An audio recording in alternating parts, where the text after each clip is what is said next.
Gil Blas. By Alain-René Lesage. The author's declaration.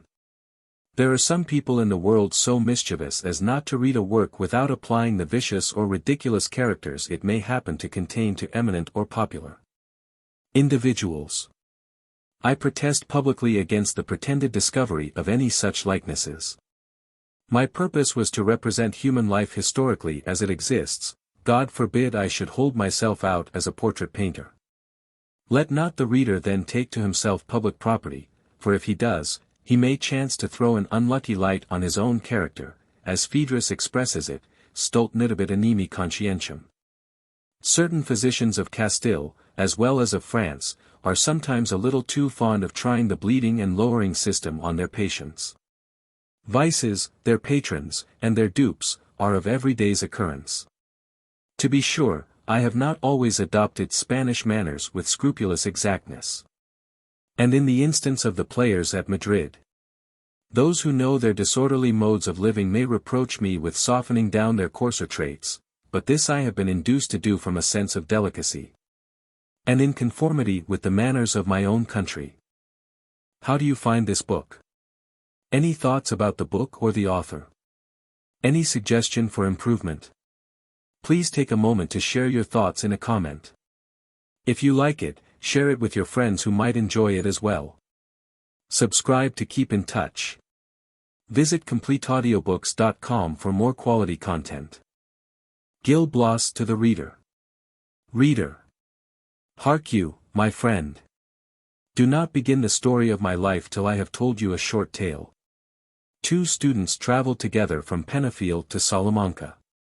Finding themselves tired and thirsty, they stopped by the side of a spring on the road.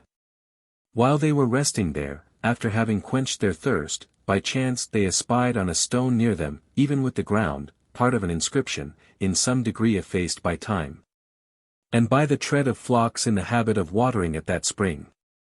Having washed the stone, they were able to trace these words in the dialect of Castile: Aquí está encerrada el alma del licenciado Pedro Garcias. Here lies interred the soul of the licentiate Peter Garcias. Heyday! Roars out the younger, a lively, heedless fellow, who could not get on with his deciphering for laughter. This is a good joke indeed. Here lies interred the soul. A soul interred. I should like to know the whimsical author of this ludicrous epitaph. With this sneer he got up to go away. His companion, who had more sense, said within himself, underneath this stone lies some mystery, I will stay, and see the end of it. Accordingly, he let his comrade depart, and without loss of time began digging round about the stone with his knife till he got it up. Under it he found a purse of leather, containing 100 ducats. With a card on which was written these words in Lati: Whoever thou art who hast wit enough to discover the meaning of the inscription, I appoint thee my heir. In the hope thou wilt make a better use of my fortune than I have done. The student, out of his wits at the discovery, replaced the stone in its former position, and set out again on the Salamanca road with the soul of the licentiate in his pocket. Now, my good friend and reader, no matter who you are, you must be like one or the other of these two students. If you cast your eye over my adventures without fixing it on the moral concealed under them, you will derive very little benefit from the perusal, but if you read with attention you will find that mixture of the useful with the agreeable, so successfully prescribed by Horace. Gil Blas. Book. Chapter 1. Chapter 1. The Birth and Education of Gil Blas. My father, Blas of Santillana, after having borne arms for a long time in the Spanish service, retired to his native place. There he married a chambermaid who was not exactly in her teens, and I made my debut on this stage 10 months after marriage. They afterwards went to live at Oviedo, where my mother got into service, and my father obtained a situation equally adapted to his capacities as a squire. As their wages were their fortune, I might have got my education as I could, had it not been for an uncle of mine in the town, a canon, by name Gil Blas. He was my mother's eldest brother, and my godfather. Figure to yourself a little fellow, 3 feet and a half high, as fat as you can conceive, with a head sunk deep between his shoulders, and you have my uncle to the life. For the rest of his qualities, he was an ecclesiastic, and of course thought of nothing but good living, I mean in the flesh as well as in the spirit, with the means of which good living his stall. No lean one, provided him. He took me home to his own house from my infancy, and ran the risk of my bringing up. I struck him as so brisk a lad, that he resolved to cultivate my talents.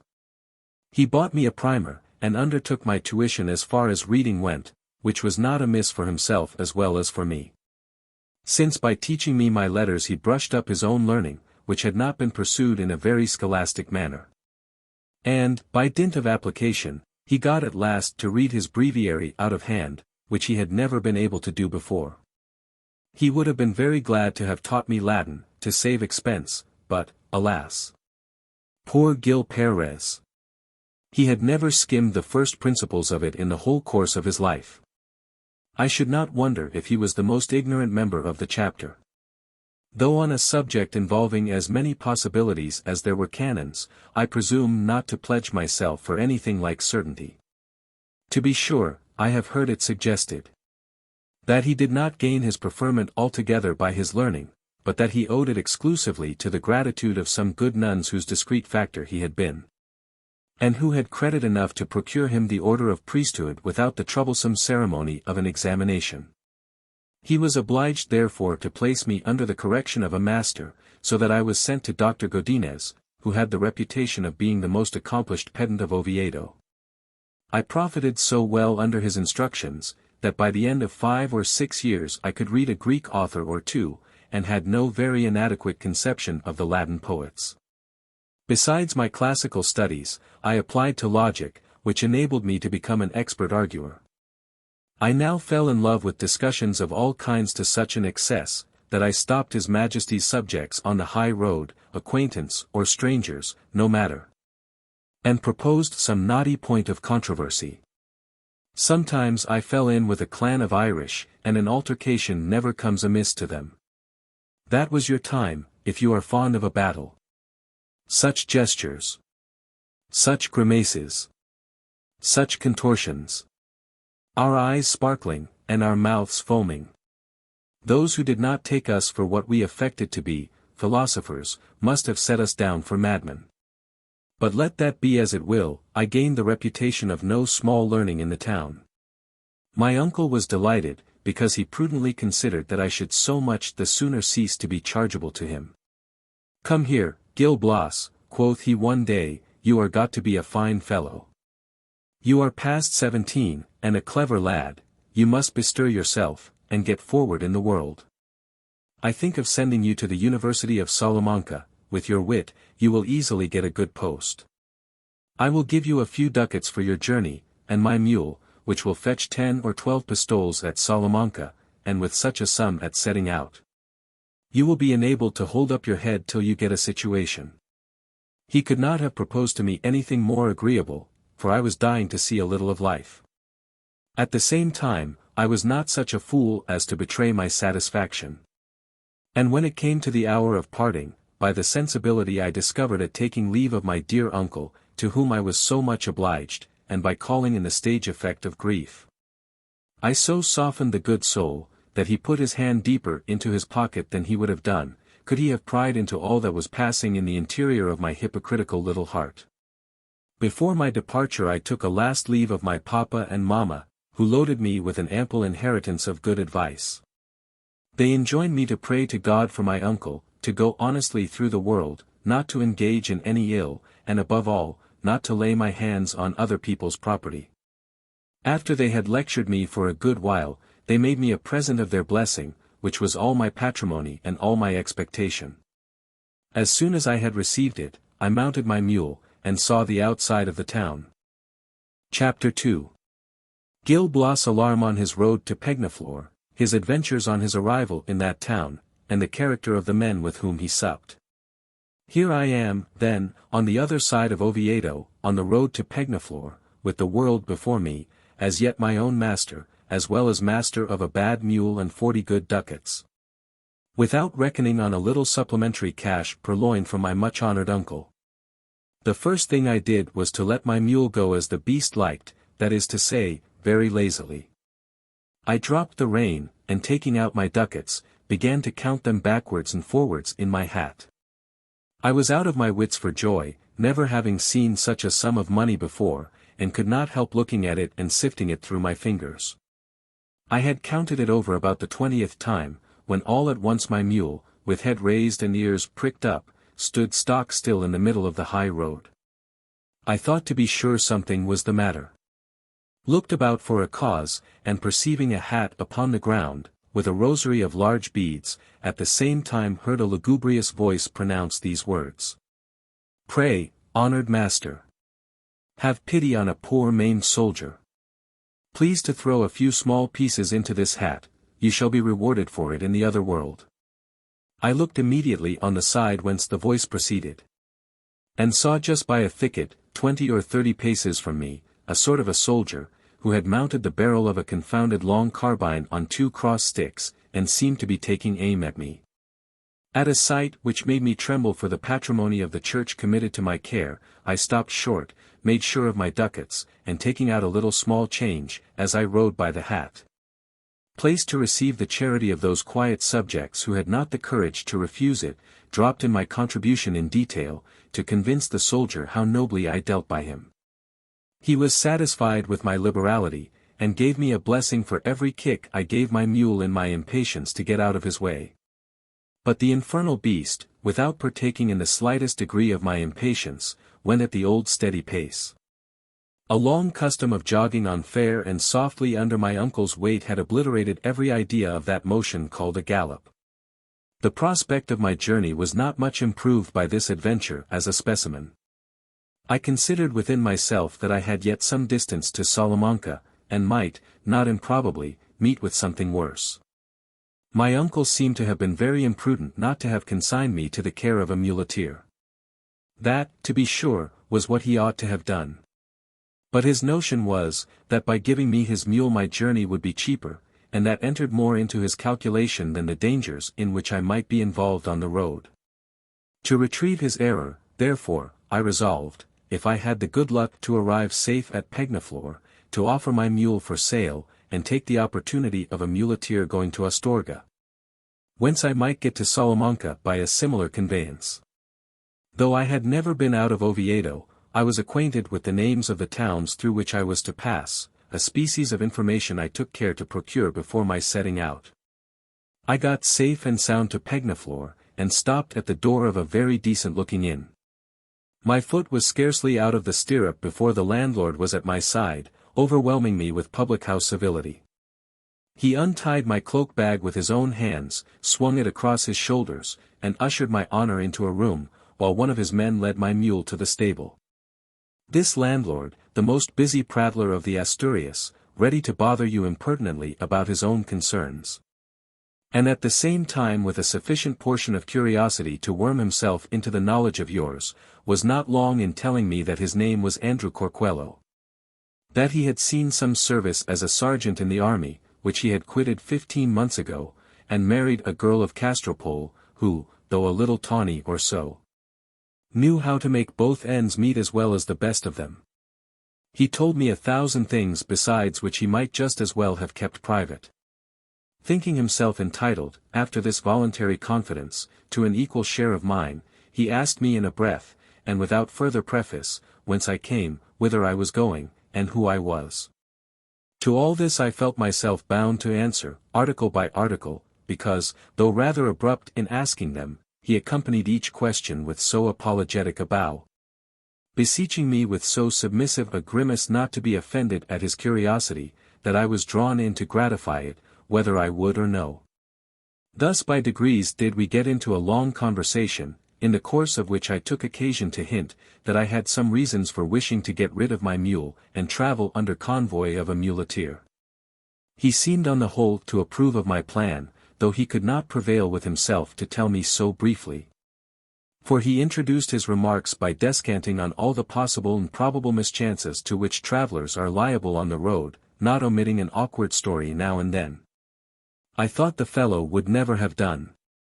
But the conclusion of the argument was, that if I wanted to sell my mule, he knew an honest jockey who would take it off my hands.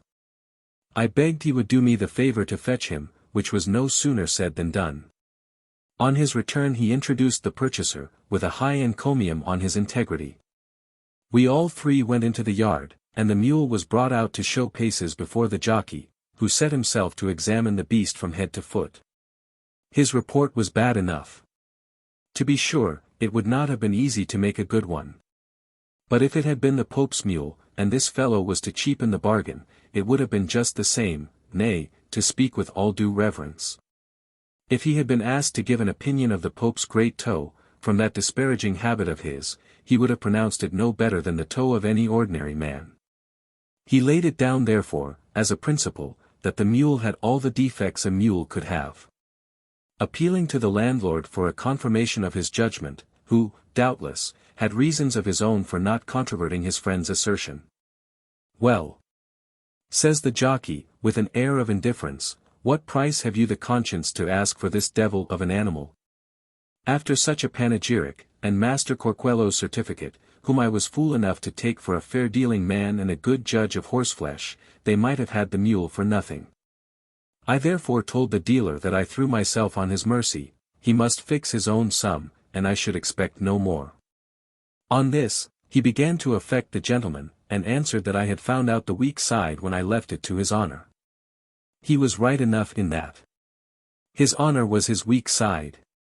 For instead of bidding up to my uncle's estimate of 10 or 12 pistoles, the rascal had the impudence to offer 3 ducats. Which I accepted with as light a heart as if I had got the best of the bargain. Having disencumbered myself of my mule in so tradesmanlike a manner, I went with my landlord to a carrier who was to set out early the next morning for Astorga, and engaged to call me up in time.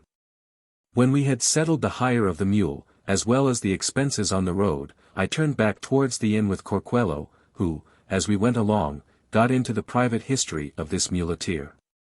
When I had been pestered with all the tittle-tattle of the town about this fellow, the changes were just beginning to ring on some new subject.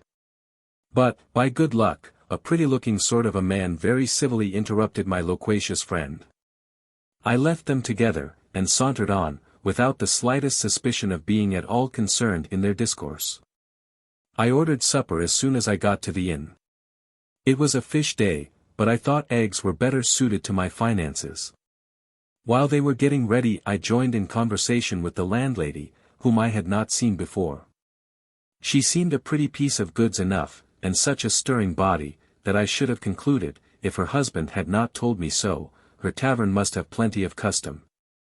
The moment the omelette was served up, I sat down to table by myself, and had scarcely got the relish of it, when my landlord walked in, followed by the man who had stopped him in the street. This pleasant gentleman wore a long rapier, and might, perhaps, be about 30 years of age. He came up to me in the most friendly manner possible. "Mr. Professor," says he, "I have just now heard that you are the renowned Gil Blas of Santillana, that ornament of Oviedo and luminary of philosophy. And do my eyes behold that very greatest of all great scholars and wits, whose reputation has run hither so fast before him. Little do you think," continues he, directing his discourse to the landlord and landlady, "little do you imagine, I say, what good luck has befallen you. Why, you have got hold of a treasure. In this young gentleman you behold the 8th wonder of the world." Then running up and throwing his arms about my neck, "Excuse me," added he. "But worlds would not bribe me to suppress the rapturous emotions your honored presence has excited." I could not answer him so glibly as I wished, not so much for want of words as of breath. For he hugged me so tight that I began to be alarmed for my windpipe. As soon, however, as I had got my head out of durance, I replied, "Senor Cavalier, I had not the least conception that my name was known at Pegnaflor." "Known," resumed he in the same pompous style. "We keep a register of all great persons within a circuit of 20 leagues round us. You have the character of a prodigy here. And I have not a shadow of doubt, but one day or other Spain will be as proud of numbering you among her rare productions, as Greece of having given birth to her 7 wise men." This fine speech was followed as before, and I really began to think that with all my classical honors I should at last be doomed to share the fate of Antaeus.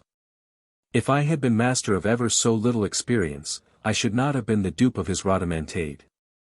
I must have discovered him, by his outrageous compliments, to be one of those parasites who swarm in every town, and get into a stranger's company on his arrival, to appease the wolf in their stomachs at his expense. But my youth and vanity tempted me to draw a quite opposite conclusion.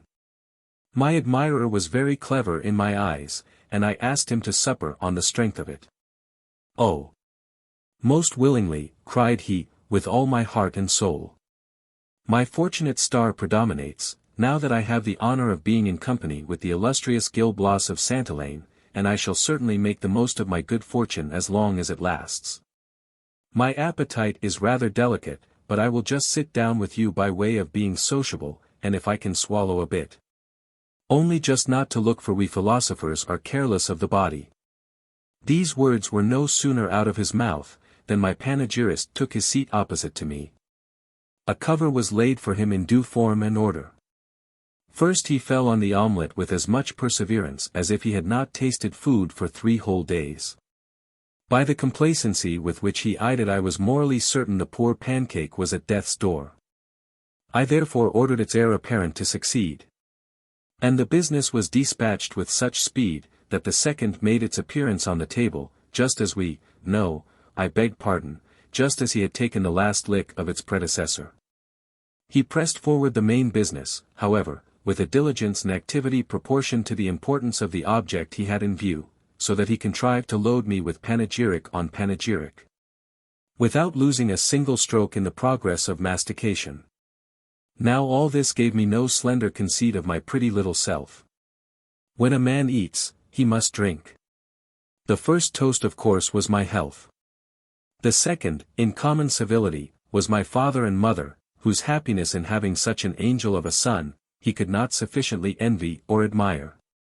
All this while he kept filling my glass, and challenging me to keep pace with him. It was impossible to be backward in doing justice to such excellent toasts and sentiments. The compliments with which they were seasoned did not come amiss. So that I got into such a convivial mood, at observing our second omelette to disappear not insensibly, as just to ask the landlord if he could not find us a little bit of fish. Master Corcuelo, who to all appearance played booty with the parasite, told me he had an excellent trout, but those who eat him must pay for him. "I am afraid he is meat for your masters." "Meat for our masters," exclaims my very humble servant in an angry tone of voice, "that is more than you know, my friend. Are you yet to learn that the best of your larder is not too good for the renowned Gil Blas of Santillana? Go where he will, he is fit to table with princes." I was very glad that he took up the landlord's last expression, because if he had not, I should. I felt myself a little hurt at it, and said to Corcuelo with some degree of hauteur, "Produce this trout of yours, and I will take the consequences." The landlord, who had got just what he wanted, set himself to work, and served it up in high order. At the first glance of this third course I saw such pleasure sparkling in the parasite's eyes, as to prove him to be of a very complying temper. Just as ready to do a kindness by the fish, as by those said eggs of which he had given so good an account. But at last he was obliged to lay down his arms, for fear of accidents. As his magazine was crammed to the very throat. Having eaten and drank his fill, he bethought him of putting a finishing hand to the farce. "Master Gil Blas," said he, as he rose from the table, "I am too well pleased with my princely entertainment, to leave you without a word of advice, of which you seem to stand in much need. From this time forward be on your guard against extravagant praise. Do not trust men till you know them. You may meet with many another man, who, like me, may amuse himself at your expense, and perhaps carry the joke a little further. But do not you be taken in a second time, to believe yourself, on the word of such fellows, the 8th wonder of the world." With this sting in the tail of his farewell speech he very coolly took his leave. I was as much alive to so ridiculous a circumstance, as I have ever been in afterlife to the most severe mortifications. I did not know how to reconcile myself to the idea of having been so egregiously taken in, or, in fact, to lowering of my pride. So, quoth I, "This rascal has been putting his tricks upon travellers, has he? Then he only wanted to pump my landlord. Or more likely they were both in a story. Ah! My poor Gil Blas, thou hadst better hide thy silly head. To have suffered such knaves as these to turn thee into ridicule. A pretty story they will make of this. It is sure to travel back to Oviedo, and will give our friends a hopeful prospect of thy success in life. The family will be quite delighted to think what a blessed harvest all their pious advice has produced. There was no occasion to preach up morals to thee. For verily thou hast more of the dupe than the sharper in thy composition. Ready to tear my eyes out or bite my fingers off from spite and vexation, I locked myself up in my chamber and went to bed, but not to sleep. Of which I had not got a wink when the muleteer came to tell me, that he only waited for me to set out on his journey. I got up as expeditiously as I could. And while I was dressing Corcuelo put in his appearance, with a little bill in his hand, a slight memorandum of the trout. But paying through the nose was not the worst of it. For I had the vexation to perceive, that while I was counting over the cost, this hangdog was chuckling at the recollection of the night before. Having been fleeced most shamefully for a supper, which stuck in my stomach though I had scarcely come in for a morsel of it, I joined the muleteer with my baggage. Giving to as many devils as there are saints in the calendar, the parasite, the landlord, and the inn. Chapter 3. The muleteer's temptation on the road, its consequences, and the situation of Gil Blas between Scylla and Charybdis. I was not the only passenger. There were 2 young gentlemen of Pegnaflor. A little chorister of Mondognedo, who was travelling about the country, and a young tradesman of Astorga, returning home from Verco with his new married wife. We soon got acquainted, and exchanged the usual confidence of travellers, telling one another whence we came and whither we were going. The bride was young enough, but so dark-complexioned, with so little of what a man likes to look at in a woman, that I did not think her worth the trouble. But she had youth and a good crummy person on her side, and the muleteer, being rather less nice in his taste, was resolved to try if he could not get into her good graces. This pretty project occupied his ingenuity during the whole day, but he deferred the execution till we should get to Cacabelos, the last place where we were to stop on the road. We alighted at an inn in the outskirts of the town, a quiet convenient place, with a landlord who never troubled himself about other people's concerns. We were ushered into a private room, and got our supper snugly, but just as the cloth was taken away in comes our carrier in a furious passion. Death and the devil! I have been robbed. Here had I 100 pistoles in my purse. But I will have them back again. I am going for a magistrate, and those gentry will not take a joke upon such serious subjects. You will all be put to the rack, unless you confess, and give back the money. The fellow played his part very naturally, and burst out of the room, leaving us in a terrible fright. We had none of us the least suspicion of the trick, and, being all strangers, were afraid of one another. I looked askance at the little chorister, and he, perhaps, had no better opinion of me. Besides, we were all a pack of greenhorns, and were quite unacquainted with the routine of business on these occasions. We were fools enough to believe that the torture would be the very first stage of our examination.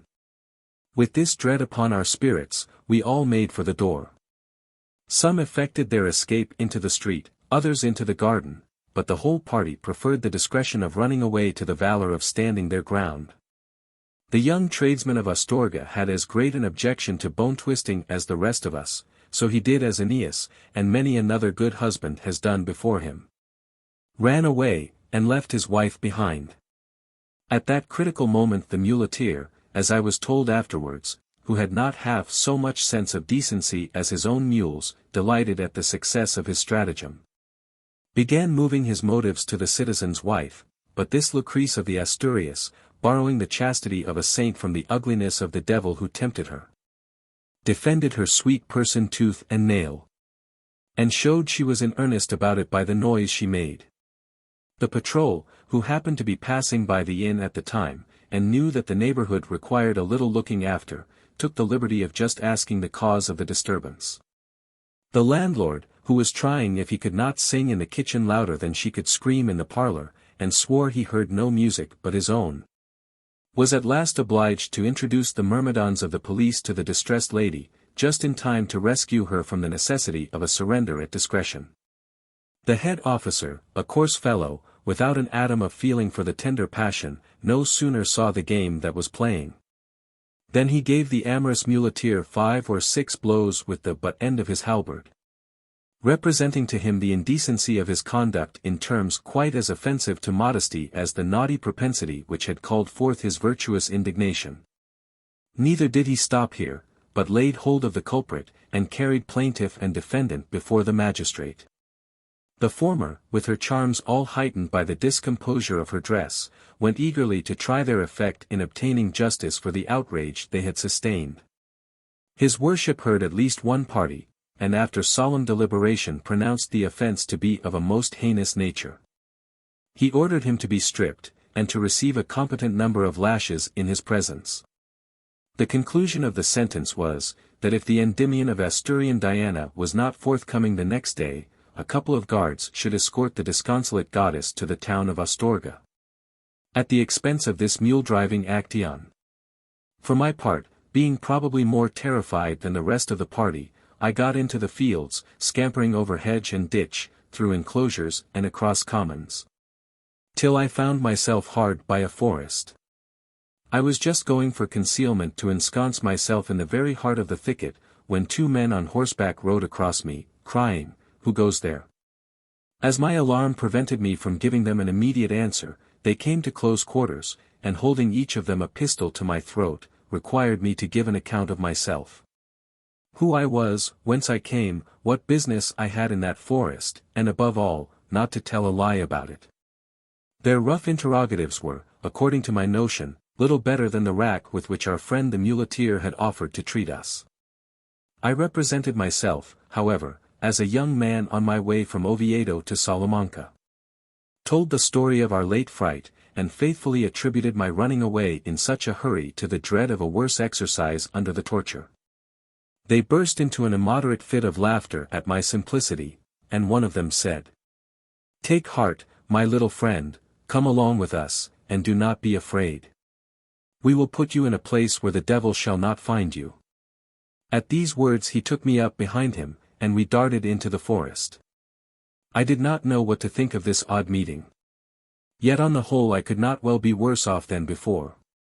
If these gentry, thought I to myself, had been thieves, they would have robbed, and perhaps murdered me.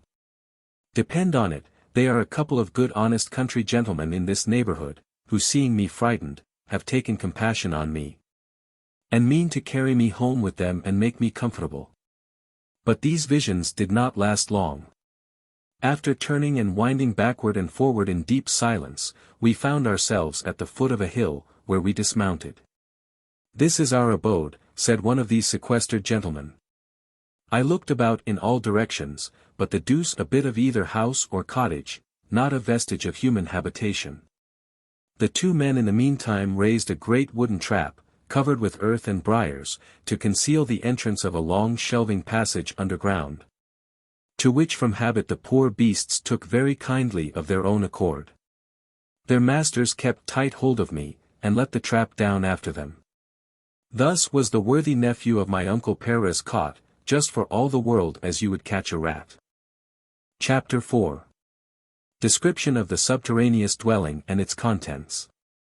I now knew into what company I had fallen, and I leave it to anyone to judge whether the discovery must not have rid me of my former fear. A dread more mighty and more just now seized my faculties. Money and life, all given up for lost.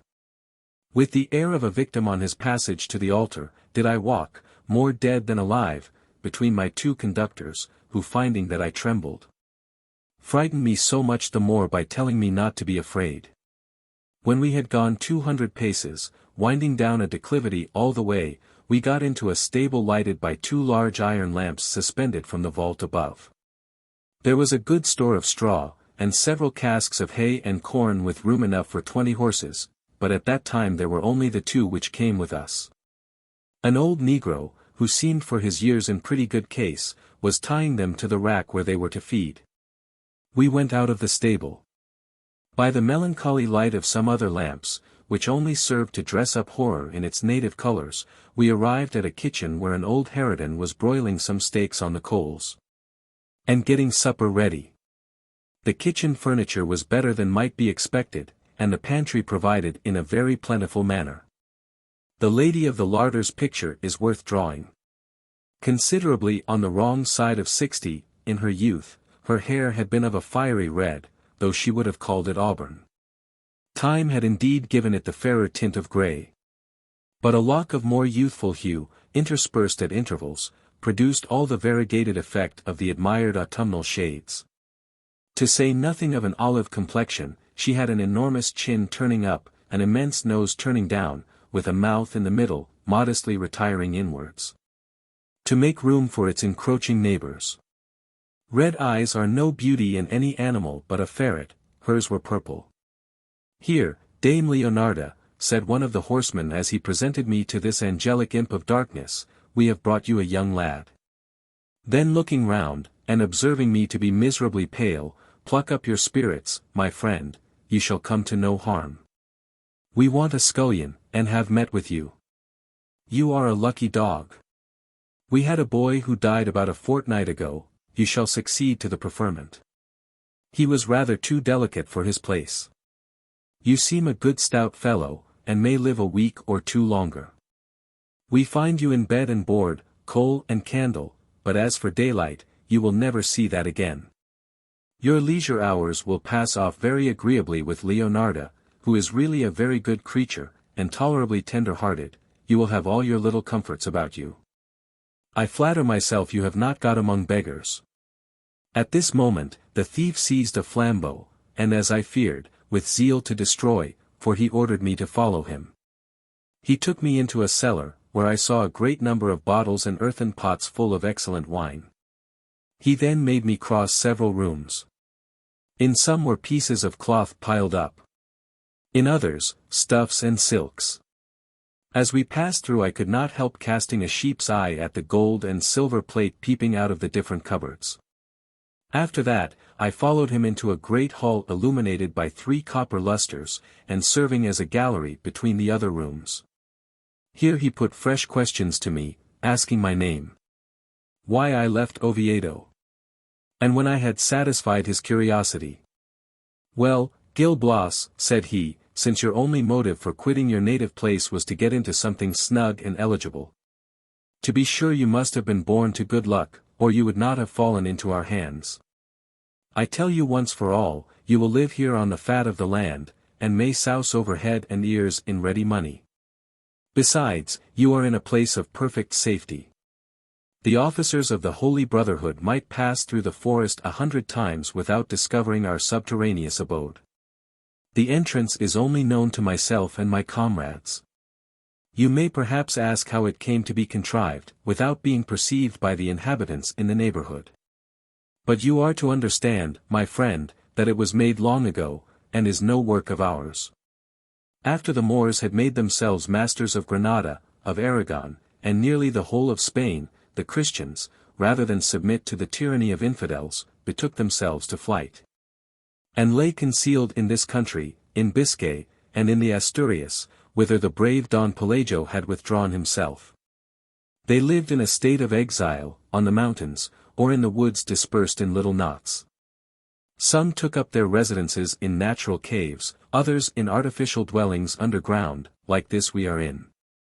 In process of time, when by the blessing of Providence they had driven their enemies out of Spain, they returned to the towns. From that time forth their retreats have served as a rendezvous for the gentlemen of our profession. It is true that several of them have been discovered and destroyed by the Holy Brotherhood, but there are some yet remaining. And, by great good luck, I have tenanted this without paying any rent for it almost these 15 years, Captain Rolando, at your service.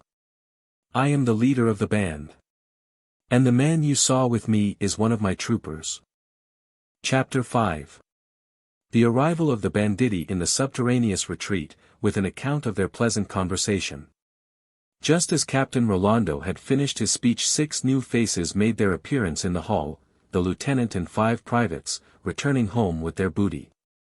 They were hauling in 2 great baskets full of sugar, cinnamon, pepper, figs, almonds, and raisins. The lieutenant gave an account of their proceedings to the captain, and told him they had taken these articles, as well as the sumpter mule, from a grocer of Benevento. An official report having thus been made to the Prime Minister, the grocer's contribution was carried to account, and the next step was to regale after their labors. A large table was set out in the hall. They sent me back to the kitchen, where Dame Leonarda told me what I had to do. I made the best of a bad bargain, finding the luck ran against me. And, swallowing my grievances, set myself to wait on my noble masters. I cleaned my plate, set out my sideboard, and brought up my wine. As soon as I announced dinner to be on table, consisting of 2 good black peppery ragouts for the first course, this high and mighty company took their seats. They fell to most voraciously. My place was to wait, and I handed about the glasses with so butler-like an air, as to be not a little complimented on my dexterity. The chief entertained them with a short sketch of my story, and praised my parts. But I had recovered from my mania by this time, and could listen to my own panegyric with the humility of an anchorite or the contempt of a philosopher. They all seemed to take a liking to me, and to think I had dropped from the clouds on purpose to be their cupbearer. My predecessor was a fool to me. Since his death, the illustrious Leonarda had the honor of presenting nectar to these gods of the lower regions. But she was now degraded, and I had the felicity of being installed in her office. Thus, old Hebe being a little the worse for wear, young Ganymede tripped up her heels. A substantial joint of meat after the ragouts at length blunted the edge of their appetites. Eating and drinking went together, so that they soon got into a merry pin, and made a roaring noise. Well done, my lads. All talkers and no listeners. One begins a long story, another cuts a joke. Here a fellow bawls, there a fellow sings, and they all seem to be at cross purposes. At last Rolando, tired of a concert in which he could hardly hear the sound of his own voice, let them know that he was maestro di capella, and brought them into better tune. Gentlemen, said he, I have a question to put. Instead of stunning one another with this infernal din, had we not better enjoy a little rational conversation? A thought is just come into my head. Since the happy day that united us we have never had the curiosity to inquire into each other's pedigrees, or by what chain of circumstances we were each of us led to embrace our present way of life. There would be no harm in knowing who and who are together. Let us exchange confidence, we may find some amusement in it. The lieutenant and the rest, like true heroes of romance, accepted the challenge with the utmost courtesy, and the captain told the first story to the following effect. Gentlemen, you are to know that I am the only son of a rich citizen in Madrid. The day of my birth was celebrated in the family by rejoicings without end. My father, no chicken, thought it a considerable feat to have got an heir, and my mother was kind enough to suckle me herself. My maternal grandfather was still living, a good old man, who did not trouble himself about other people's concerns, but said his prayers, and fought his campaigns over and over again. For he had been in the army. Of course I was idolized by these 3 persons, never out of their arms. My early years were passed in the most childish amusements, for fear of hurting my health by application. It will not do, said my father, to hammer much learning into children till time has ripened their understanding. While he waited for this ripening, the season went by. I could neither read nor write, but I made up for that in other ways. My father taught me 1,000 different games. I became perfectly acquainted with cards, was no stranger to dice, and my grandfather set me the example of drawing the long bow, while he entertained me with his military exploits. He sung the same songs repeatedly one after another every day. So that when, after saying 10 or 12 lines after him for 3 months together, I got to boggle through them without missing, the whole family were in raptures at my memory. Neither was my wit thought to be at all less extraordinary, for I was suffered to talk at random, and took care to put in my or in the most impertinent manner possible. Oh, the pretty little dear! Exclaimed my father, as if he had been fascinated. My mother made it up with kisses, and my grandfather's old eyes overflowed. I played all sorts of dirty and indecent tricks before them with impunity. Everything was excusable in so fine a boy, an angel could not do wrong. Going on in this manner, I was already in my 12th year without ever having a master. It was high time, but then he was to teach me by fair means. He might threaten, but must not flog me. This arrangement did me but little good, for sometimes I laughed when my tutor scolded, at others, I ran with tears in my eyes to my mother or my grandfather, and complained that he had used me ill. The poor devil got nothing by denying it. My word was always taken before his, and he came off with the character of a cruel rascal. One day I scratched myself with my own nails, and set up a howl as if I had been flogged. My mother ran, and turned the master out of doors, though he vowed and protested he had never lifted a finger against me. Thus did I get rid of all my tutors, till at last I met with one to my mind. He was a bachelor of Alcala. This was the master for a young man of fashion. Women, wine, and gaming were his principal amusements. It was impossible to be in better hands. He hit the right nail on the head, for he let me do what I pleased, and thus got into the good graces of the family, who abandoned me to his conduct. They had no reason to repent. He perfected me betimes in the knowledge of the world. By dint of taking me about to all his haunts, he gave such a finish to my education, that barring literature and science, I became a universal scholar. As soon as he saw that I could go alone in the high road to ruin, he went to qualify others for the same journey. During my childhood I had lived at home just as I liked, and did not sufficiently consider, that now I was beginning to be responsible for my own actions. My father and mother were a standing jest.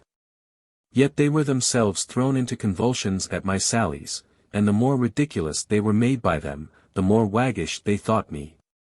In the meantime I got into all manner of scrapes with some young fellows of my own kidney.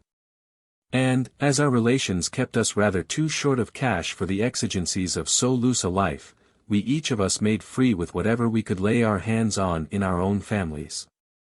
Finding this would not raise the supplies, we began to pick pockets in the streets at night.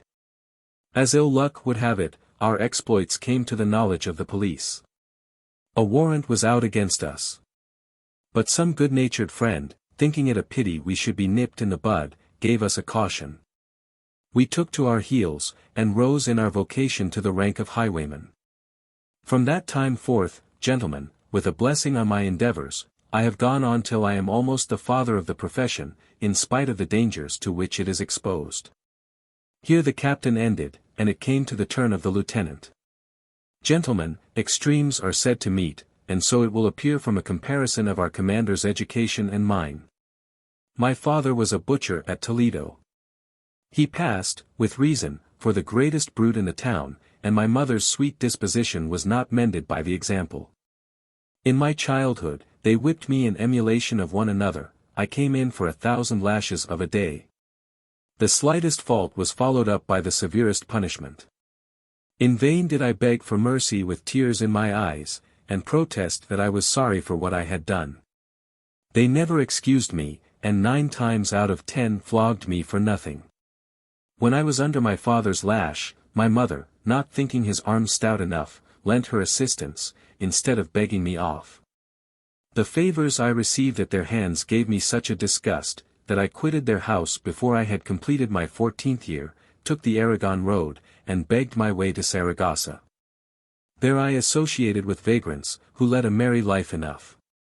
They taught me to counterfeit blindness and lameness, to dress up an artificial wound in each of my legs, and to adopt many other methods of imposing on the credulity of the charitable and humane.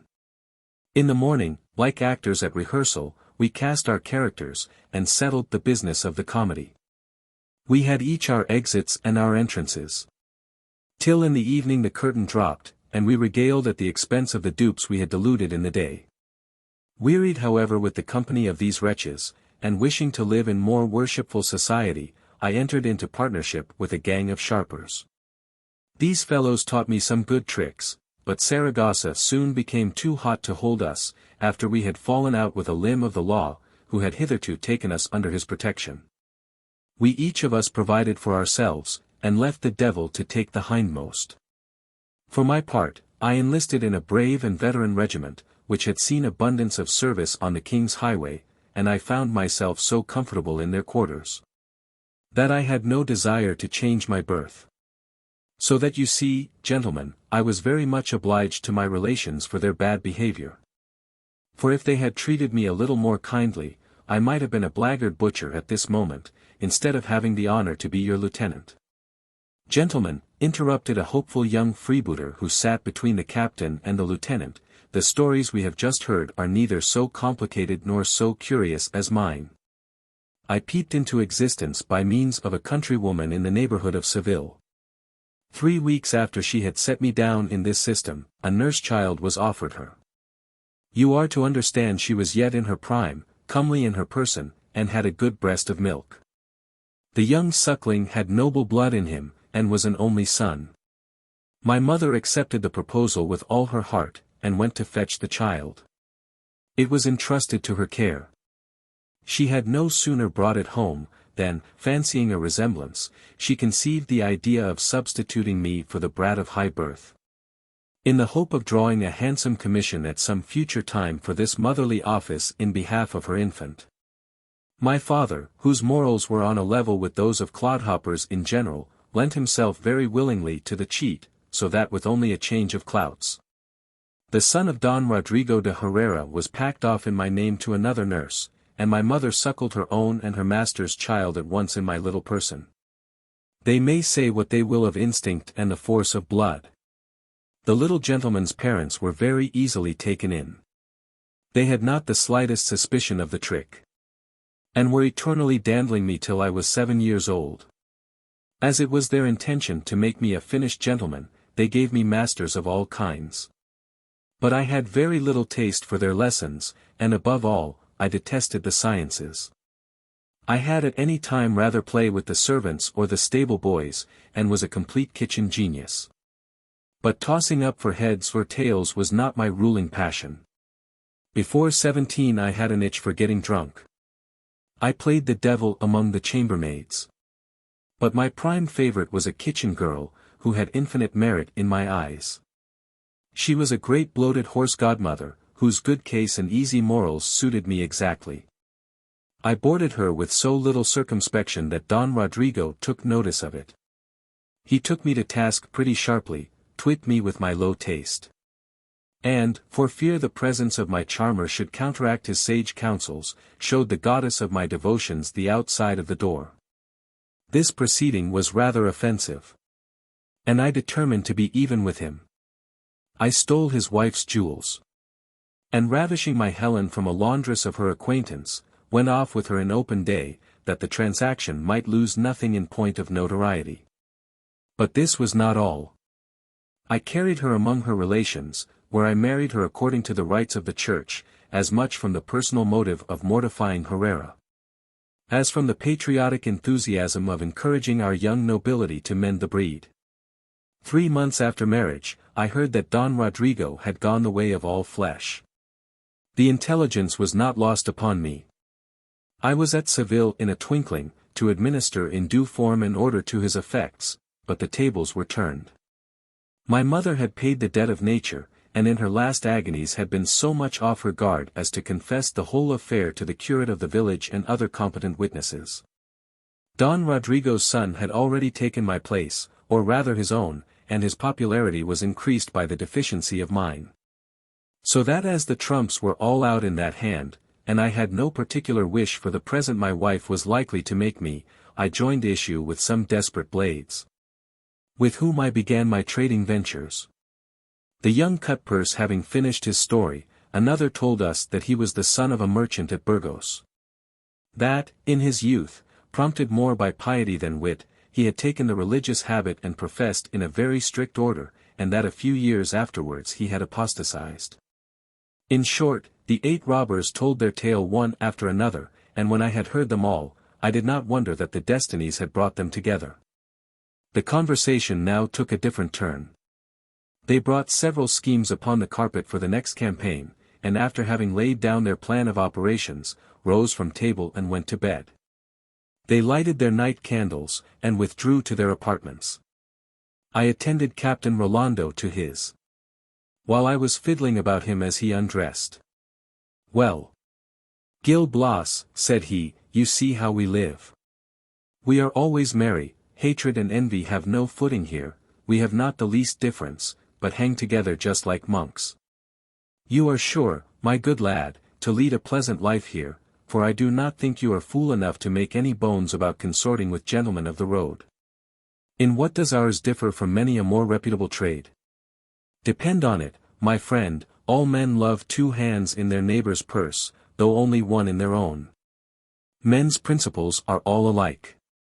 The only difference lies in the mode of carrying them into effect.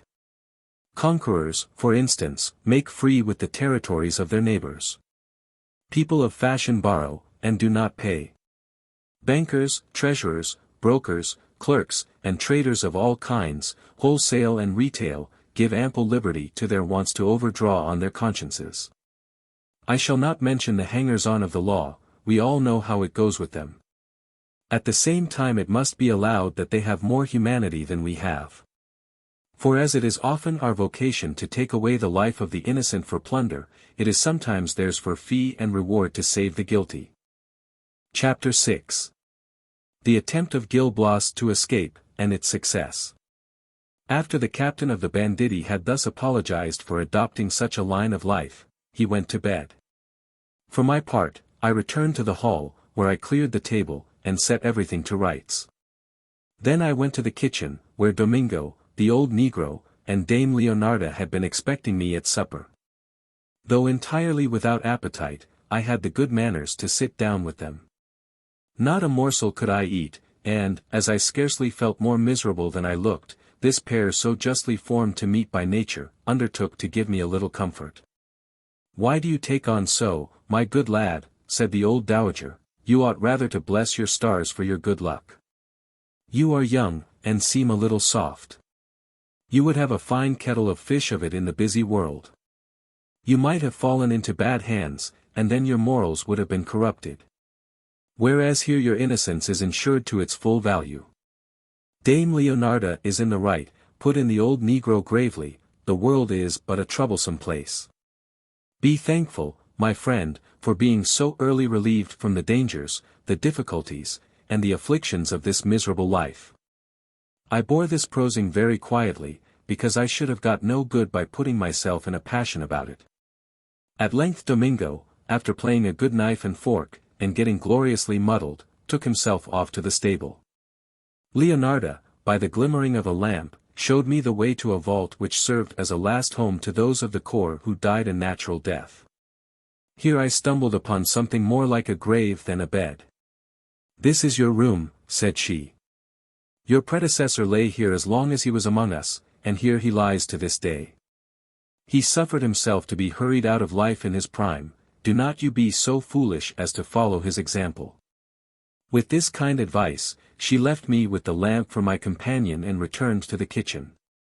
I threw myself on the little bed, not so much for rest as meditation. O heaven!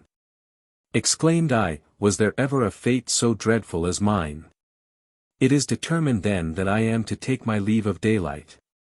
Beside this, as if it was not enough to be buried alive at 18, my misery is to be aggravated by being in the service of a banditti.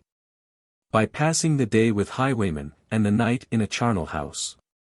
These reflections, which seemed to me very dismal, and were indeed no better than they seemed, set me crying most bitterly. I could not conceive what cursed maggot my uncle had got in his head to send me to Salamanca, repented running away from Cacabelos, and would have compounded for the torture. But, considering how vain it was to shut the door when the steed was stolen, I determined, instead of lamenting the past, to hit upon some expedient for making my escape. What? Thought I, is it impossible to get off?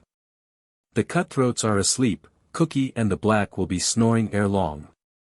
Why cannot I, by the help of this lamp, find the passage by which I descended into these infernal regions? I am afraid indeed my strength is not equal to lifting the trap at the entrance. However, let us see. Faint heart never won fair lady. Despair will lend me new force, and who knows but I may succeed. Thus was the train laid for a grand attempt. I got up, as soon as Leonarda and Domingo were likely to be asleep. With the lamp in my hand, I stole out of the vault, putting up my prayers to all the spirits in paradise, and 10 miles round. It was with no small difficulty that I threaded all the windings of this new labyrinth. At length I found myself at the stable door, and perceived the passage which was the object of my search. Pushing on, I made my way towards the trap with a light pair of heels and a beating heart, but, alas! In the middle of my career I ran against a cursed iron grate locked fast, with bars so close as not to admit a hand between them. I looked rather foolish at the occurrence of this new difficulty, which I had not been aware of at my entrance, because the grate was then open. However, I tried what I could do by fumbling at the bars. Then for a peep at the lock, of whether it could not be forced. When all at once my poor shoulders were saluted with 5 or 6 good strokes of a bull's pizzle. I set up such a shrill alarm, that the den of Cacus rang with it. When looking round, who should it be but the old negro in his shirt, holding a dark lantern in one hand, and the instrument of my punishment in the other. "Oh, oh!" quoth he, "my merry little fellow, you will run away, will you? No, no. You must not think to set your wits against mine. I heard you all the while. You thought you should find the grate open, did not you? You may take it for granted, my friend, that henceforth it will always be shut. When we keep anyone here against his will, he must be a cleverer fellow than you to make his escape." In the meantime, at the howl I had set up, 2 or 3 of the robbers waked suddenly. And not knowing but the Holy Brotherhood might be falling upon them, they got up and called their comrades. Without the loss of a moment all were on the alert. Swords and carbines were put in requisition, and the whole posse advanced forward almost in a state of nature to the place where I was parleying with Domingo. But as soon as they learned the cause of the uproar, their alarm resolved itself into a peal of laughter. "How now, Gil Blas," said the apostate son of the church, "you have not been a good 6 hours with us, and are you tired of our company already? You must have a great objection to retirement. Why, what would you do if you were a Carthusian friar? Get along with you, and go to bed. This time you shall get off with Domingo's discipline. But if you are ever caught in a second attempt of the same kind, by Saint Bartholomew, we will flay you alive." With this hint he retired, and the rest of the party went back to their rooms. The old negro, taking credit to himself for his vigilance, returned to his stable, and I found my way back to my charnel house, where I passed the remainder of the night in weeping and wailing. Chapter 7. Gil Blas, not being able to do what he likes, does what he can. For the first few days, I thought I should have given up the ghost for very spite and vexation. The lingering life I led was nearly akin to death itself, but in the end my good genius whispered me to play the hypocrite. I aimed at looking a little more cheerful. Began to laugh and sing, though it was sometimes on the wrong side of my mouth. In a word, I put so good a face on the matter, that Leonarda and Domingo were completely taken in. They thought the bird was reconciled to his cage. The robbers entertained the same notion. I looked as brisk as the beverage I poured out, and put in my oar whenever I thought I could say a good thing. My freedom, far from offending, was taken in good part. "Gil Blas," quoth the captain one evening, while I was playing the buffoon, "you have done well, my friend, to banish melancholy. I am delighted with your wit and humor. Some people wear a mask at first acquaintance. I had no notion what a jovial fellow you were. My praises now seem to run from mouth to mouth. They were all so partial to me, that, not to miss my opportunity. Gentlemen, quoth I, allow me to tell you a piece of my mind. Since I have been your guest, a new light breaks in upon me. I have bid adieu to vulgar prejudices, and caught a ray at the fountain of your illumination. I feel that I was born to be your knight companion. I languish to make one among you, and will stand my chance of a halter with the best." All the company cried, "Hear." I was considered as a promising member of the Senate. It was then determined unanimously to give me a trial in some inferior department, afterwards to bespeak me a good desperate encounter in which I might show my prowess. And if I answered expectation, to give me a high and responsible employment in the Commonwealth. It was necessary therefore to go on exhibiting a copy of my countenance, and doing my best in my office of cupbearer. I was impatient beyond measure. For I only aspired, after the honours of the sitting, to obtain the liberty of going abroad with the rest. And I was in hopes that by running the risk of getting my neck into one noose I might get it out of another. This was my only chance. The time nevertheless seemed long to wait, and I kept my eye on Domingo, with the hope of outwitting him, but the thing was not feasible, he was always on the watch. Orpheus, as leader of the band, with a complete orchestra of performers as good as himself, could not have soothed the savage breast of this Cerberus.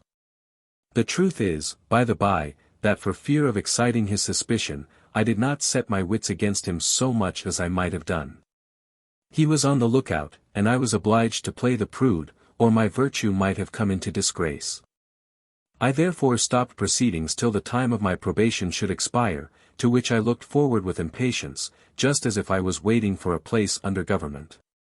Heaven be praised, in about 6 months I gained my end. The Commandant Rolando, addressing his regiment, said, "Comrades, we must stand upon honor with Gil Blas. I have no bad opinion of our young candidate, we shall make something of him. If you will take my advice, let him go and reap his first harvest with us tomorrow on the King's highway. We will lead him on in the path of honor." The robbers applauded the sentiments of the captain with a thunder of acclamation.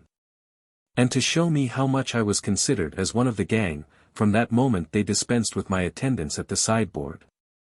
Dame Leonarda was reinstated in the office from which she had been discharged to make room for me. They made me change my dress, which consisted in a plain short cassock a good deal the worse for wear, and tricked me out in the spoils of a gentleman lately robbed. After this inauguration, I made my arrangements for my first campaign. Chapter 8. Gil Blas goes out with the gang, and performs an exploit on the highway. It was past midnight in the month of September, when I issued from the subterraneous abode as one of the fraternity. I was armed, like them, with a carabine, 2 pistols, a sword and a bayonet, and was mounted on a very good horse, the property of the gentleman in whose costume I appeared. I had lived so long like a mole underground, that the daybreak could not fail of dazzling me, but my eyes got reconciled to it by degrees. We passed close by Ponferrada, and were determined to lie in ambush behind a small wood skirting the road to Leon. There we were waiting for whatever fortune might please to throw in our way, when we espied a Dominican friar, mounted, contrary to the rubric of those pious fathers, on a shabby mule. "God be praised," exclaimed the captain with a sneer, "this is a noble beginning for Gil Blas. Let him go and trounce that monk, we will bear witness to his qualifications." The connoisseurs were all of opinion that this commission suited my talents to a hair, and exhorted me to do my best. "Gentlemen," quoth I, "you shall have no reason to complain. I will strip this holy father to his birthday suit, and give you complete right and title to his mule." "No, no," said Rolando, "the beast would not be worth its fodder, only bring us our reverend pastor's purse, that is all we require." Hereupon I issued from the wood and pushed up to the man of God, doing penance all the time in my own breast for the sin I was committing. I could have liked to have turned my back upon my fellows at that moment. But most of them had the advantage of better horses than mine. Had they seen me making off, they would have been at my heels, and would soon have caught me, or perhaps would have fired a volley. For which I was not sufficiently case-hardened. I could not therefore venture on so perilous an alternative, so that claiming acquaintance with the Reverend Father, I asked to look at his purse, and just put out the end of a pistol. He stopped short to gaze upon me, and, without seeming much frightened, said, "My child, you are very young, this is an early apprenticeship to a bad trade." "Father," replied I, "bad as it is, I wish I had begun it sooner." "What?" "My son," rejoined the good friar, who did not understand the real meaning of what I said, "how say you? What blindness! Give me leave to place before your eyes the unhappy condition." "Come, come, father," interrupted I with impatience, "a truce to your morality, if you please. My business on the high road is not to hear sermons. Money makes my mare to go. Money, said he, with a look of surprise.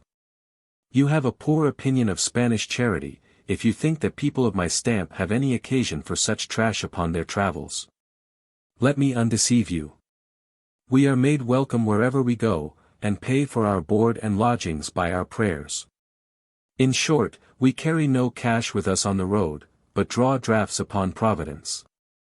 That is all very well, replied I, yet for fear your drafts should be dishonored, you take care to keep about you a little supply for present need. But come, father, let us make an end, my comrades in the wood are in a hurry, so your money or your life. At these words, which I pronounced with a determined air, the friar began to think the business grew serious. Since needs must, said he, there is wherewithal to satisfy your craving. A word and a blow is the only rhetoric with you gentlemen. As he said this, he drew a large leathern purse from under his gown, and threw it on the ground. I then told him he might make the best of his way, and he did not wait for a second bidding, but stuck his heels into the mule, which, giving the lie to my opinion, for I thought it on a par with my uncle's, set off at a good round pace. While he was riding for his life, I dismounted. The purse was none of the lightest. I mounted again, and got back to the wood, where those nice observers were waiting with impatience to congratulate me on my success. I could hardly get my foot out of the stirrup, so eager were they to shake hands with me. Courage, Gil Blas, said Rolando, you have done wonders. I have had my eyes on you during your whole performance, and have watched your countenance. I have no hesitation in predicting that you will become in time a very accomplished highwayman. The lieutenant and the rest chimed in with the prophecy, and assured me that I could not fail of fulfilling it hereafter. I thanked them for the elevated idea they had formed of my talents, and promised to do all in my power not to discredit their penetration. After they had lavished praises, the effect rather of their candor than of my merit, they took it into their heads to examine the booty I had brought under my convoy. Let us see, said they, let us see how a friar's purse is lined. It should be fat and flourishing, continued one of them, for these good fathers do not mortify the flesh when they travel. The captain untied the purse, opened it, and took out 2 or 3 handfuls of little copper coins, an Agnus Dei here and there, and some scapularies. At sight of so novel a prize, all the privates burst into an immoderate fit of laughter. God be praised! Cried the lieutenant, we are very much obliged to Gil Blas, his first attack has produced a supply, very seasonable to our fraternity. One joke brought on another. These rascals, especially the fellow who had retired from the church to our subterraneous hermitage, began to make themselves merry on the subject. They said 1,000 good things, such as showed at once the sharpness of their wits and the profligacy of their morals. They were all on the broad grin except myself.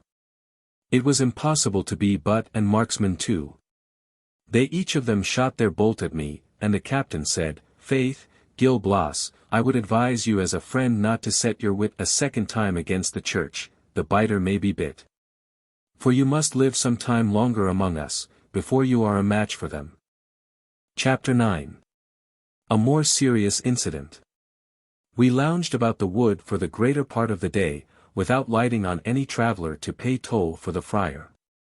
At length we were beginning to wear our homeward way, as if confining the feats of the day to this laughable adventure, which furnished a plentiful fund of conversation. When we got intelligence of a carriage on the road drawn by 4 mules. They were coming at a hard gallop, with 3 outriders, who seemed to be well armed. Rolando ordered the troop to halt, and hold a council, the result of whose deliberations was to attack the enemy. We were regularly drawn up in battle array, and marched to meet the caravan. In spite of the applause I had gained in the wood, I felt an oozing sort of a tremor come over me, with a chill in my veins and a chattering in my teeth that seemed to bode me no good. As it never rains but it pours, I was in the front of the battle, hemmed in between the captain and the lieutenant, who had given me that post of honor. That I might lose no time in learning to stand fire.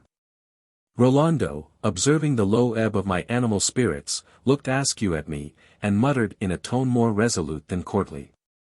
"Hark ye! Gil Blas, look sharp about you. I give you fair notice, that if you play the recreant, I shall lodge a couple of bullets in your brain." I believed him as firmly as my catechism, and thought it high time not to neglect the hint. So that I was obliged to lay an embargo on the expression of my fears, and to think only of recommending my soul to God in silence. While all this was going on, the carriage and horsemen drew near. They suspected what sort of gentry we were, and guessing our trade by our badge, stopped within gunshot. They had carabines and pistols as well as ourselves. While they were preparing to give us a brisk reception, there jumped out of the coach a well-looking gentleman richly dressed.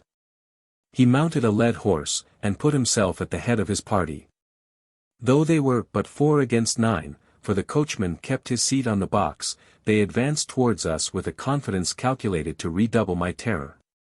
Yet I did not forget, though trembling in every joint, to hold myself in readiness for a shot, but, to give a candid relation of the affair, I blinked and looked the other way in letting off my piece.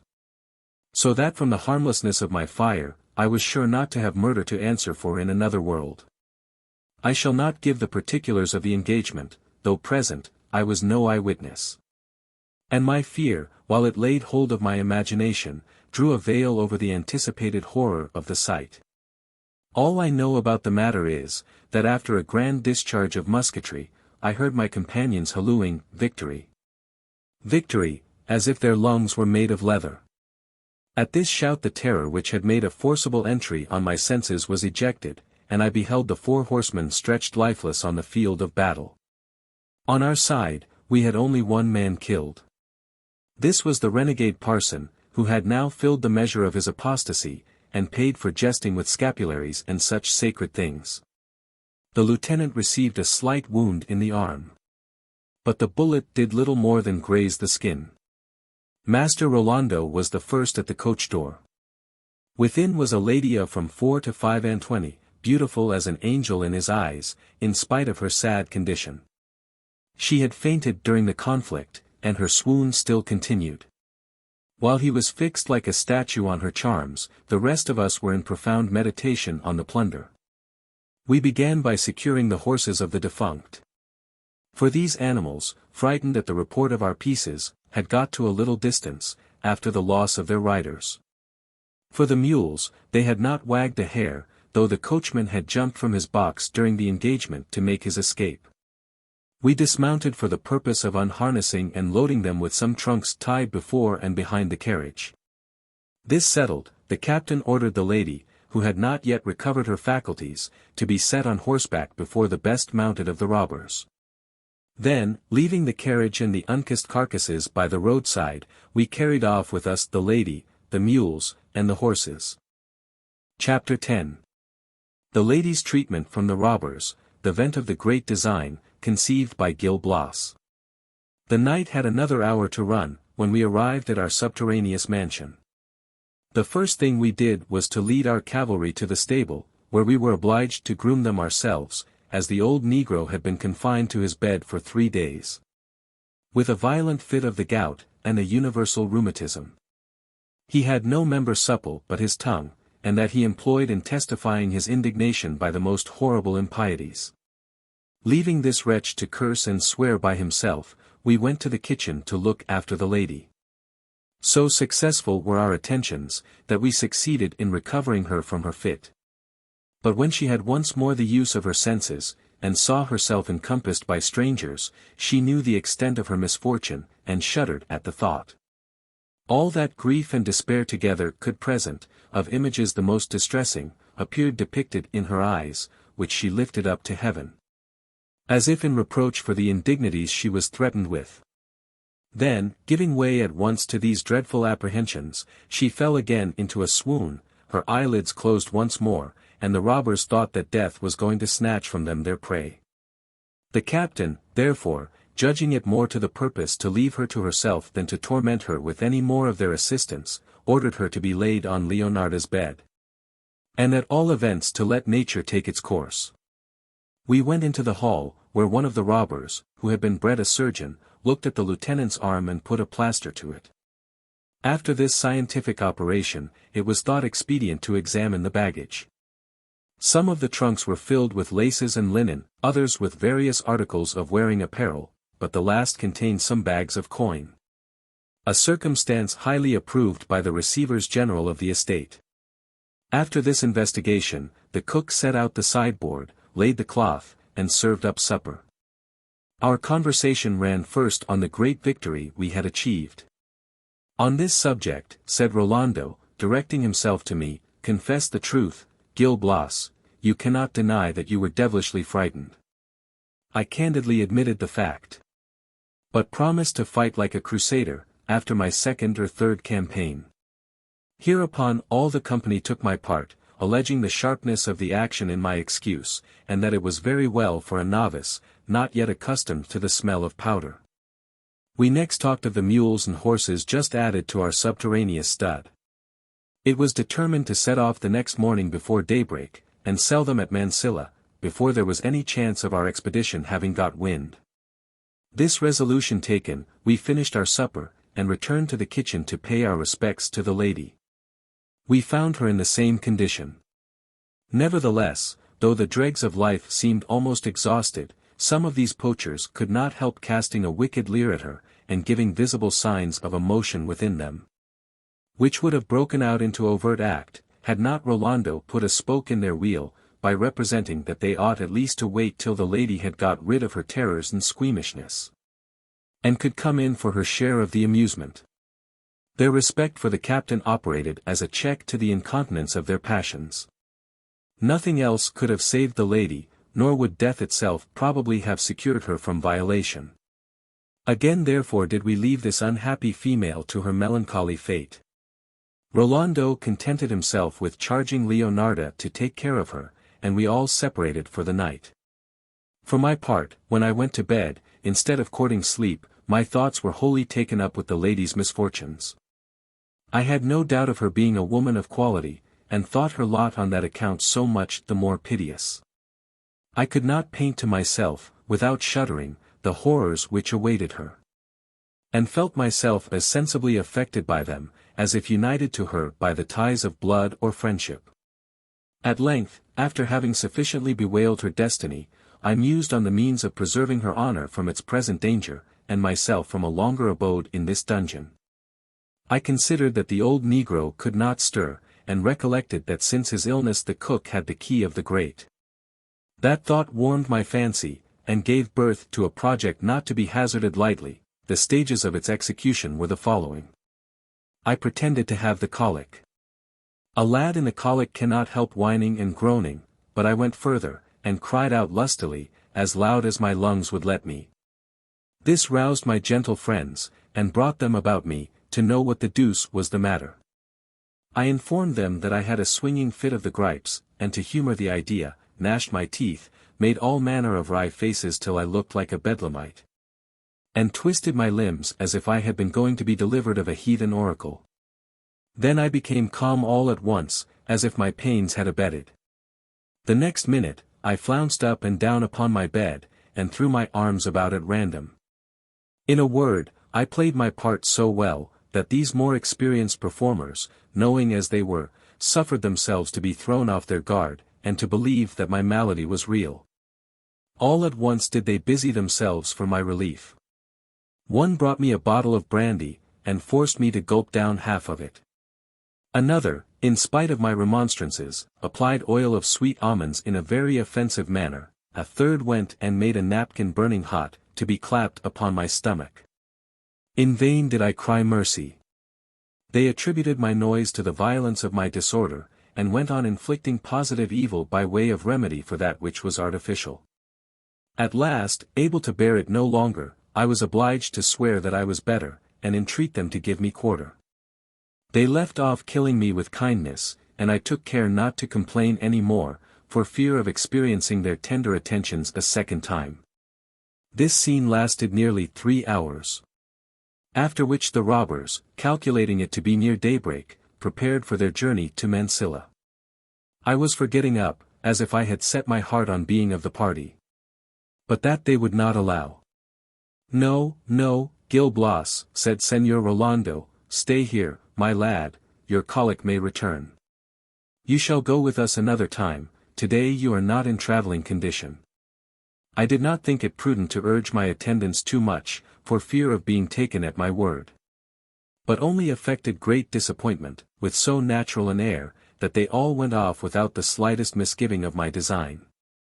After their departure, for which I had prayed most fervently, I said to myself, now is your time, Gil Blas, to be firm and resolved. Arm yourself with courage to go through with an enterprise so propitiously begun.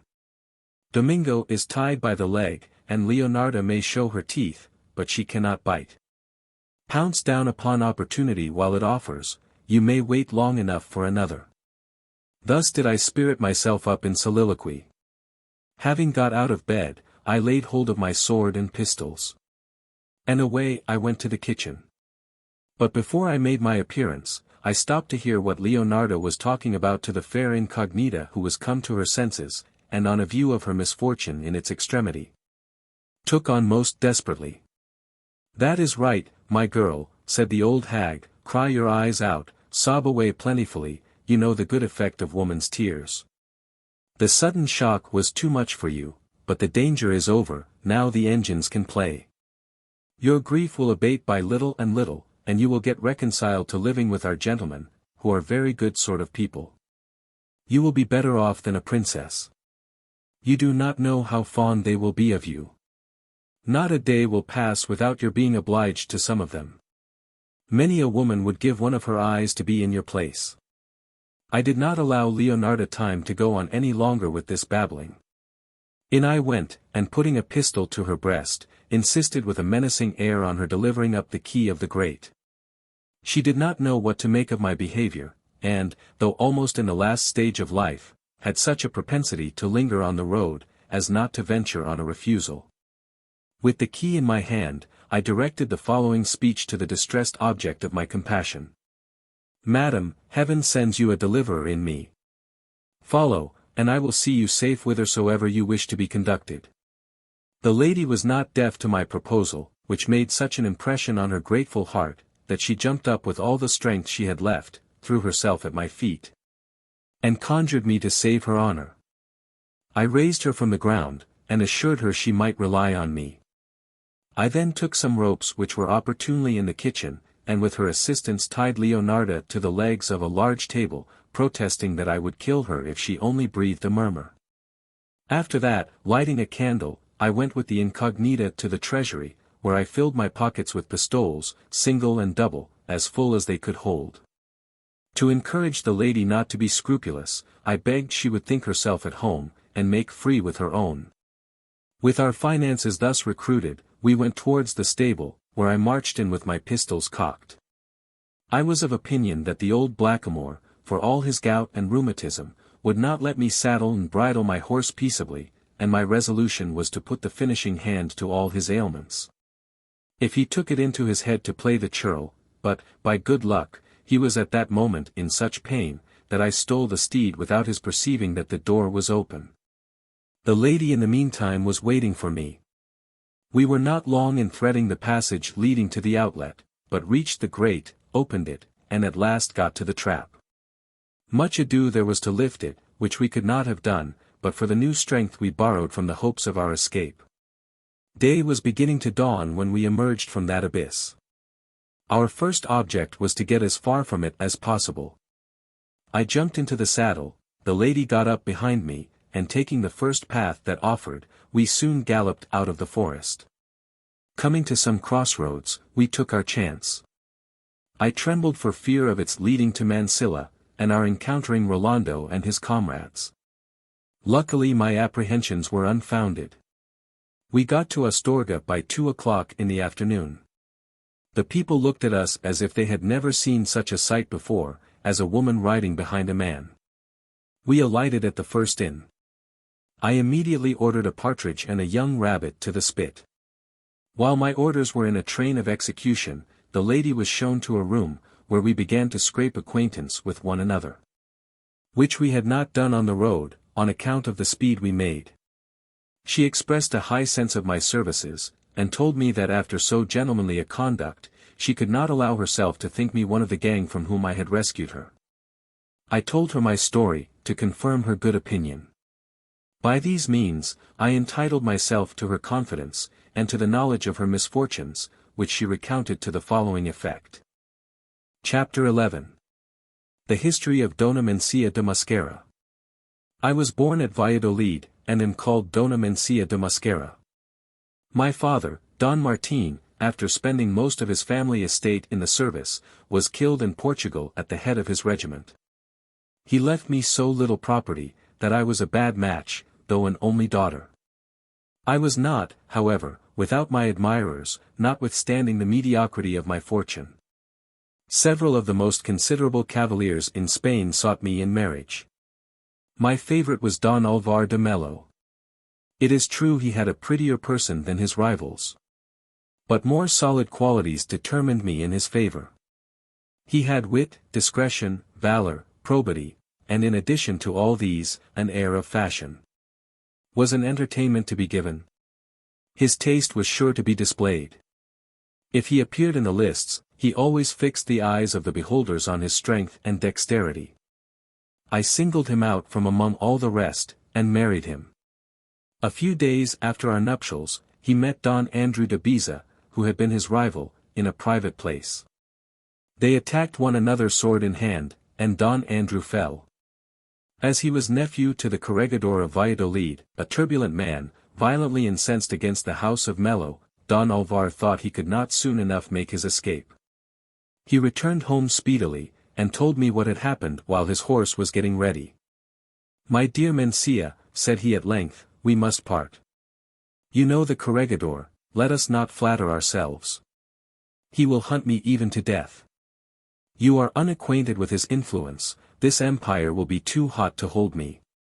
He was so penetrated by his own grief and mine, as not to be able to articulate further. I made him take some cash, and jewels, then he folded me in his arms, and we did nothing but mingle our sighs and tears for a quarter of an hour. In a short time the horse was at the door. He tore himself from me, and left me in a condition not easily to be expressed. It had been well if the excess of my affliction had destroyed me. How much pain and trouble might I have escaped by death!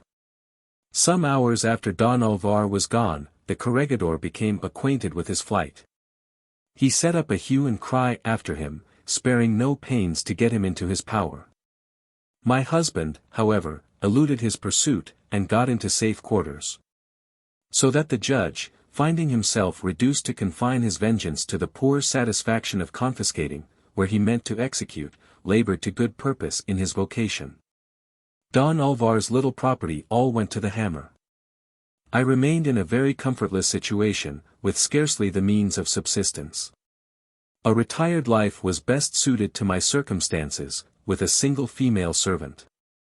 I passed my hours in lamenting, not an indigence, which I bore patiently, but the absence of a beloved husband, of whom I received no accounts.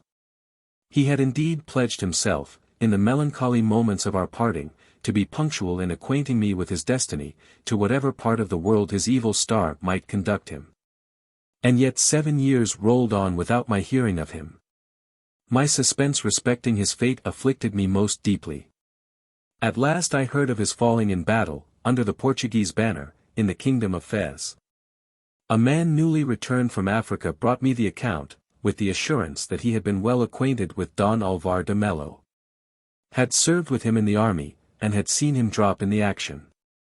To this narrative of facts he added several collateral circumstances, which left me no room to doubt of my husband's premature death. About this time, Don Ambrosio Mejia Carrillo, Marquis de la Guardia, arrived at Valladolid. He was one of those elderly noblemen who, with that good breeding acquired by long experience in courts, throw their years into the background, and retain the faculty of making themselves agreeable to our sex. One day, he happened by accident to hear the story of Don Alvar, and, from the part one bore in it and the description of my person, there arose a desire of being better acquainted. To satisfy his curiosity, he made interest with one of my relations to invite me to her house. The gentleman was one of the party. This first interview made not the less impression on his heart, for the traces of sorrow which were too obvious on my countenance. He was touched by its melancholy and languishing expression, which gave him a favorable forecast of my constancy. Respect, rather than any warmer sentiment, might perhaps be the inspirer of his wishes. For he told me more than once what a miracle of good faith he considered me, and my husband's fate as enviable in this respect, however lamentable in others. In a word, he was struck with me at first sight, and did not wait for a review of my pretensions, but at once took the resolution of making me his wife. The intervention of my kinswoman was adopted as the means of inducing me to accept his proposal. She paid me a visit. And in the course of conversation, pleaded, that as my husband had submitted to the decree of Providence in the kingdom of Fez, according to very credible accounts, it was no longer rational to coop up my charms. I had shed tears enough over a man to whom I had been united but for a few moments as it were, and I ought to avail myself of the present offer. And had nothing to do but to step into happiness at once. In furtherance of these arguments, she set forth the old Marquis's pedigree, his wealth, and high character, but in vain did her eloquence expatiate on his endowments, for I was not to be moved. Not that my mind misgave me respecting Don Alvar's death, nor that the apprehension of his sudden and unwelcome appearance hereafter, checked my inclinations. My little liking, or rather my extreme repugnance to a second marriage, after the sad issue of the first, was the sole obstacle opposed to my relation's urgency. Neither was she disheartened, on the contrary, her zeal for Don Ambrosio resorted to endless stratagems. All my family were pressed into the old lord's service. So beneficial a match was not to be trifled with. They were eternally besetting, dunning, and tormenting me. In fact, my despondency, which increased from day to day, contributed not a little to my yielding. As there was no getting rid of him, I gave way to their eager suit, and was wedded to the Marquis de la Guardia. The day after the nuptials, we went to a very fine castle of his near Burgos, between Gragel and Rodillas. He conceived a violent love for me, the desire of pleasing was visible in all his actions, the anticipation of my slenderest wishes was his earliest and his latest study. No husband ever regarded his wife more tenderly, no lover could pour forth more devotion to his mistress. Nor would it have been possible for me to steel my heart against a return of passion, though our ages were so disproportioned, had not every soft sentiment been buried in Don Alvar's grave. But the avenues of a constant heart are barred against a second inmate. The memory of my first husband threw a damp on all the kind efforts of the second. Mere gratitude was a cold retribution for such tenderness, but it was all I had to give. Such was my temper of mind, when, taking the air one day at a window in my apartment, I perceived a peasant-looking man in the garden, viewing me with fixed attention. He appeared to be a common laborer. The circumstance soon passed out of my thoughts. But the next day, having again taken my station at the window, I saw him on the selfsame spot, and again found myself the object of his eager gaze. This seemed strange. I looked at him in my turn. And, after an attentive scrutiny, thought I could trace the features of the unhappy Don Alvar. This seeming visit from the tombs roused all the dormant agony of my soul, and extorted from me a piercing scream. Happily, I was then alone with Inez, who of all my women engaged the largest share of my confidence. I told her what surmise had so agitated my spirits. She only laughed at the idea, and took it for granted that a slight resemblance had imposed on my fancy. "Take courage, madam," said she, "and do not be afraid of seeing your first husband. What likelihood is there of his being here in the disguise of a peasant? Is it even within the reach of credibility that he is still alive? However, I will go down into the garden and talk with this rustic. I will answer for finding out who he is, and will return in all possible haste with my intelligence." Inez ran on her errand like a lapwing, but soon returned to my apartment with a face of mingled astonishment and emotion. "Madam," exclaimed she, "your conjecture is but too well grounded. It is indeed Don Alvar whom you have seen. He made himself known at once, and pleads for a private interview." As I had the means of admitting Don Alvar instantaneously, by the absence of the Marquis at Burgos, I commissioned my waiting maid to introduce him into my closet by a private staircase. Well, may you imagine the hurry and agitation of my spirits. How could I support the presence of a man, who was entitled to overwhelm me with reproaches? I fainted at his very footfall as he entered. They were about me in a moment, he as well as Inez, and when they had recovered me from my swoon, Don Alvar said, "Madam, for heaven's sake compose yourself. My presence shall never be the cause of pain to you, nor would I for the world expose you to the slightest anxiety. I am no savage husband, come to account with you for a sacred pledge. Nor do I impute to criminal motives the second contract you have formed. I am well aware that it was owing to the importunity of your friends. Your persecutions from that quarter are not unknown to me. Besides, the report of my death was current in Valladolid. And you had so much the more reason to give it credit, as no letter from me gave you any assurance to the contrary. In short, I am no stranger to your habits of life since our cruel separation. And know that necessity, not lightness of heart, has thrown you into the arms." "Ah! Sir," interrupted I with sobs, "why will you make excuses for your unworthy wife? She is guilty, since you survive. Why am I not still in the forlorn state, in which I languished before my marriage with Don Ambrosio? Fatal nuptials, alas!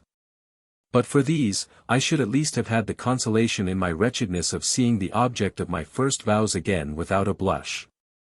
"My dear Mencia," replied Don Alvar, with a look which marked how deeply he was penetrated by my contrition, "I make no complaint of you. And far from upbraiding you with your present prosperity, as heaven is my witness, I return it thanks for the favors it has showered on you. Since the sad day of my departure from Valladolid, my own fate has ever been adverse. My life has been but a tissue of misfortune. And, as a surcharge of evil destiny, I had no means of letting you hear from me. Too secure in your affection, I could neither think nor dream but of the condition to which my fatal love might have reduced you. Dona Mencia in tears was the lovely, but killing spectre that haunted me. Of all my miseries, your dear idea was the most acute. Sometimes, I own, I felt remorse for the transporting crime of having pleased you. I wished you had lent an ear to the suit of some happier rival, since the preference with which you had honored me was to fall so cruelly on your own head. To cut short my melancholy tale, after 7 years of suffering, more enamored than ever, I determined to see you once again. The impulse was not to be resisted. And the expiration of a long slavery having furnished me with the power of giving way to it, I have been at Valladolid under this disguise at the hazard of a discovery. There, I learned the whole story. I then came to this castle, and found the means of admission into the gardener's service, who has engaged me as a laborer. Such was my stratagem to obtain this private interview. But do not suppose me capable of blasting, by my continuance here, the happiness of your future days. I love you better than my own life. I have no consideration but for your repose. And it is my purpose, after thus unburdening my heart, to finish in exile the sacrifice of an existence, which has lost its value since no longer to be devoted to your service. No, Don Alvar, no, exclaimed I at these words, you shall never quit me a second time. I will be the companion of your wanderings, and death only shall divide us from this hour. Take my advice, replied he, live with Don Ambrosio, unite not yourself with my miseries, but leave me to stand under their undivided weight. These and other such entreaties he used. But the more willing he seemed to sacrifice himself to my welfare, the less did I feel disposed to take advantage of his generosity. When he saw me resolute in my determination to follow him, he all at once changed his tone. And assuming an aspect of more satisfaction, "Madam," said he, "since you still love Don Alvar well enough, to prefer adversity with him before your present ease and affluence. Let us then take up our abode at Betanco's, in the interior of Galicia. There I have a safe retreat. Though my misfortunes may have stripped me of all my effects, they have not alienated all my friends. Some are yet faithful, and have furnished me with the means of carrying you off. With their help I have hired a carriage at Zamora. Have bought mules and horses, and am accompanied by perhaps the 3 boldest of the Galicians. They are armed with carabines and pistols, waiting my orders at the village of Rodillas. Let us avail ourselves of Don Ambrosio's absence. I will send the carriage to the castle gate, and we will set out without loss of time. I consented. Don Alvar flew towards Rodillas, and shortly returned with his escort. My women, from the midst of whom I was carried off, not knowing what to think of this violent proceeding, made their escape in great terror. Inez only was in the secret. But she would not link her fate with mine, on account of a love affair with Don Ambrosio's favorite man. I got into the carriage therefore with Don Alvar, taking nothing with me but my clothes and some jewels of my own before my second marriage. For I could not think of appropriating any presents of the Marquis. We travelled in the direction of Galicia, without knowing if we should be lucky enough to reach it. We had reason to fear Don Ambrosio's pursuit on his return, and that we should be overtaken by superior numbers. We went forward for 2 days without any alarm, and in the hope of being equally fortunate the third, had got into a very quiet conversation. Don Alvar was relating the melancholy adventure which had occasioned the rumor of his death, and how he recovered his freedom, after 5 years of slavery. When yesterday we met upon the Leon road the banditti you were with. He it was whom they killed with all his attendants, and it is for him the tears flow, which you see me shedding at this moment. Chapter 12. A disagreeable interruption. Dona Mencia melted into tears as she finished this recital. I allowed her to give a free passage to her sighs. I even wept myself for company, so natural is it to be interested for the afflicted, and especially for a lovely female in distress. I was just going to ask her what she meant to do in the present conjuncture, and possibly she was going to consult me on the same subject if our conversation had not been interrupted. But we heard a great noise in the inn, which drew our attention whether we would or no. It was no less than the arrival of the corregidor, attended by 2 alguazils and their marshalmen. They came into the room where we were. A young gentleman in their train came first up to me, and began taking to pieces the different articles of my dress. He had no occasion to examine them long. By St. James, exclaimed he, this is my identical doublet. It is the very thing, and as safely to be challenged as my horse. You may commit this spark on my recognizance. He is one of the gang who have an undiscovered retreat in this country. At this discourse, which gave me to understand my accuser to be the gentleman robbed, whose spoils to my confusion were exclusively my own, I was without a word to say for myself. Looking one way and the other, and not knowing where to fix my eyes. The corregidor, whose office was suspicion, set me down for the culprit, and, presuming on the lady for an accomplice, ordered us into separate custody. This magistrate was none of your stern gallows-preaching fellows, he had a jocular epigrammatic sort of countenance. God knows if his heart lay in the right place for all that. As soon as I was committed, in came he with his pack. They knew their trade, and began by searching me. What a forfeit to these lords of the manor! At every handful of pistoles, what little eyes did I see them make! The corregidor was absolutely out of his wits. It was the best stroke within the memory of justice. My pretty lad, said his worship with a softened tone, we only do our duty, but do not you tremble for your bones before the time, you will not be broken on the wheel if you do not deserve it. These bloodsuckers were emptying my pockets all the time with their cursed palaver, and took from me what their betters of the shades below had the decency to leave, my uncle's 40 ducats. They stuck at nothing. Their stanch fingers, with slow but certain scent, routed me out from top to toe. They whisked me round, and stripped me even to the shame of modesty, for fear some sneaking portrait of the king should slink between my shirt and skin. When they could sift me no further, the corregidor thought it time to begin his examination. I told a plain tale. My deposition was taken down. And the sequel was, that he carried in his train his bloodhounds, and my little property, leaving me to toss without a rag upon a beggarly wisp of straw. Oh, the miseries of human life! Groaned I, when I found myself in this merciless and solitary condition. Our adventures here are whimsical, and out of all time and tune. From my first outset from Oviedo, I had got into a pleasant round of difficulties. Hardly had I worked myself out of one danger, before I soused into another.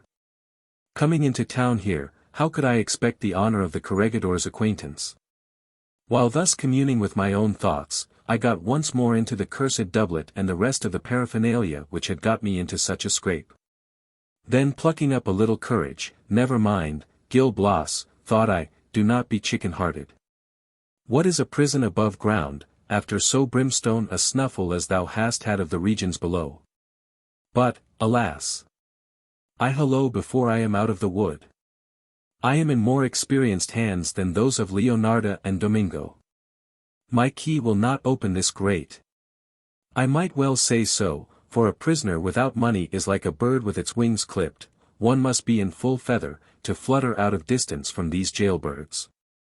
But we left a partridge and a young rabbit on the spit. How they got off I know not. But my supper was a bit of sallow-complexioned bread, with a pitcher of water to render it amenable to mastication. And thus was I destined to bite the bridle in my dungeon. A fortnight was pretty well without seeing a soul but my keeper, who had orders that I should want for nothing in the bread and water way. Whenever he made his appearance I was inclined to be sociable, and to parley a little to get rid of the blue devils, but this majestic minister was above reply, he was mum. He scarcely trusted his eyes but to see that I did not slip by him. On the 16th day, the corregidor strutted in to this tune. You are a lucky fellow. I have news for you. The lady is packed off for Burgos. She came under my examination before her departure, and her answers went to your exculpation. You will be at large this very day if your carrier from Pegnaflor to Cacabelos agrees in the same tale. He is now in Astorga.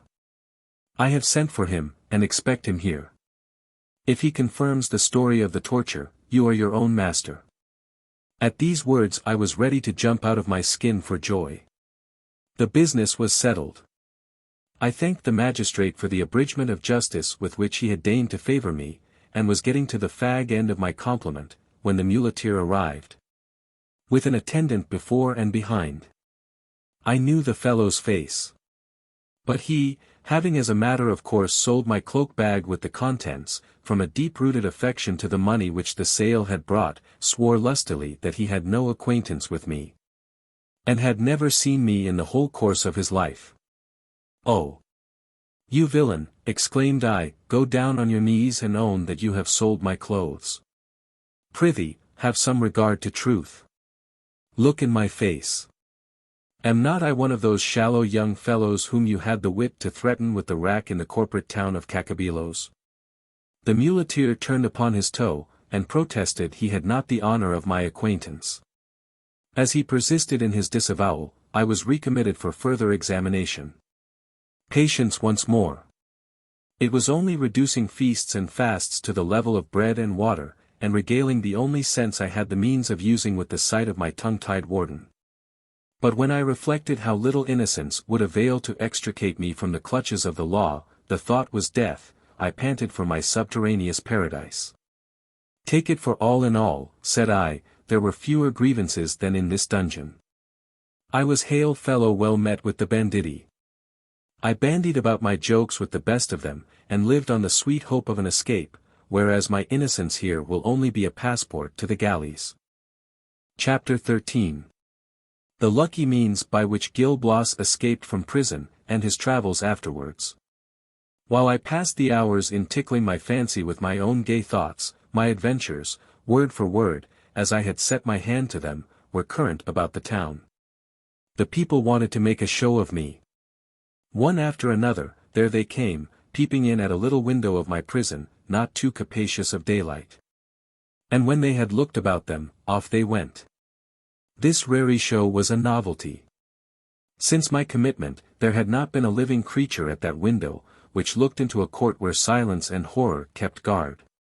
This gave me to understand that I was become the town talk, and I knew not whether to divine good or evil from the omen.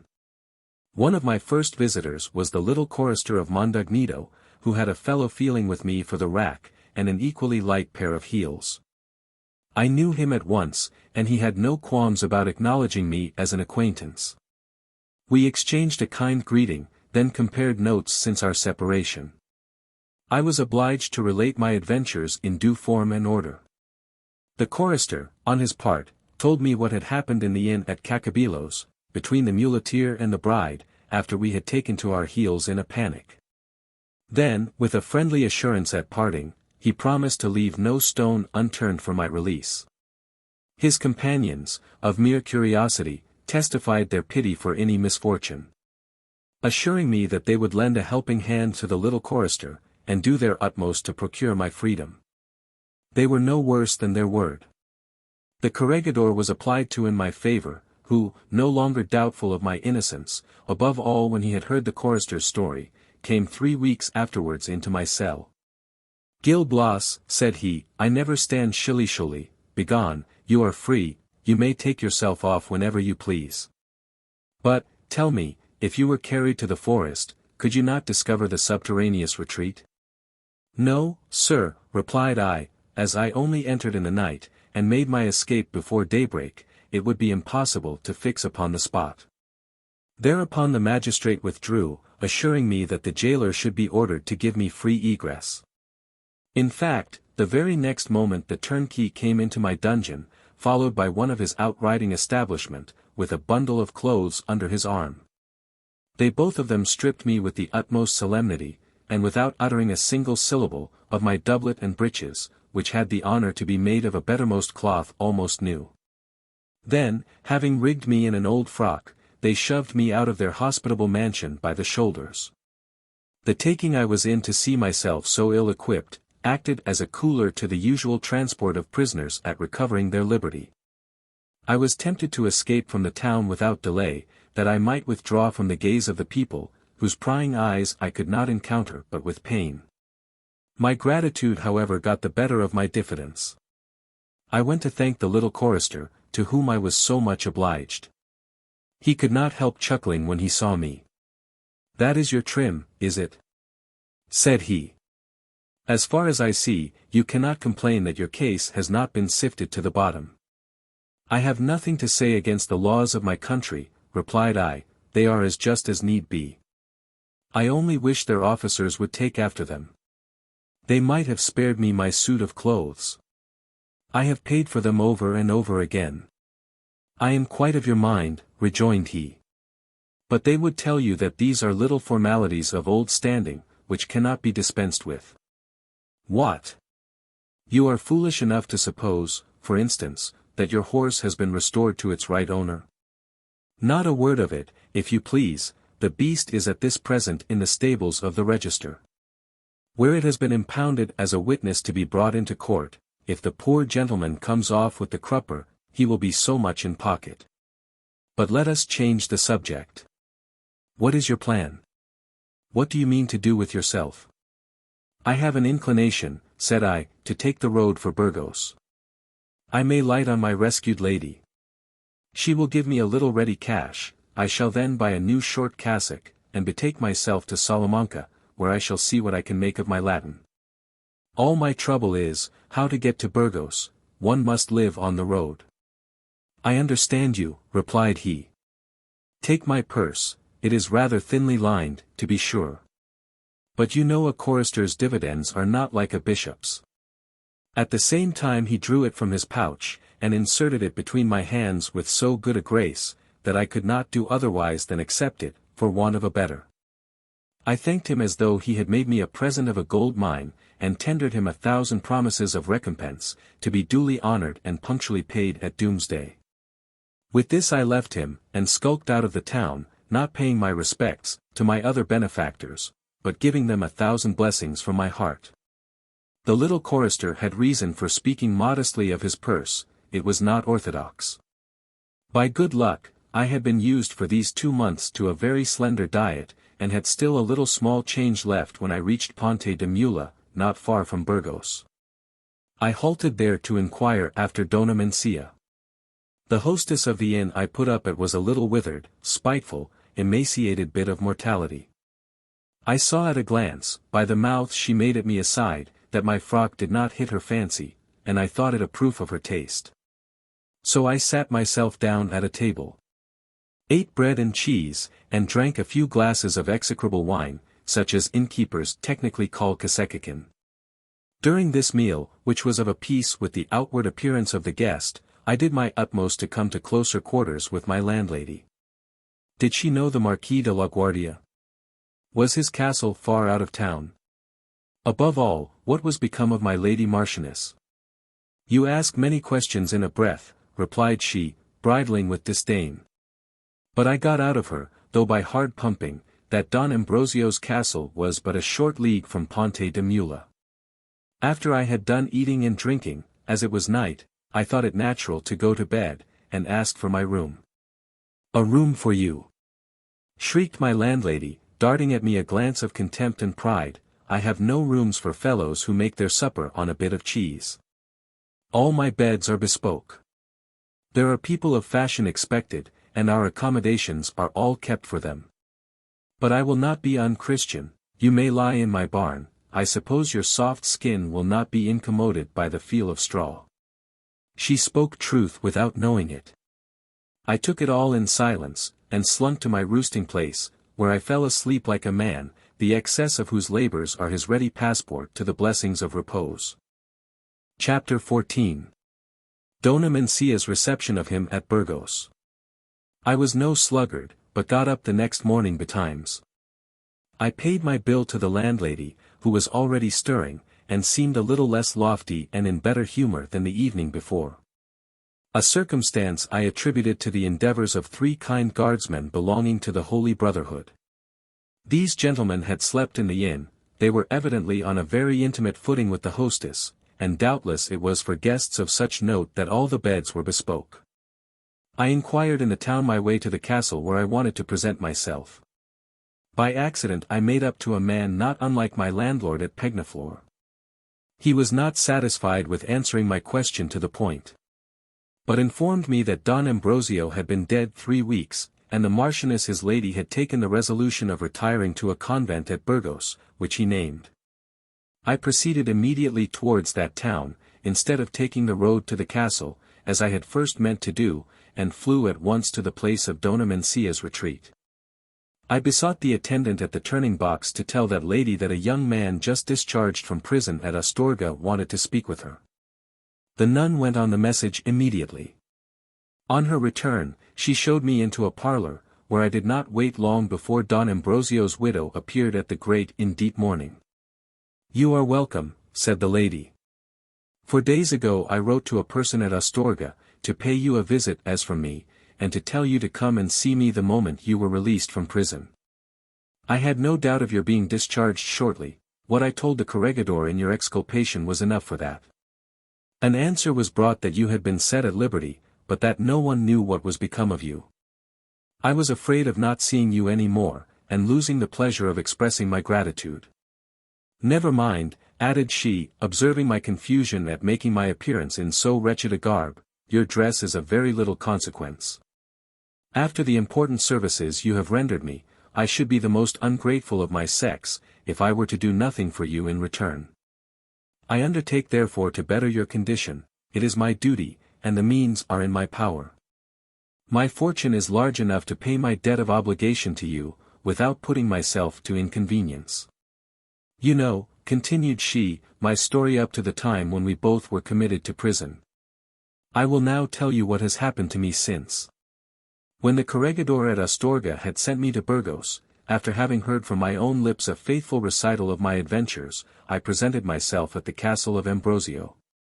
My return thither excited extreme surprise, but they told me that it was too late. The Marquis, as if he had been thunderstruck at my flight, fell sick, and the physicians despaired of his recovery.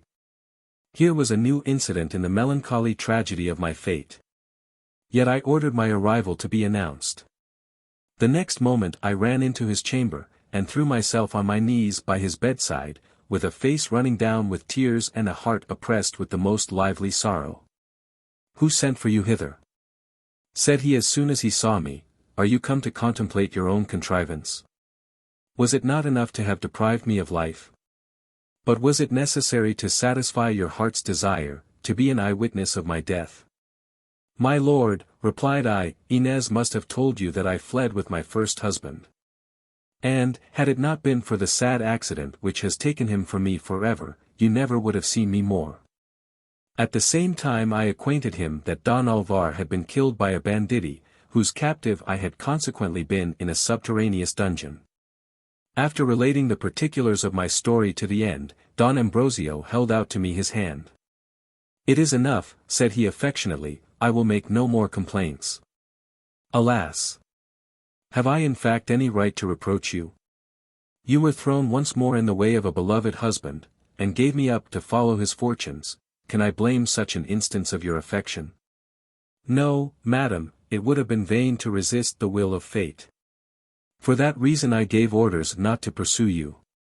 In my rival himself I could not but respect the sacred rights with which he was invested, and even the impulse of your flight seemed to have been communicated by some superior power.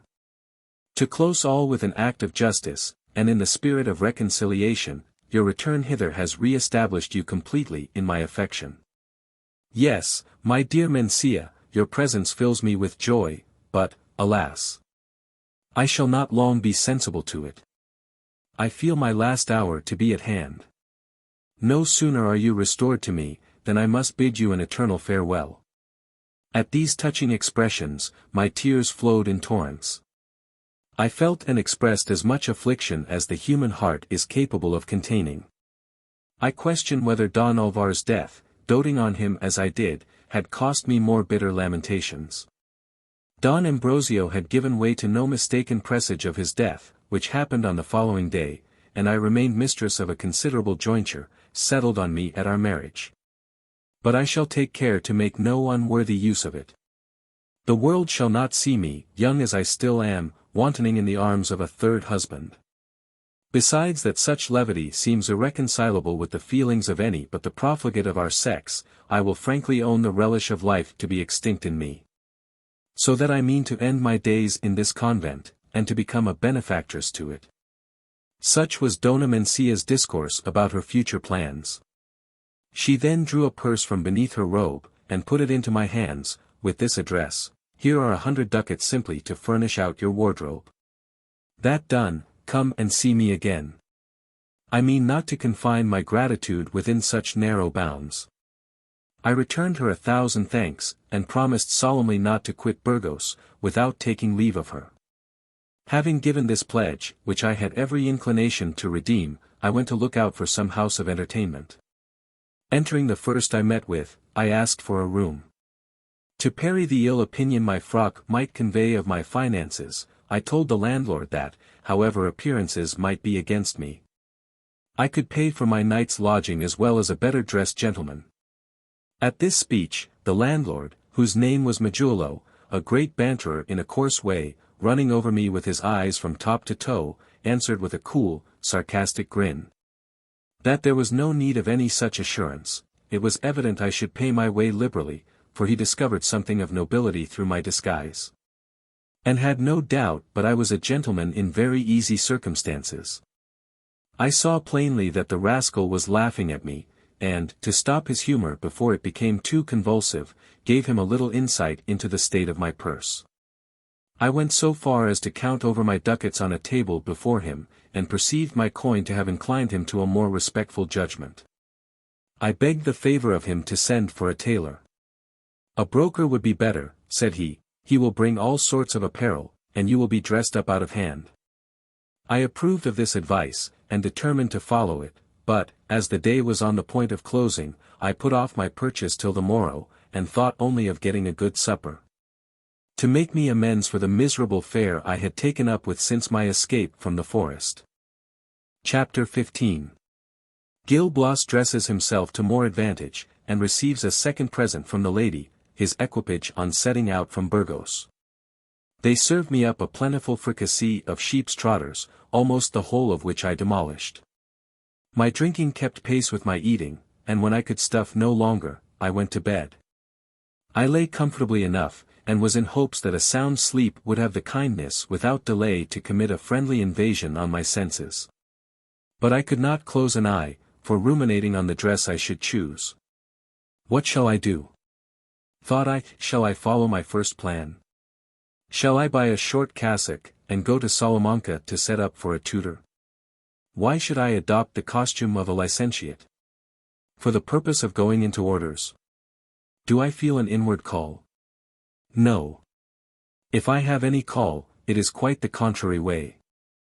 I had rather wear a sword than an apron, and push my fortune in this world, before I think of the next. I made up my mind to take on myself the appearance of a gentleman. Waiting for the day with the greatest impatience, its first dawn no sooner greeted my eyes, than I got up. I made such an uproar in the inn, as to wake the most inveterate sleeper, and called the servants out of bed, who returned my salute with a volley of curses. But they found themselves under a necessity of stirring, and I let them have no rest, till they had sent for a broker. The gentleman soon made his appearance, followed by two lads, each lugging in a great bundle of green cloth. He accosted me very civilly, to the following effect: "Honored sir, you are a happy man to have been recommended to me rather than anyone else. I do not mean to give my brethren an ill word, God forbid I should offer the slightest injury to their reputation. They have none to spare. But, between ourselves, there is not one of them that has any bowels, they are more extortionate than the Israelites. There is not a broker but myself, that has any moral sense. I keep within the bounds of a reasonable profit. I am satisfied with £1 in the penny, no, that is wrong, with a penny in the pound. Thanks to heaven, I get forward fair and softly in the world." The broker, after this preface, which I, like a fool, took for chapter and verse, told his journeymen to undo their bundles. They showed me suits of every color in the rainbow, and exposed to sale a great choice of plain cloths. These I threw aside with contempt, as thinking them too undressed. But they made me try on one which fitted me as well as if I had been measured for it, and just hit my fancy, though it was a little the worse for wear. It was a doublet with slashed sleeves, with breeches and a cloak, the whole of blue velvet with gold embroidery. I felt a little hankering after this particular article, and attempted to beat down the price. The broker, who saw my inclination, told me I had a very correct taste. "By all that is sacred," exclaimed he, "it is plain you are no younker. Take this with you. That dress was made for one of the first nobility in the kingdom, and has not been on his back 3 times. Look at the velvet.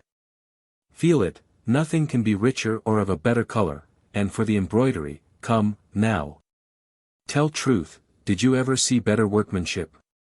"What is the price of it?" said I. "Only 60 ducats, replied he. "I have refused the money, or else I am a liar.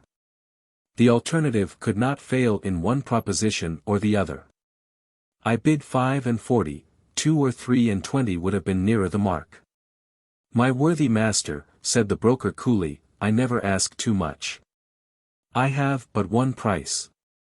But here," added he, holding up the suits I had thrown aside, "take these, I can afford to sell them a better bargain." All this only inflamed my eagerness to buy what I was cheapening. And as I had no idea that he would have made any abatement, I paid him down 60 ducats. When he saw how easily a fool and his money were parted, I verily believe that, in spite of the moral sense, he heartily repented not having taken a hint from the extortionate Israelite. But reconciling himself as well as he could to the small profit, to which he professed to confine himself, of £1 upon a penny, he retreated with his journeyman. I was not suffered to forget that they must have something for their trouble. I had now a cloak, a doublet, and a very decent pair of breeches. The rest of my wardrobe was to be thought of, and this took up the whole morning. I bought some linen, a hat, silk stockings, shoes, and a sword, and concluded by putting on my purchases. What pleasure was it to see myself so well accoutred! My eyes were never cloyed, as it were, with the richness of my attire. Never did peacock look at his own plumage with less philosophy. On that very day, I paid a second visit to Dona Mencia, who received me with her usual affability. She thanked me over again for the service I had rendered her. On that subject, rapid was the interchange of compliments. Then, wishing every kind of success, she bade me farewell, and withdrew, without giving me anything but a ring worth 30 pistoles, which she begged me to keep as a remembrance. I looked very foolish with my ring. I had reckoned on a much more considerable present. Thus, little satisfied with the lady's bounty, I measured back my steps in a very musing attitude, but as I entered the inn door, a man overtook me, and throwing off his wrapping cloak, discovered a large bag under his arm. At the vision of the bag, apparently full of current coin, I stood gaping, as did most of the company present. The voice of angel or archangel could not have been sweeter, than when this messenger of earthly dross, laying the bag upon the table, said, "Señor Gil Blas, the Lady Marchioness desires her compliments." I bowed the bearer out, with an accumulation of fine speeches, and, as soon as his back was turned, pounced upon the bag, like a hawk upon its quarry, and bore it between my talons to my chamber. I untied it without loss of time, and the contents were 1,000 ducats. The landlord, who had overheard the bearer, came in just as I had done counting them, to know what was in the bag. The sight of my riches displayed upon a table, struck him in a very forcible manner. "What the devil? Here is a sum of money. So. You are the man," pursued he with a waggish sort of leer, "you know how to tickle the fancies of the ladies.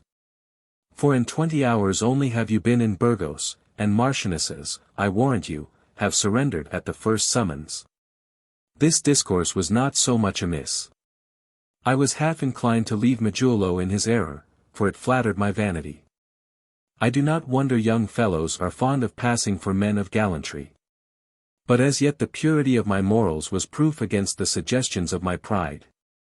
I undeceived my landlord, by telling him Dona Mencia's story, to which he listened very attentively. Afterwards I let him into the state of my affairs, and, as he seemed to take an interest in them, besought him to assist me with his advice. He ruminated for some time. Then said with a serious air, "Master Gil Blas, I have taken a liking to you, and since you are candid enough to open your heart to me, I will tell you sincerely what I think would suit you best. You were evidently born for a court life. I recommend you to go thither, and to get about the person of some considerable nobleman. But make a point either of getting at his secrets, or administering to his pleasures. Unless you do that, it will be all lost time in his family. I know the great, they reckon nothing upon the zeal and attachment of a real friend, but only care for pimping sycophants. You have besides another string to your bow. You are young, with an attractive person, parts out of the question, for they are not at all times necessary. It is hard if you cannot turn the head of some rich widow, or handsome wife with a broomstick for her husband. Love may ruin men of fortune, but it makes amends by feathering the nests of those who have none. My vote therefore is for Madrid, but you must not make your appearance there without an establishment. There, as elsewhere, people judge by the outside. And you will only be respected according to the figure you make. I will find you a servant, a tried domestic, a prudent lad, in a word, a fellow of my own creation. Buy a couple of mules. One for yourself, the other for him, and set off as fast as you can. This counsel was too palatable to be refused.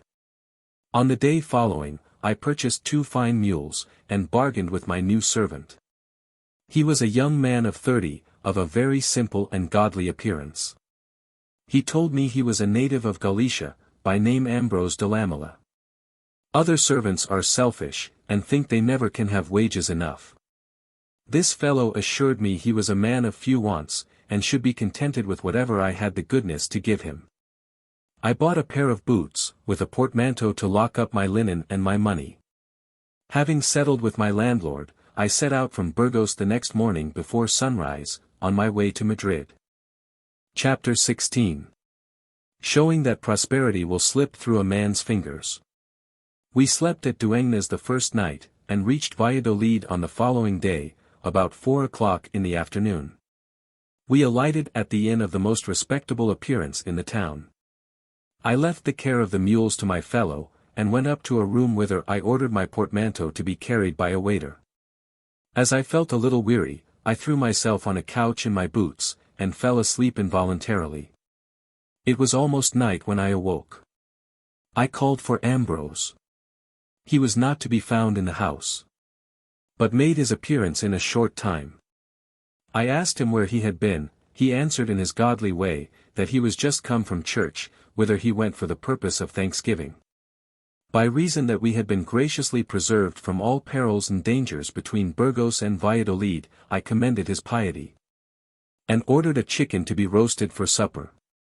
At the moment when I was giving this order, my landlord came into my room with a light in his hand.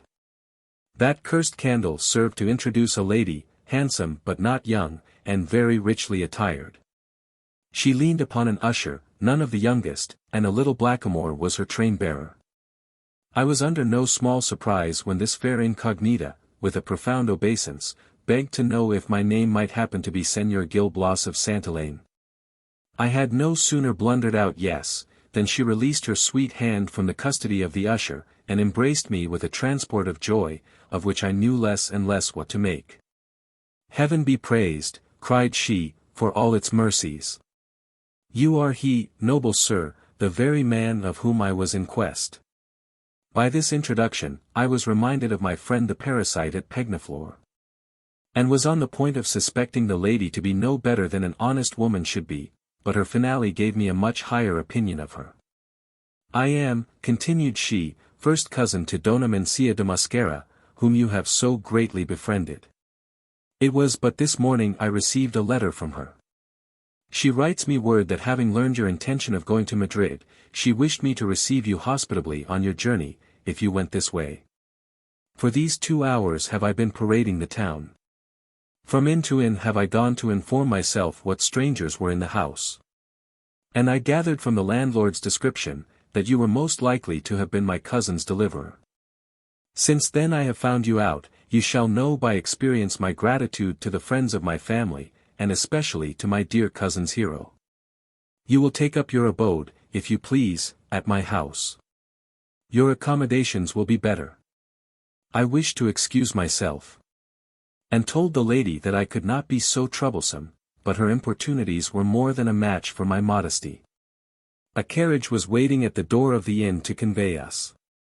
She saw my portmanteau taken care of with her own eyes, because, as she justly observed, there were a great many light-fingered gentry about Valladolid. To be sure there were a great many light-fingered gentry about Valladolid, as she justly observed.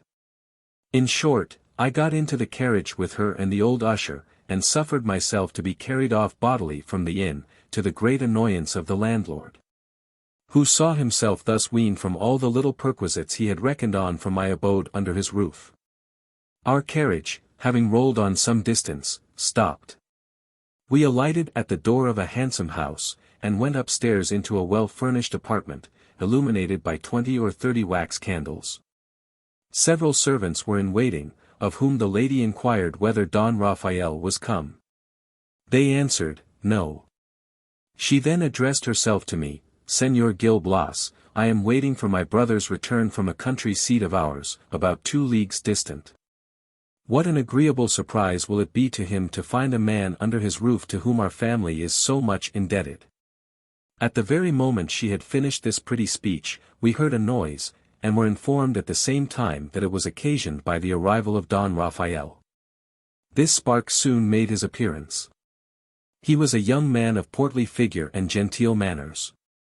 "I am in ecstasy to see you back again, brother," said the lady. "You will assist me in doing the honors to Señor Gil Blas of Santillana. We can never do enough to show our sense of his kindness to our kinswoman, Dona Mencia. Here, read this letter I have just received."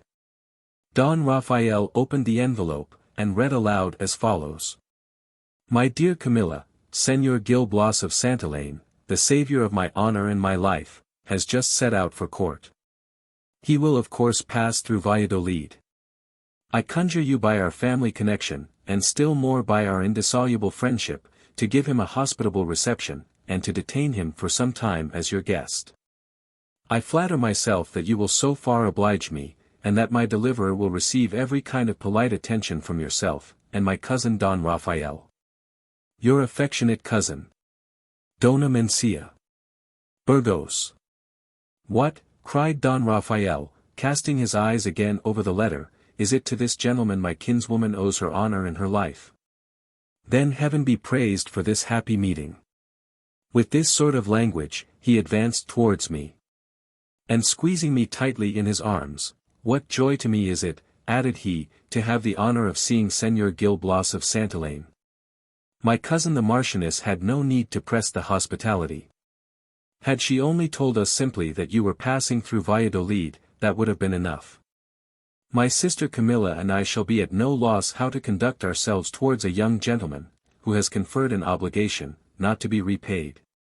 On her of all our family most tenderly beloved by us. I made the best answer I could to these speeches, which were followed by many others of the same kind, and interlarded with 1,000 bows and scrapes. But Lord bless me, he has his boots on. The servants were ordered in, to take them off. We next went into another room, where the cloth was laid. Down we sat at table, the brother, sister, and myself. They paid me 100 compliments during supper. Not a word escaped me, but they magnified it into an admirable hit. It was impossible not to observe the assiduity with which they both helped me out of every dish. Don Raphael often pledged me to Dona Mencia's health. I could not refuse the challenge. And it looked a little as if Camilla, who was a very good companion, ogled at me with no questionable meaning. I even thought I could perceive that she watched her opportunity, as if she was afraid of being detected by her brother. An oracle could not have convinced me more firmly that the lady was caught. And I looked forward to a little delicate amusement from the discovery, during the short time I was to stay at Valladolid. That hope was my tempter to comply with the request they made me, of condescending to pass a few days with them. They thanked me kindly for indulging them with my company. And Camilla's restrained, but visible transport, confirmed me in the opinion that I was not altogether disagreeable in her eyes. Don Raphael, finding I had made up my mind to be his guest for a few days, proposed to take me to his country house. The description of it was magnificent, and the round of amusements he meditated for me was not to be described. At one time, said he, we will take the diversion of the chase, at another that of fishing, and whenever you have a mind for a saunter, we have charming woods and gardens. In addition, we shall have agreeable society. I flatter myself you will not find the time hang heavy on your hands. I accepted the invitation, and it was agreed that we should go to this fine country house the following day. We rose from table with this pleasant scheme in our mouths. Don Raphael seemed in ecstasy. Senor Gil Blas, said he, embracing me, I leave you with my sister. I am going presently to give the necessary orders, and send invitations round to the families I wish to be of the party. With these words he sallied forth from the room where we were sitting.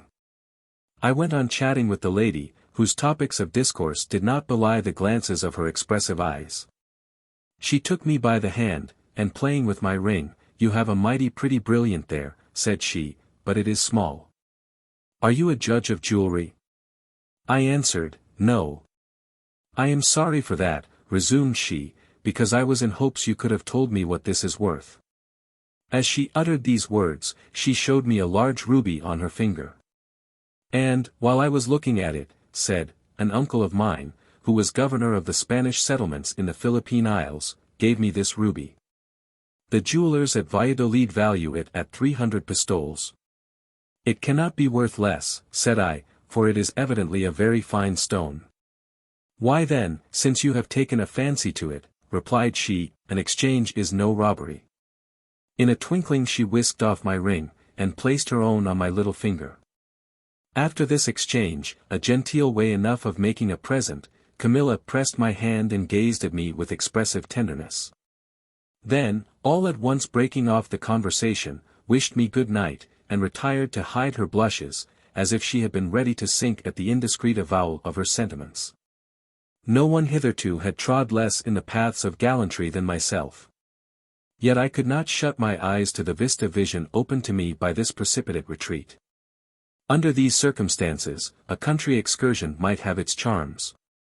Full of this flattering idea, and intoxicated with the prosperous condition of my affairs, I locked myself into my bedroom, after having told my servant to call me betimes in the morning. Instead of going to sleep, I gave myself up to the disagreeable reflections which my portmanteau, snug upon the table, and my ruby excited in my breast. Heaven be praised, thought I, though misfortunes have been my lot, I am unfortunate no longer. 1,000 ducats here, a ring of 300 pistoles value there. I am in cash for a considerable time. Indeed Majolo was no flatterer, I see clearly. The ladies of Madrid will take fire like touchwood, since the green sticks of Valladolid are so inflammable. Then the kind regards of the generous Camilla arrayed themselves in all their charms, and I tasted by anticipation the amusements Don Raphael was preparing for me at his villa. In the meanwhile, amid so many images of pleasure, sleep was on the watch to strew his poppies on my couch. As soon as I felt myself drowsy, I undressed and went to bed. The next morning, when I awoke, I found it rather late. It was odd enough that my servant did not make his appearance, after such particular orders. Ambrose, thought I to myself, my devout Ambrose is either at church or abominably lazy this morning. But I soon let go this opinion of him to take up a worse. For getting out of bed, and seeing no portmanteau, I suspected him to have stolen it during the night. To clear up my suspicions, I opened my chamber door, and called the religious rascal over and over again. An old man answered, saying, "What is your pleasure, sir?" "All your folks left my house before daybreak." "Your house? How now?" exclaimed I, "am I not under Don Raphael's roof?" "I do not know the gentleman," said he. "You are in a ready-furnished lodging, and I am the landlord. Yesterday evening, an hour before your arrival, the lady who supped with you came hither, and engaged this suite of apartments for a nobleman of high rank, travelling incognito, as she called it. She paid me beforehand. I was now in the secret. It was plain enough what sort of people Camilla and Don Raphael were. And I conjectured that my servant, having wormed himself into a complete knowledge of my concerns, had betrayed me to these impostors. Instead of blaming myself for this sad accident, and considering that it could never have happened but for my indiscretion in so unnecessarily betraying my confidence to Majolo, I gave bad language to the poor harmless Dame Fortune, and cursed my ill star in 100 different formularies. The master of the ready-furnished lodging, to whom I related the adventure, which perhaps was as much his as mine, showed some little outward sensibility to my affliction. He lamented over me, and protested he was deeply mortified that such a play should have been acted in his house. But I verily believe, notwithstanding his fine words, that he had an equal share in the cheat with mine host at Burgos, to whom I have never denied the merit of so ingenious an invention. Chapter 17. The measures Gil Blas took after the adventure of the ready-furnished lodging. After the first transports of my grief were over, I began to consider, that instead of giving way to remorse, I ought rather to bear up against my ill fate. I summoned back my resolution, and by way of comfort, said to myself as I was dressing, I am still in luck that the knaves have not carried off my clothes and what little money I had in my pocket. I gave them some credit for being so considerate. They had even been generous enough to leave me my boots, which I parted with to the landlord for 1/3 of their cost. At last I sallied out of the ready-furnished lodging, unencumbered, heaven be praised, with baggage or attendants. The first thing I did was to go and see if my mules were still at the inn, where we alighted the evening before. It was not to be supposed that Ambrose would have neglected a due attention to them. And it would have been well for me if I had always taken such exact measure of his character. I learned that he had not waited for the morning, but had been careful to fetch them off overnight. Under these circumstances, satisfied I should never see them again, any more than my portmanteau, I walked sulkily along the streets, musing on the future plans I should adopt. I was tempted to go back to Burgos, and once more have recourse to Dona Mencia. But, regarding this as an abuse of that lady's goodness, and being aware, moreover, what a fool I should look like, I thought it best to forego that idea. I made a vow too for the future to be on my guard against women. I could have sent the chaste Susanna to the house of correction. From time to time my ring caught my eye. It was a present from Camilla. And I was ready to burst with anguish. Alas! Thought I am no judge of jewelry, but I shall be, by experience of these hucksters who exchange without a robbery. I need not go to a jeweler to be told I am an ass. I can see my own face in my ruby. Yet I did not neglect to know the truth respecting the value of my ring, and showed it to a lapidary, who rated it at 3 ducats. At such an estimate, though as much as I expected, I made a formal surrender to the devil, of the Philippine Isles, the governor and his niece. Or rather, I only restored his own subjects to their lawful sovereign. As I was going out of the lapidary's shop, a young fellow brushed by me, and on looking round, made a full stop. I could not recollect his name at first, though his features were perfectly familiar to me. "How now, Gil Blas," said he, "are you ashamed of an old acquaintance? Or have 2 years so altered the son of Nunez the barber, that you do not know him? Do not you recollect Fabricio, your townsman and schoolfellow? How often have we kept, before Dr. Godinez, upon universals and metaphysics?" These words did not flow so fast as my recollection, and we embraced with mutual goodwill. "Well, my friend," resumed he, "I am overjoyed to meet with you. Words fall short.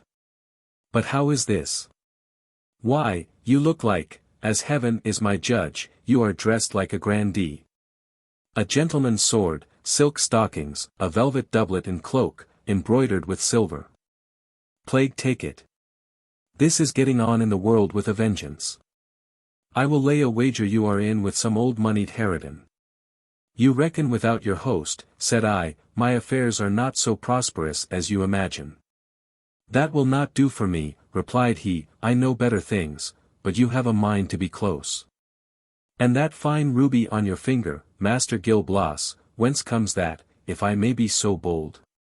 "It comes," quoth I, "from an infernal jade. Fabricio, my dear Fabricio, far from being point, quint, and quatorze with the ladies of Valladolid, you are to know, my friend, that I am their complete bubble." I uttered these last words so ruefully, that Fabricio saw plainly that some trick had been played upon me. He was anxious to learn why I was out of humor with the lovely sex. I had no difficulty in satisfying his curiosity, but as the story was a long one, and besides we had no mind to part in a hurry, we went into a coffee-house to be a little more at ease. There I recounted to him, during breakfast, all that had happened to me since my departure from Oviedo. My adventures he thought whimsical enough. And testifying his sympathy in my present uneasy circumstances, added, "We must make the best, my good lad, of all our misfortunes in this life. Is a man of parts in distress? He waits patiently for better luck. Such a one, as Cicero truly observes, never suffers himself to be humbled so low as to forget that he is a man. For my own part, that is just my character. In or out of favor there is no sinking me, I always float on the surface of ill luck. For example, I was in love with a girl of some family at Oviedo, and was beloved by her in return. I asked her of her father in marriage, he refused. Many a young fellow would have died of grief, but no.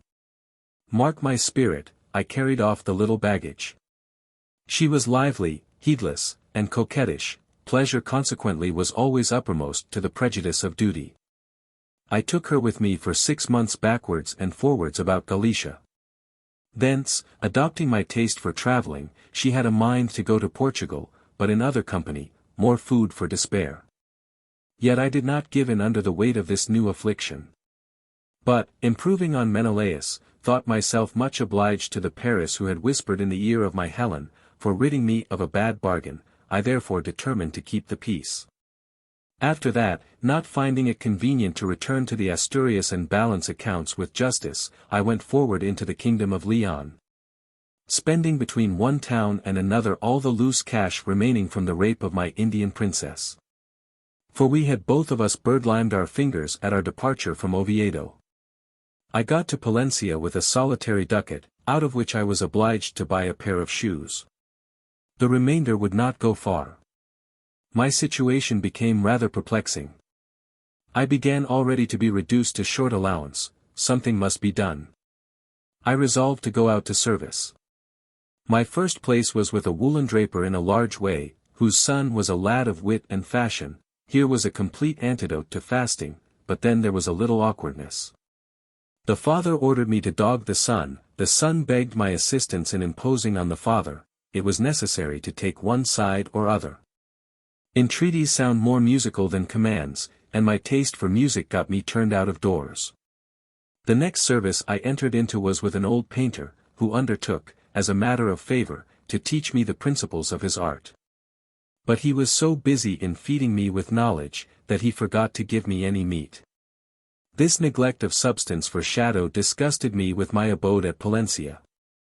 I came to Valladolid, where, by the greatest good luck in the world, I was hired by a governor of the hospital. I am with him still, and delighted with my quarters.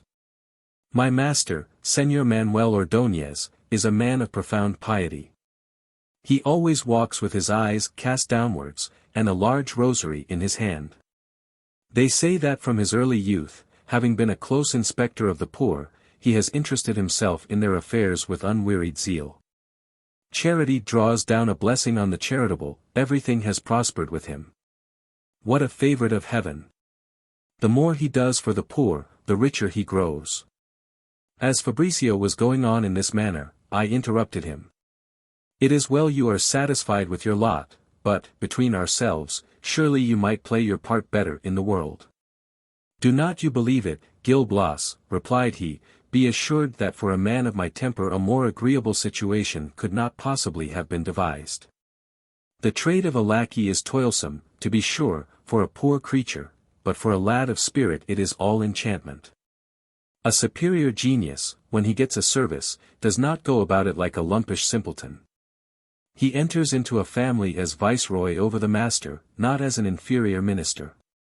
He begins by measuring the length of his employer's foot. By lending himself to his weaknesses, he gains his confidence, and ends with leading him by the nose. Such has been my plan of operation at the governor's. I knew the pilgrim at once by his staff. His wish was for an earthly canonization. I pretended to believe him to be the saint he wished to be taken for. Hypocrisy costs nothing. Nay, I went further, for I took pattern by him. And playing the same part before him which he played before others, I out-cousined the cousin, and by degrees got to be majordomo. I am in hope some day or other, under his wing, to have the fingering of the poor's box. It may bring a blessing upon me as well as another. For I have caught the flame from him, and already feel deeply for the interests of charity. These are fine hopes, my dear Fabricio, replied I, and I congratulate you upon them. For my part, I am determined on my first plan. I shall straightway convert my embroidered suit into a cassock, repair to Salamanca, and there, enlisting under the banner of the university, fulfill the sacred duties of a tutor. A fine scheme! Exclaimed Fabricio, a pleasant conceit. What madness, at your age, to turn pedant! Are you aware, you stupid fellow, what you take upon yourself by that choice? As soon as you are settled, all the house will be upon the watch, your most trivial actions will be minutely sifted. You will lead a life of incessant constraint. You must set yourself off with a counterfeit outside, and affect to entertain a double set of the cardinal virtues in your bosom. You will not have a moment to bestow on pleasure. The everlasting censor of your pupil, your days will pass in teaching grammar and administering saintly reprehension, when he shall say or do anything against decorum. After so much labor and confinement, what will be your reward? If the little gentleman is a pickle, they will lay all the blame on your bad management. And you will be kicked out of the family, it may be, without your stipend. Do not tell me then of a tutor's employment, it is worse than a cure of souls. But talk as much as you will about a lackey's occupation, that is a sinecure, and pledges you to nothing. Suppose one's master not to be immaculate. A servant of superior genius will flatter his vices, and not unfrequently turn them to account. A footman lives at his ease in a good family. After having ate and drank his fill, he goes to bed peaceably, without troubling himself who pays the bills. I should never have done, my dear fellow, pursued he, were I to enumerate all the advantages of service. Trust me, Gil Blas, discard forever your foolish wish of being a tutor, and follow my example. So be it, but, Fabricio, replied I, governors like yours are not to be met with every day. And if resolved to go to service, I should like at least to get a good situation. Oh. You are in the right, said he, and that shall be my concern. I will get you a comfortable place, if it was only to snatch a fine fellow from the jaws of the university. The near approach of poverty with which I was threatened, and Fabricio's apparent good case, having more weight with me than his arguments, I determined to wear a livery. On which we sallied forth from the tavern, and my townsman said, I am going to introduce you to a man, to whom most of the servants resort when they are on the ramble. He has eavesdroppers about him to pick up all that passes in families. He knows at once where the servants are going away, and keeps a correct register, not only of vacant places, but of vacant masters, with their good and bad properties. The fellow has been a friar in some convent or other. In short, he it was who got me my place. While we were conversing about so singular an office of intelligence, the son of Nunez the barber took me into a street which had no thoroughfare. We went into a mean house, where we found a man about 50 writing at a table. We wished him good day, with quite as much humility as became us, but, whether it was from natural pride, or that, from a habit of seeing none but lackeys and coachmen, he had got a trick of receiving his company with an easy freedom, without rising from his seat. He just gave a slight nod. He seemed surprised that a young man in embroidered velvet should want a place. He had rather expected me to have wanted a servant. However, he was not kept long in doubt, since Fabricio said at once, Señor Arias de Londona, give me leave to introduce one of my best friends. He is a youth of good connections, whom adverse circumstances have reduced to the necessity of going to service. Have the goodness to provide for him handsomely, and you may trust to his gratitude. Gentlemen, replied Arias coolly, this is the way with you all. Before you are settled, you make the finest promises in the world, but afterwards, Lord help us. Your memories are very short. The deuce, replied Fabricio, why, you do not complain of me. Have not I done the thing genteelly? You ought to have done it much better, rejoined Arias. Your place is better than a clerk in a public office, and you paid me as if I had quartered you upon a poor author.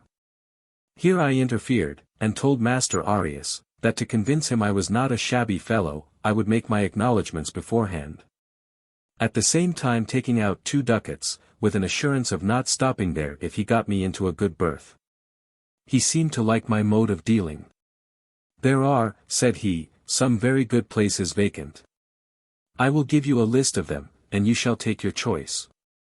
With these words, he put on his spectacles, opened a register on the table, turned over a few of the leaves, and began reading to this effect, Captain Torbellino wants a footman. A hasty, hair-brained, humorsome chap, scolds incessantly, swears, kicks his servants, and very often cripples them. Go on to the next, cried I, at this picture. Such a captain will never do for me.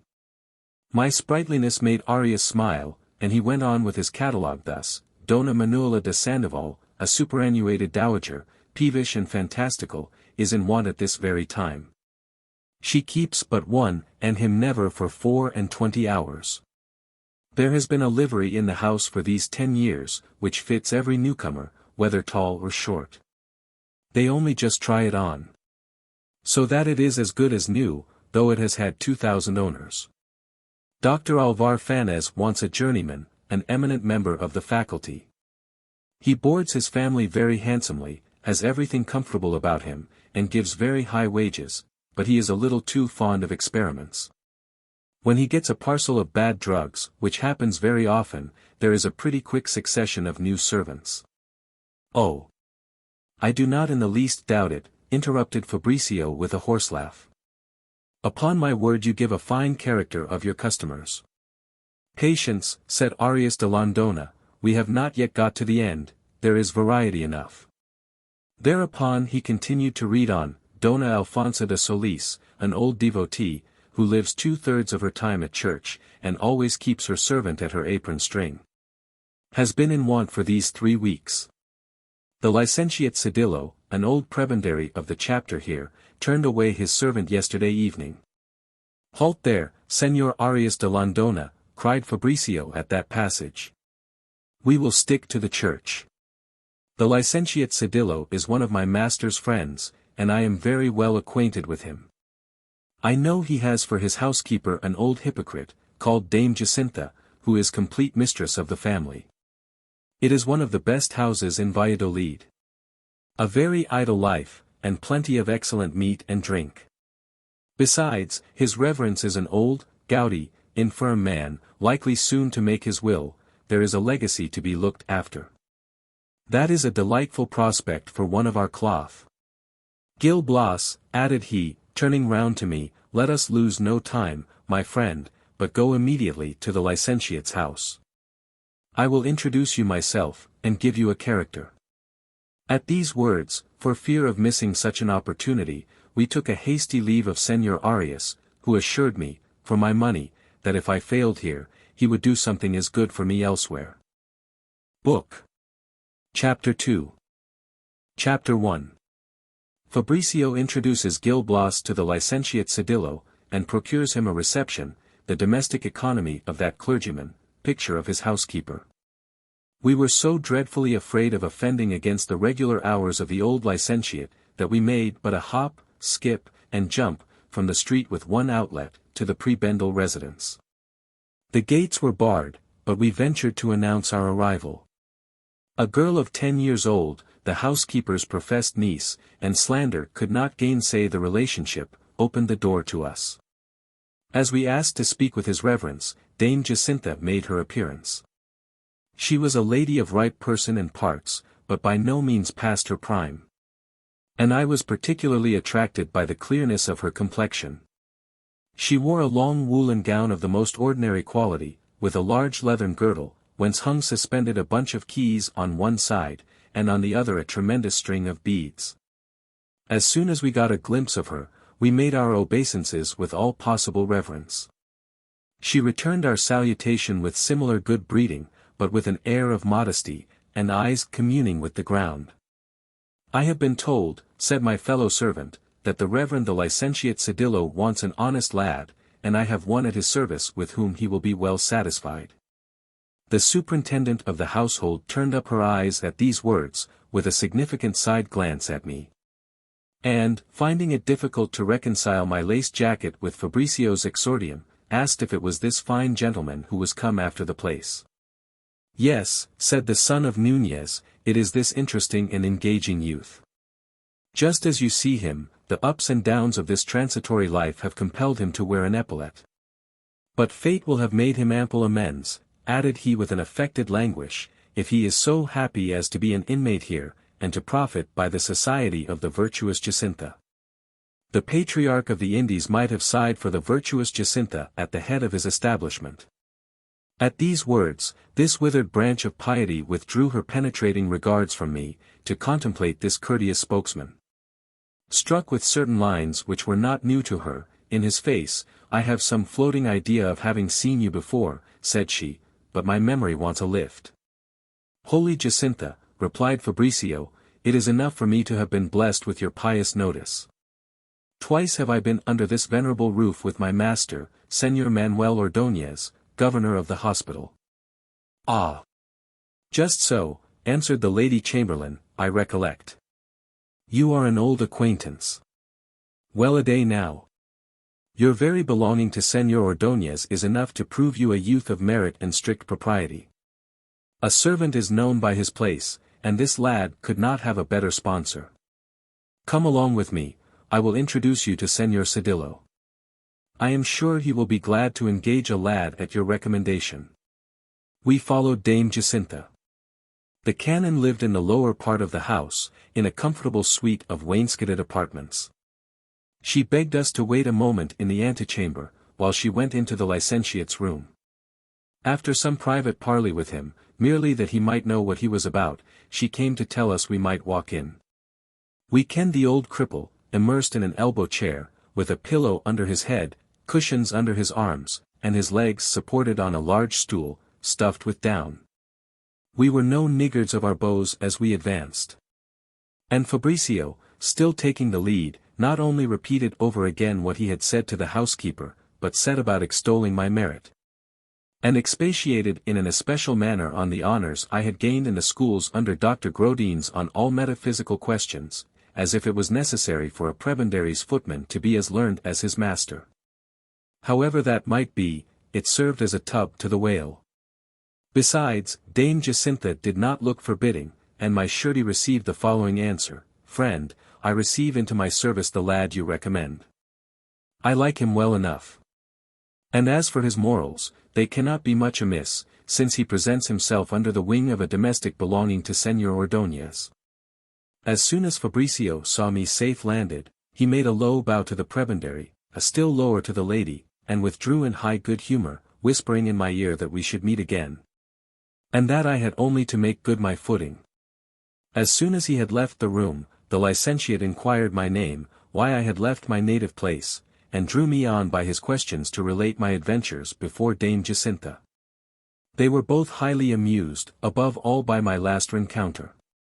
Camilla and Don Raphael gave such play to their risible muscles, that I thought old Chalkstone would have burst, for, as he laughed with all his might, so violent a cough laid hold of him, as went very near to have carried him off. His will was not made. What an alarm for the housekeeper! Trembling, distracted, off she flew to the good man's succor, and just like a nurse with a puking child, paddled about his forehead and tapped him on the back. Luckily it was a false alarm. The old gentleman left off coughing, and the housekeeper tormenting him. When it was over, I was for going on with my narrative, but Dame Jacinta, in awe of a second fit, set herself against it. She therefore took me with her out of the room to a wardrobe, where, among several suits, was that of my predecessor. This I was to take, and leave my own in its room, which I was not sorry to see laid up safe, in the hope it might be of further use. After this, we went together to get dinner ready. I knew what I was about in the art of dressing meat. Dame Leonarda, with whom I had served my time, might have passed for a very decent plain cook, but a mere turnspit to Dame Jacinta. The latter might almost have borne away the bell from the Archbishop of Toledo's man. She was mistress of everything, gravy soups, of the most delicious texture and relish. And, for made dishes, she could season them up, or soften them down to the most delicate or voluptuous palate. At dinner time we returned to his reverence's apartment. While I was arranging the grand concern close by his armchair, the lady of all work crammed a napkin under the old boy's chin, and pinned it behind his back. Without losing a moment, in marched I with a stew, fit to be set before the first gourmand in Madrid, and 2 courses, to have tickled the gills of a viceroy. Only that Dame Jacinta had touched the spice-box with discretion, for fear of exasperating the gout. At the first glimpse of this goodly mess, my old master, whom I conceived to have lost the use of his limbs, made me to understand that his arms were exempted from the interdict. He availed himself of their assistance, to get clear of his pillow and cushions, and proceeded gaily to the attack. His hand shook, to be sure, but somehow or other it contrived to do its duty. He sent it backwards and forwards fast enough, though it brought but half its cargo to the landing place at a lading. The tablecloth and napkin took toll. I carried off the soup when he had done, and brought in a partridge flanked by 2 roast quails, which Dame Jacinta cut up for him.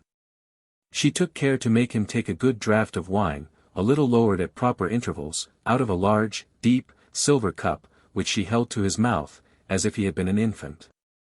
He winged the partridge, and came down slapdash upon all the rest of the dishes. When he had done cramming, that saint of the saucepan unpinned his napkin, reinstated his pillow and cushions. Then, leaving him composed in his armchair to the enjoyment of his usual nap after dinner, we took away, and demolished the remainder with appetites worthy of our master. The dinner of today was the ordinary bill of fare. Our canon played the best knife and fork in the chapter. But the supper was a mere bauble, seldom more than a chicken and a little confectionery. I larded my inside in this house, and led a good easy life. There was but one awkward circumstance, and that was sitting up with my master, to save the expense of a nurse. Besides a strangury, which kept him on the fidget 10 times in an hour. He was very much given to perspire, and in that event, I shifted him. "Gil Blas," said he, on the second night, "you are an active, clever fellow, I foresee that we shall jog on very well together. I only just give you a hint to keep in with Dame Jacinta. The girl has been about me for these 15 years, and manages all my little matters, she comforts my outward man, and I cannot do too much for her. For that reason, you are to know, that she is more to me than all my family. There is my nephew, my own sister's son, why I have turned him out of doors, only to please her. He had no regard for the poor lass, and so far from giving her credit for all her little assiduities, the saucy rascal swore she did not care a farthing for me. But nowadays, young people think virtue and gratitude all a farce. Heaven be praised, I am rid of the varlet. What claim has blood, in comparison with unquestionable attachment? I am influenced by a give and take principle in my connections." "You are right, sir," replied I, "gratitude ought to be the first thing, and natural affection the last." "Aye," resumed he. "And my will shall be a comment on that text. My housekeeper shall be residuary legatee, and you shall have a corner in a codicil, if you go on as well as you have begun. The footman I turned off yesterday has lost a good legacy, by not knowing where to hit the right nail on the head. If the blockhead had not obliged me, by his ill behavior, to send him packing, I would have made a man of him, but the beggar on horseback gave himself airs to Dame Jacinta. Then Master Lazybones did not like sitting up. I might pass the night as I could, provided he had no trouble with me." "Oh! The unfeeling scoundrel!" exclaimed I, in the true spirit of Fabricio, he was not a man to be about so good a master. The lad for your money should be a humble, but confidential friend. He should not make a toil of what ought to be a pleasure, but think nothing of going through fire and water for your ease. These professions were not lost upon the licentiate. Neither were my assurances of due submission to Dame Jacinta's authority less acceptable. Puffing myself off for a servant, who was not afraid of work, I got through my business as cheerfully as I could. I never complained of my nursery. Though to be sure it was irksome enough. And if the legacy had not settled my stomach, I should have sickened at the nature of my employment. It is true I got some hours' rest during the day. The housekeeper, to do her justice, was kind enough to me, owing to the insinuating manner in which I wormed myself into her good graces. Suppose me at table, with her and her niece Inesilla. I changed their plates, filled their glasses, never thought of my own dinner before they had everything they wanted. This was the way to thrive in their esteem. One day when Dame Jacinta was gone to market, finding myself alone with Inesilla, I began to make myself agreeable. Were her father and mother alive? "Oh! No," answered she. "They have been dead this long, long time, for my good aunt says they have, and I have never seen them." I religiously believed the little innocent, though her answer was not of the clearest. And she got into such a humor of talking, as to tell me more than I wanted to know. She informed me, or rather I inferred it from her artless simplicity, that her good aunt had a good friend, who lived likewise with an old canon. The temporalities of the church were under his administration. And these lucky domestics reckoned upon entwining the spoils of their masters round the pillars of the hymeneal temple, into whose sanctuary they had penetrated by anticipation. Dame Jacinta, as I have said before, though a little stricken in years, had still some bloom. To be sure, she spared no pains to cherish it. Besides daily evacuations, she took plentiful doses of all-powerful jelly. She got her sleep in the night too, while I sat up with my master. But what perhaps contributed most to the freshness of this everlasting flower, was an issue in each leg, of which I should never have known, but for that blab Inesilla. Chapter 2. The canon's illness, his treatment, the consequence, the legacy to Gil Blas. I stayed 3 months with the licentiate Sedillo, without complaining of bad nights. At the end of that time he fell sick. The distemper was a fever, and it inflamed the gout. For the first time in his life, which had been long, he called in a physician. Dr. Sangrado was sent for. The Hippocrates of Valladolid. Dame Jacinta was for sending for the lawyer first, and touched that string. But the patient thought it was time enough, and had a little will of his own upon some points. Away I went therefore for Dr. Sangrado, and brought him with me. A tall, withered, one executioner of the sisters three, who had done all their justice for at least these 40 years. This learned forerunner of the undertaker had an aspect suited to his office, his words were weighed to a scruple, and his jargon sounded grand in the ears of the uninitiated. His arguments were mathematical demonstrations, and his opinions had the merit of originality. After studying my master's symptoms, he began with medical solemnity. The question here is, to remedy an obstructed perspiration. Ordinary practitioners, in this case, would follow the old routine of salines, diuretics, volatile salts, sulfur, and mercury. But purges and sudorifics are a deadly practice. Chemical preparations are edged tools in the hands of the ignorant. My methods are more simple, and more efficacious. What is your usual diet?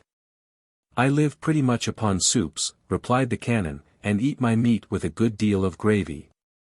Soups and gravy, exclaimed the petrified doctor. Upon my word, it is no wonder you are ill.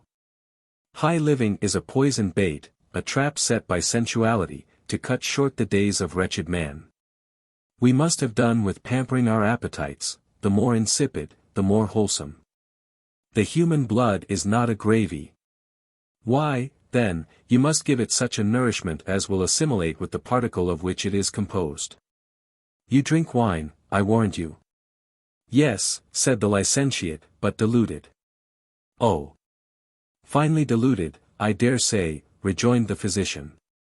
This is licentiousness with a vengeance. A frightful course of feeding. Why, you ought to have died years ago. How old are you? I am in my 69th year, replied the canon. So I thought, quoth the practitioner, a premature old age is always the consequence of intemperance. If you had only drank clear water all your life, and had been contented with plain food, boiled apples for instance, you would not have been a martyr to the gout. And your limbs would have performed their functions with lubricity. But I do not despair of setting you on your legs again, provided you give yourself up to my management. The licentiate promised to be upon his good behavior. Sangrado then sent me for a surgeon of his own choosing, and took from him 6 good porringers of blood, by way of a beginning, to remedy this obstinate obstruction. He then said to the surgeon, Master Martin ones, you will take as much more 3 hours hence, and tomorrow you will repeat the operation. It is a mere vulgar error, that the blood is of any use in the system. The faster you draw it off, the better. A patient has nothing to do but to keep himself quiet, with him, to live is merely not to die, he has no more occasion for blood than a man in a trance. In both cases, life consists exclusively in pulsation and respiration. When the doctor had ordered these frequent and copious bleedings, he added a drench of warm water at very short intervals. Maintaining that water in sufficient quantities was the grand secret in the materia medica. He then took his leave, telling Dame Jacinta and me with an air of confidence, that he would answer for the patient's life, if his system was fairly pursued. The housekeeper, though protesting secretly against this new practice, bowed to his superior authority. In fact, we set on the kettles in a hurry. And, as the physician had desired us above all things to give him enough, we began with pouring down 2 or 3 pints at as many gulps. An hour after, we beset him again, then, returning to the attack time after time, we fairly poured a deluge into his poor stomach. The surgeon, on the other hand, taking out the blood as we put in the water, we reduced the old canon to death's door in less than 2 days. This venerable ecclesiastic, able to hold it out no longer, as I pledged him in a large glass of his new cordial, said to me in a faint voice, Hold, Gil Blas, do not give me any more, my friend. It is plain death will come when he will come, in spite of water, and, though I have hardly a drop of blood in my veins, I am no better for getting rid of the enemy. The ablest physician in the world can do nothing for us, when our time is expired. fetch a notary, I will make my will. At these last words, pleasing enough to my fancy, I affected to appear unhappy. And concealing my impatience to be gone, Sir, said I, you are not reduced so low, thank God, but you may yet recover. No, no, interrupted he, my good fellow, it is all over. I feel the gout shifting, and the hand of death is upon me. Make haste, and go where I told you. I saw, sure enough, that he changed every moment, and the case was so urgent, that I ran as fast as I could, leaving him in Dame Jacintha's care. Who was more afraid than myself of his dying without a will? I laid hold of the first notary I could find. Sir, said I, the licentiate Sedillo, my master, is drawing near his end, he wants to settle his affairs, there is not a moment to be lost. The notary was a dapper little fellow, who loved his joke, and inquired who was our physician. At the name of Dr. Sangrado, hurrying on his cloak and hat, for mercy's sake, cried he, let us set off with all possible speed. For this doctor dispatches business so fast, that our fraternity cannot keep pace with him. That fellow spoils half my jobs. With this sarcasm, he set forward in good earnest, and, as we pushed on, to get the start of the grim tyrant, I said to him, Sir, you are aware that a dying testator's memory is sometimes a little short. Should my master chance to forget me, be so good as to put in a word in my favor. That I will, my lad, replied the little proctor, you may rely on it. I will urge something handsome, if I have an opportunity. The licentiate, on our arrival, had still all his faculties about him. Dame Jacintha was by his bedside, laying in her tears by wholesale. She had played her game, and bespoken a handsome remembrance. We left the notary alone with my master, and went together into the antechamber, where we met the surgeon, sent by the physician for another and a last experiment. We laid hold of him. Stop, Master Martin, said the housekeeper, you cannot go into Senor Sedillo's room just now. He is giving his last orders, but you may bleed away when the will is made. We were terribly afraid, this pious gentlewoman and I, lest the licentiate should go off with his will half finished, but by good luck, the important deed was executed. We saw the proctor come out, who finding me on the watch, slapped me on the shoulder, and said with a simper, Gil Blas is not forgotten. At these words, I felt the most lively joy. And was so well pleased with my master for his kind notice, that I promised myself the pleasure of praying for his soul after death, which event happened anon. For the surgeon having bled him once more, the poor old man, quite exhausted, gave up the ghost under the lancet. Just as he was breathing his last, the physician made his appearance, and looked a little foolish, notwithstanding the universality of his deathbed experience. Yet, far from imputing the accident to the new practice, he walked off, affirming with intrepidity, that it was owing to their having been too lenient with the lancet, and too chary of their warm water. The medical executioner, I mean the surgeon, seeing that his functions also were at an end, followed Dr. Sangrado. As soon as he saw the breath out of our patron's body, Dame Jacintha, Inesilla, and myself, joined in a decent chorus of funeral lamentation, loud enough to produce a proper effect in the neighborhood. The emblem of a life to come, though she had more reason than any of us to rejoice, took the soprano part, and screamed out her afflictions in a most pathetic manner. The room in an instant was crowded with people, attracted less by compassion than curiosity. The relations of the deceased no sooner got wind of his departure than they pounced down upon the premises, and sealed up everything. From the housekeeper's distress, they thought there was no will. But they soon found their mistake, and that there was one without a flaw. When it was opened, and they learned the disposition of the testator's principal property, in favor of Dame Jacintha and the little girl, they pronounced his funeral oration in terms not a little disparaging to his memory. They gave a broad apostrophe at the same time to the godly legatee, and a few blessings to me in my turn. It must be owned I had earned them. The licentiate, heaven reward him for it, to secure my remembrances through life, expressed himself thus in a paragraph of his will, item.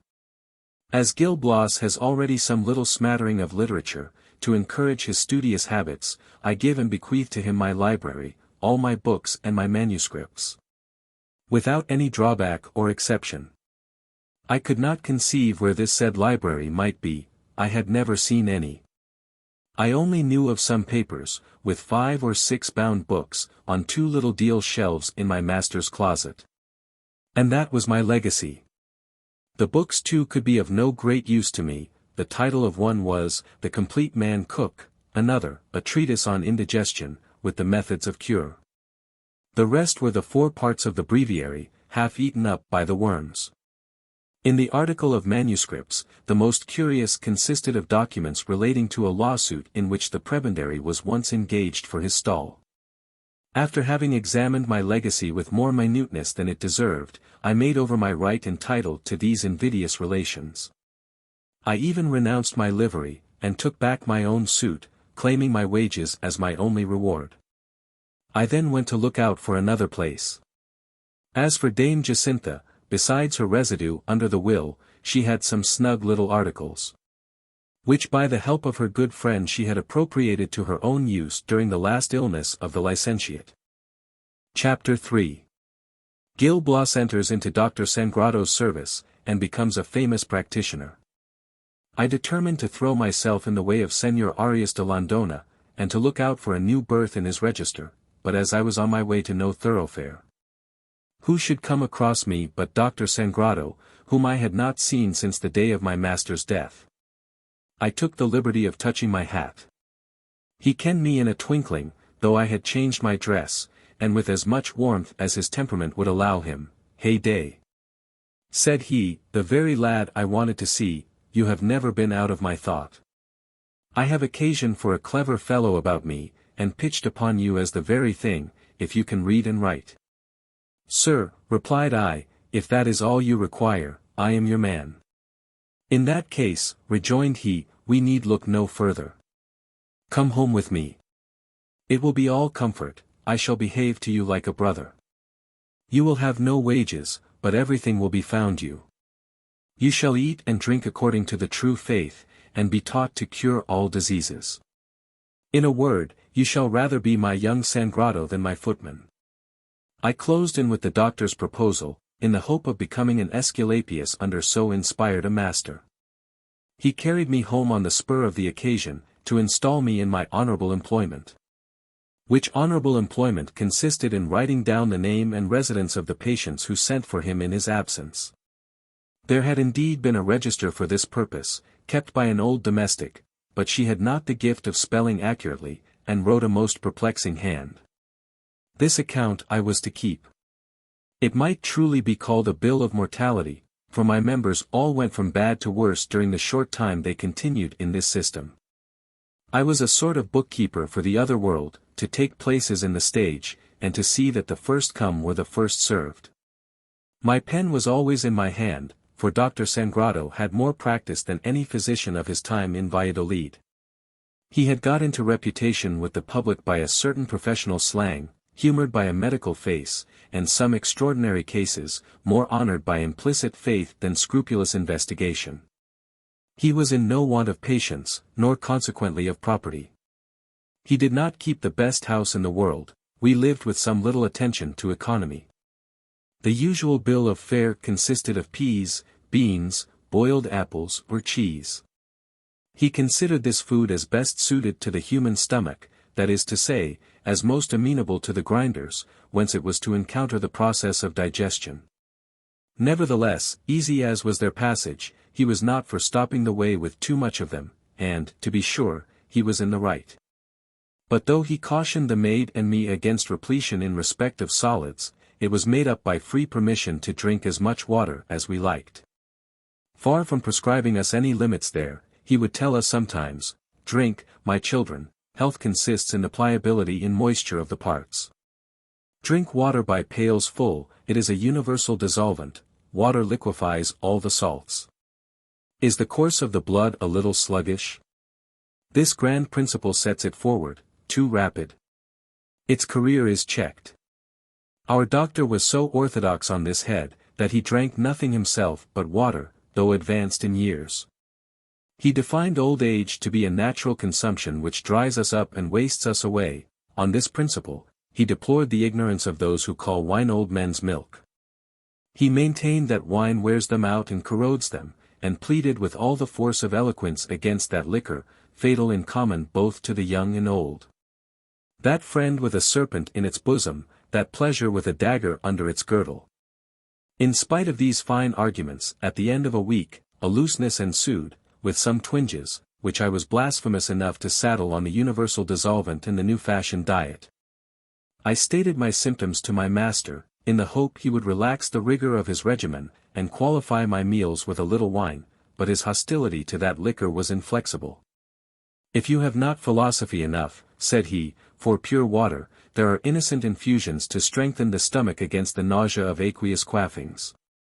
Sage, for example, has a very pretty flavor, and if you wish to heighten it into a debauch, it is only mixing rosemary, wild poppy, and other simples, but no compounds. In vain did he crack off his water, and teach me the secret of composing delicious messes. I was so abstemious, that, remarking my moderation, he said, "In good sooth, Gil Blas, I marvel not that you are no better than you are, you do not drink enough, my friend. Water taken in a small quantity serves only to separate the particles of bile and set them in action, but our practice is to drown them in a copious drench. Fear not, my good lad, lest a superabundance of liquid should either weaken or chill your stomach, far from thy better judgment be that silly fear of unadulterated drink. I will insure you against all consequences, and if my authority will not serve your turn, read Celsus. That oracle of the ancients makes an admirable panegyric on water. In short, he says in plain terms that those who plead an inconstant stomach in favor of wine, publish a libel on their own bowels, and make their organization a pretense for their sensuality. As it would have been ungenteel in me to have run riot on my entrance into the career of practice, I affected thorough conviction, indeed I thought there was something in it. I therefore went on drinking water on the authority of Celsus, or to speak in scientific terms, I began to drown the bile in copious drenches of that unadulterated liquor. And though I felt myself more out of order from day to day, prejudice won the cause against experience. It is evident, therefore, that I was in the right road to the practice of physic. Yet I could not always be insensible to the qualms which increased in my frame, to that degree, as to determine me on quitting Dr. Sangrado. But he invested me with a new office which changed my tone. "Hark you, my child," said he to me one day, "I am not one of those hard and ungrateful masters, who leave their household to grow grey in service without a suitable reward. I am well pleased with you, I have a regard for you, and without waiting till you have served your time, I will make your fortune. Without more ado, I will initiate you in the healing art, of which I have for so many years been at the head. Other physicians make the science to consist of various unintelligible branches. But I will shorten the road for you, and dispense with the drudgery of studying natural philosophy, pharmacy, botany, and anatomy. Remember, my friend, that bleeding and drinking warm water are the two grand principles, the true secret of curing all the distempers incident to humanity. Yes, this marvelous secret which I reveal to you, and which nature, beyond the reach of my colleagues, has failed in rescuing from my pen, is comprehended in these two articles, namely, bleeding and drenching. Here you have the sum total of my philosophy, you are thoroughly bottomed in medicine, and may raise yourself to the summit of fame on the shoulders of my long experience. You may enter into partnership at once, by keeping the books in the morning, and going out to visit patients in the afternoon. While I dose the nobility and clergy, you shall labor in your vocation among the lower orders, and when you have felt your ground a little, I will get you admitted into our body. You are a philosopher, Gil Blas, though you have never graduated. The common herd of them, though they have graduated in due form and order, are likely to run out the length of their tether without knowing their right hand from their left. I thank the doctor for having so speedily enabled me to serve as his deputy. And, by way of acknowledging his goodness, promised to follow his system to the end of my career, with a magnanimous indifference about the aphorisms of Hippocrates. But that engagement was not to be taken to the letter. This tender attachment to water went against the grain, and I had a scheme for drinking wine every day snugly among the patients. I left off wearing my own suit a second time, to take up one of my master's, and look like an inveterate practitioner. After which I brought my medical theories into play, leaving them to look to the event whom it might concern. I began on an alguazil in a pleurisy. He was condemned to be bled with the utmost rigor of the law, at the same time that the system was to be replenished copiously with water. Next I made a lodgment in the veins of a gouty pastry cook, who roared like a lion by reason of gouty spasms. I stood on no more ceremony with his blood than with that of the alguazil, and laid no restriction on his taste for simple liquids. My prescriptions brought me in 12 reals. An incident so auspicious in my professional career, that I only wished for the plagues of Egypt on all the hale subjects of Valladolid. As I was coming out of the pastry cook's, whom should I meet but Fabricio, a total stranger since the death of the licentiate Sedillo. He looked at me with astonishment for some seconds. Then set up a laugh with all his might, and held his sides. He had no reason to be grave, for I had a cloak trailing on the ground, with a doublet and breeches of 4 times my natural dimensions. I was certainly a complete original. I suffered him to make merry as long as he liked, and could scarcely help joining in the ridicule. But I kept a guard on my muscles to preserve a becoming dignity in public, and the better to enact the physician, whose part in society is not that of a buffoon. If the absurdity of my appearance excited Fabricio's merriment, my affected gravity added zest to it. And when he had nearly exhausted his lungs, by all the powers, Gil Blas, quoth he, thou art in complete masquerade. Who the devil has dressed you up in this manner? Fair and softly, my friend, replied I, fair and softly, be a little on your good behavior with a modern Hippocrates. Understand me to be the substitute of Dr. Sangrado, the most eminent physician in Valladolid. I have lived with him these 3 weeks. He has bottomed me thoroughly in medicine. And, as he cannot perform the obsequies of all the patients who send for him, I visit a part of them to take the burden off his conscience. He does execution in great families, I among the vulgar. Vastly well, replied Fabricio, that is to say, he grants you a lease on the blood of the commonalty, but keeps to himself the fee simple of the fashionable world. I wish you joy of your lot. It is a pleasanter line of practice among the populace than among great folk. Long live a snug connection in the suburbs. A man's mistakes are easily buried, and his murders elude all but God's revenge. Yes, my brave boy, your destiny is truly enviable. In the language of Alexander, were I not Fabricio, I could wish to be Gil Blas. To show the son of Nunez, the barber, that he was not much out in his reckoning on my present happiness, I chinked the fees of the alguazil and the pastry cook. And this was followed by an adjournment to a tavern, to drink to their perfect recovery. The wine was very fair, and my impatience for the well-known smack made me think it better than it was. I took some good long draughts, and without gainsaying the Latin oracle, in proportion as I poured it into its natural reservoir. I felt my accommodating entrails to owe me no grudge for the hard service into which I pressed them. As for Fabricio and myself, we sat some time in the tavern, making merry at the expense of our masters, as servants are too much accustomed to do. At last, seeing the night approach, we parted, after engaging to meet at the same place on the following day after dinner. Chapter 4. Gil Blas goes on practicing physic with equal success and ability, adventure of the recovered ring. I was no sooner at home than Dr. Sangrado came in.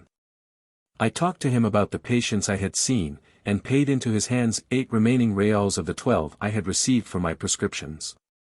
8 reals, said he, as he counted them. Mighty little for 2 visits. But we must take things as we find them. In the spirit of taking things as he found them, he laid violent hands on 6, giving me the other 2, here, Gil Blas, continued he, see what a foundation to build upon. I make over to you the 4th of all you may bring me. You will soon feather your nest, my friend, for, by the blessing of Providence, there will be a great deal of ill health this year. I had reason to be content with my dividend. Since, having determined to keep back the third part of what I received in my rounds, and afterwards touching another fourth of the remainder, half of the whole. If the arithmetic is anything more than a deception, would become my perquisite. This inspired me with new zeal for my profession. The next day, as soon as I had dined, I resumed my medical paraphernalia, and took the field once more. I visited several patients on the list, and treated their several complaints in one invariable routine. Hitherto things went on under the rose, and no individual, thank heaven, had risen up in rebellion against my prescriptions. But let a physician's cures be as extraordinary as they will, some quack or other is always ready to rip up his reputation. I was called in to a grocer's son in a dropsy. Whom should I find there before me but a little black-looking physician, by name Dr. Cuchillo, introduced by a relation of the family. I bowed round most profoundly, but dipped lowest to the personage whom I took to have been invited to a consultation with me. He returned my compliment with a distant air. Then, having stared me in the face for a few seconds, "Senor Doctor," said he, "I beg pardon for being inquisitive, I thought I had been acquainted with all my brethren in Valladolid. But I confess your physiognomy is altogether new. You must have been settled but a short time in town." I avowed myself a young practitioner, acting as yet under the direction of Dr. Sangrado. "I wish you joy," replied he politely, "you are studying under a great man. You must doubtless have seen a vast deal of sound practice, young as you appear to be." He spoke this with so easy an assurance, that I was at a loss whether he meant it seriously, or was laughing at me. While I was conning over my reply, the grocer, seizing on the opportunity, said, "Gentlemen, I am persuaded of your both being perfectly competent in your art. Have the goodness without ado to take the case in hand, and devise some effectual means for the restoration of my son's health." Thereupon the little pulse counter set himself about reviewing the patient's situation, and after having dilated to me on all the symptoms, asked me what I thought the fittest method of treatment. "I am of opinion," replied I, "that he should be bled once a day, and drink as much warm water as he can swallow." At these words, our diminutive doctor said to me, with a malicious simper, "And so you think such a course will save the patient?" "Never doubt it," exclaimed I, in a confident tone. "It must produce that effect, because it is a certain method of cure for all distempers. Ask Senor Sangrado." "At that rate," retorted he, "Celsus is altogether in the wrong. For he contends that the readiest way to cure a dropsical subject is to let him almost die of hunger and thirst." "Oh! As for Celsus," interrupted I, "he is no oracle of mine, as fallible as the meanest of us, I often have occasion to bless myself for going contrary to his dogmas." "I discover by your language," said Cuchillo, "the safe and sure method of practice Dr. Sangrado instills into his pupils. Bleeding and drenching are the extent of his resources. No wonder so many worthy people are cut off under his direction."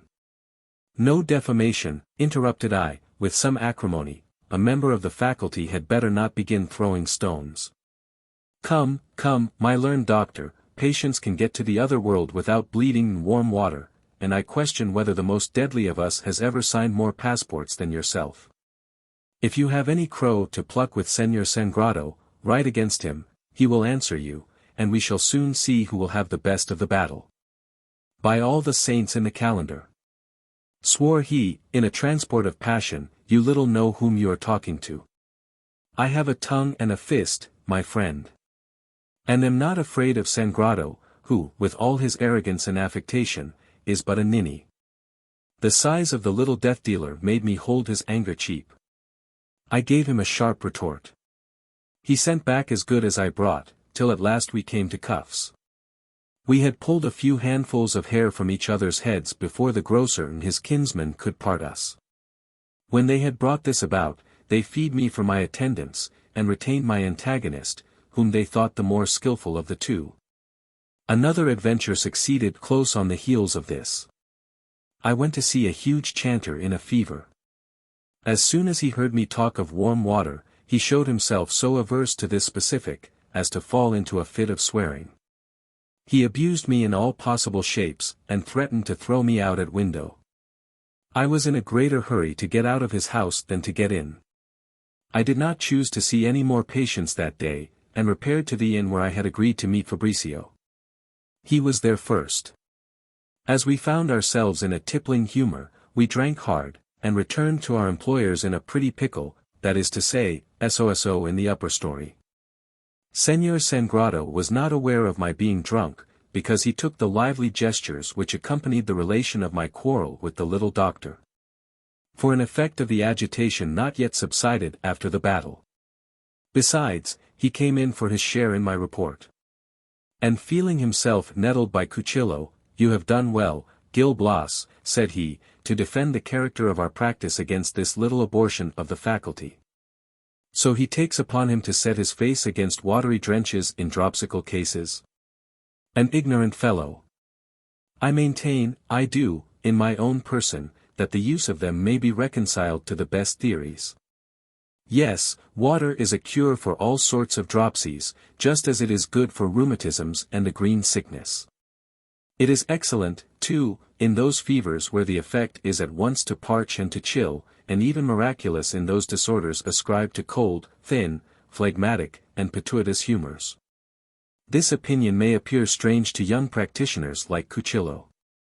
But it is right orthodox in the best and soundest systems, so that if persons of that description were capable of taking a philosophical view, instead of crying me down, they would become my most zealous advocates.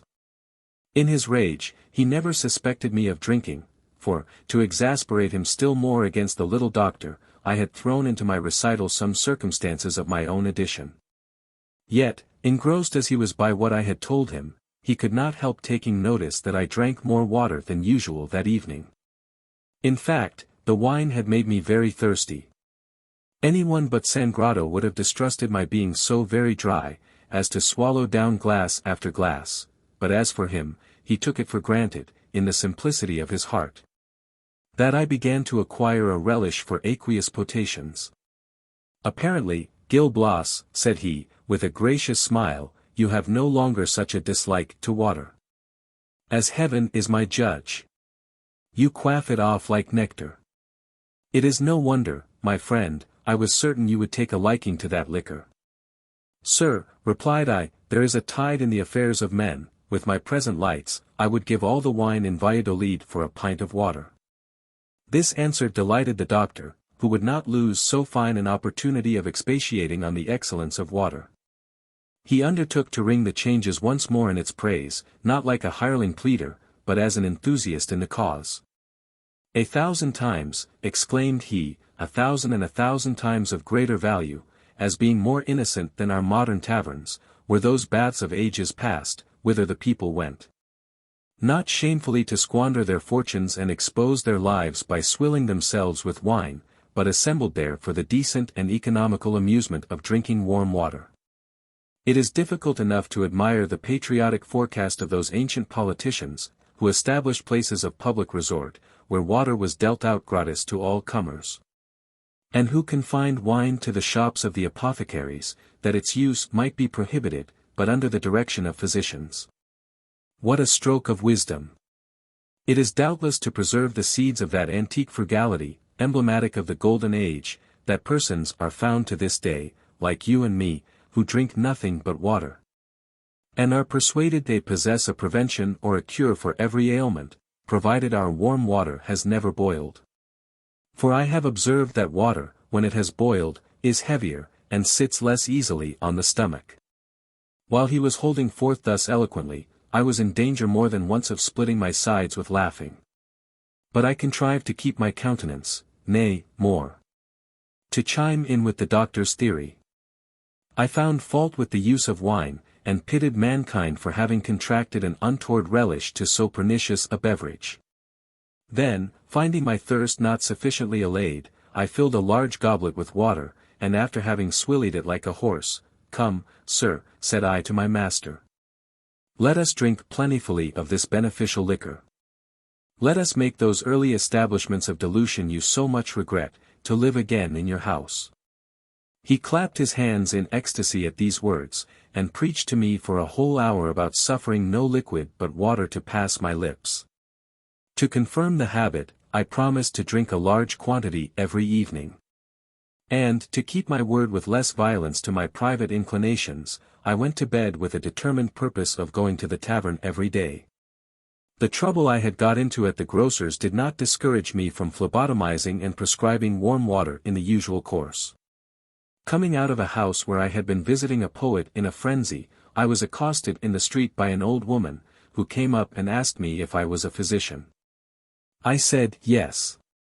As that is the case, I entreat you with all humility to go along with me. My niece has been ill since yesterday, and I cannot conceive what is the matter with her.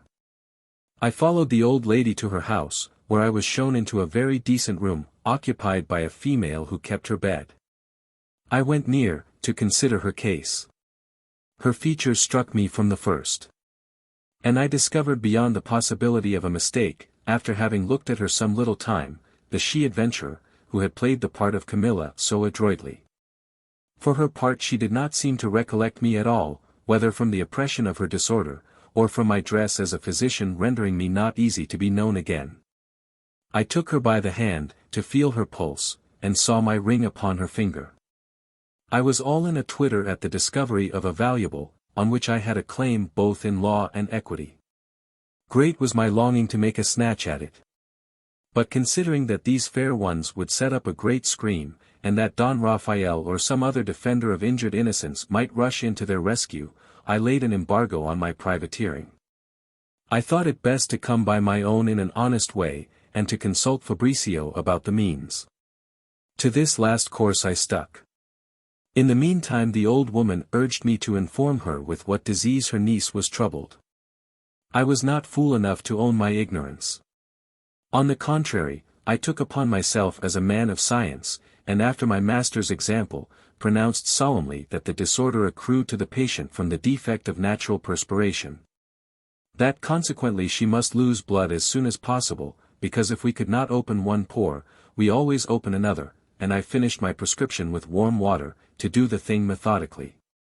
I shortened my visit as much as possible, and ran to the son of Nunez, whom I met just as he was going out on an errand for his master. I told him my new adventure, and asked his advice about laying an information against Camilla. "Pooh! Nonsense," replied he, "that would not be the way to get your ring again. Those gentry think restitution double trouble. Call to mind your imprisonment at Astorga, your horse, your money, your very clothes, did not they all center in the hands of justice? We must rather set our wits to work for the recovery of your diamond. I take on myself the charge of inventing some stratagem for that purpose. I will deliberate on it in my way to the hospital, where I have to say but 2 words from my master to the purveyor. Do you wait for me at our house of call, and do not be on the fret, I will be with you shortly." I had waited, however, more than 3 hours at the appointed place, when he arrived. I did not know him again at first. Besides that he had changed his dress and plaited his hair, a pair of false whiskers covered half his face. He wore an immense sword with a hilt of at least 3 feet in circumference, and marched at the head of 5 men of as swaggering an air as himself, with bushy whiskers and long rapiers. "Good day to you, Señor Gil Blas," said he by way of salutation. "Behold an alguazil upon a new construction, and martial men of like materials in these brave fellows my companions. We have only to be shown where the woman lodges who purloined the diamond, and we will obtain restitution, take my word for it." I hugged Fabricio at this discourse, which let me into the plot, and testified loudly my approval of the expedient. I paid my respects also to the masquerading marshalmen. They were 3 servants and 2 journeyman barbers of his acquaintance, whom he had engaged to act this farce. I ordered wine to be served round to the detachment, and we all went together at nightfall to Camilla's residence. The door was shut, and we knocked. The old woman, taking my companions to be on the scent of justice, and knowing they would not come into that neighborhood for nothing, was terribly frightened. "Cheer up again, good mother," said Fabricio, "we are only come here upon a little business which will be soon settled." At these words we made our entry, and found our way to the sick chamber, under the guidance of the old dowager who walked before us. And by favor of a wax taper which she carried in a silver candlestick.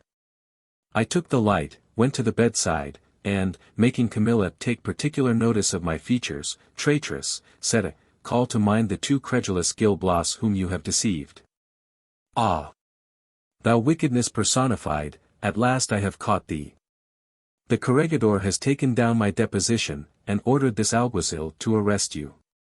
Come, officer, said I to Fabricio, do your duty.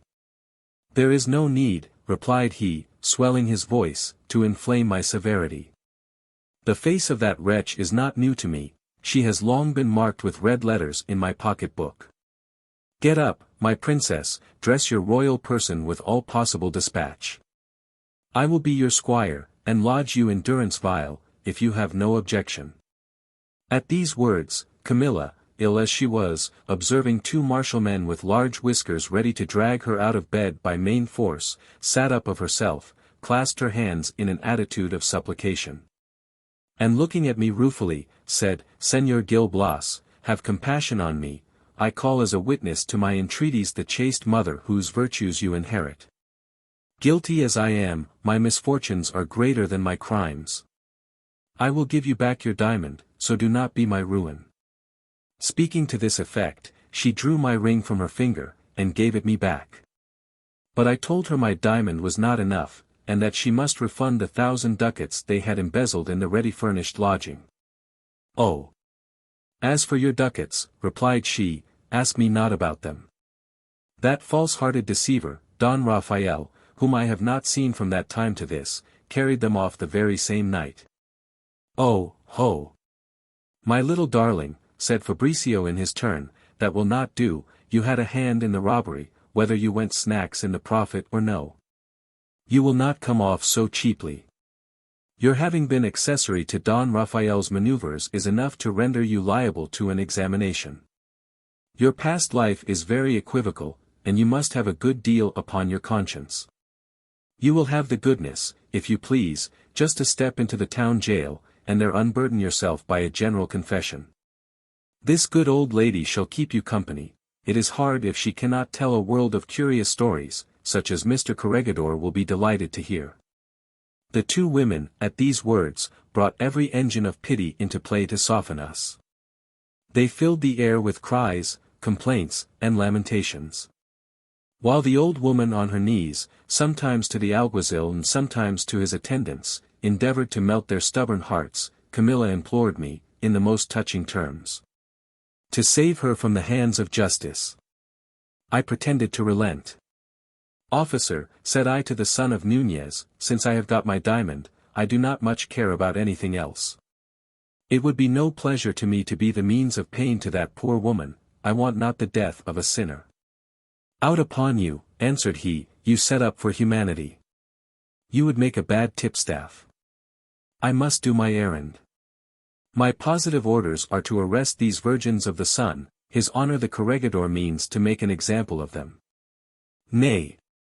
For mercy's sake, replied I, pay some little deference to my wishes, and slacken a little of your severity. On the ground of the present these ladies are on the point of offering to your acceptance. Oh! That is another matter, rejoined he, that is what you may call a figure of rhetoric suited to all capacities and all occasions. Well, then, let us see, what have they to give me? I have a pearl necklace, said Camilla, and drop earrings of considerable value. Yes. But, interrupted he roughly, if these articles are the produce of the Philippine Isles, I will have none of them. You may take them in perfect safety, replied she, I warrant them real. At the same time she made the old woman bring a little box, whence she took out the necklace and earrings, which she put within the grasp of this incorruptible minister. Though he was much such a judge of jewelry as myself, he had no doubt of the drops being real, as well as the pearls. These trinkets, said he, after having looked at them minutely, seem to be of good quality and fashion, and if the silver candlestick is thrown into the bargain, I would not answer to my own honesty. You had better not, said I in my turn to Camilla, for a trifle, reject so moderate and fair a composition. While uttering these words, I returned the taper to the old woman, and handed the candlestick over to Fabricio, who, stopping there because perhaps he espied nothing else that was portable in the room, said to the two women, "Farewell, my dainty misses, set your hearts at rest. I will report you to his worship the corregidor, as purer than unsmutched snow. We can turn him round our finger, and never tell him the truth, but when we are not paid for our lies." Chapter 5. Sequel of the foregoing adventure, Gil Blas retires from practice, and from the neighborhood of Valladolid. After having thus carried Fabricio's plan into effect, we took our leave of Camilla's lodging, hugging ourselves on a success beyond our expectation, for we had only reckoned on the ring. We carried off without ceremony all we could get besides. Far from making it a point of conscience not to steal from a description of ladies whose names are commonly associated with rogues, we thought to cover some scores of other sins by so meritorious an action. "Gentlemen," said Fabricio, when we were in the street, "my counsel is for returning to our tavern, and devoting the night to a regale. Tomorrow we will sell the candlestick, the necklace, the drop earrings, and then share the prize money like brother adventurers, after which every man shall tramp home again, and make the best excuse he can to his master." His worship the alguazil's idea seemed equally bright and judicious. We returned rank and file to the tavern, some in the pious hope of finding a plausible excuse for having slept abroad, others in a desperate indifference about being turned out of doors without a character. We ordered a good supper to be got ready, and sat down to table with our physical and mental powers in full vigor. The relish was heightened by 1,000 pleasant anecdotes. Fabricio, of all men in the world, having the happy knack of a chairman in a company of jovial spirits, kept the table in a roar. There escaped from him I know not how many charges of true Castilian wit, worth more either in the schools of philosophy or the exchange of commerce than the drug of Attic salt. While we were in a full peal of laughter, we were made to laugh on the other side of our mouths by an unforeseen occurrence. There appeared at table a man of no contemptible prowess, followed by two other as ill-looking dogs as ever existed. After this specimen we had 3 others, and reckoned up to a dozen, marching in by triplets. They were armed with carbines, swords, and bayonets. We could not mistake their office, and were at no loss to guess their business. At first we had a mind to be refractory, but they beset us in an instant, and kept us under, as much by their numbers as by their weapons. "Gentlemen," said the Captain Commandant in a jeering strain, "I have been informed by what ingenious artifice you have recovered a ring from the custody of a lady no better than she should be. Undoubtedly, the device was admirable, and well deserves a civic crown. The patriotism of our police will not be found wanting. Justice, with her lodgings to let for gentry of your description, will not be deficient in her acknowledgments for so brilliant a display of genius." The company to whom this introductory address was directed looked a little sheepish on the occasion. Our countenances fell, and Camilla had her full revenge. Fabricio, however, though pale and puzzled, made an attempt at a defense. "Sir," said he, "we did it in the innocence of our hearts, and of course we shall be forgiven this not immoral fraud." "What the devil," replied the commandant in a rage, "do you call this not immoral fraud? Moral or immoral, it may bring you to the gallows. Besides that the power of restitution is too sacred to be assumed by the individual, you have made away with a candlestick, a necklace, and a pair of drop earrings, and what is worse, you have committed your rascalities in the livery of the law. Scoundrels dressing themselves up like the pillars of morality to undermine its very foundation. I shall wish you much joy if you are condemned to nothing worse than mowing the salt marsh." When we had impressed it on our convictions that the affair was even more serious than our first fears, we threw ourselves on his mercy, and implored him to have pity on our tender years. But his stubborn heart was relentless. He rejected moreover the proposal of relinquishing the necklace, earrings and candlestick. Nay, he was deaf to the rhetoric of my ring, perhaps because I offered it before too many witnesses. In short, he was the most obdurate dog of his kennel. He ordered my companions to be handcuffed, and sent us in a body to the public prison. As we were on our way, one of the marshalmen acquainted me that Camilla's old vixen, suspecting us not to be licensed scouts of justice, had dogged us to the tavern. And having satisfied her doubts, in revenge informed against us to the patrol. We were searched in the first instance. Away went the necklace, the earrings, and the candlestick. They picked my pocket of my ring, and my ruby of the Philippine Isles. Without even sparing the few fees I had received in the forenoon for my prescriptions, so that it was plain, trade was carried on by the same firm at Valladolid as at Astorga. And that all these reformers held the same creed. While they rifled me of my trinkets and money, the lord-in-waiting of the patrol made known our adventure to the inferior agents of legal rapine. The trespass appeared so audacious that the majority voted it capital. A few kind souls were of opinion that we might come off for 200 lashes apiece, with a few years on board the galleys. Waiting his worship's sentence, we were locked up in a cell, where we lay upon straw, spread over our stable like a litter for horses. There might we have foddered for an age, and at last have been turned out to grass in the galleys, if on the morrow Señor Manuel Ordóñez had not got wind of our affair, and determined to release Fabricio. Which he could not do without making a general jail delivery.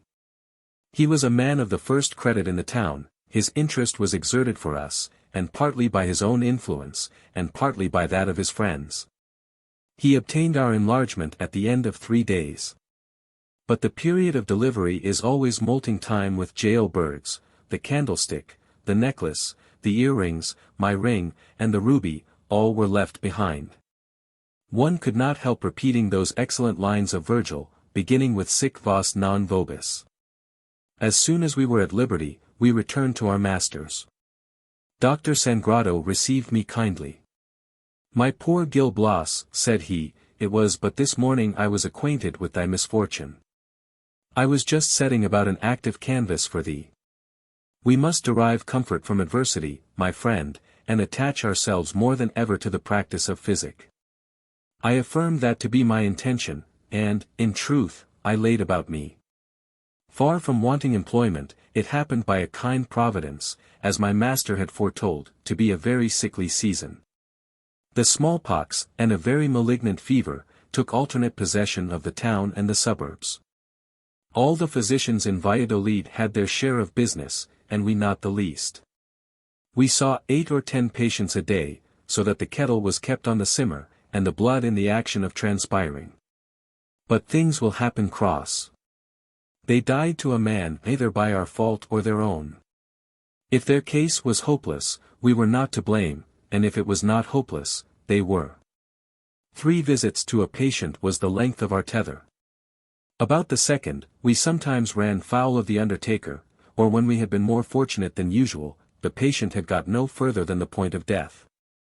As I was but a young physician, not yet hardened to the trade of an assassin, I grieved over the melancholy issue of my own theory in practice.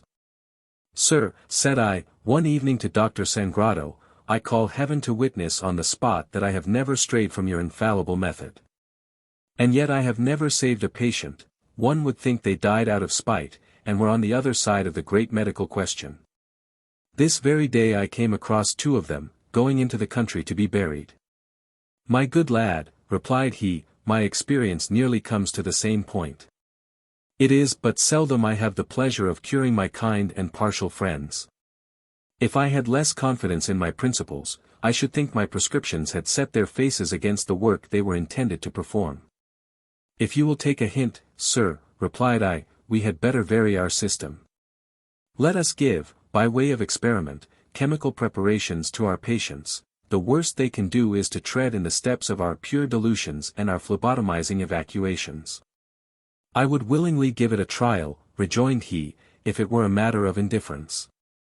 But I have published on the practice of bleeding and the use of drenches. Would you have me cut the throat of my own fame as an author? Oh, you are in the right, resumed I, our enemies must not gain this triumph over us. They would say that you were out of conceit with your own systems, and would ruin your reputation for inconsistency. Perish the people, perish rather our nobility and clergy. But let us go on in the old path. After all, our brethren of the faculty, with all their tenderness about bleeding, have no patent for longevity any more than ourselves. And we may set off their drugs against our specifics. We went on working double tides. And did so much execution, that in less than 6 weeks we made as many widows and orphans as the siege of Troy. The plague must have got into Valladolid by the number of funerals. Day after day came some father or other to know what was become of his son, who was last seen in our hands, or else a stupid fellow of an uncle, who had a foolish hankering after a deceased nephew.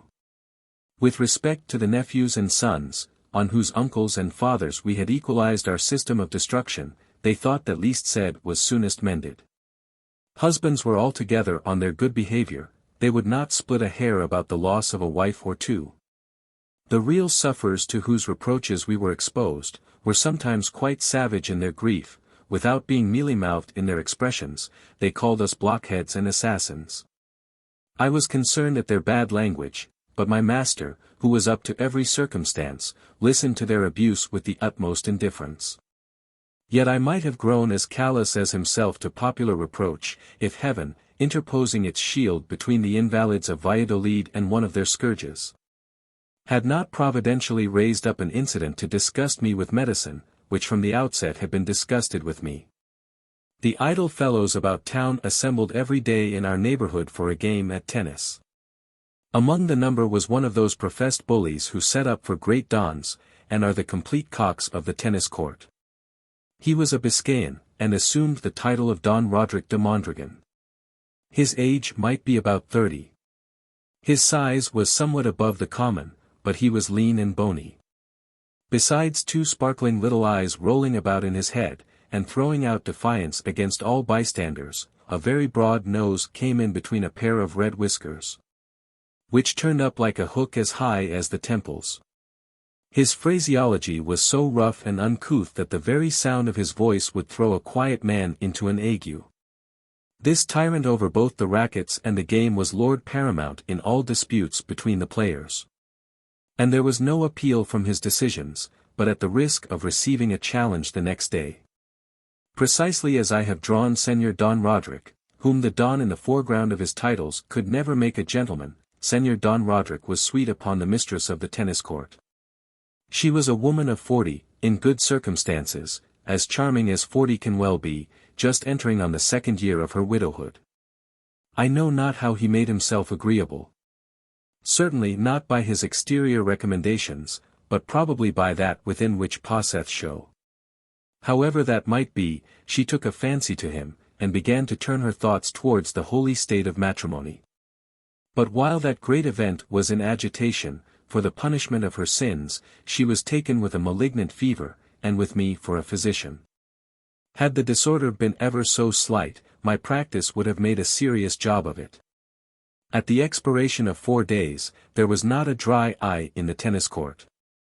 The mistress joined the outward-bound colony of my patients, and her family administered to her effects. Don Roderick, distracted at the loss of his mistress, or rather disappointed of a good establishment, was not satisfied with fretting and fuming at me, but swore he would run me through the body, or even frown me into a nonentity. A good-natured neighbor apprised me of this vow, with a caution to keep at home, for fear of coming across this devil of a fellow. This warning, though taken in good part, was a source of anxiety and apprehension. I was eternally fancying the enraged Biscayan laying siege to the outworks of my citadel. There was no getting a moment's respite from alarm. This circumstance weaned me from the practice of medicine, and I thought of nothing but deliverance from my horrors. On went my embroidered suit once more. Taking leave of my master, who did all he could to detain me, I got out of town with the dawn, not heedless of that terrible Don Roderick, who might waylay me on the road. Chapter 6. His route from Valladolid, with a description of his fellow traveller. I trudged on at a great rate, and looked behind from time to time, to see if that dreadful Biscayan was not following me. My imagination was so engrossed by the fellow that he haunted me in every tree and bush, my heart was in my mouth for fear at every footfall. But I took courage again at the distance of about a league, and went on more gently towards Madrid, whither I proposed directing my steps. I had no attachment to Valladolid. All my regret was at tearing myself from Fabricio, my dear Pylades, of whom I had not so much as taken my leave. It was no grievance to give up physic. On the contrary, I prayed heaven to forgive me for having tampered with it. Yet I did not count over the contents of my purse with less pleasure, because they were the wages of murder. In this I took after those ladies who retire with a fortune to lead pious lives, and think it hard if they may not fatten religiously on the hard earnings of their libertine profession. I had, in reals, somewhere about the value of 5 ducats, and this was the sum total of my property.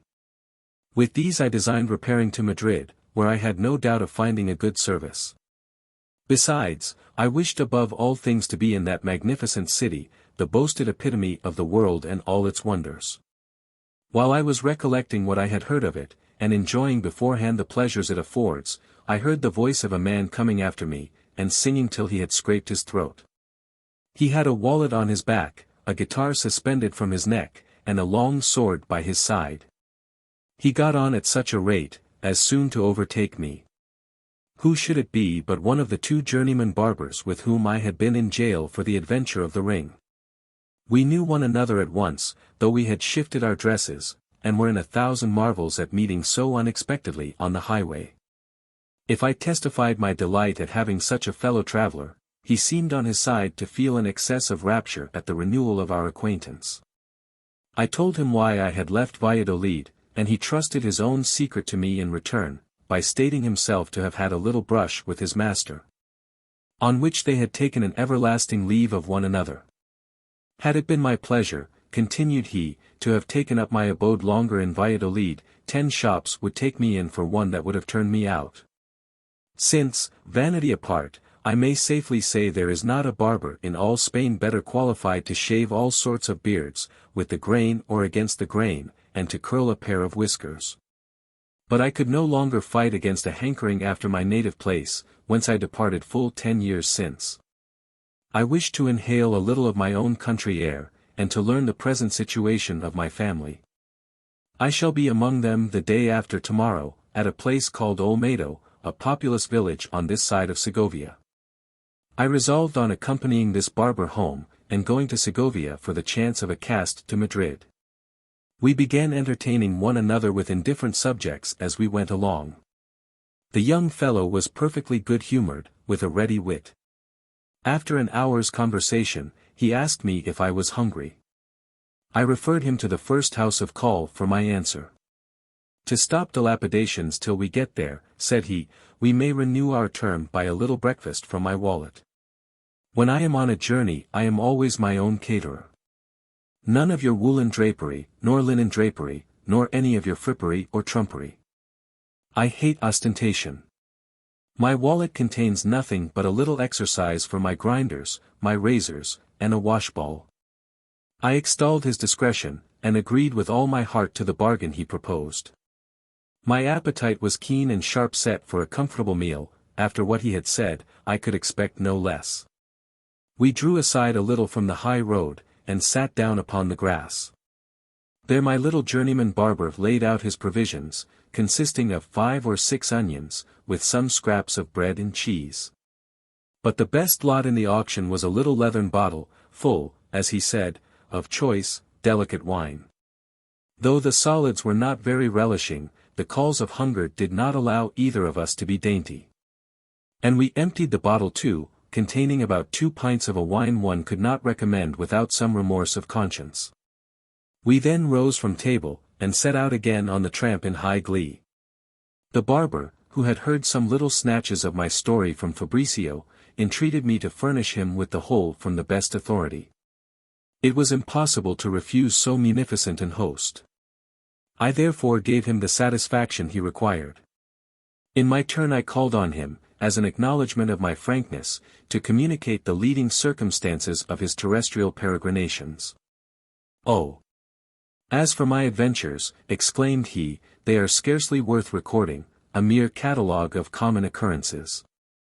Nevertheless, since we have nothing else to do, I will run over the narrative, such as it is.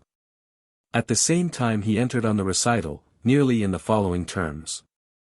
Chapter 7. The Journeyman Barber's Story. I take up my tale from the origin of things. My grandfather, Ferdinand Perez de la Fuente, barber general to the village of Oviedo for 50 years, died, leaving 4 sons. The eldest, Nicholas, succeeded to the shop, and lathered himself into the good graces of the customers. Bertrand, the next, having taken a fancy to trade, set up for a mercer. And Thomas, who was the third, turned schoolmaster. As for the fourth, by name Pedro, feeling within himself the high destinies of learning, he sold a dirty acre or two which fell to his share, and went to settle at Madrid, where he hoped one day to distinguish himself by his genius and erudition. The other three brothers would not part. They fixed their quarters at Oviedo, marrying peasants' daughters, who brought their husbands very little dowry, except an annual present of a chopping young rustic. They had a most public-spirited emulation in childbearing. My mother, the barber's wife, favored the world with a contribution of 6 within the first 5 years of her marriage. I was among the number. My father initiated me betimes in the mysteries of shaving. And when he saw me grown up to the age of 15, laid this wallet across my shoulders, presented me with a long sword, and said, "Go, Diego, you are now qualified to gain your own livelihood. Go and travel about. You want a little acquaintance with the world to give you a polish and improve you in your art. Off with you. And do not return to Oviedo till you have made the tour of Spain, nor let me hear of you till that is accomplished."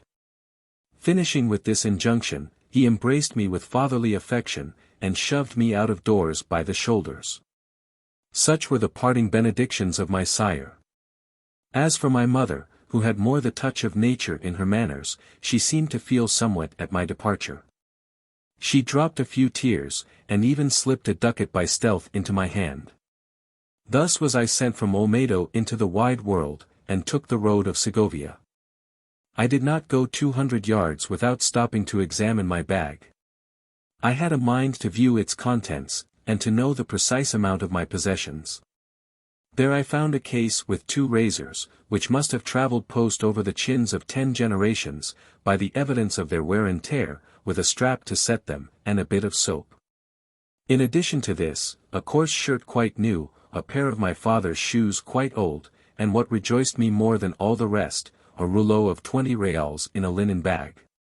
Behold the sum total of my personals. You may conclude Master Nicholas, the barber, to have reckoned a good deal on my ingenuity, by his turning me adrift with so slender a provision. Yet a ducat and 20 reals, by way of fortune, was enough to turn the head of a young man unaccustomed to money concerns.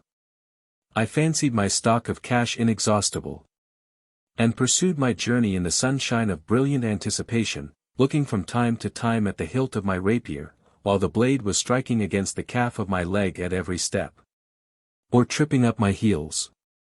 In the evening I reached the village of Adequines with a very Catholic stomach. I put up at the inn, and, as if I meant to spend freely, asked, in a lofty tone, what there was for supper. The landlord examined my pretensions with his eye, and finding according to what cloth my coat was cut, said with true publican civility, "Yes, yes, my worthy master. You shall have no reason to complain. We will treat you like a lord." With this assurance, he showed me into a little room, whither he brought me, a quarter of an hour afterwards, a ragout made of a great he-cat, on which I feasted with as famous an appetite as if it had been hare or rabbit. This excellent dish was washed down by so choice a wine, that the king had no better in his cellars. I found out, however, that it was pricked. But that was no hindrance to my doing it as much honor as the he-cat. The last article in this entertainment for a lord was a bed better adapted to drive sleep away than to invite it. Figure it to yourself about the width of a coffin, and so short that I could not stretch my legs, though none of the longest. Besides, there was neither mattress nor feather bed, but merely a little straw sewed up in a sheet folded double, which was laid down clean for every 100th traveller, and served the other 99, one after another, without washing. Nevertheless, in such a bed, with a stomach distended to a surfeit by fricasseed cat, and then raked by sour wine, thanks to youth and a good constitution, I slept soundly, and passed the night without being disturbed. On the following day, when I had breakfasted, and paid the reckoning, as I had been treated like a lord, I made but one stage to Segovia. On my arrival, I had the good fortune to find a shop, where they took me in for my board and lodging, but I stayed there only 6 months. A journeyman barber, with whom I got acquainted, was going to Madrid, and drew me in to set off with him. I had no difficulty in procuring a situation on the same footing as at Segovia. I got into a shop of the very best custom. It is true, it was near the Church of the Holy Cross, and that the neighborhood of the Prince's Theatre brought a great deal of business. My master, 2 stirring fellows and myself, could scarcely lather the chins of the people who came to be shaved. They were of all trades and conditions, among the rest, players and authors. One day, 2 persons of the last description happened to meet. They began conversing about the poets and pieces in vogue, when one of them mentioned my uncle's name, a circumstance which drew my attention more particularly to their discourse. Don Juan de Zavaleta, said one, will never do any good as an author. A man of a cold genius, without a spark of fancy. He has written himself down at a terrible rate by his last publication. And Luis Velez de Guevara, said the other, what has he done? A fine work to bring before the public. Was there ever anything so wretched? They mentioned, I know not how many poets besides, whose names I have forgotten, I only recollect that they said no good of them. As for my uncle, they made a more honorable mention of him, agreeing that he was a personage of merit. Yes, said one, Don Pedro de la Fuente is an excellent author. There is a sly humor in his compositions, blended with solid sense, which communicates an Attic poignancy to their general effect. I am not surprised at his popularity, both in court and city, nor at the pensions settled on him by the great. For many years past, said the other, he has enjoyed a very large income. He lives at the Duke de Medina Kelly's table, and has an apartment in his house, so that he is at no expense. He must be very well in the world. I lost not a syllable of what these poets were saying about my uncle. We had learned in the family, that he made a noise in Madrid by his works. Some travelers, passing through Olmedo, had told us so. But as he took no notice of us, and seemed to have weaned himself from all natural ties, we on our side lived in a state of perfect indifference about him. Yet nature will prevail. As soon as I had heard that he was in a fair way, and had learned where he lived, I was tempted to go and call upon him. One thing staggered me a little. The literati had styled him Don Pedro. This Don was an awkward circumstance. I had my doubts whether he might not be some other poet of the name, and not my uncle. Yet that apprehension did not damp my ardor. I thought he might have been ennobled for his wit, and determined to pay him a visit. For this purpose, with my master's leave, I tricked myself out one morning as well as I could, and sallied from our shop. A little proud of being nephew to a man who had gained so high a character by his genius. Barbers are not the most diffident people in the world. I began to conceive no mean opinion of myself. And riding the high horse with all the arrogance of greatness, inquired my way to the Duke de Medina Kelly's palace. I rang at the gate, and said, I wanted to speak with Señor Don Pedro de la Fuente. The porter pointed with his finger to a narrow staircase at the fag end of the court, and answered, Go up there, then knock at the first door on your right. I did as he directed me. And knocked at a door. It was opened by a young man, whom I asked if those were the apartments of Señor Don Pedro de la Fuente. Yes, answered he, but you cannot speak to him at present. I should be very glad, said I, just to say, how are you? I bring him news of his family. And you brought him news of the Pope, replied he, I could not introduce you just now. He is writing, and while his wits are at work, he must not be disturbed. He will not be able to receive company till noon, take a turn, and come back about that time. I departed, and walked about town all the morning, incessantly meditating on the reception my uncle would give me. I think, said I within myself, he will be overjoyed to see me. I measured his feelings by my own, and prepared myself for a very affecting discovery. I returned punctually to the appointed hour. You are just in time, said the servant. My master was going out. Wait here a moment, I will announce you. With these words, he left me in the antechamber. He returned almost immediately, and showed me into his master's room.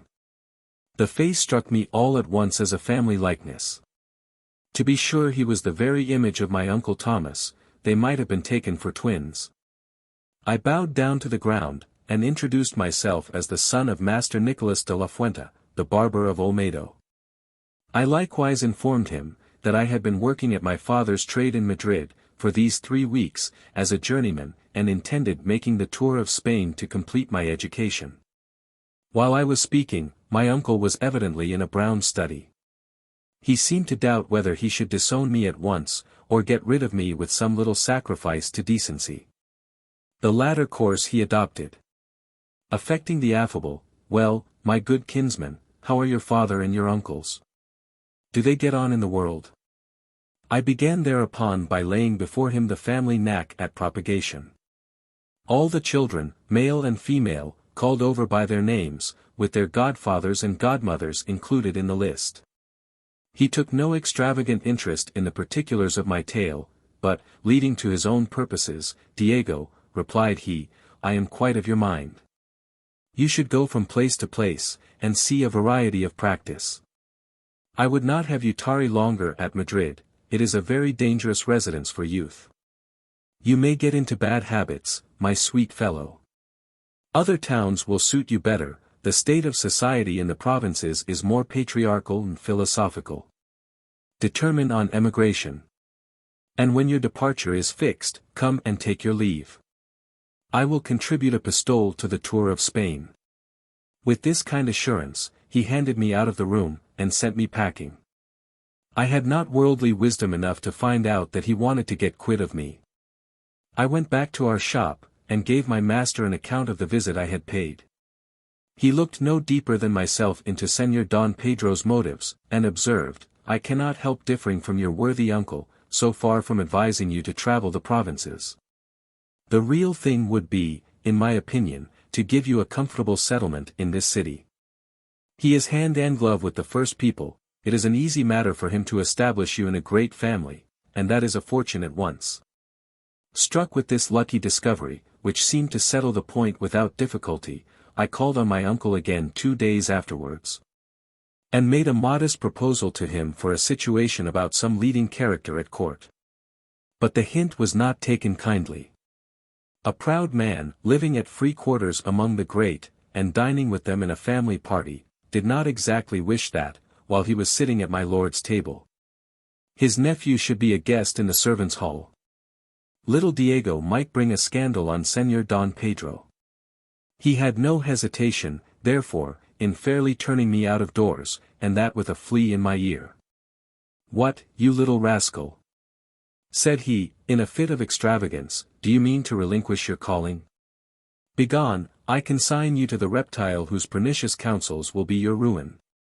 Take your leave of these premises, and never set your foot on them again, or you shall have the reception you deserve." I was absolutely stunned at this language, and still more at the peremptory tone my uncle assumed. With tears in my eyes I withdrew, quite overcome by his severity. Yet, as I had always been lively and confident in my temper, I soon wiped away my tears. My grief was even turned into resentment, and I determined to take no further notice of this unnatural relative, whose kind offices I had hitherto been contented to want. My attention was henceforth directed to the cultivation of my professional talent. I was quite a plodding fellow at my trade. I scraped away all day. And in the evening, by way of relief to my scraping, I twanged the guitar. My master on that instrument was an old Señor Escudero whom I shaved. He taught me music in return, and he was an adept. To be sure, he had formerly been a chorister in a cathedral. His name was Marcos de Obregon. He was a man of the world, with good natural parts and acquired knowledge, which jointly induced him to fix on me as an adopted son. He was engaged as an attendant on a physician's lady, resident within 30 yards of our house. I went to him in the evening, when shop was shut, and we two, sitting on the threshold of the door, made up a little concert not displeasing to the neighborhood. It was not that our voices were very fine, but in thrumming on the catgut, we made a pretty regular accompaniment to our duet, and filled up the harmony sufficiently for the gratification of our hearers. Our music was particularly agreeable to Dona Mergelina, the physician's wife. She came into the passage to hear us, and sometimes encored us in her favorite airs. Her husband did not interfere with her amusement. Though a Spaniard and in years, he was not possessed with jealousy. Besides, his profession took up all his time. And as he came home in the evening, worn out with his numerous visits, he went to bed at an early hour, without troubling himself about his wife or our concerts. Possibly, if he thought about them at all, he might consider them as little likely to produce dangerous consequences. He had an additional security in his wife. Mergelina was young and handsome with a witness, but of so fierce a modesty, that she started at the very shadow of a man.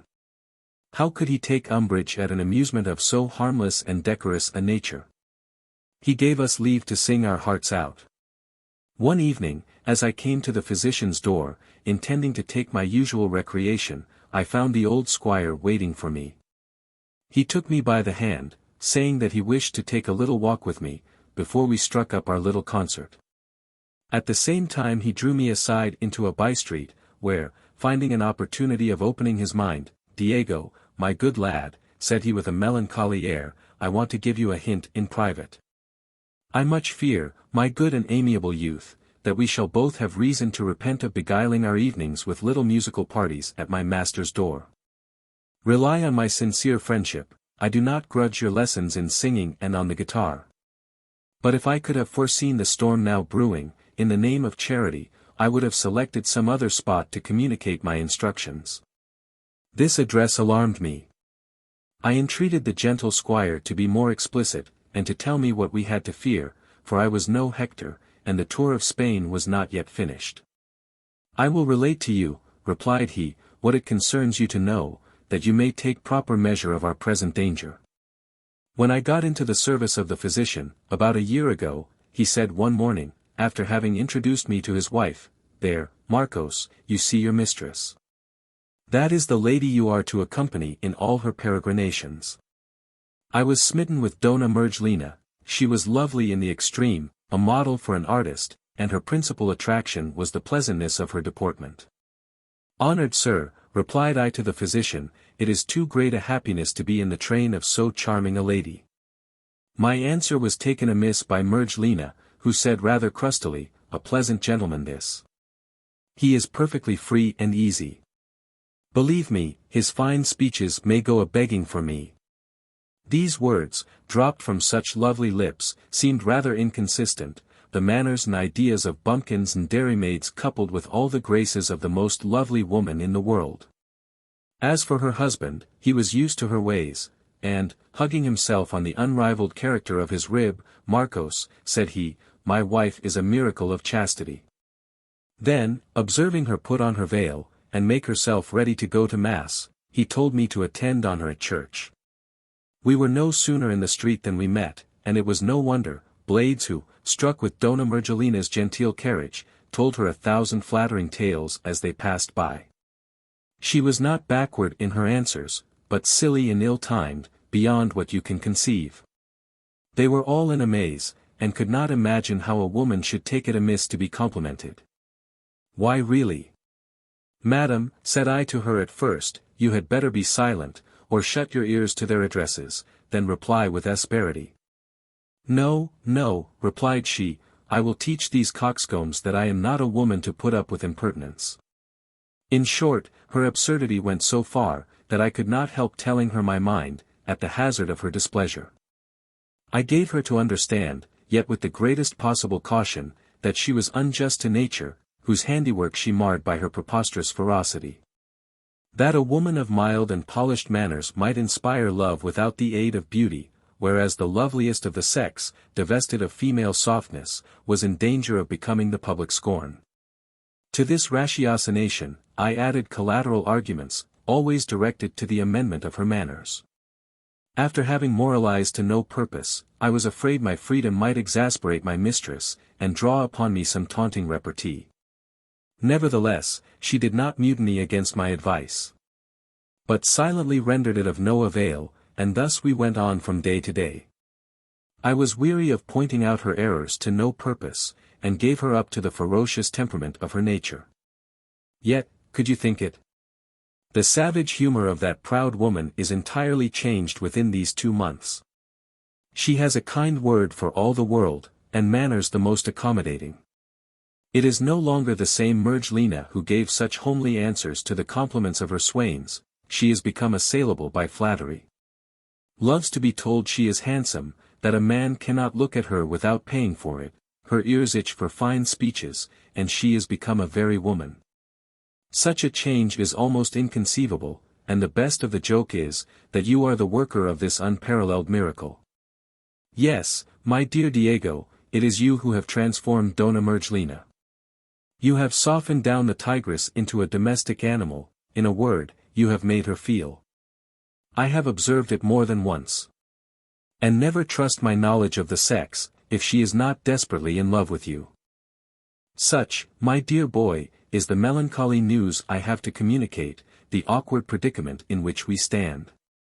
I do not see, said I in my turn to the old man, that there is anything so melancholy in this accident, or any peculiar awkwardness in being the object of a pretty woman's partiality. Ah! Diego, replied he, you argue like a young man, you only see the bait, without guarding against the hook, pleasure is your lure. While my thoughts are directed to the unpleasant circumstances attending it.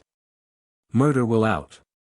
If you go on singing at our door, you will provoke Mergelina's passion.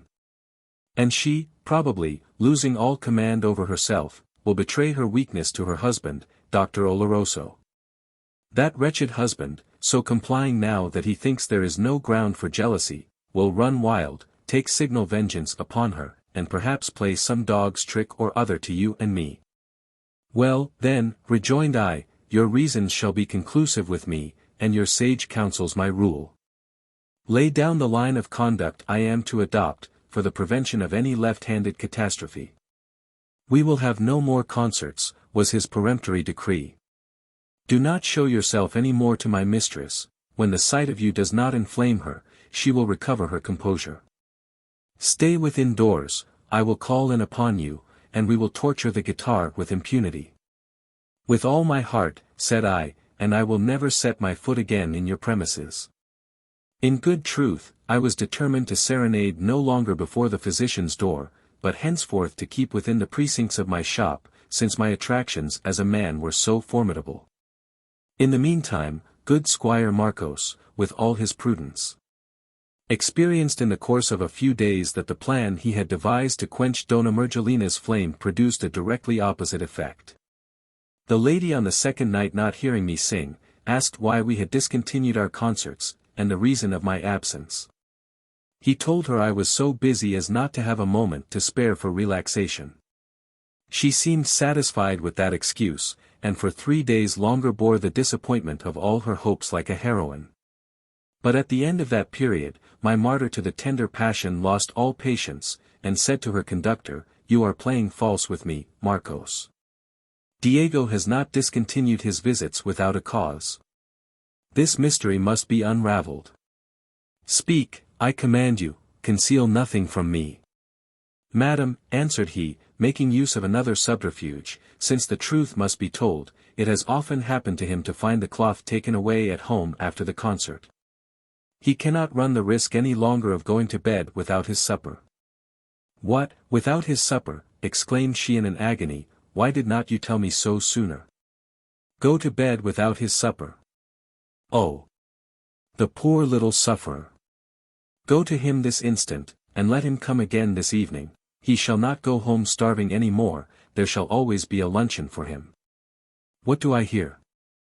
said the squire, affecting astonishment at this language. "Oh, heaven, what a reverse! Is this you, madam, and are these your sentiments? Well-a-day! Since when are you so compassionate and tender-hearted?" "Since," replied she significantly, "since you have lived in this house, or rather since you disapproved my disdainful manners, and have labored to soften the acrimony of my temper. But, alas!" added she, in a melting mood, "I have gone from one extreme to the other. Proud and insensible as I was, I am become too susceptible, too tender. I am enamored of your young friend Diego, and I cannot help myself. His absence, far from allaying my ardor, only adds fuel to the fire. Is it possible, resumed the old man, that a young fellow with neither face nor person should have inspired so strong a passion? I could make allowance for your feelings, if they had been set afloat by some nobleman of distinguished merit. Ah! Marcos, interrupted Mergelina, I am not like the rest of my sex. Or, rather, spite of your long experience, your penetration is but shallow if you fancy merit to have much share in our choice. Judging by myself, we all leap before we look. Love is a mental derangement, forcibly drawing all our views and attachments into one vortex, a species of hydrophobia. Have done then with your hints that Diego is not worthy of my tenderness. That he has it is enough to invest him with 1,000 perfections too ethereal for your gross sight, and perhaps too unsubstantial for any but a lover's perception. In vain you disparage his features or his stature. In my eyes he was created to undo, and encircled by the hand of nature with the glories of the opening day. Nay, more, there is a thrilling sweetness in his voice, his touch on the guitar has the taste of an amateur, and the execution of a professor. But, madam, subjoined Marcos, do you consider who Diego is? The meanness of his station. My own is very little better, interrupted she again. Though were I of noble birth, it would make no difference in my sensations. The result of that conference was that the squire, concluding he should make no impression on the mind of his mistress, gave over struggling with her obstinacy. As a skilful pilot runs before the storm, though it carries him out to sea from his intended port. He did more, to satisfy his patroness, he paid me a visit, took me aside, and, after having related what had passed between them, you see, Diego, said he, that we cannot dispense with the performance of our concerts at Mergelina's door. Absolutely, my friend, that lady must see you again, otherwise she may commit some act of desperation fatal to her good name. I was not inexorable, but answered Marcos that I would attend with my guitar early in the evening, and dispatched him to his mistress with the happy tidings. He executed his office, and the impassioned dame was out of her wits with joy, in the delicious prospect of hearing and seeing me in a few hours. A most disagreeable circumstance, however, was very near disappointing her in that hope. I could not leave home before night, and, for my sins, it was dark as pitch. I went groping along the street, and had got, maybe, halfway, when down from a window came upon my head the contents of a perfuming pan, which did not tickle my olfactory nerves very pleasantly. I may say that not a whiff was wasted, so exactly had the giver taken measure of the receiver. In this situation I was at a loss on what to resolve, to go back by the way I came, what an exhibition before my comrades. It was surrendering myself to all their nasty witticisms. Then, again, go to Mergelina in such a glorious trim, that hurt my feelings on the other side. I determined, at length, to get on towards the physician's. The old usher was waiting for me at the door. He said that Dr. Oloroso was gone to bed, and we might amuse ourselves as we liked. I answered that the first thing was to purify my drapery, at the same time relating my misfortune. He seemed to feel for me, and showed me into a hall where his mistress was sitting. As soon as the lady got wind of my adventure, and had confirmed the testimony of her nose by the evidence of her eyes, she mourned over me as grievously as if my miseries had been mortal. Then, apostrophizing the absent cause of my foul array, she uttered 1,000 imprecations. Well, but, madam, said Marcos, do moderate this ecstasy of grief. Consider that such casualties will happen, there is no occasion to take on so bitterly. Why? Exclaimed she with vehemence, why would you debar me from the privilege of weeping over the injuries of this tender lamb, this dove without gall? Who does not so much as murmur at the affront he has sustained? Alas! Why am I not a man at this moment to avenge him? She uttered numberless soothing expressions besides, to mark distinctly the excess of her devotion, and her actions corresponded with her words. For while Marcos was employed in wiping me down with a towel, she ran into her chamber and brought out a box furnished with every variety of perfumes. She burned sweet-smelling drugs, and perfumed my clothes with them, after which she drenched me in a deluge of essences. The fumigation and aspersion ended, this bountiful lady went herself and fetched, from the kitchen, bread, wine, and some good slices of roast mutton, set by on purpose for me. She forced me to eat, and, taking a pleasure in waiting on me, sometimes carved for me, and sometimes filled my glass, in spite of all that Marcos and myself could do to anticipate her condescension. When I had done supper, the gentlemen of the orchestra struck the keynote, and tuned their sweet voices to the pitch of their guitars. We played and sung to the heart's delight of Mergelina. To be sure we took care to carol none but amorous ditties. And, as we sung, I every now and then leered at her with such a roguish meaning, as to throw oil upon the fire, for the game began to be interesting. The concert, though the acts were long, was not tedious. As for the lady, to whom hours seemed to fly like seconds, she could have been content to exhaust the night in listening, if the old squire, with whom the seconds seemed to lag like hours, had not hinted how late it was. She gave him the trouble of enforcing his moral on the lapse of time by at least 10 repetitions. But she was in the hands of a man not to be turned aside from his purpose. He let her have no rest till I was gone. Sensible and provident as he was, seeing his mistress given up to a mad passion, he dreaded lest our harmony should be resolved by some discord. His fears were ominous. The physician, whether his mind misgave him of some foul play, or the spirit of jealousy, hitherto on its good behavior, had a mind to harass him gratuitously, bethought himself of quarrelling with our concerts. He did more, he put a broad negative upon them, and, without assigning his reasons for acting in this violent way, declared that he would suffer no more strangers to come about his premises. Marcos acquainted me with this mortifying declaration, particularly levelled against my rising hopes. I had begun bobbing at this dainty cherry, and did not like to lose my game. Nevertheless, to act the part of a faithful reporter and true historian, I must own my impatience did not affect my health or spirits. Not so with Mergelina, her feelings were more alive than ever. "My dear Marcos," said she to her usher, "it is only from you that I look for succor.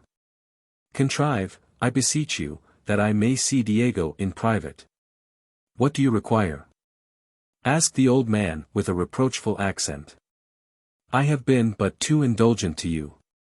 I am not a person to crown your wanton wishes at the expense of my master's honor, your good fame, and my own eternal infamy, the infamy of a man whose past life has been one continued series of faithful service and exemplary conduct. I had rather leave the family than stay in it on such scandalous conditions." "Alas!" Marcos, interrupted the lady, frightened out of her wits at these last words, "you wring my heart by talking in this manner. Obdurate man! Can you bear the thought of sacrificing her who lays all her present agony to your account? Give me back my former pride, and that savage soul you have taken from me. Why am I no longer happy in my very imperfections? I might now have been at peace, but your rash counsels have robbed me of the repose I then enjoyed. You, the corrector of my manners, have tampered with my morals. But why do I rave, unhappy wretch that I am? Why upbraid you thus wrongfully? No, my guardian angel, you are not the fatal source of all my miseries. My evil destiny had decreed these tortures to await me. Lay not to heart, I conjure you on my knees, these transports of a disordered imagination. Oh mercy! My passion drives me mad, have compassion on my weakness, you are my sole support and stay. If, then, my life is not indifferent to you, deny me not your aid." At these words, her tears flowed in fresh torrents, and stifled her lugubrious accents. She took out her handkerchief, and, throwing it over her face, fell into a chair, like a person overcome by her affliction. Old Marcos, who was perhaps one of the most tractable go-betweens in the world, could no longer steel his heart against so touching a spectacle. Pierced to the quick, he even mingled his tears with those of his mistress, and spoke to her in a softened tone, "Ah! Madam, why are you thus bewitching? I cannot hold out against your sorrowful complaints, my virtue yields under the pressure of my pity. I promise you all the relief in my power. No longer do I marvel at the oblivious influence of passion over duty, since mere sympathy can mislead my footsteps from its thorny paths. Thus did this pander, whose past life had been one continued series of faithful service and exemplary conduct, sell himself to the devil to feed Mergelina's illicit flame. One morning he came and talked over the whole business with me, saying, at his departure, that he had a scheme in his head, to bring about a private interview between us. At the thought, my hopes were all rekindled, but they glimmered tremblingly in the socket at a piece of news I heard 2 hours afterwards.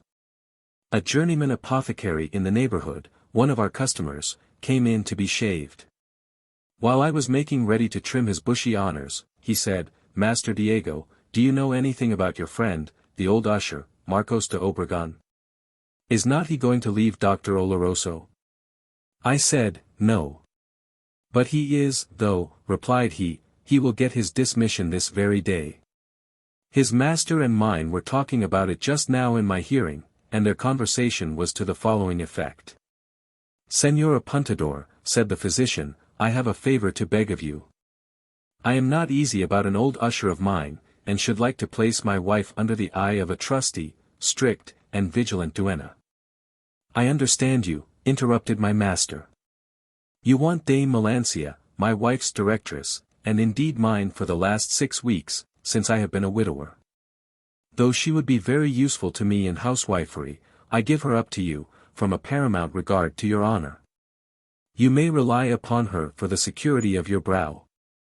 She is the phoenix of the duenna tribe, a spring gun and a mantrap set in the purlieus of female chastity. During 12 whole years that she was about my wife, whose youth and beauty, you know, were not without their attractions, I never saw the least semblance of manhood within my doors. No, no. By all the powers. That game was not so easily played. And yet I must let you know that the departed saint, heaven rest her soul, had in the outset a great hankering after the delights of the flesh.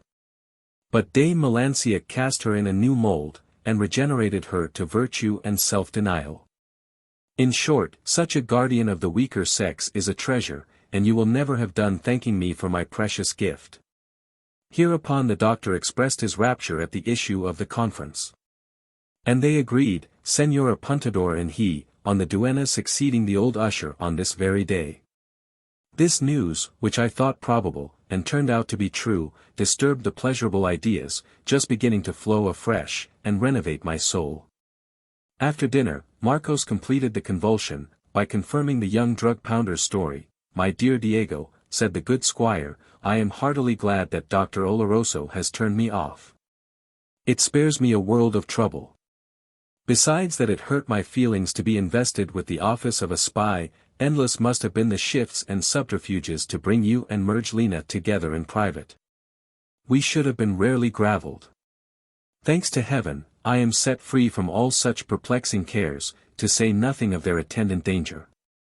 On your part, my dear boy, you ought to be comforted for the loss of a few soft moments, which must have been dogged at the heels by 1,000 fears and vexations. I relished Marcos's sermon well enough, because my hopes were at an end, the game was lost. I was not, it must be confessed, among the number of those stubborn lovers who bear up against every impediment, but though I had been so, Dame Melancia would have made me let go my hold. The established character of that duenna would have daunted the adventurous spirit of a knight-errant. Yet, in whatever colors this phoenix of the duenna tribe might have been painted, I had reason to know, 2 or 3 days afterwards, that the physician's lady had unset the mantrap and spring gun, and given a stop to this watchdog of lubricity. As I was going out to shave one of our neighbors, a civil old gentlewoman stopped me in the street, and asked me if my name was Diego de la Fuente. I said, yes. That being the case, replied she, I have a little business with you. Place yourself this evening at Dona Mergelina's door, and when you are there, give a signal, and you shall be let in. Vastly well, said I, what must the signal be? I can take off a cat to the life, suppose I was to mew a certain number of times. The very thing, replied this iris of intrigue. I will carry back your answer. Your most obedient, Señor Diego. Heaven protect the sweet youth. Ah! You are a pretty one. Biasti. Angies, I wish I was but sweet 15, would not go to market for other folks. With this hint, the old procuress waddled out of sight. You may be sure this message put me in no small flutter. Where now was the morality of Marcos? I waited for night with impatience, and, calculating the time of Dr. Oloroso's going to bed, took my station at his door. There I set up my caterwauling, till you might hear me ever so far off, to the eternal honor of the master who instructed me in that imitative art. A moment after, Mergelina opened the door softly with her own dear hands, and shut it again with me on the inside. We went into the hall, where our last concert had been performed. It was dimly lighted by a small lamp which twinkled in the chimney. We sat down side by side, and began our tender parley, each of us overcome by our emotions, but with this difference, that hers were all inspired by pleasure, while mine were somewhat tainted by fear.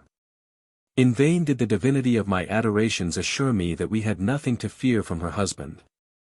I felt the access of an ague, which unmanned my vigor. Madam, said I, how have you eluded the vigilance of your directress? After what I have heard of Dame Melancia, I could not have conceived it possible for you to contrive the means of sending me any intelligence, much less of seeing me in private. Dona Mergelina smiled at this remark, and answered, you will no longer be surprised at our being together tonight, when I tell you what has passed between my duenna and me. As soon as she came to her place, my husband paid her 1,000 compliments, and said to me, Mergelina, I consign you to the guidance of this wary lady. Herself an abstract of all the virtues, in this glass you may look without a blush, and array yourself in habits of wisdom. This extraordinary personage has for these 12 years been a light to the ways of an apothecary's wife of my acquaintance, but how has she been a light to them? Why, as ways never were enlightened before, she turned a very slippery piece of mortal flesh into a downright nun. This panegyric, not belied by the austere mien of Dame Melancia, cost me a flood of tears, and reduced me to despair. I fancied the din of eternal lectures from morning till night, and daily rebukes too harsh to be endured. In short, I laid my account in a life of wretchedness, beyond the patience of a woman. Keeping no measures in the expectation of such cruel sufferings, I said bluntly to the duenna, the moment I was alone with her, you mean, no doubt, to exercise your tyranny most wantonly on my poor person. But I cannot bear much severity, I warn you beforehand, I give you, moreover, fair notice, that I shall be as savage as you can be. My heart cherishes a passion, which not all your remonstrances shall tear from it, so you may act accordingly. Watch me as closely as you please. It is hard if I cannot outwit such an old thing as you. At these taunting words, I thought this Saracen in petticoats was going to give me a specimen of her discipline. But, so far from it, she smoothed her brow, relaxed her surly features, and, primming up her mouth into a smile, promulgated this comfortable doctrine, your temper charms me. And your frankness calls for a return. We must have been made for one another, ah! Lovely Mergelina, little do you fathom my character, to be deceived by the fine compliments of your husband the doctor, or by my Tartar contour. There was never a creature more fortified against moral prejudices. My inducement for getting into the service of jealous husbands is to lend myself to the enjoyments of their pretty wives. Long have I trodden the stage of life in masquerade, and I may call myself doubly happy, in the spiritual rewards of virtue, and the temporal indulgences of the opposite side. Between ourselves, mine is the system of all mankind in the long run. Real virtue is a very expensive article, plated goods look just as well, and are within the reach of all purchasers. Put yourself under my direction. We will make Dr. Oloroso pay the piper to our dancing, or I am no duenna. By my troth, he shall go the way of Señor Apuntador and all mankind. There is no reason why the forehead of a physician should be smoother than the brow of an apothecary. Poor dear Apuntador! What fun have we had with him, his wife and I. A charming woman, that wife of his. A dear little creature, open to all mankind, and prejudiced by none. Well. She is at peace, and has not left her fellow behind her. Take my word, short as her time was, she made the most of it. Let me see how many rampant chaps have been brought to their bearings in that house, without the dear, deluded husband being waked out of his evening's nap. Now, madam, you may see me in my true light, and assure yourself, whatever might be the abilities of your old usher, you will not fare the worse for going further. If he was a benefit to you, I shall be a blessing. You may judge for yourself, Diego, continued Mergelina, how well I took it of the duenna, that she laid herself open so frankly. I had taken her virtue to be of the impenetrable cast. Look you, now, how much women are liable to be scandalized. But her character of plain dealing won my heart at once. I threw my arms about her neck in a rapture, which bespoke my warm and tender feelings at the thoughts of such a mother abbess. I gave her carte blanche of all my private thoughts, and put in for a speedy tête-à-tête with your own dear self. She met me on my own ground. This very morning she engaged the old woman who spoke to you to take the field. She is an old stager, a veteran in the service of the apothecary's wife. But the best of the joke in this comedy, added she, in a paroxysm of laughter, is that Melancia, on my assurance that my husband's habit is to pass the night without stirring, is gone to bed by his side, and drones out my useless office at this moment. So much the worse, madam, said I then to Mergelina, your device is more plausible than profitable. Your husband is very likely to wake, and discover the fraud. He will not discover anything about it, replied she with no little urgency. Set your heart at rest about that. And let not an empty fear poison the fountains of a pleasure which ought to drown every vulgar and earthly consideration in the arms of a young lady who is yours forever and ever. The old doctor's helpmate, finding that her assurances had little effect upon my courage, left no stone unturned to put me in heart again. And she had so many encouraging ways with her, that a very coward must have plucked up a little. My thoughts were all with Jupiter and Aelmina. But at the very moment that the urchin Cupid, with his train of smiles and antics, was weaving a garland to complement the crisis of our endeavors, we were stopped in our career by an importunate knocking at the street door. In a moment, away flew Love, and all his covey, like game at the report of a fowling piece. Mergelina popped me, like an article of household furniture, under the hall table, blew out the lamp, and, by previous agreement with her governess, in the event of so unlucky an accident, placed herself at the door of her husband's bedchamber. In the meantime, the knocking continued with reiterated violence, till the whole house resounded. The physician awoke suddenly, and called Melancia. The duenna flung herself out of bed, though the doctor, taking her for his wife, begged of her not to disturb herself. She ran to her mistress, who, catching hold of her in the dark, began calling Melancia, and told her to go and see who was at the door. Madam, answered the directress, here I am at your service, go to bed again if you please, we shall soon know who it is. During this parley, Mergelina, having undressed, got into bed to the doctor, who had not the least suspicion of the farce that was playing. To be sure the stage was darkened, and the actresses had very little occasion for a prompter. One of them was familiar with the boards, and the other only wanted a rehearsal or two to be perfect in her part. The duenna, in her nightgown, made her appearance soon after, with a candle in her hand. Good doctor, said she to her master, have the goodness to get up. Our neighbor Fernandez de Buendia, the bookseller, is in an apoplectic fit, you are sent for, time presses. The physician got on his clothes as fast as he could, and went out. His wife, in her bedgown, came into the hall with the duenna.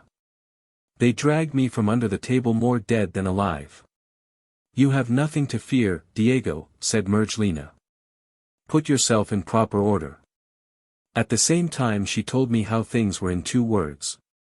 She had half a mind to renew our amorous intercourse, but the directress knew better. Madam, said she, your husband may possibly be too late to help the bookseller to the other world, and then he will return immediately. Besides, added she, observing me benumbed with fright, it would be all lost labor upon this poor youth. He is not in a condition to answer your demands. You had better send him home, and defer the debate till tomorrow evening. Dona Mergelina was sorry for the delay, as well knowing that a bird in hand is worth two in the bush. And I flatter myself she was disappointed at not putting a cuckold's nightcap on the doctor's head. As for me, less grieved at having drawn a blank in the lottery of love, than rejoiced at getting my neck out of an halter, I returned to my master's, where I passed the remainder of the night in moralizing on the scene I had left. For some time, I was in doubt whether to keep my appointment on the following evening. I thought it was a foolish business from first to last. But the devil, who is always lurking for his prey, or rather taking possession of us as his lawful property, whispered in my ear that I should be a great fool to pack up my alls when the prize was falling into my hands. Mergelina, too, with opening and unfathomable charms. The exquisite pleasures that awaited me. I determined to stick to my text. And promising myself a larger share of self-possession, took my station the next evening, at the doctor's door, between 11 and 12, in a most spirit-stirring humor. The heavens were completely darkened, not a star to prate of my whereabout. I mewed twice or thrice to give warning of my being in the street.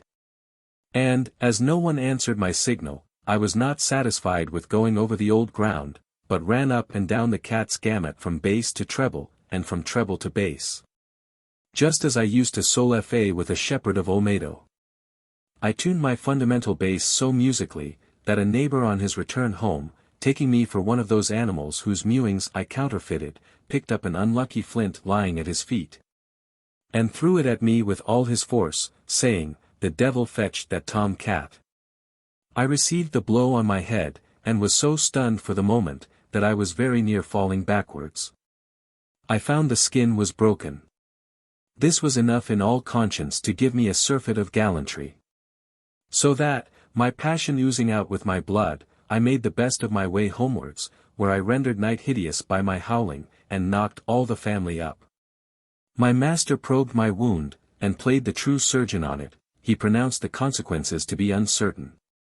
He did all he could to make them certain, but flesh will heal in spite of the faculty. And there was not a scar remaining in 3 weeks. During all this time, I heard not a word from Mergelina. The probability is that Dame Melancia, to wean her impure thoughts from me, engaged her in some better sport. However, I did not concern myself about the matter, but left Madrid, to continue my tour of Spain, as soon as I found myself perfectly recovered. Chapter 8. The meeting of Gil Blas and his companion with a man soaking crusts of bread at a spring, and the particulars of their conversation. Señor Diego de la Fuente related some other adventures which had since happened to him, but they were so little worthy of preservation, that I shall pass them by in silence. Yet there was no getting rid of the recital, which was tedious enough. It lasted as far as Ponte de Duero. We halted in that town the remainder of the day. Our commons at the inn consisted of a vegetable soup, and a roast hare, whose genus and species we took especial pains to verify. At daybreak on the following morning we resumed our journey, after having replenished our flask with some very tolerable wine, and our wallet with some pieces of bread, and half the hare we had left for supper. When we had gone about 2 leagues, we waxed hungry. And, espying, at about 200 yards from the high road, some spreading trees which threw an agreeable shade over the plain, we made up to the spot, and rested on our arms. There we met with a man from 7 to 28, who was dipping crusts of bread into a spring. He had a long sword lying by him on the grass, with a soldier's knapsack, of which he had eased his shoulders. We thought his air and person better than his attire. We accosted him with civility, and he returned our salutation. He then offered us his crusts, and asked, with a smile, if we would take potluck with him.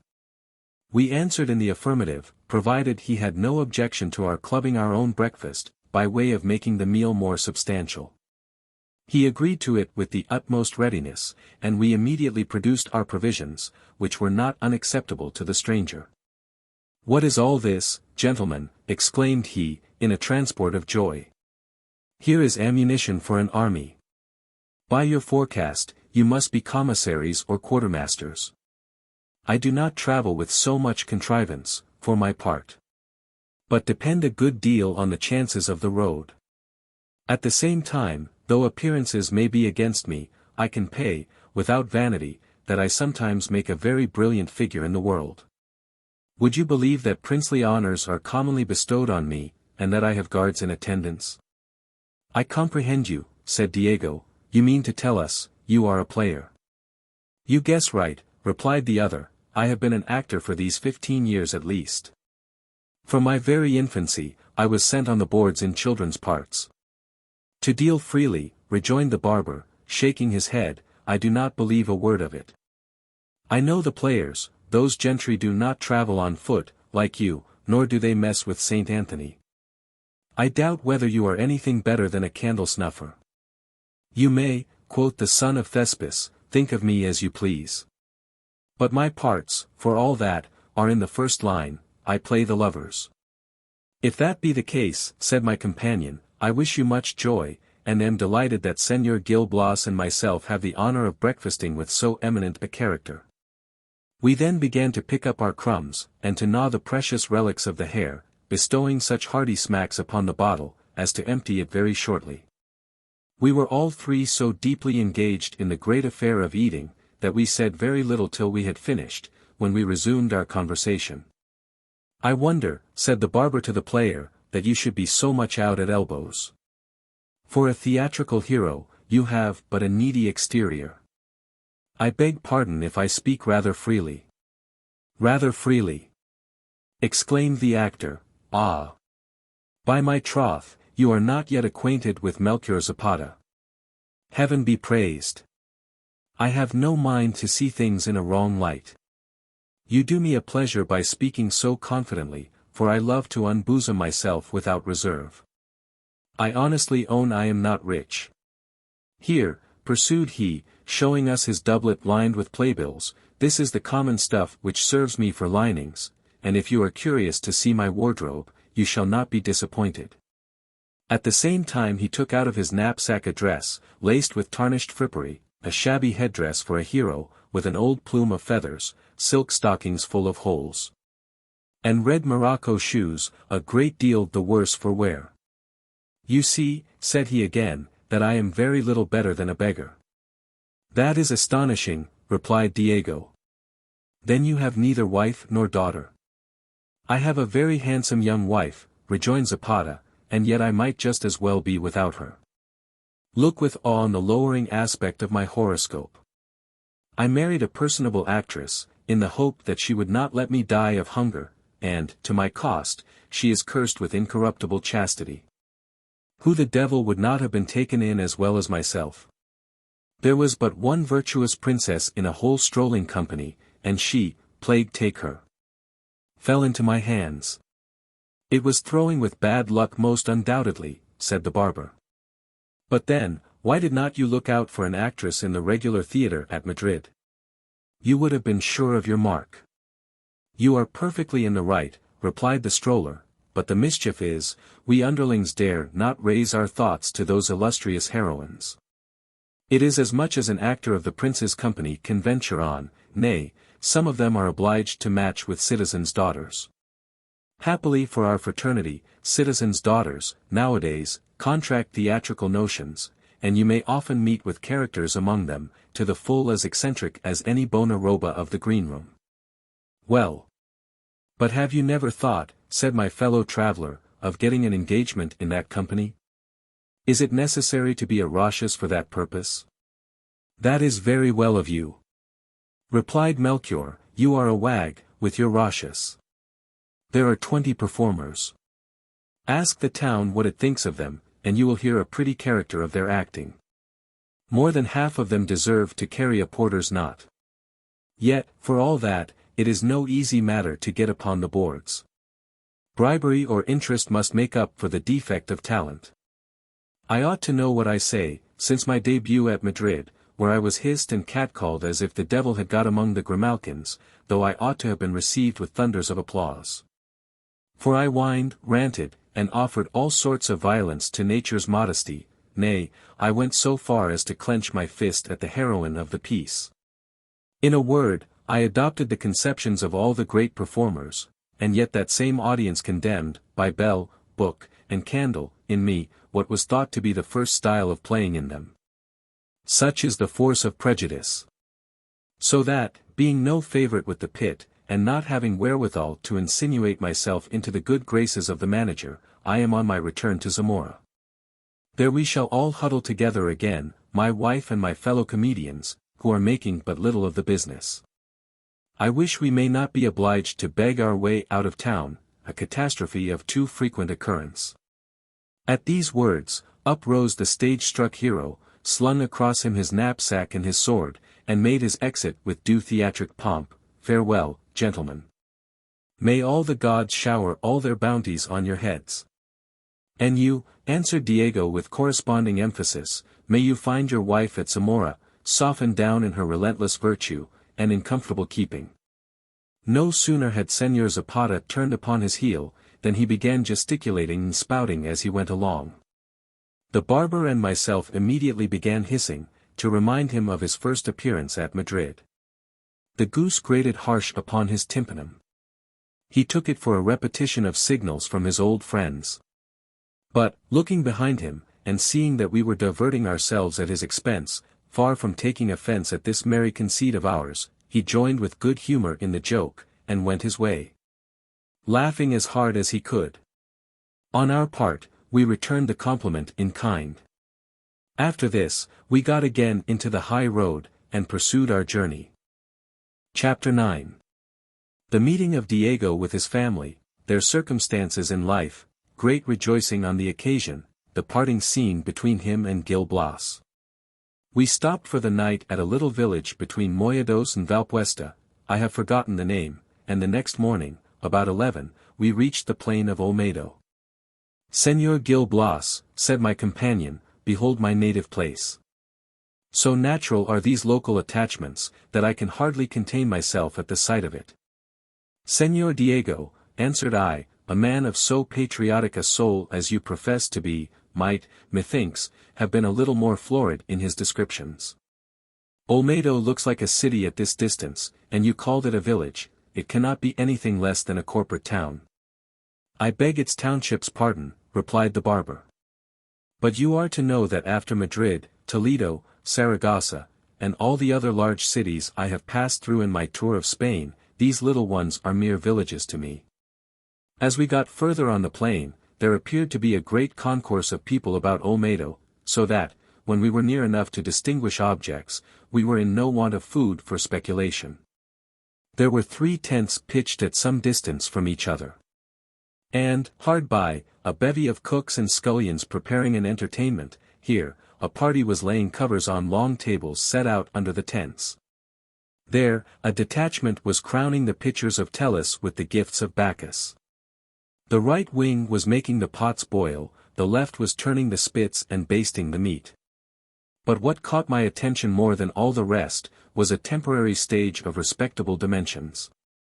It was furnished with pasteboard scenes, painted in a tawdry style, and the proscenium was decorated with Greek and Latin mottos. No sooner did the barber spy out these inscriptions, than he said to me, all these Greek words smell strongly of my Uncle Thomas's lamp. I would lay a wager he has a hand in them, for, between ourselves, he is a man of parts and learning.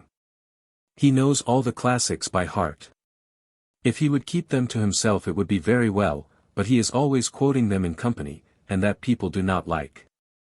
But then, to be sure, he has a right, because this uncle of mine has translated ever so many of the Latin poets and hard Greek authors with his own hand and pen. He has got all antiquity at his fingers' ends, as you may know by his ingenious and profound criticisms. If it had not been for him, we might never have learned that the Athenian schoolboys cried when they were flogged. We owe that fact in the history of education to his fundamental knowledge of the subject. After my fellow traveller and myself had looked about us, we had a mind to inquire what these preparations were for. Going about on the hunt, Diego recognized in the manager, Señor Thomas de la Fuente, to whom we made up with great eagerness. The schoolmaster did not recollect the young barber at first, such a difference had 10 years made. But when convinced of his being his own flesh and blood, he gave him a cordial embrace, and said, with much appearance of kindness, "Ah! Here you are, Diego, my dear nephew, here you are, restored after your wanderings to your native land. You come to revisit your household gods, your Penates. And heaven delivers you back, safe and sound, into the bosom of your family. Oh, happy day! Happy in all the proportions of arithmetic. A day worthy to be marked with a white stone, and inserted among the fasti. We have annals in abundance for you, my friend. Your uncle Pedro, the poetaster, has fallen a sacrifice at the shrine of Pluto. To speak to the comprehension of the vulgar, he has been dead these 3 months. That miser, in his lifetime, was afraid of wanting necessaries, argenti palabat amore. Though the great were heaping wealth upon his head, his annual expenditure did not amount to 10 pistoles. He had but one miserable attendant, and him he starved. This crazy fellow, more wrong-headed than the Grecian Aristippus, who ordered his slaves to leave all their costly baggage in the heart of Libya, as an encumbrance on their march. Heaped up all the gold and silver he could scrape together. And to what end? For those very heirs whom he refused to acknowledge. He died worth 30,000 ducats, shared between your father, your uncle Bertrand, and myself. We shall be able to do very well for our children. My brother Nicholas has already married off your sister Teresa to the son of a magistrate in this place, connubio junxit stabili propriamque dicavit. These very hymeneals, greeted auspiciously by all the nuptial powers, have we been celebrating for these 2 days with all this pomp and luxury.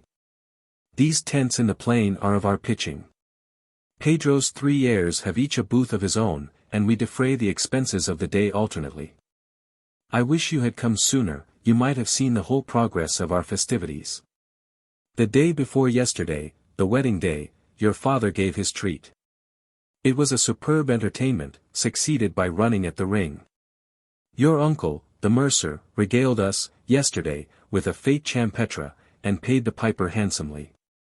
There were 10 of the best grown boys, and 10 young girls, dressed out in pastoral weeds. All the frippery in his shop was brought out to prank them up. This assemblage of Ganymedes and Houris ran through all the mazes of the dance, and warbled forth 1,000 tender and spirit-stirring lays. And yet, though nothing was ever more genteel, the effect was not thought striking, but that must be owing to the bad taste of the spectators. The simplicity of pastoral is lost upon the present age. Today, the wheels are greased by your humble servant, and I mean to present the burgesses of Olmedo with a pageant of my own invention, finus coronabit opus. I have got a stage erected, on which, God willing, shall be represented by my scholars a piece of my own composing, entitled and called, The Amusements of Muley Bugentuf, King of Morocco. It will be played to perfection, for my pupils declaim like the players of Madrid. They are lads of family at Penafiel and Segovia, boarders with me. They know how to touch the passions. To be sure they have rehearsed under my tuition, their emphasis will seem as if struck in the mint of their master, ut ita dicam. With respect to the piece I shall not say a word about it, you shall be taken by surprise. I shall simply state that it must produce a deep impression on the audience. It is one of those tragic subjects which harrow up the soul, by images of death presented to the senses in all their fearful forms. I am of Aristotle's mind, terror is a principal engine. Oh! If I had written for the stage, I would have introduced none but bloody tyrants and death-dispensing heroes. Not all the perfumes of Arabia should have sweetened this blood-polluted hand. I would have been up to my elbows in gore. There would have been tragedy with a vengeance, principal characters. Guards and attendants should all have been sprawling together. I would have butchered every man of them, and the prompter into the bargain. In a word, I refine upon Aristotle, and border on the horrible, that is my taste. These plays to tear a cat in, are the only things for popularity, the actors live merrily on their own dying speeches, and the authors roll in luxury on the devastation of mankind. Just as this harangue was over, we saw a great crowd of both sexes coming out of town into the plain. Who should it be, but the new married couple, attended by their families and friends, with 10 or 12 musicians in the van, producing a most obstreperous din of harmony. We went up to them, and Diego introduced himself. Peals of congratulation were immediately rung through the assembly, and everyone was eager to shake him by the hand. He had enough upon his shoulders to receive all their fraternal embraces. Relations and strangers, all were for having a pull at him. At length his father said, "You are welcome, Diego. You find your kinsman living upon the fat of the land, my friend. I shall say no more at present, a nod is as good as a wink." Meanwhile the company went forward upon the plain, took their stations under the tents, and sat down to table. I kept close to my companion, and we both dined with the happy couple, who appeared to be suitably matched. The meal was not soon over, for the schoolmaster had the vanity to give 3 courses, for the purpose of cutting out his brothers, who had not been so magnificent in their hospitalities. After the banquet, all the guests expressed their longings to see Senor Thomas's play, not doubting but the performance of so extraordinary a genius would deserve all their ears.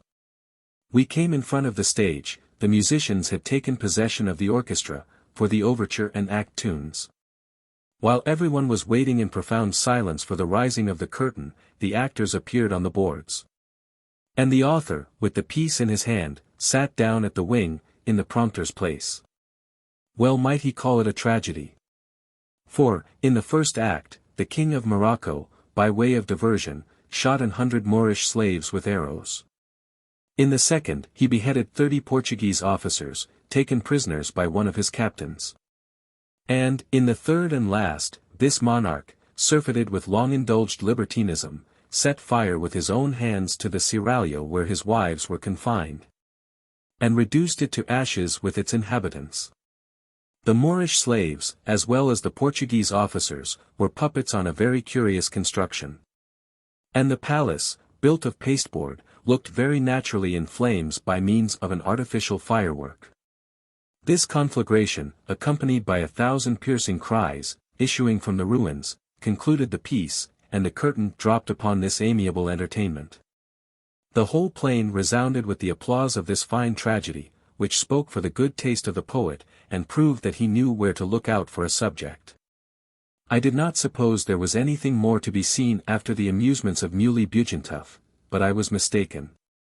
Kettledrums and trumpets announced a new exhibition, the distribution of prizes, for Thomas de la Fuente, to give additional solemnity to his Olympics, had made all his boys, as well day scholars as boarders, write exercises. And on this occasion he was to give to those who had succeeded best, books bought at Segovia out of his own pocket. All at once were brought upon the stage 2 long forms out of the school, with a press, full of old, worm-eaten books, in fine, new bindings. At this signal, all the actors returned upon the stage, and took their places round Senor Thomas, who looked as big as the head of a college. He had a sheet of paper in his hand, with the names of the successful candidates. This he gave to the King of Morocco, who began calling over the list with an authoritative voice. Each scholar, answering to his name, went humbly to receive a book from the hands of the bum-jerker. After this, he was crowned with laurel, and seated on one of the 2 benches, to be exposed to the gaze of the admiring company. Yet, desirous as the schoolmaster might be to send the spectators away in good humor, he brought his eggs to a bad market. For, having distributed almost all the prizes to the boarders, according to the usual etiquette of pedagogues, that those who pay most must necessarily be the cleverest fellows, the mammas of certain day scholars caught fire at this instance of partiality, and fell foul of the disciplinarian thereupon, so that the festival, hitherto so much to the glory of the donor, seemed likely to have ended to the same tune as the carousal of the Lapithæ. Book. Chapter 3. Chapter 1. The arrival of Gil Blas at Madrid, his first place there. I made some stay with the young barber. At my departure, I met with a traveller of Segovia passing through Oviedo.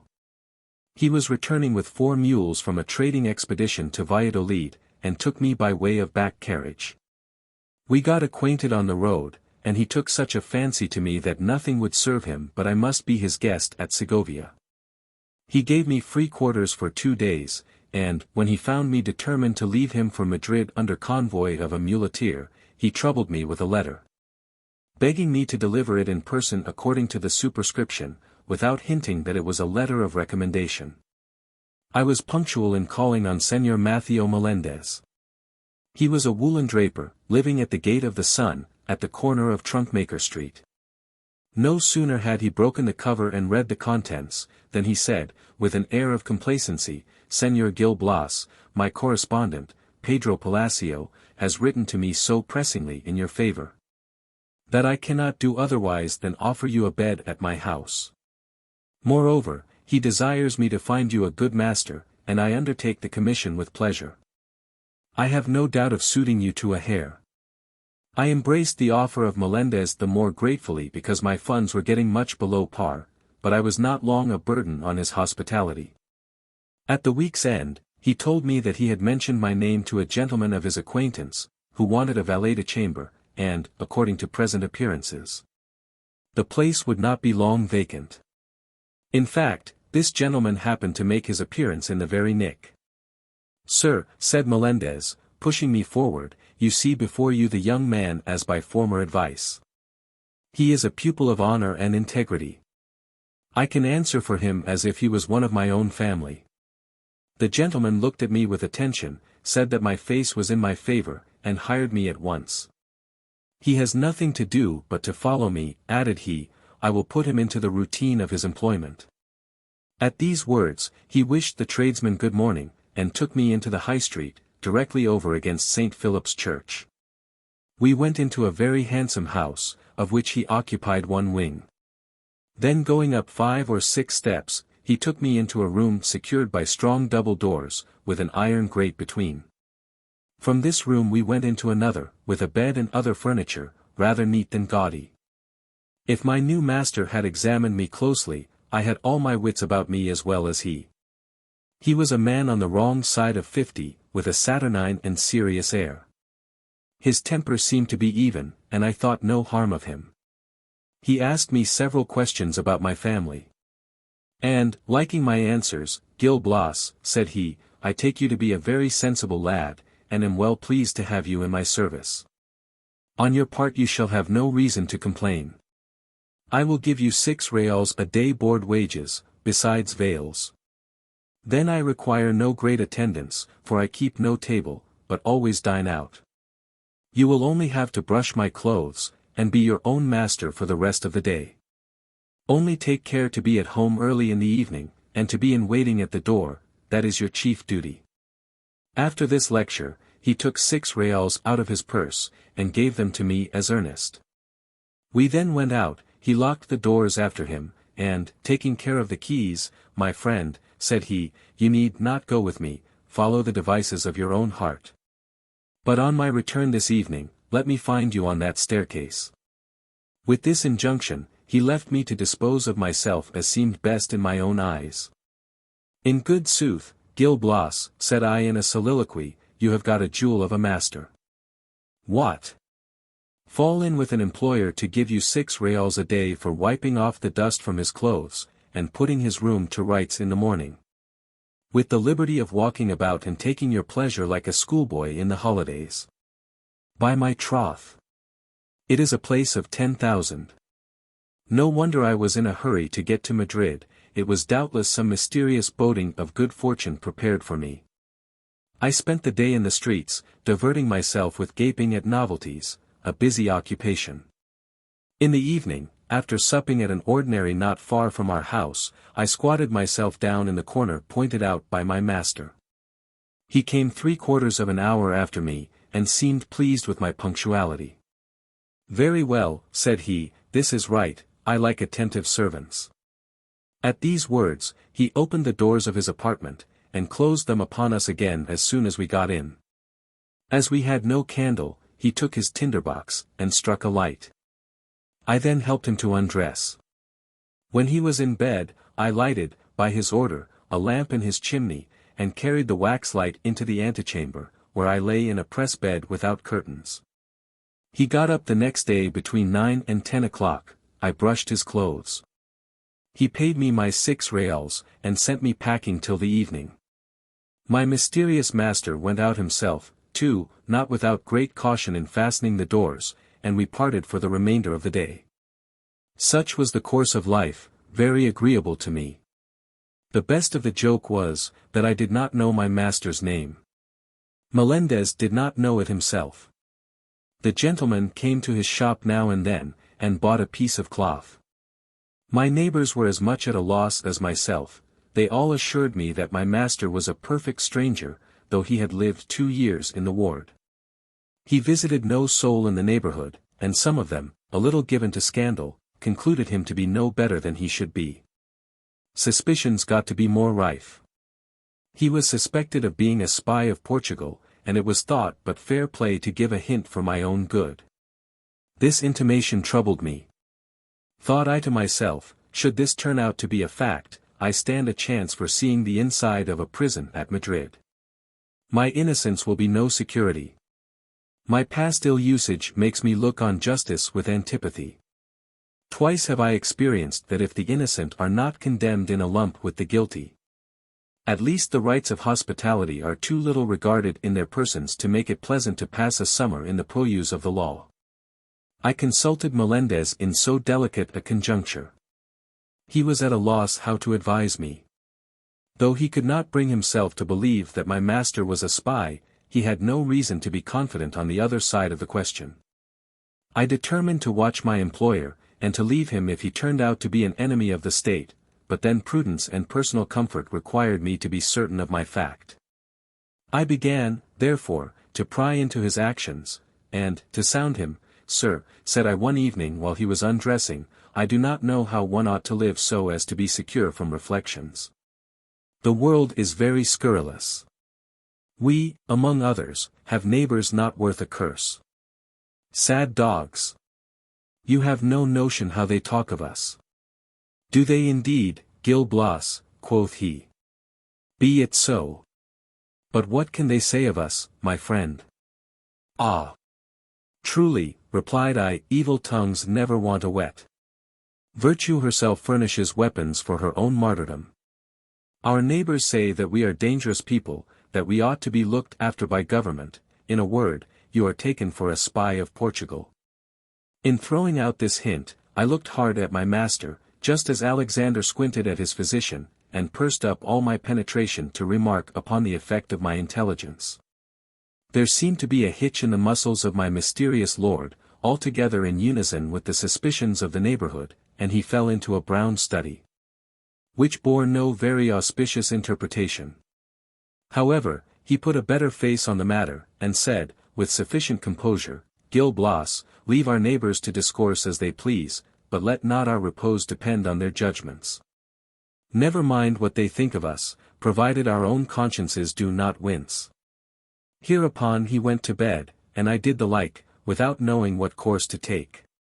The next day, just as we were on the point of going out in the morning, we heard a violent knocking at the outer door on the staircase. My master opened the inner, and looked through the grate. A well-dressed man said to him, "Please your honor, I am an alguazil, come to inform you that Mr. Corregidor wishes to speak a word with you." "What does he want?" answered my pattern of secrecy.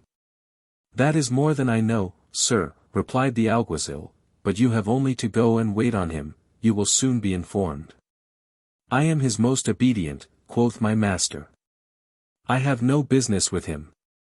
At the tail of this speech, he banged the inner door. Then, after walking up and down a little while, like one who pondered on the discourse of the alguazil, he put my 6 reals into my hand, and said, "Gil Blas, you may go out, my friend. For my part, I shall stay at home a little longer, but have no occasion for you." He made an impression on my mind, by these words, that he was afraid of being taken up, and was, therefore, obliged to remain in his apartments. I left him there. And, to see how far my suspicions were founded, hid myself in a place whence I could see if he went out. I should have had patience to have stayed there all the morning, if he had not saved me the trouble. But an hour after, I saw him walk the street with an ease and confidence which dumbfounded my sagacity. Yet far from yielding to these appearances, I mistrusted them. For my verdict went to condemnation. I considered his easy carriage as put on, and his staying at home as a finesse to secure his gold and jewels, when probably he was going to consult his safety by speedy flight. I had no idea of seeing him again, and doubted whether I should attend at his door in the evening. So persuaded was I, that the day would see him on the outside of the city, as his only refuge from impending danger. Yet I kept my appointment. When, to my extreme surprise, my master returned as usual. He went to bed without betraying the least uneasiness, and got up the next morning with the same composure. Just as he had finished dressing, another knock at the door. My master looked through the grate. His friend the alguazil was there again, and he asked him what he wanted. "Open the door," answered the alguazil, "here is Mr. Corregidor." At this dreadful name, my blood froze in my veins. I had a devilish loathing of those gentry since I had passed through their hands, and could have wished myself at that moment 100 leagues from Madrid. As for my employer, less startled than myself, he opened the door, and received the magistrate respectfully. "You see," said the corregidor, "that I do not break in upon you with a whole posse. My maxim is to do business in a quiet way. In spite of the ugly reports circulated about you in the city, I think you deserve some little attention. What is your name, and business at Madrid?" "Sir," answered my master, "I am from New Castile, and my title is Don Bernard de Castilblazo. With respect to my way of life, I lounge about, frequent public places, and take my daily pleasure in a select circle of polite company." "Of course you have a handsome fortune," replied the judge. "No, sir," interrupted my Mecenas, "I have neither annuities, nor lands, nor houses." "How do you live then?" rejoined the corregidor. "I will show you," replied Don Bernard. At the same time he lifted up a part of the hangings, before a door I had not observed, opened that and one beyond, then took the magistrate into a closet containing a large chest chock full of gold. "Sir," said he, again, "you know that the Spaniards are proverbially indolent, yet, whatever may be their general dislike to labor, I may compliment myself on bettering the example. I have a stock of laziness, which disqualifies me for all exertion. If I had a mind to puff my vices into virtues, I might call this sloth of mine a philosophical indifference, the work of a mind weaned from all that worldlings court with so much ardor. But I will frankly own myself constitutionally lazy, and so lazy, that, rather than work for my subsistence, I would lay myself down and starve. Therefore, to lead a life befitting my fancy, not to have the trouble of looking after my affairs, and, above all, to do without a steward, I have converted all my patrimony, consisting of several considerable estates, into ready money. In this chest there are 50,000 ducats, more than enough for the remainder of my days, should I live to be 100. For I do not spend 1,000 a year, and am already more than 50 years old. I have no fears, therefore, for futurity, since I am not addicted, heaven be praised, to any one of the three things which usually ruin men. I care little for the pleasures of the table, only play for my amusement, and I have given up women. There is no chance of my being reckoned, in my old age, among those libidinous grey birds to whom jilts sell their favors by troy weight." "You are a happy man," said the corregidor. "They are in the wrong to suspect you of being a spy, that office is quite out of character for a man like you. Take your own course, Don Bernard, continue to live as you like. Far from disturbing your peace, I declare myself your protector, I request your friendship, and pledge my own." "Ah! Sir," exclaimed my master, thrilled with these kind expressions, "I accept, with equal joy and gratitude, your precious offer. In giving me your friendship, you augment my wealth, and carry my happiness to its height." After this conversation, which the alguazil and myself heard from the closet door, the corregidor took his leave of Don Bernard, who could not do enough to express his sense of the obligation. On my part, mimicking my master in doing the honors of the house, I overburdened the alguazil with civilities. I made him 1,000 low bows, though I felt for him in my sleeve the contempt and hatred which every honest man naturally entertains for an alguacil. Chapter 2. The astonishment of Gil Blas at meeting Captain Rolando in Madrid, and that robber's curious narrative. Don Bernard de Castilblazo, having attended the corregidor to the street, returned in a hurry to fasten his strongbox, and all the doors which secured it. We then went out, both of us well satisfied, he at having acquired a friend in power, and myself at finding my 6 reals a day secured to me. The desire of relating this adventure to Melendez made me bend my steps towards his house, but, near my journey's end, whom should I meet but Captain Rolando? My surprise was extreme, and I could not help quaking at the sight of him.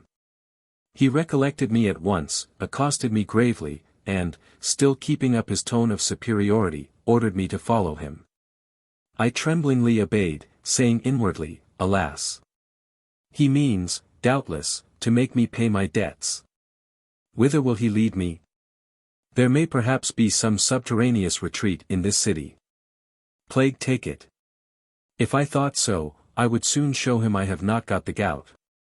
I walked therefore behind him, carefully looking out where he might stop, with the pious design of putting my best leg foremost, if there was anything in the shape of a trapdoor.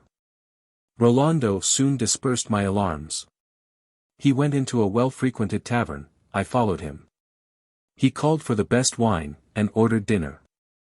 While it was getting ready, we went into a private room, where the captain addressed me as follows: "You may well be astonished, Gil Blas, to renew your acquaintance with your old commander. And you will be still more so, when you have heard my tale.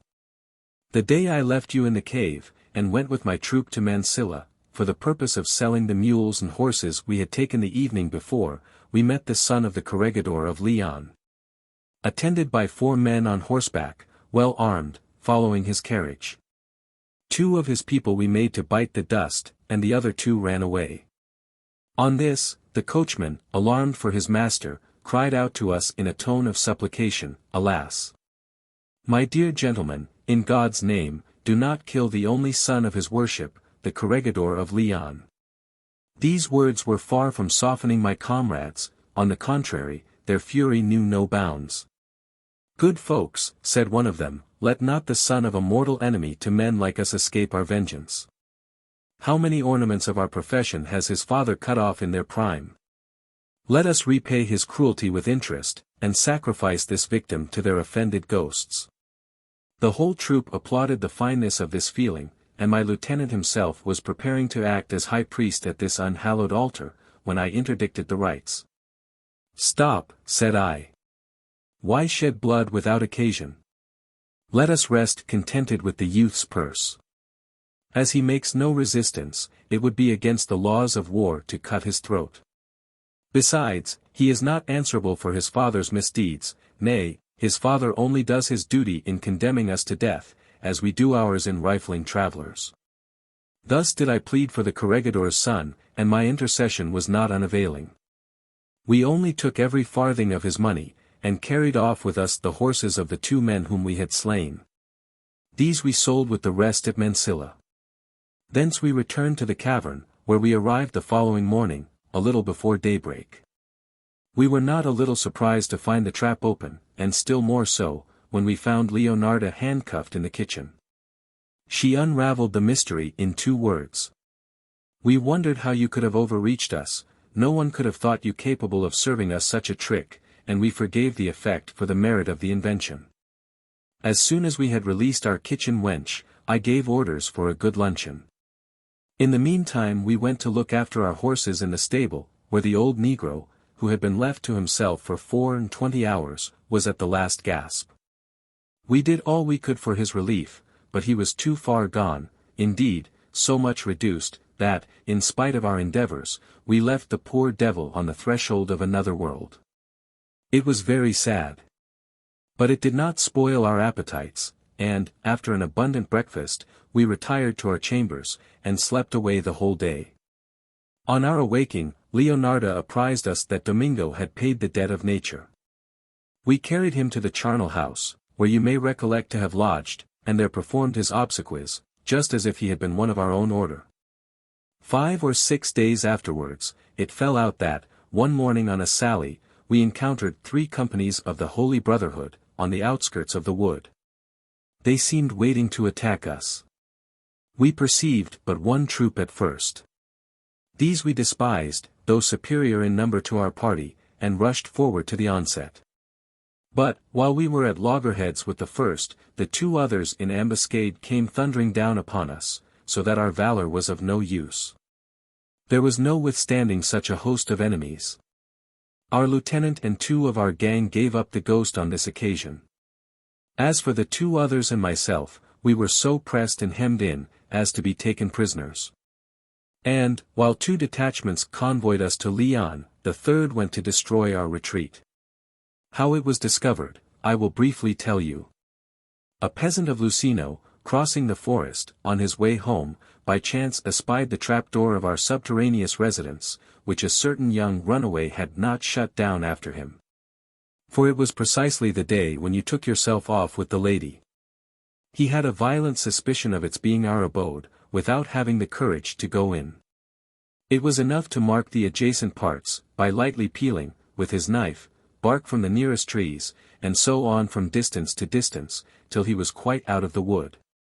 He then betook himself to Leon, with this grand discovery for the corregidor, who was so much the better pleased, as his son had been robbed by our gang. This magistrate collected together 3 companies, to lay hold of us, and the peasant showed them the way. My arrival in the town of Leon was as good as that of a wild beast to the inhabitants. Even though I had been a Portuguese general, made prisoner of war, the people could not have been more anxious to see me. "There he goes!" was the cry. "That is he, the famous captain, the terror of these parts. It would serve him right to tear him, piecemeal, with pincers, and make his comrades join in the chorus." "To the corregidor," was the universal cry, and his worship began insulting me.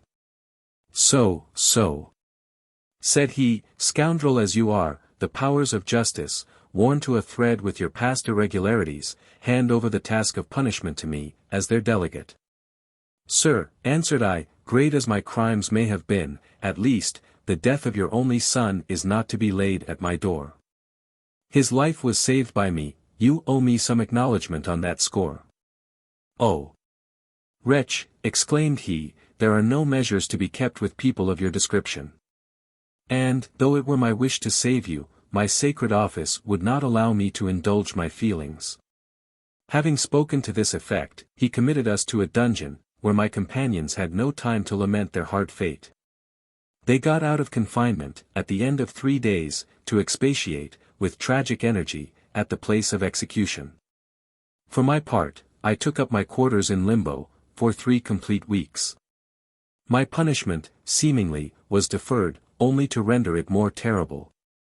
And I was looking out for some refinement on the ordinary course of criminal justice, when the corregidor, having summoned me before him, said, "Give ear to your sentence. You are free. Had it not been for you, my only son would have been assassinated on the highway. As a father, my gratitude was due for this service. But not being competent to acquit you in my capacity of a magistrate, I have written up to court in your favor, have solicited your pardon, and have obtained it. Go, then, whithersoever it may seem good to you. But take my advice, profit by this lucky escape. Look to your paths, and give up the trade of a highwayman for good and all." I was deeply impressed by this advice, and took my departure for Madrid, in the firm determination of mending my ways, and living quietly in that city.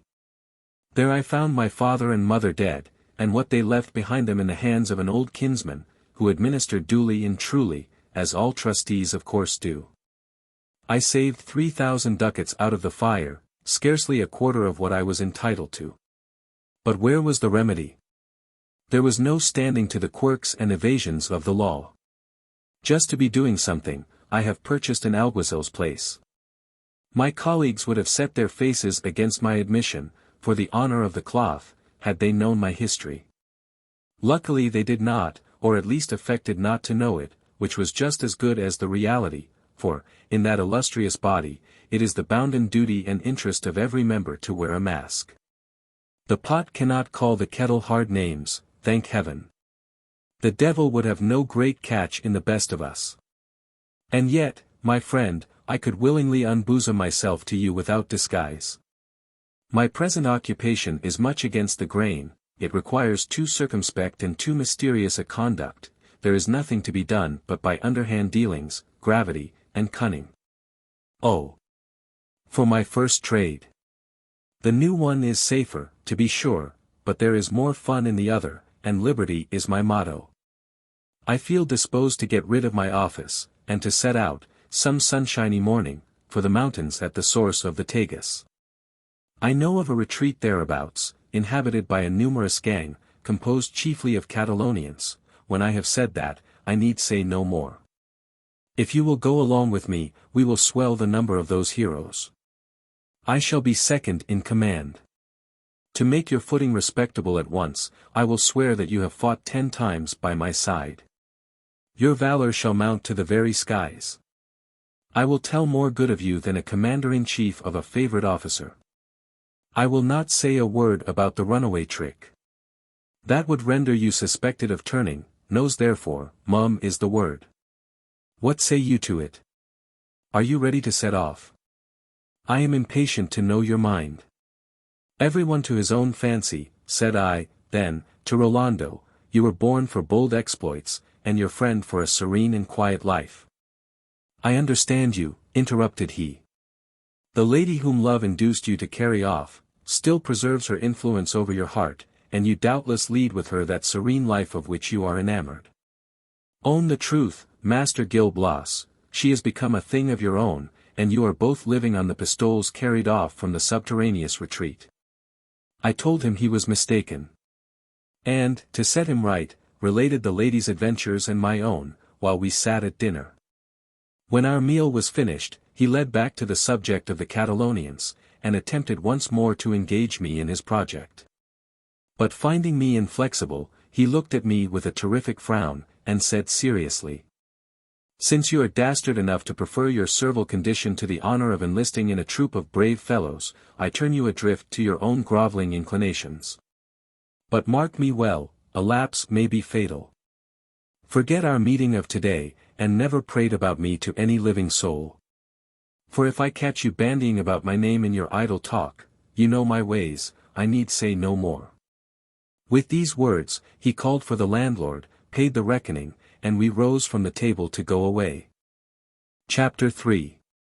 Gil Blas is dismissed by Don Bernard de Castilblazo, and enters into the service of a beau. As we were coming out of the tavern, and taking our leave, my master was passing along the street. He saw me, and I observed him look more than once at the captain. I had no doubt but he was surprised at meeting me in such company. It is certain that Rolando's physiognomy and air were not much in favor of moral qualities.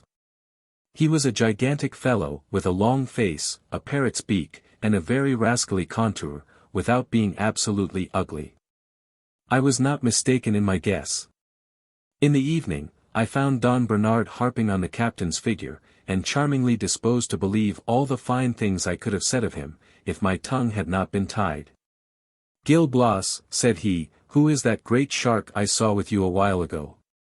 I told him it was an alguazil, and thought to have got off with that answer, but he returned to the charge. And observing my confusion, from the remembrance of the threats used by Rolando, broke off the conversation abruptly, and went to bed. The next morning, when I had performed my ordinary duties, he counted me over 6 ducats instead of 6 reals, and said, "Here, my friend, this is what I give you for your services up to this day. Go and look out for another place. A servant keeping such high company is too much for me." I bethought myself of saying, in my own defense, that I had known that alguazil, by having prescribed for him at Valladolid, while I was practicing medicine. "Very good," replied my master. "The shift is ingenious enough, you might have thought of it last night, and not have looked so foolish." "Sir," rejoined I, "in good truth, prudence kept me silent, and gave to my reserve the aspect of guilt."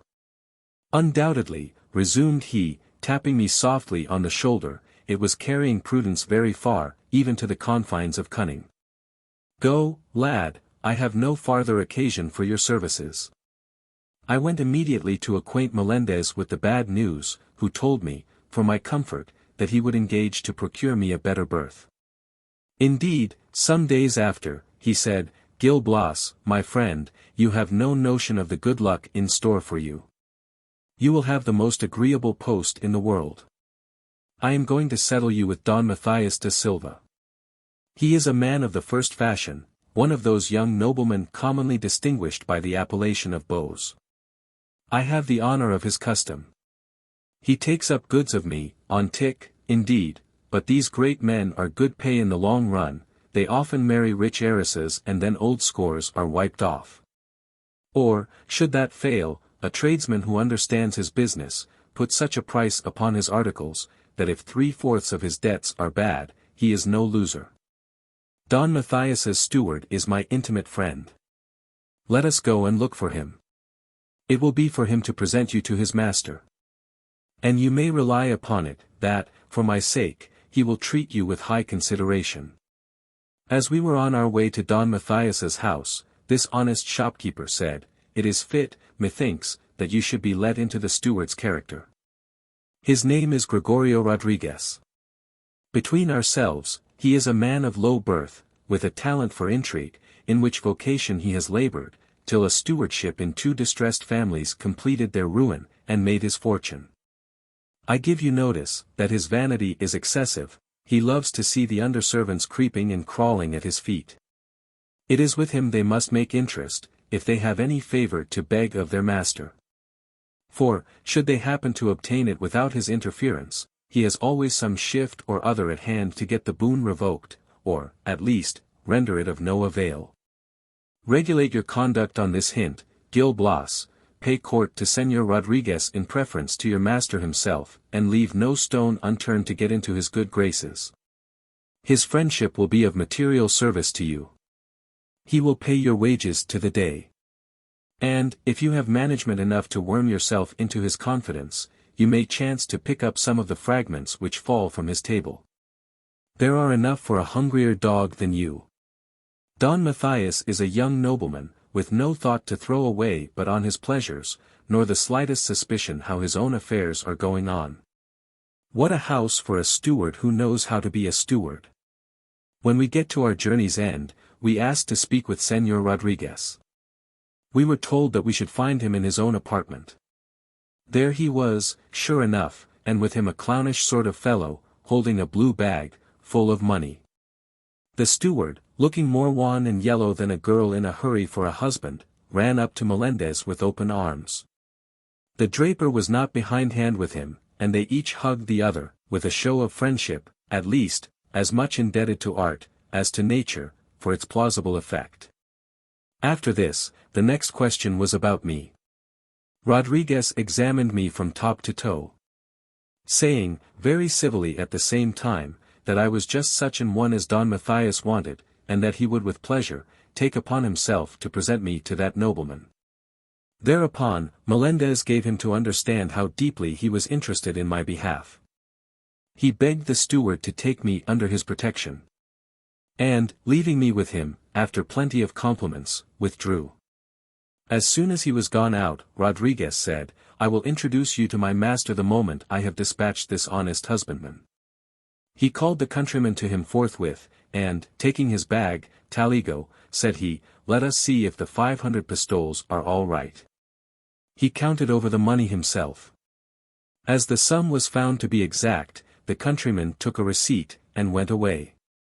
The cash was put back again into the bag. It was my turn next to be attended to. We may now, said my new patron, go to my master's levee. He usually gets up about noon, it is now near 1 o'clock, and must be daylight in his apartment. Don Matthias had, indeed, just risen.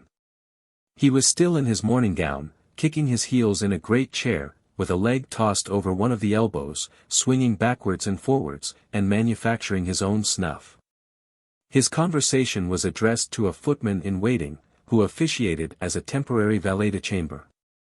My lord, said the steward, here is a young man, whom I take the liberty of presenting to your lordship, in the place of him you discharged the day before yesterday.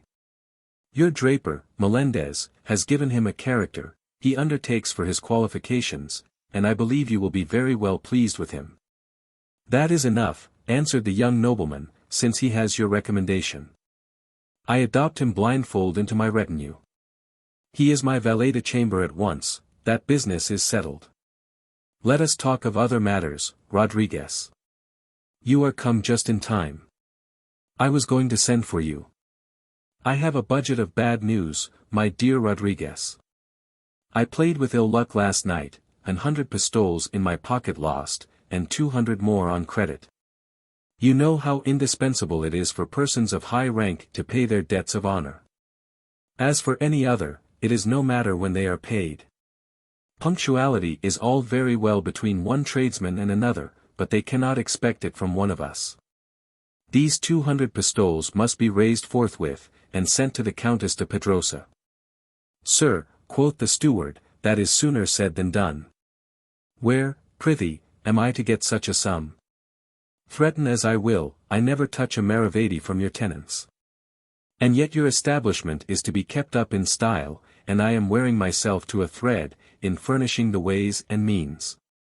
It is true, that hitherto, heaven be praised. We have rubbed on, but what which to conjure for a wind now, I know not, the case is desperate. All this prosing is extremely impertinent, interrupted Don Matthias, this counting-house talk makes me hideously nervous. So, then, Rodriguez, you really think to undertake my reform, and metamorphose me into a plodding manager of my own estate? A very elegant sort of pastime for a man in my station of life. A man of rank and fashion. Grant me patience, replied the steward, at the rate we are driving now, it is easily calculated how soon you will be released from all those cares. You are a very great bore, resumed the young nobleman, rather peevishly, this brutal importunity is downright murder to one's feelings. I hate loud music. Be so good as to let me be ruined pianissimo. I tell you I want 200 pistoles, and I must have them. Why then, said Rodriguez, we must have recourse to the old rascal who has lent you so much already on usurious terms. Have recourse to the devil, if he will do you any good, answered Don Matthias, only let me have 200 pistoles, and it is the same thing to me how you manage to get them. While he was uttering these words in a hasty and fretful tone, the steward went out, and Don Antonio Centelles, a young man of quality, came in. What is the matter, my friend?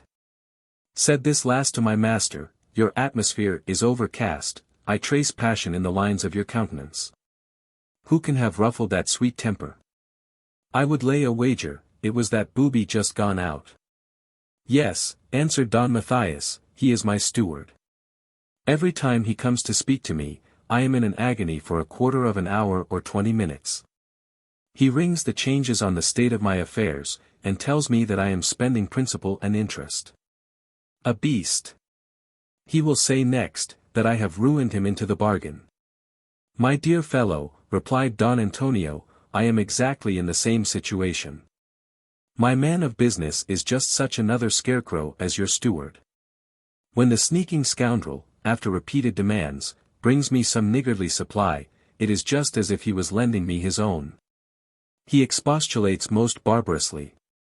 Sir, says he, you are going to rack and ruin, there is an execution out against you. I am obliged to cut him short, and beg him to remonstrate in epitome. The worst of it is, said Don Matthias, that there is no doing without these fellows, they are the penance attached to our elegant indiscretions. Just so, replied Centelles. But listen, pursued he, bursting into a fit of laughter, a pleasant idea has just struck me.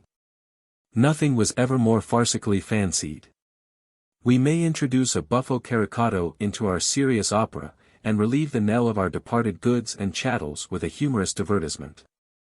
The plot is thus, let me try to borrow from your steward whatever you want.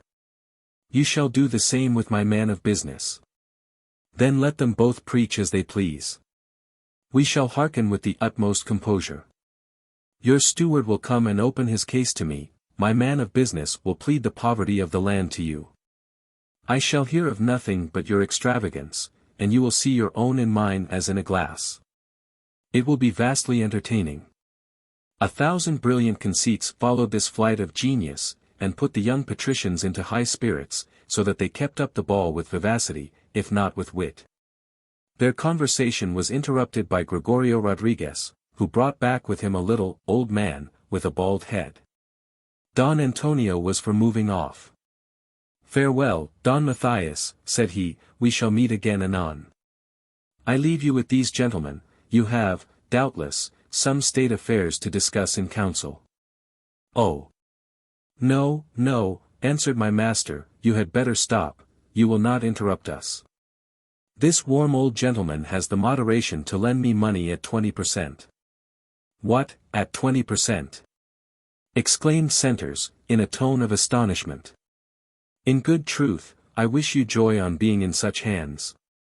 I do not come off so cheaply, for my part, I pay through the nose for every farthing I get. My loans are generally raised at double that %.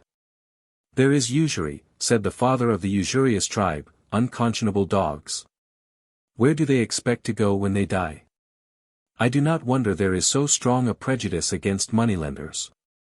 It is the exorbitant profit which some of them derive from their discounts, that brings reproach and ill will upon us all. If all my brethren of the blue balls were like me, we should not be treated so scurvily. For my part, I only lend, to do my duty towards my neighbor. Ah! If times were as good now as in my early days, my purse should be at your service as a friend. And even now, in the present distress of the money market, it goes against the grain to take a poor 20%. But one would think the money was all gone back to the mines whence it came. There is no such thing to be had. And the scarcity compels me to depart a little from the disinterested severity of my benevolence. How much do you want?" pursued he, addressing my master. 200 pistoles, answered Don Matthias. "I have 400 here in a bag," replied the usurer. "It is only to give you half of them." At the same time he drew, from underneath his cloak, a blue bag, looking just like that in which Farmer Taligo had left 500 pistoles with Rodriguez. I was not long in forming my judgment of the matter, and saw plainly that Melendez had not bragged, without reason, of the steward's aptness in the ways of the world. The old man emptied the bag, displayed the cash on a table, and set about counting it. The sight set all my master's extravagant passions in a flame. The sum total proved very striking to his comprehension. "Señor Discomulgado," said he to the usurer, "I have just made a very sensible reflection. I am a great fool. I only borrow enough to redeem my credit, without thinking of my empty pockets. I should be obliged to give you the trouble of coming again tomorrow. I think, therefore, it will be best to spare your age and infirmities, and ease you of the 400 at once." "My lord," answered the old man, "I had destined half of this money to a good licentiate, who lays out the income of his large preferments in those pious and charitable uses for which they were originally given to the clergy, as stewards of the poor, and guides to the young and unwary. In pursuance of this end, it is his great delight to wean young girls from the seductions of a wicked world, and place them in a snug, well-furnished little box of his own, where they may be obnoxious to his ghostly admonitions by day and by night. But, since you have occasion for the whole sum, it is at your disposal. Something by way of security." "Oh! As for security," interrupted Rodriguez, taking a paper out of his pocket, "you shall have as good as the bank. Here is a note which Señor Don Matthias has only just to sign. He makes over 500 pistoles, due from one of his tenants, Taligo, a wealthy yeoman of Mondejar." "That is enough," replied the usurer, "I never split hairs, but deal upon the square." The steward insinuated a pen between his master's fingers, who signed his name at the bottom of the note, without reading it, and whistled as he signed, for want of thought. That business settled, the old man took his leave of my noble employer, who shook him cordially by the hand, saying, "Till I have the pleasure of seeing you again, good master pounds, shillings, and pence, I am your most devoted, humble servant. I do not know why you should all be lumped together for a set of bloodsuckers. You seem to me a necessary link in the chain of well-ordered society. You are as good as a physician to us pecuniary invalids of quality, and keep us alive by artificial restoratives in the last stage of a consumptive purse. You are in the right, exclaimed Centelles. Usurers are a very gentlemanly order in society, and I must not be denied the privilege of paying my compliments to this illustrious specimen, for the sake of his 20%. With this banter, he came up and threw his arms about the old man's neck, and these two overgrown children, for their amusement, began sending him backward and forward between them like a shuttlecock. After they had tossed him about from pillar to post, they suffered him to depart with the steward, who ought to have come in for his share of the game, and for something a little more serious. When Rodriguez and his stalking horse had left the room, Don Matthias sent, by the lackey in waiting, half his pistoles to the Countess de Pedrosa, and deposited the other half in a long purse worked with gold and silk, which he usually wore in his pocket. Very well pleased to find himself in cash, he said to Don Antonio, with an air of gaiety, "What shall we do with ourselves today? Let us call a council." "That is talking like a statesman," answered Centelles. "I am your man, let us ponder gravely." While they were collecting their deliberative wisdom on the course they were to pursue for the day, two other noblemen came in, Don Alexo Segier and Don Ferdinand de Gamboa. Both nearly about my master's age, that is, from 28 to 30. These four jolly blades began with such hearty salutations, as if they had not met for these 10 years. After that, Don Ferdinand, a professed bacchanalian, made his proposals to Don Matthias and Don Antonio. "Gentlemen," said he, "where do you dine today? If you are not engaged, I will take you to a tavern, where you shall quaff celestial liquor. I supped there last night, and did not come away till between 5 and 6 this morning." "Would to heaven," exclaimed my master, "I had done the same, I should not have lost my money." "For my part," said Centelles, "I treated myself yesterday evening with a new amusement, for variety has always its charms for me. Nothing but a change of pleasure can make the dull round of human life supportable. One of my friends introduced me, neck and heels, to one of those gentry yclept tax-gatherers, who do the government business and their own at the same time. There was no want of magnificence, good taste, or a well-designed set-out table, but I found, in the family itself, a highly seasoned relish of absurdity. The farmer of the revenues, though the most meanly extracted of the whole party, must set up for a great man.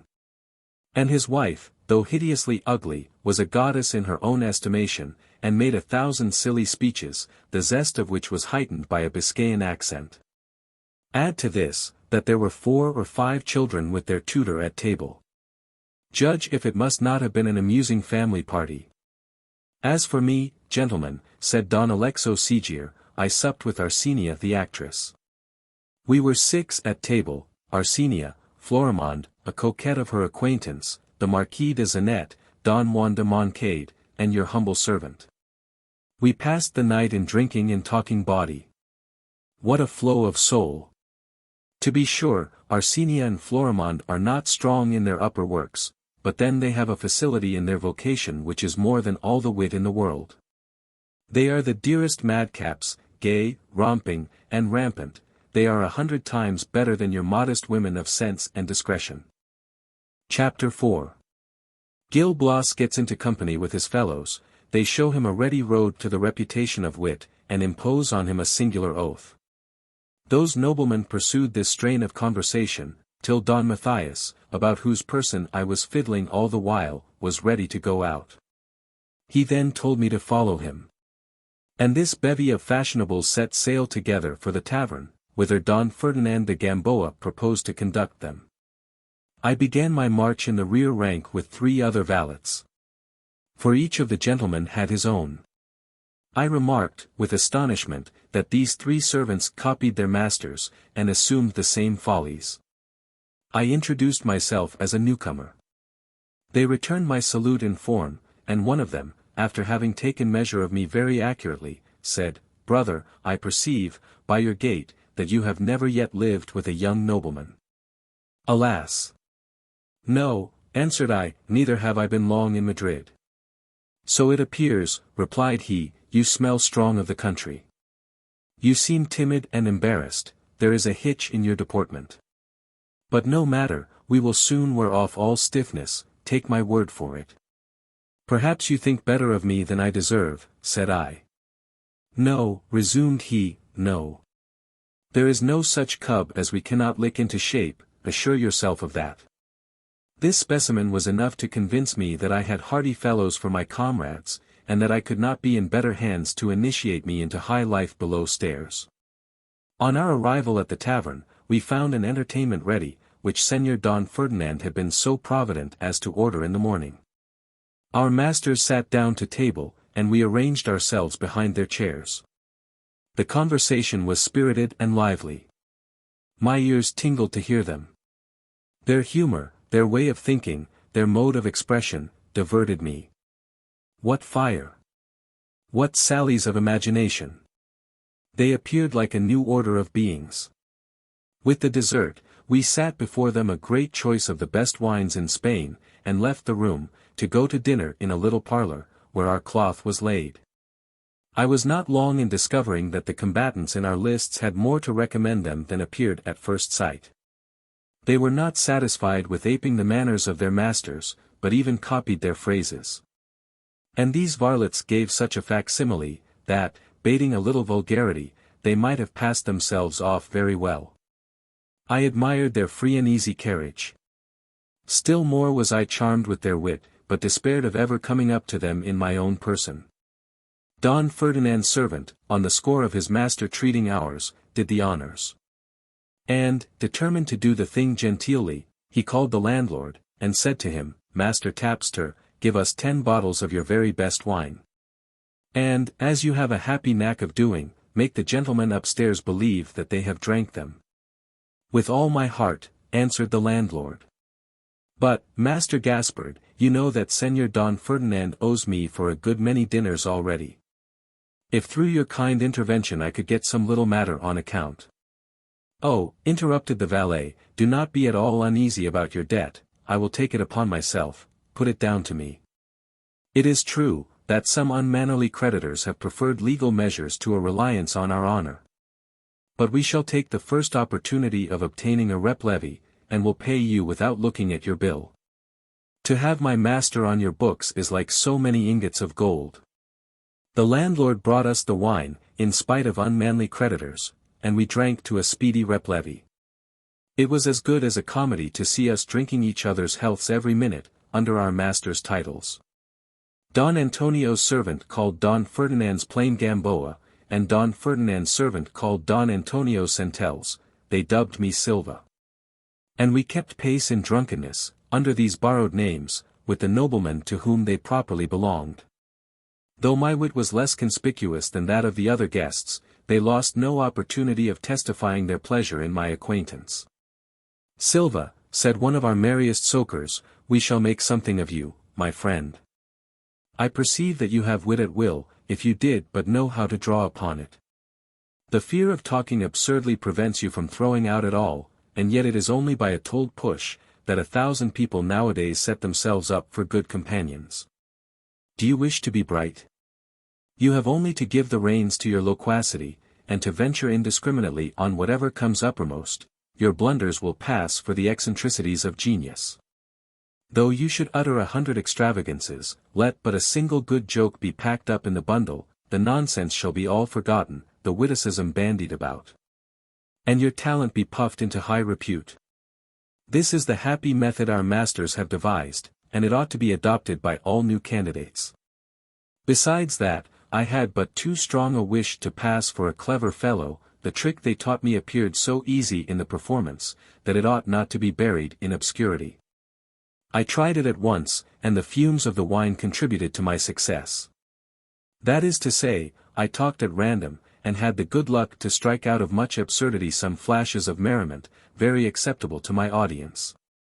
This first essay inspired me with confidence.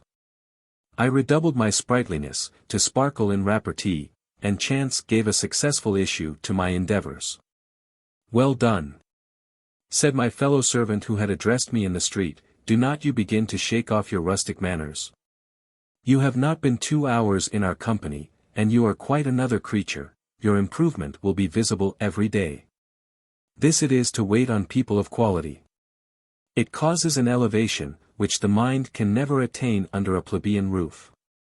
Doubtless, answered I, and for that reason I shall henceforth dedicate my little talents to the nobility. That is bravely said, roared out Don Ferdinand's servant, half seas over. Commoners are not entitled to possess such a fund of superior genius as exists in us. Come, gentlemen, let us make a vow never to colleague with any such beggarly fellows, let us swear to that by Styx. We laughed heartily at Gaspard's conceit. The proposal was received with applause, and we took this mock oath with our glasses in our hands. Thus sat we at table till our masters were pleased to get up from it. This was at midnight. An outrageous instance of sobriety, in the opinion of my colleagues. To be sure, these noble lords left the tavern so early only to visit a celebrated wanton, lodging in the purlieus of the court, and keeping open house night and day for the votaries of pleasure. She was a woman from 35 to 40, still in the height of her charms, entertaining in her discourse, and so perfect a mistress in the art of pleasure, that she sold the waste and refuse of her beauty at a higher price than the first sample of the unadulterated article. She had always 2 or 3 other pieces of damaged goods in the house, who contributed not a little to the great concourse of nobility resorting thither. The afternoon was spent in play. Then supper, and the night passed in drinking and making merry. Our masters stayed till morning, and so did we, without thinking the time long. For, while they were toying with the mistresses, we attacked the maids. At length, we all parted when daylight peeped in on our festivities, and went to bed each of us at our separate homes. My master getting up at his usual time, about noon, dressed himself. He went out.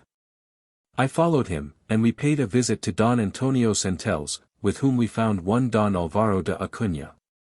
He was an old gentleman, who gave lectures on the science of debauchery. The rising generation, if they wanted to qualify themselves for fine gentlemen, put themselves under his tuition. He molded their ductile habits to pleasure, taught them to make a distinguished figure in the world, and to squander their substance. He had no qualms as to running out his own. For the deed was done. After these 3 blades had exchanged the compliments of the morning, Centelles said to my master, in good faith, Don Matthias, you could not have come at a more lucky time. Don Alvaro is come to take me with him to a dinner, given by a citizen to the Marquis de Zanet and Don Juan de Moncade, and you shall be of the party. And what is the citizen's name? Said Don Matthias. Gregorio de Noriega, said Don Alvaro, and I will describe the young man in 2 words. His father, a rich jeweler, is gone abroad to attend the foreign markets, and left his son, at his departure, in the enjoyment of a large income. Gregorio is a blockhead, with a turn for every sort of extravagance, and an awkward hankering after the reputation of wit and fashion, in despite of nature. He has begged of me to give him a few instructions. I manage him completely, and can assure you, gentlemen, that I lead him a rare dance. His estate is rather deeply dipped already. I do not doubt it, exclaimed Centelles, I see the vulgar dog in an almshouse. Come, Don Matthias, let us honor the fellow with our acquaintance, and be in at the death of him. Willingly, answered my master, for I delight in seeing the fortune of these plebeian upstarts kicked over, when they affect to mix among us. Nothing, for instance, ever entertained me so much as the downfall of the toll-gatherer's son, whom play, and the vanity of figuring among the great, have stripped, till he has not a house over his head. Oh! As for that, replied Don Alvaro, he deserves no pity, he is as great a coxcomb in his poverty as he was in his prosperity. Centelles and my master accompanied Don Alvaro to Gregorio de Noriega's party. We went there also, that is Majicon and myself, both in ecstasy at having an opportunity of sponging on a citizen, and pleasing ourselves with the thoughts of being in at the death of him. At our entrance, we observed several men employed in preparing dinner, and there issued from the ragouts they were taking up, a vapor which conciliated the palate through the medium of the nostrils. The Marquis de Zanet and Don Juan de Moncade were just come. The founder of the feast seemed a great simpleton. He aped the man of fashion with a most clumsy grace. A wretched copy of admirable originals, or, more properly, an idiot in the chair of wisdom and taste. Figure to yourself a man of this character in the center of 5 bantering fellows, all intent on making a jest of him, and drawing him into ridiculous expenses. "Gentlemen," said Don Alvaro, after the first interchange of civilities, "give me leave to introduce you to Señor Gregorio de Noriega, a most brilliant star in the hemisphere of fashion. He owns 1,000 amiable qualities.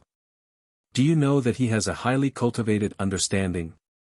Choose your own subject, he is equally at home in every branch, from the subtlety and closeness of logic, to the elementary science of the criss-cross row."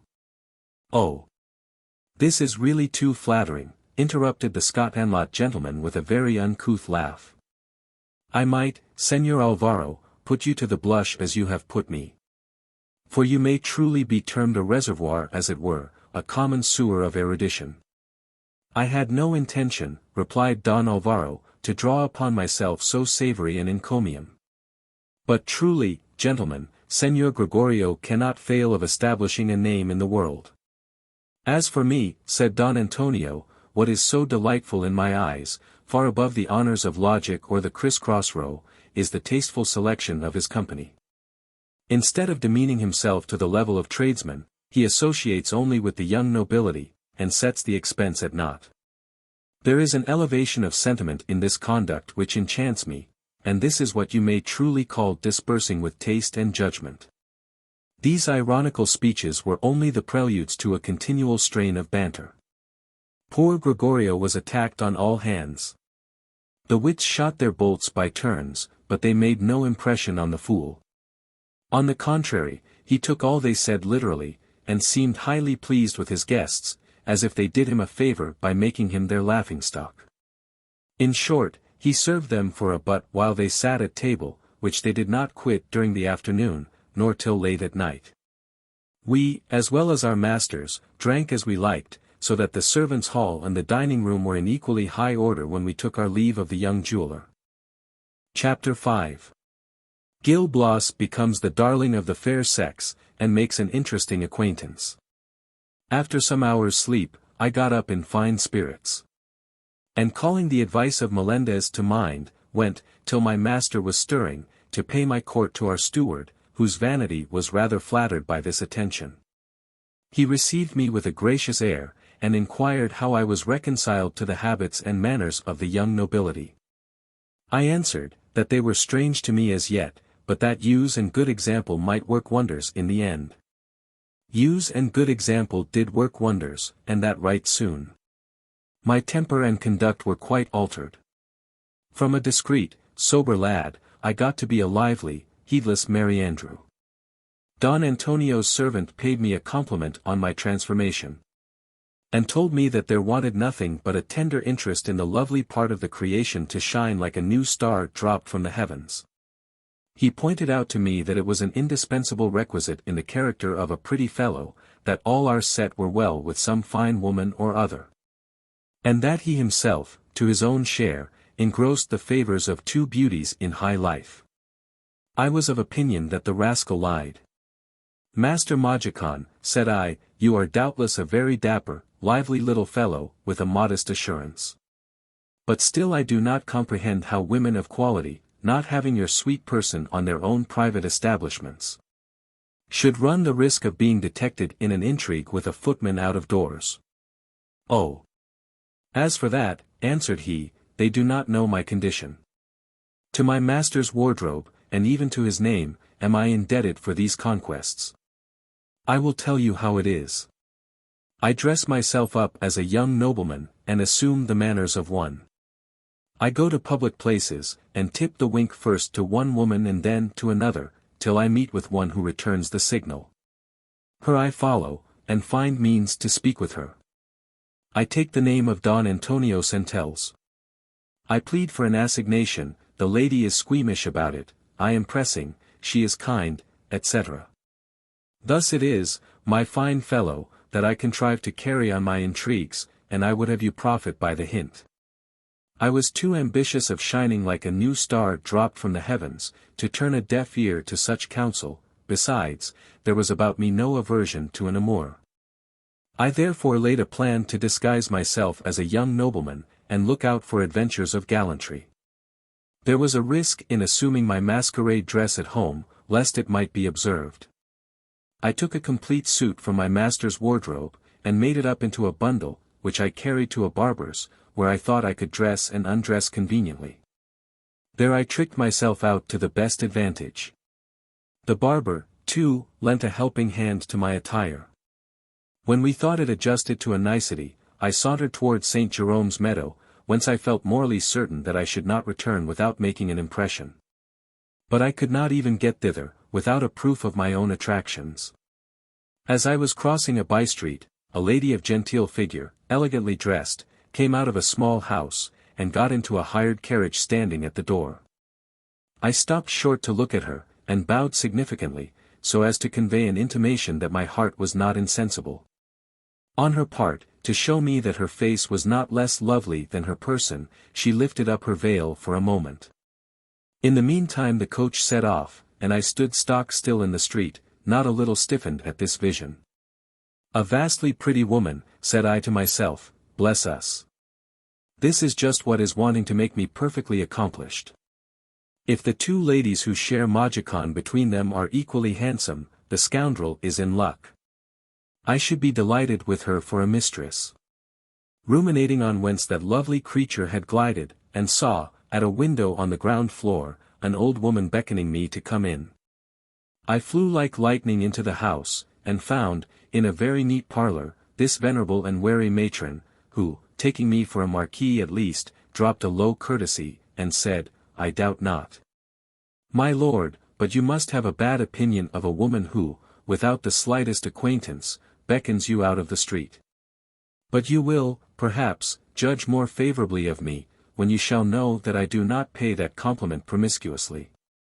You look like a man of fashion. You are perfectly in the right, my old girl, interrupted I, stretching out my right leg, and throwing the weight of my body on my left hip. Mine is, vanity apart, one of the best families in Spain. It must be so by your looks, replied she, and I will fairly own that I delight in doing a kindness to people of quality, that is my weak side. I watched you through my window. You looked very earnestly at a lady who has just left me. Perhaps you may have taken a fancy to her. Tell me so plainly. By the honour of my house, answered I, she has shot me through the heart. I never saw anything so tempting, a most divine creature. Do bring us acquainted, my dear, and rely on my gratitude. It is worth while to do these little offices for us of the beau monde. They are better paid than our bills. I have told you once for all, replied the old woman, I am entirely devoted to people of condition. It is my passion to be useful to them. I receive here, for example, a certain class of ladies, whom appearances prevent from seeing their favourites at home. I lend them my house, and thus the warmth of their constitutions is indulged, without risk to their characters. Vastly well, quoth I, and you have just done that kindness to the lady in question? No, answered she, this is a young widow of quality, in want of an admirer. But so difficult in her choice, that I do not know whether you will do for her, however great your requisites may be. I have already introduced to her 3 well-furnished gallants, but she turned up her nose at them. Oh! Egad, my life, exclaimed I confidently, you have only to stick me in her skirts, I will give you a good account of her, take my word for it. I long to have a grapple with a beauty of such peremptory demands, they have not yet fallen in my way. Well then, said the old woman, you have only to come hither tomorrow at the same hour, your curiosity shall be satisfied. I will not fail, rejoined I. We shall see whether a young nobleman can miss a conquest. I returned to the little barber's without looking for other adventures, but deeply interested in the event of this. Therefore, on the following day, I went in splendid attire, to the old woman's an hour sooner than the time. My lord, said she, you are punctual, and I take it kindly. To be sure the game is worth the chase. I have seen our young widow, and we have had a good deal of talk about you. Not a word was to be said. But I have taken such a liking to you that I cannot hold my tongue. You have made yourself agreeable, and will soon be a happy man. Between ourselves, the lady is a relishing morsel, her husband did not live long with her, he glided away like a shadow, she has all the merit of an absolute girl.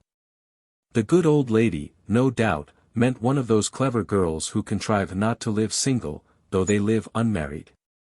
The heroine of the assignation came soon in a hired carriage, as on the day before, dressed very magnificently. As soon as she came into the room, I led off with 5 or 6 coxcombical bows, accompanied by the most fashionable grimaces. After this, I went up to her with a very familiar air, and said, "My adored angel, you behold a gentleman of no mean rank, whom your charms have undone. Your image, since yesterday, has taken complete possession of my fancy, you have turned a duchess neck and heels out of my heart, who was beginning to establish a footing there." "The triumph is too glorious for me," answered she, throwing off her veil, "but still my transports are not without alloy. Young men of fashion love variety, and their hearts are, they say, bandied about from one to the other like a piece of base money." "Ah! My sovereign mistress," replied I, "let us leave the future to shift for itself, and think only of the present. You are lovely, I am in love. If my passion is not hateful to you, let it take its course at random. We will embark like true sailors, set the storms and shipwreck of a long voyage at defiance, and only take the fair weather of the time present into the account."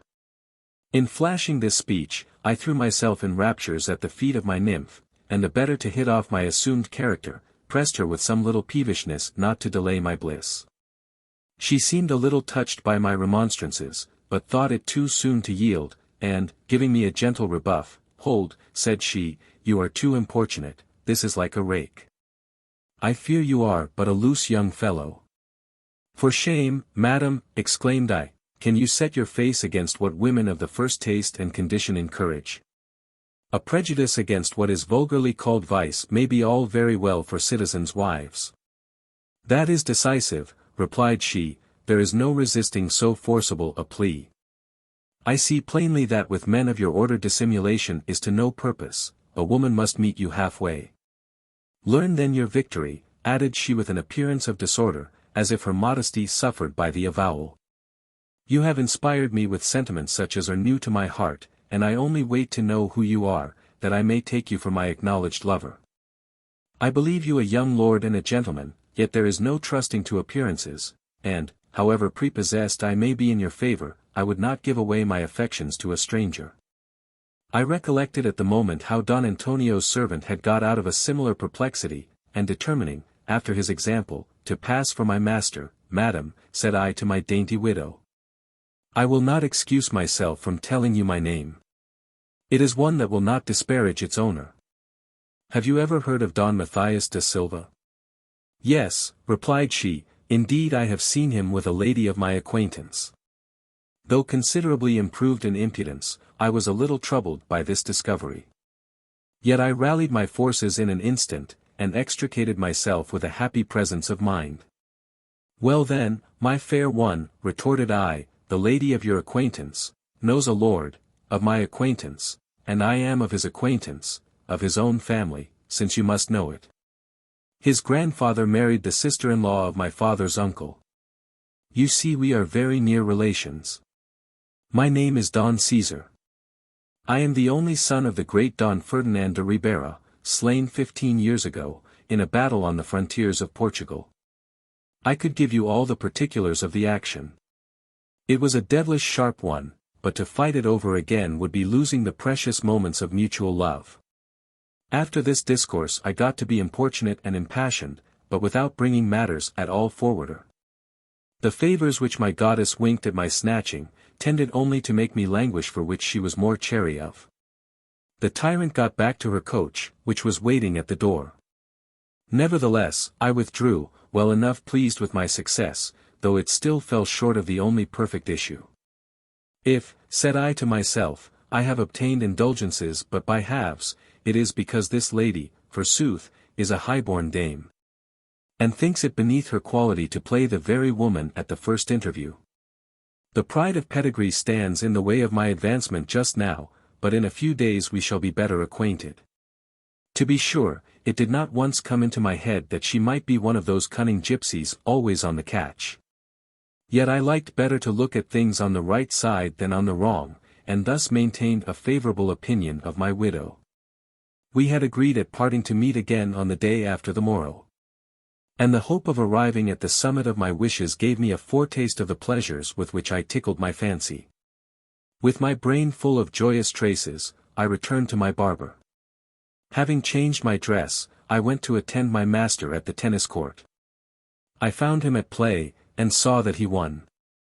For he was not one of those impenetrable gamesters who make or mar a fortune without moving a muscle. In prosperity he was flippant and overbearing, but quite peevish on the losing side. He left the tennis court in high spirits, and went for the Prince's Theatre. I followed him to the box door, then putting a ducat into my hand, "Here, Gil Blas," said he, "as I have been a winner today, you shall not be the worse for it. Go, divert yourself with your friends, and come to me about midnight at Arsenia's, where I am to sup with Don Alexo Segier." He then went in, and I stood debating with whom I should disperse my ducat, according to the pious will of the founder. I did not muse long. Clarin, Don Alexo's servant, just then came in my way. I took him to the next tavern, and we amused ourselves there till midnight. Thence we repaired to Arsenia's house, where Clarin had orders to attend. A little footboy opened the door, and showed us into a room downstairs, where Arsenia's waiting woman, and the lady who held the same office about Florimond, were laughing ready to split their sides, while their mistresses were above stairs with our masters. The addition of two jolly fellows just come from a good supper, could not be unwelcome to Abigails, and to the Abigails of actresses too. But what was my astonishment when in one of these lowly ladies I discovered my widow, my adorable widow, whom I took for a countess or a marchioness. She appeared equally amazed to see her dear Don Cesar de Ribera metamorphosed into the valet of a beau. However, we looked at one another without being out of countenance. Indeed, such a tingling sensation of laughter came over us both, as we could not help indulging in. After which Laura, for that was her name, drawing me aside while Clarin was speaking to her fellow servant, held out her hand to me very kindly, and said in a low voice, "Accept this pledge. Señor Don Cesar. Mutual congratulations are more to the purpose than mutual reproaches, my friend. You topped your part to perfection, and I was not quite contemptible in mine. What say you? Confess now, did not you take me for one of those precious peeresses who are fond of a little smuggled amusement?" "It is even so," answered I, "but whoever you are, my empress, I have not changed my sentiments with my paraphernalia. Accept my services in good part, and let the valet-de-chamber of Don Matthias consummate what Don Cesar has so happily begun." "Get you gone," replied she, "I like you 10 times better in your natural than in your artificial character. You are as a man what I am as a woman, and that is the greatest compliment I can pay you. You are admitted into the number of my adorers. We have no longer any need of the old woman as a blind, you may come and see me whenever you like. We theatrical ladies are no slaves to form, but live higgledy-piggledy with the men. I allow that the effects are sometimes visible, but the public wink hard at our irregularities. The drama's patrons, as you well know, give the drama's laws, and absolve us from all others. We went no further, because there were bystanders. The conversation became general, lively, jovial, inclining to loose jokes, not very carefully wrapped up. We all of us bore a bob. Arsenia's attendant above all, my amiable Laura, was very conspicuous, but her wit was so extremely nimble, that her virtue could never overtake it. Our masters and the actresses on the floor above, raised incessant peals of laughter, which reached us in the regions below. And probably the entertainment was much alike with the celestials and the infernals. If all the knowing remarks had been written down, which escaped from the philosophers that night assembled at Arsenia's, I really think it would have been a manual for the rising generation. Yet we could not arrest the chaste moon in her progress, the rising of that blab, the sun, parted us. Clarin followed the heels of Don Alexo, and I went home with Don Matthias. Chapter 6. The Prince's Company of Comedians. My master getting up the next day, received a note from Don Alexo Sigier, desiring his company immediately. We went, and found there the Marquis de Zanet, and another young nobleman of prepossessing manners, whom I had never seen. Don Matthias, said Sigier to my protector, introducing the stranger, give me leave to present Don Pompeo de Castro, a relation of mine. He has been at the court of Portugal almost from his childhood. He reached Madrid last night, and returns to Lisbon tomorrow. He can allow me only 1 day. I wished to make the most of the precious moments, and thought of asking you and the Marquis de Zanet to make out the time agreeably. Thereupon, my master and Don Alexo's relation embraced heartily, and complimented one another in the most extravagant manner. I was much pleased with Don Pompeo's conversation, it showed both acuteness and solidity. They dined with Sigier. And the gentlemen, after the dessert, amused themselves at play till the theatre opened. Then they went all together to the prince's house, to see a new tragedy, called The Queen of Carthage. At the end of the piece they returned to supper, and their conversation ran first on the composition, then upon the actors. As for the work, cried Don Matthias, I think very lightly of it. Aeneas is a more pious blockhead there than in the Aeneid. But it must be owned that the piece was played divinely. What does Señor Don Pompeo think of it? He does not seem to agree with me. Gentlemen, said the illustrious stranger with a smile, you are so enraptured with your actors, and still more with your actresses, that I scarcely dare avow my dissent. That is very prudent, interrupted Don Alexo with a sneer, your criticisms would be ill received. You should be tender of our actresses before the trumpeters of their fame. We carouse with them every day, we warrant them sound in their conceptions, we would give vouchers for the justness of their expression if it were necessary. No doubt of it, answered his kinsman, you would do the same kind office by their lives and their manners, from the same motives of companionable feeling. Your ladies of the sock and buskin at Lisbon, said the Marquis de Zanet, are doubtless far superior. They certainly are, replied Don Pompeo. They are some of them at least perfect in their caste. And these, resumed the Marquis, would be warranted by you in their conceptions and expressions? I have no personal acquaintance with them, rejoined Don Pompeo. I am not of their revels, and can judge of their merit without partiality. Do you, in good earnest, think your company first-rate? No, really, said the Marquis, I think no such thing, and only plead the cause of a few individuals. I give up all the rest. Will you not allow extraordinary powers to the actress who played Dido? Did she not personate that queen with the dignity, and at the same time with all the bewitching charms, calculated to realize our idea of the character? Could you help admiring the skill with which she seizes on the passions of the spectator, and harmonizes their tone to the vibrations she purposes to produce? She may be called perfect in the exquisite art of declaiming. I agree with you, said Don Pompeo, that she can touch the string either of terror or of pity, never did any actress come closer to the heart, and the performance is altogether fine. But still she is not without her defects. 2 or 3 things disgusted me in her playing. Would she denote surprise? She glances her eyes to and fro in a most extravagant manner, altogether unbecoming her supposed majesty as a princess. Add to this, that in swelling her voice, which is of itself sound and mellifluous, she goes out of her natural key, and assumes a harsh, ranting tone. Besides, it should seem as if she might be suspected, in more than one passage, of not very clearly comprehending her author. Yet I would in candor rather suppose her wanting in diligence than capacity. As far as I see, said Don Matthias to the critic, you will never write complimentary odes to our actresses.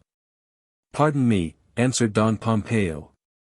I can discover high talent through all their imperfections. I must say that I was enchanted with the chambermaid in the interlude. What fine natural parts! With what grace she treads the stage! Has she anything pointed to deliver? She heightens it by an arch smile, with a keen glance and sarcastic emphasis, which convey more to the understanding than the words to the ear.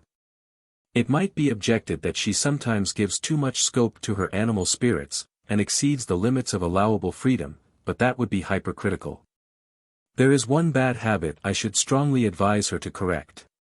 Sometimes in the very crisis of the action, and in an affecting passage, she bursts in all at once upon the interest with some misplaced jest, to curry favour with the mob of barren spectators. The pit, you will say, is caught by her artifice. That may be well for her popularity, but not for their taste. And what do you think of the men? Interrupted the Marquis. You must give them no quarter, since you have handled the women so roughly.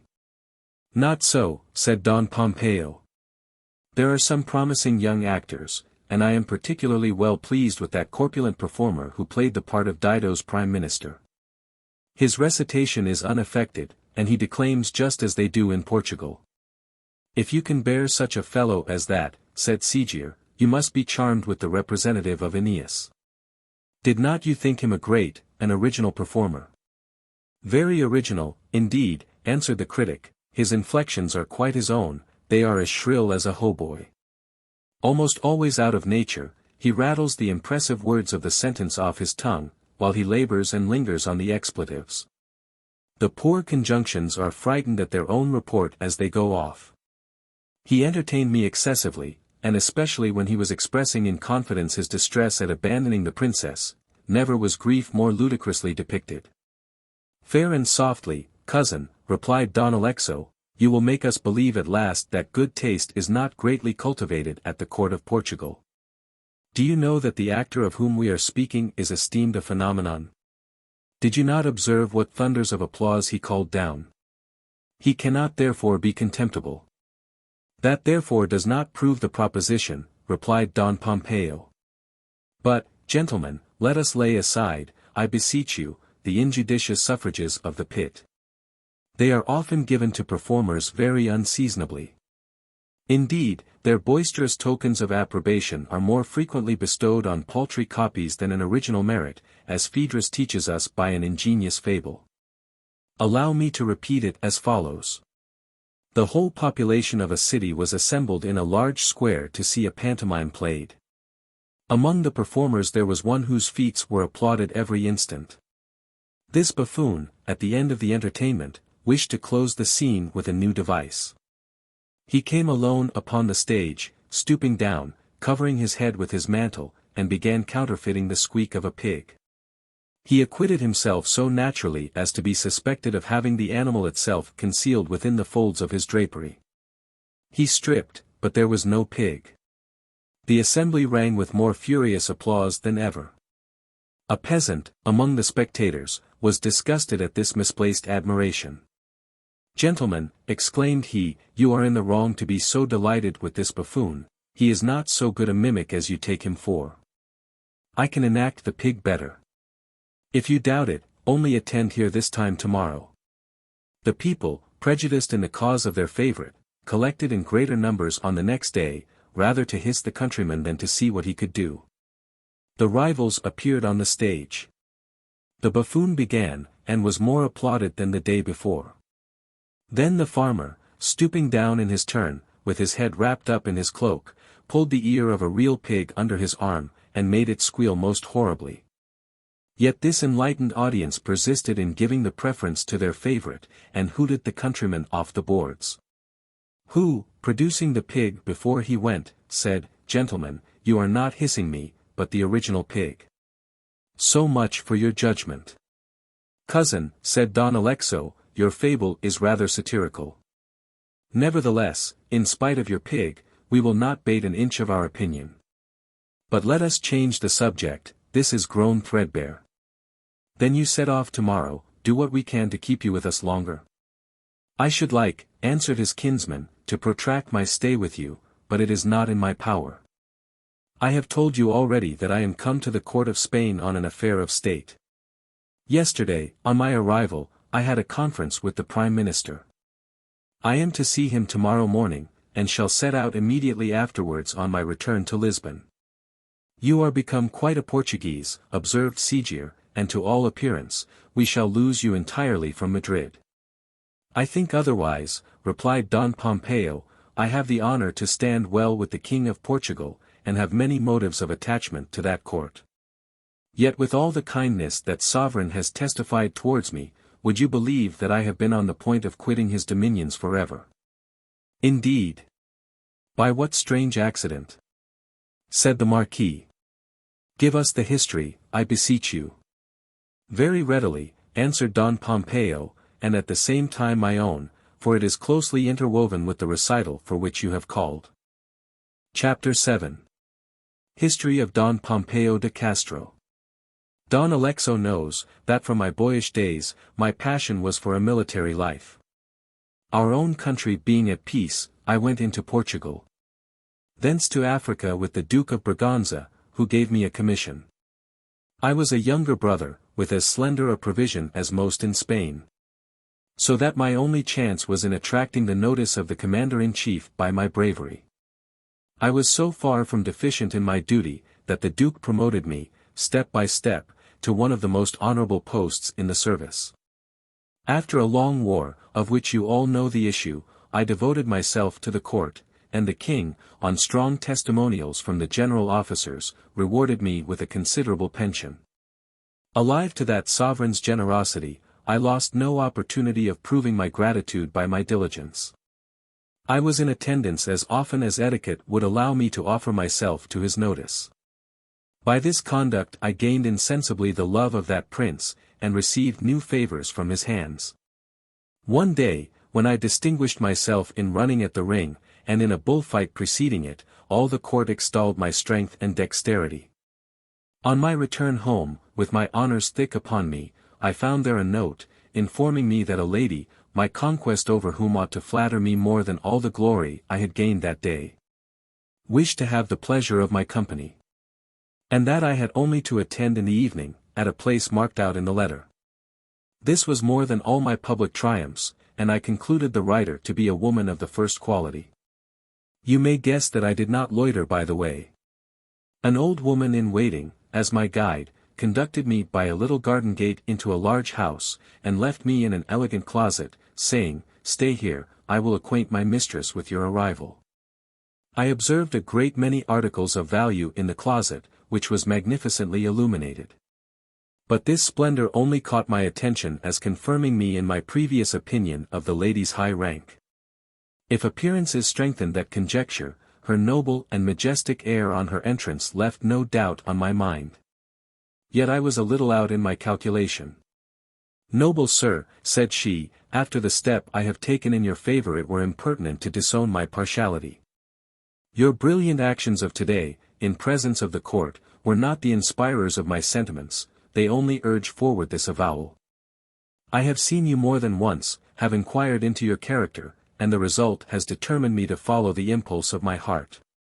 But do not suppose that you are well with a duchess.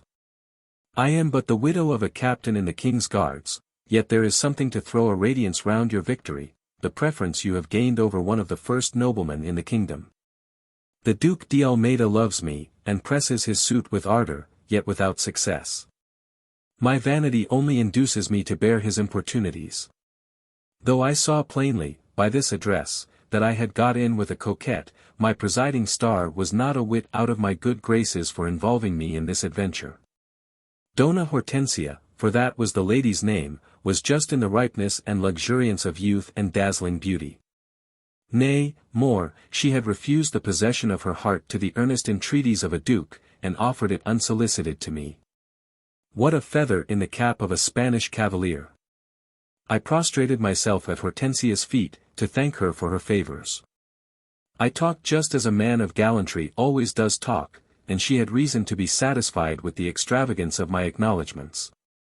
Thus we parted the best friends in the world, on the terms of meeting every evening when the Duke d'Almeida was prevented from coming, and she promised to give me due notice of his absence. The bargain was exactly fulfilled, and I was turned into the Adonis of this new Venus. But the pleasures of this life are transitory. With all the lady's precautions to conceal our private treaty of commerce from my rival, he found means of gaining a knowledge, of which it concerned us greatly to keep him ignorant. A disloyal chambermaid divulged the state secret. This nobleman, naturally generous, but proud, self-sufficient, and violent, was exasperated at my presumption. Anger and jealousy set him beside himself. Taking counsel only with his rage, he resolved on an infamous revenge. One night when I was with Hortensia, he waylaid me at the little garden gate, with all his servants provided with cudgels. As soon as I came out, he ordered me to be seized, and beat to death by these wretches. "Lay on," said he, "let the rash intruder give up the ghost under your chastisement. Thus shall his insolence be punished." No sooner had he finished these words, than his myrmidons assaulted me in a body, and gave me such a beating as to stretch me senseless on the ground, after which they hurried off with their master, to whom this butchery had been a delicious pastime. I lay the remainder of the night, just as they had left me. At daybreak, some people passed by, who, finding that life was still in me, had the humanity to carry me to a surgeon. Fortunately my wounds were not mortal, and, falling into skillful hands, I was perfectly cured in 2 months. At the end of that period I made my appearance again at court, and resumed my former way of life, except that I steered clear of Hortensia, who on her part made no further attempt to renew the acquaintance, because the Duke, on that condition, had pardoned her infidelity. As my adventure was the town talk, and I was known to be no coward, people were astonished to see me as quiet as if I had received no affront. For I kept my thoughts to myself, and seemed to have no quarrel with any man living. No one knew what to think of my counterfeited insensibility.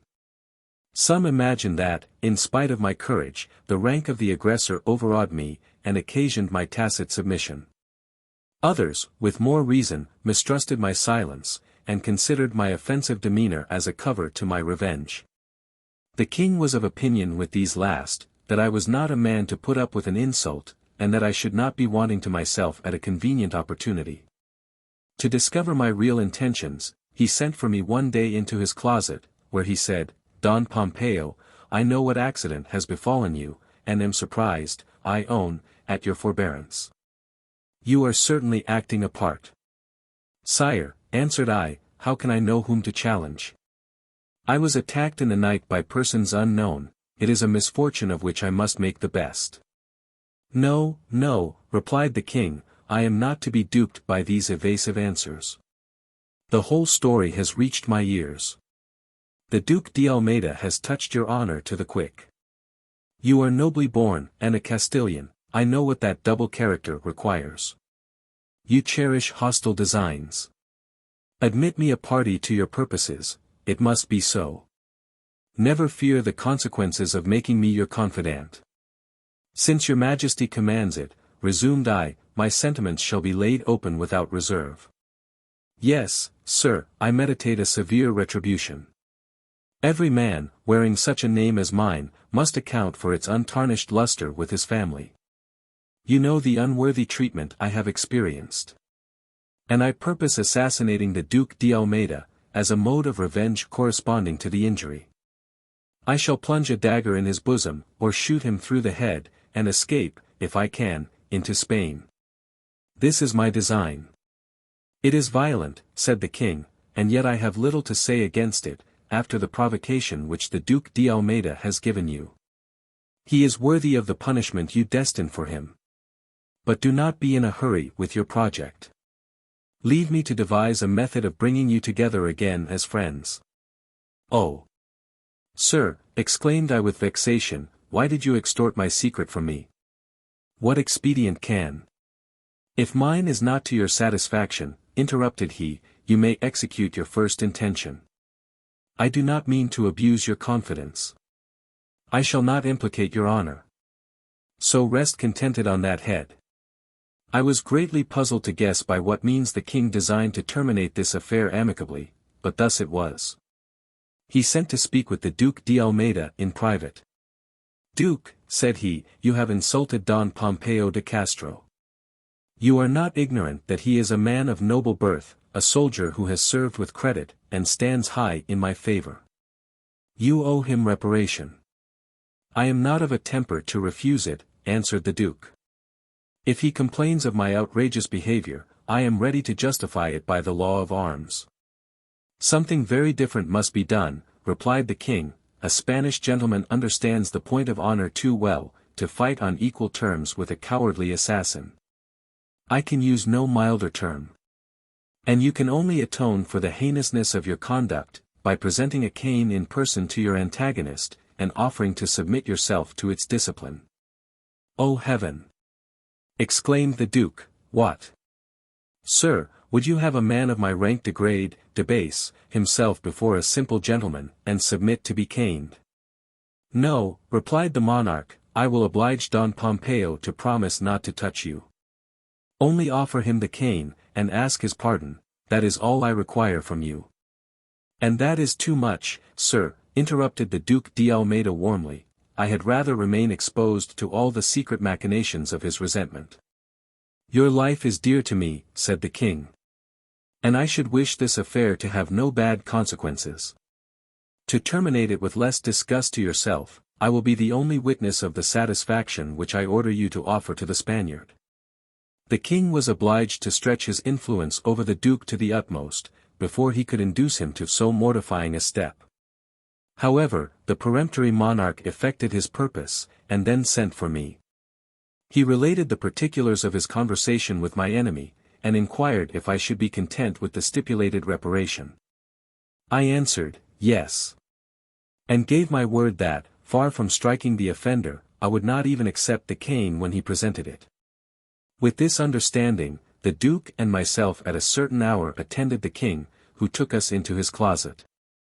"Come," said he to the Duke, "acknowledge your fault, and deserve to be forgiven by the humility of your contrition." Then my antagonist made his apology, and offered me the cane in his hand. "Don Pompeo," said the monarch unexpectedly, "take the cane, and let not my presence prevent you from doing justice to your outraged honor. I release you from your promise not to strike the Duke." "No, sir," answered I, "it is enough that he has submitted to the indignity of the offer. An offended Spaniard asks no more." "Well then," replied the king, "since you are content with this satisfaction, you may both of you at once assume the privilege of a gentlemanly quarrel. Measure your swords, and disease the question honorably." "It is what I most ardently desire," exclaimed the Duke d'Almeida in a menacing tone. "For that only is competent to make me amends for the disgraceful step I have taken." With these words, he went away, full of rage and shame. And sent to tell me 2 hours after, that he was waiting for me in a retired place. I kept the appointment, and found this nobleman ready to fight lustily. He was not 45, deficient neither in courage nor in skill, so that the match was fair and equal. "Come on, Don Pompeo," said he, "let us terminate our difference here. Our hostility ought to be reciprocally mortal, yours, for my aggression, and mine, for having asked your pardon." These words were no sooner out of his mouth, than he drew upon me so suddenly that I had no time to reply. He pressed very closely upon me at first, but I had the good fortune to put by all his thrusts. I acted on the offensive. In my turn, the encounter was evidently with a man equally skilled in defense or in attack. And there is no knowing what might have been the issue, if he had not made a false step in retiring, and fallen backwards. I stood still immediately, and said to the Duke, "Recover yourself." "Why give me any quarter?" he answered. "Your forbearance only aggravates my disgrace." "I will not take advantage of an accident," replied I, "it would only tarnish my glory. Once more recover yourself, and let us fight it out." "Don Pompeo," said he, rising, "after this act of generosity, honor allows me not to renew the attack upon you. What would the world say of me, were I to wound you mortally? I should be branded as a coward for having murdered a man, at whose mercy I had just before lain prostrate. I cannot, therefore, again lift my arm against your life, and I feel my resentful passions subsiding into the sweet emotions of gratitude. Don Pompeo, let us mutually lay aside our hatred. Let us go still further, let us be friends." "Ah! My lord," exclaimed I, "so flattering a proposal I joyfully accept. I proffer you my sincere friendship. And, as an earnest, promise never more to approach Dona Hortensia, though she herself should invite me." "It is my duty," said he, "to yield that lady to you. Justice requires me to give her up, since her affections are yours already." "No, no," interrupted I, "you love her. Her partiality in my favor would give you uneasiness. I sacrifice my own pleasure to your peace. Ah! Too generous Castilian, replied the Duke, embracing me, your sentiments are truly noble. With what remorse do they strike me? Grieved and ashamed, I look back on the outrage you have sustained. The reparation in the king's chamber seems now too trifling. A better recompense awaits you. To obliterate all remembrance of your shame, take one of my nieces, whose hand is at my disposal. She is a rich heiress, not 15, with beauty beyond the attractions of mere youth. I made my acknowledgments to the Duke in terms such as the high honor of his alliance might suggest, and married his niece a few days afterwards. All the court complimented this nobleman on having made such generous amends to an insulted rival. And my friends took part in my joy at the happy issue of an adventure which might have led to the most melancholy consequences. From this time, gentlemen, I have lived happily at Lisbon. I am the idol of my wife, and have not sunk the lover in the husband. The Duke de Almeida gives me new proofs of friendship every day. And I may venture to boast of standing high in the King of Portugal's good graces. The importance of my errand hither sufficiently assures me of his confidence. Chapter 8. An accident, in consequence of which Gil Blas was obliged to look out for another place. Such was Don Pompeo's story, which Don Alexo's servant and myself overheard, though we were prudently sent away before he began his recital. Instead of withdrawing, we skulked behind the door, which we had left half open, and from that station we did not miss a word. After this, the company went on drinking. But they did not prolong their carousals till the morning, because Don Pompeo, who was to speak with the Prime Minister, wished for a little rest beforehand. The Marquis de Zanet, and my master took a cordial leave of the stranger, and left him with his kinsman. We went to bed, for once, before daybreak. And Don Matthias, when he awoke, invested me with a new office. Gil Blas, said he, take pen, ink, and paper, and write 2 or 3 letters, as I shall dictate, you shall, henceforth, be my secretary. Well and good. Said I to myself, a plurality of functions. As footman, I follow my master's heels, as valet de chamber, I help him to dress, and write for him, as his secretary. Heaven be praised, for my apotheosis. Like the triple Hecate of the Pantheon, I am to enact 3 different characters at the same time. Can you guess my intention? Continued he. Thus it is, but take care what you are about, your life may depend on it. As I am continually meeting with fellows who boast of their success among the women, I mean by way of getting the upper hand, to fill my pockets with fictitious love letters. And read them in company. It will be amusing enough. Happier than my competitors, who make conquests only for the pleasure of the boast, I shall take the credit of intrigue, and spare myself the labor. But vary your writing, so that the manufacture may not be detected by the sameness of the hand. I then sat down, to comply with the command of Don Matthias, who first dictated a tender epistle to this tune, you did not keep your promise tonight. Ah! Don Matthias, how will you exculpate yourself? My error was a cruel one. But you punish me deservedly for my vanity, in fancying that business and amusement were all to give way before the pleasure of seeing Dona Clara de Mendoza. After this pretty note, he made me write another, as if from a lady, who sacrificed a prince to him. And then a third, whose fair writer offered, if she could rely on his discretion, to embark with him for the shores of Cytherean enchantment. It was not enough to dictate these lovesick strains. He forced me to subscribe them, with the most high-flying names in Madrid. I could not forbear hinting at some little hazard in all this, but he begged me to keep my sage counsels, till they were called for. I was obliged to hold my tongue, and dispatch his orders out of hand. That done, he got up and dressed, with my assistance. The letters were put into his pocket, and out he went. I followed him to dinner, with Don Juan de Moncade, who entertained 5 or 6 gentlemen of his acquaintance that day. There was a grand set out, and mirth, the best relish, was not wanting to the banquet. All the guests contributed to enliven the conversation, some by wit and humor, others by anecdotes, of which the relators were the heroes. My master would not lose so fine an opportunity of bringing our joint performances to bear. He read them audibly, and with so much assurance, that probably the whole party with the exception of his secretary, was taken in by the device. Among the company, before whom this trick was impudently played off, there was one person, by name Don Lope de Velasco. This person, a very grave Don, instead of making himself merry, like the rest, with the fictitious triumphs of the reader, asked him coolly if the conquest of Dona Clara had been achieved with any great difficulty. Less than the least, answered Don Matthias, the advances were all on her side. She saw me in public, and took a fancy to my person. A scout was commissioned to follow me, and thus she got at my name and condition. She wrote to me, and gave me an appointment, at an hour of the night, when the house was sure to be quiet. I was true as the needle to the pole, her bedchamber was the place. But prudence and delicacy forbid my describing what passed there.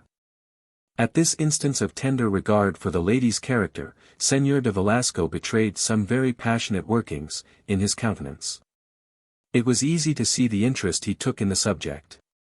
All these letters, said he to my master, looking at him with an eye of indignation and contempt, are infamous forgeries. And, above all, that which you boast of having received from Dona Clara de Mendoza. There is not, in all Spain, a more modest young creature than herself. For these 2 years, a gentleman, at least your equal in birth and personal merit, has been trying every method of insinuating himself into her heart. Scarcely have his assiduities extorted the slightest encouragement, but yet he may flatter himself that, if anything beyond common civility had been granted at all, it would have been to him only. Well, who says to the contrary? Interrupted Don Matthias, in a bantering way. I agree with you, that the lady is a very pretty behaved young lady. On my part, I am a very pretty behaved young gentleman. Ergo, you may rest assured that nothing took place between us but what was pretty and well behaved. Indeed. This is too much, interrupted Don Lope, in his turn. Let us lay aside this unseasonable jesting. You are an impostor. Dona Clara never gave you an appointment by night. Her reputation shall not be blackened by your ribaldry. But prudence and delicacy forbid my describing what must pass between you and me.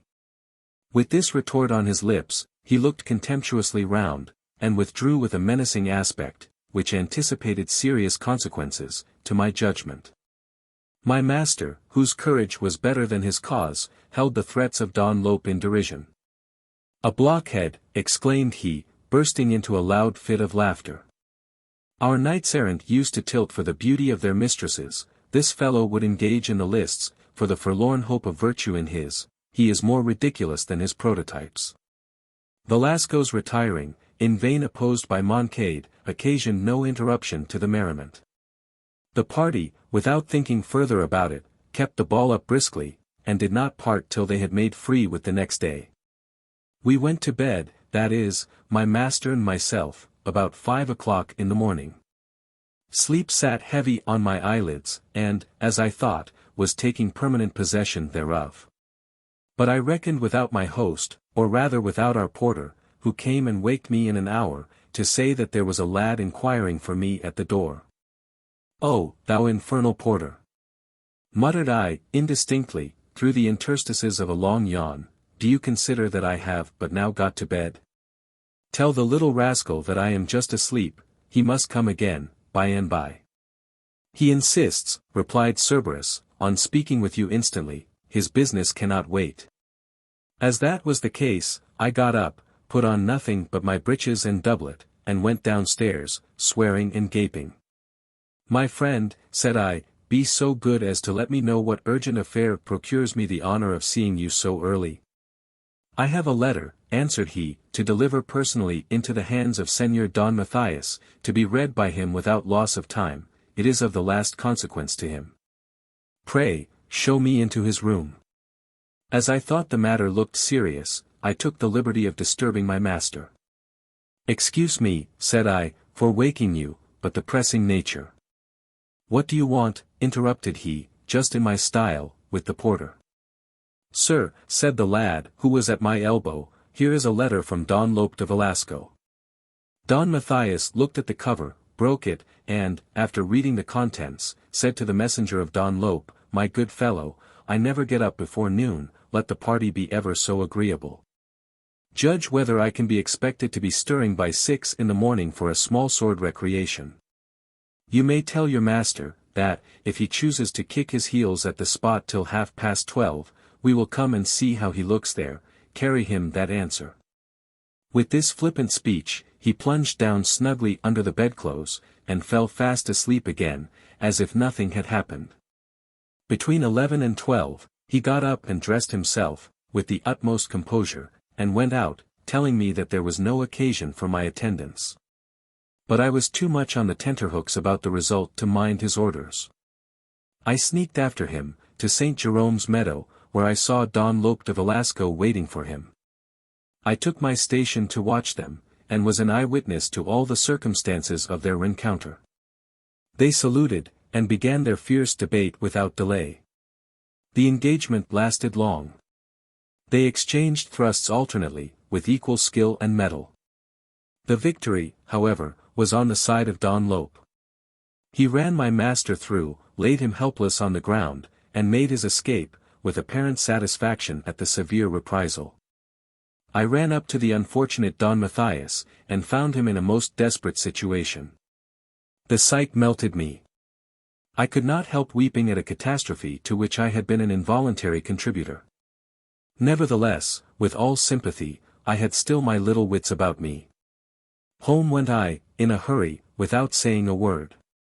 I made up a bundle of my own goods and chattels, inadvertently slipping in some odd articles, belonging to my master, and when I had deposited this with the barber, where my dress, as a fine gentleman, was still lodged, I published the news of the fatal accident.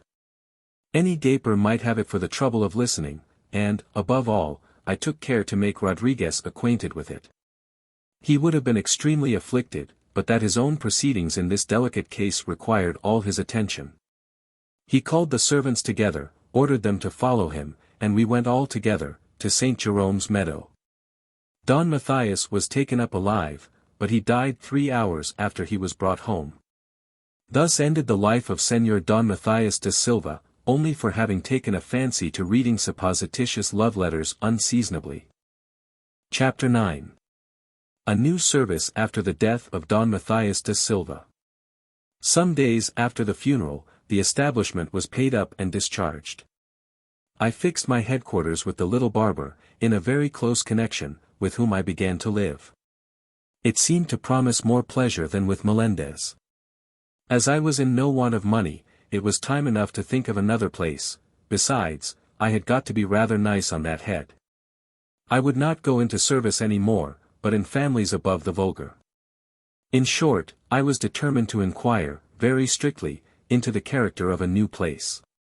The best would not be too good.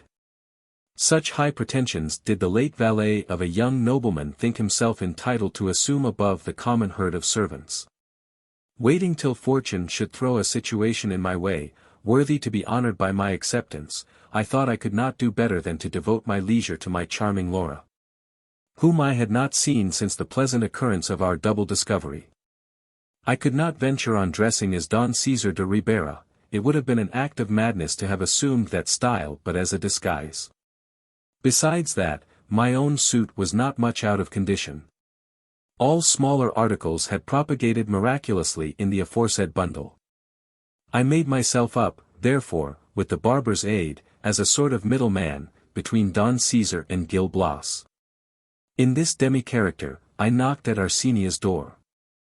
Laura was alone in the parlor where we had met last. "Ah! Is it you?" cried she, as soon as she saw me. "I thought you were lost. You have had leave to come and see me for this week, but it seems you are modest, and do not presume too much on your license."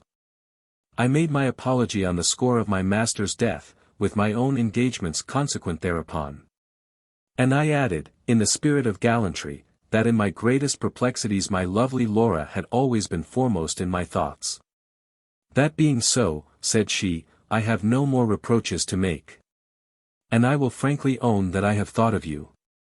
As soon as I was acquainted with the untimely end of Don Matthias, a plan occurred to me, probably not quite displeasing to you.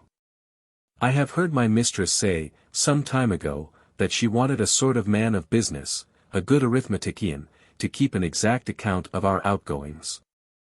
I fixed my affections on your lordship. You seem exactly calculated for such an office. I feel myself, answered I, a steward by inspiration. I have read all that Aristotle has written on finance. And, as for reducing it to the modern system of bookkeeping. But, my dear girl, there is one impediment in the way. What impediment? Said Laura. I have sworn, replied I, never again to live with a commoner. I have sworn by Styx, or something else as binding. If Jupiter could not burst the links of such an oath, judge whether a poor servant ought not to be bound by it. What do you mean by a commoner? Rejoined the impetuous Abigail.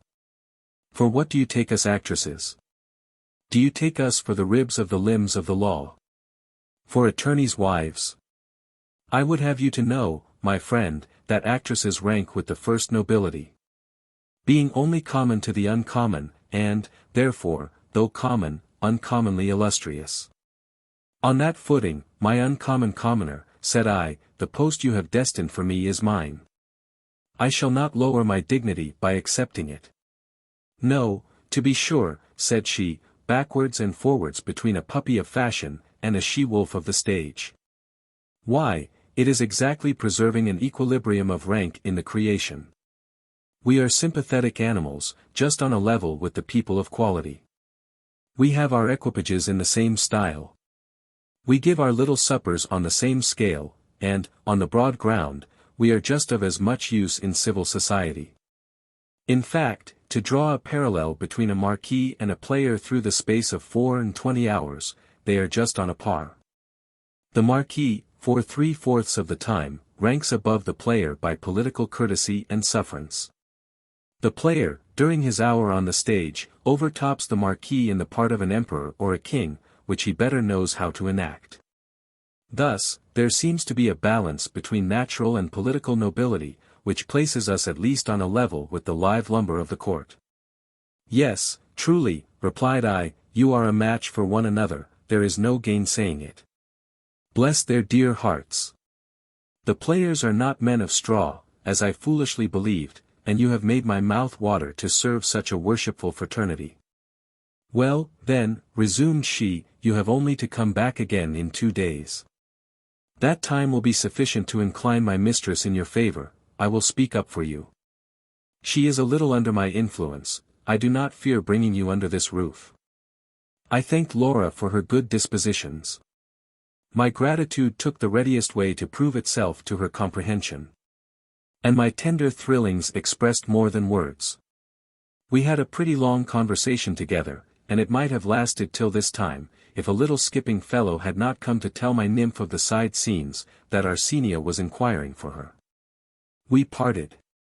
I left the house, in the sweet hope of soon living there scot-free, and my face was shown up again at the door in 2 days. I was looking out for you, said my accomplished scout, to assure you, that you are a messmate at this house. Come, follow me, I will introduce you to my mistress. At these words, she led me into a suite of 5 or 6 rooms on a floor, in a regular gradation of costly furniture and tasteful equipment.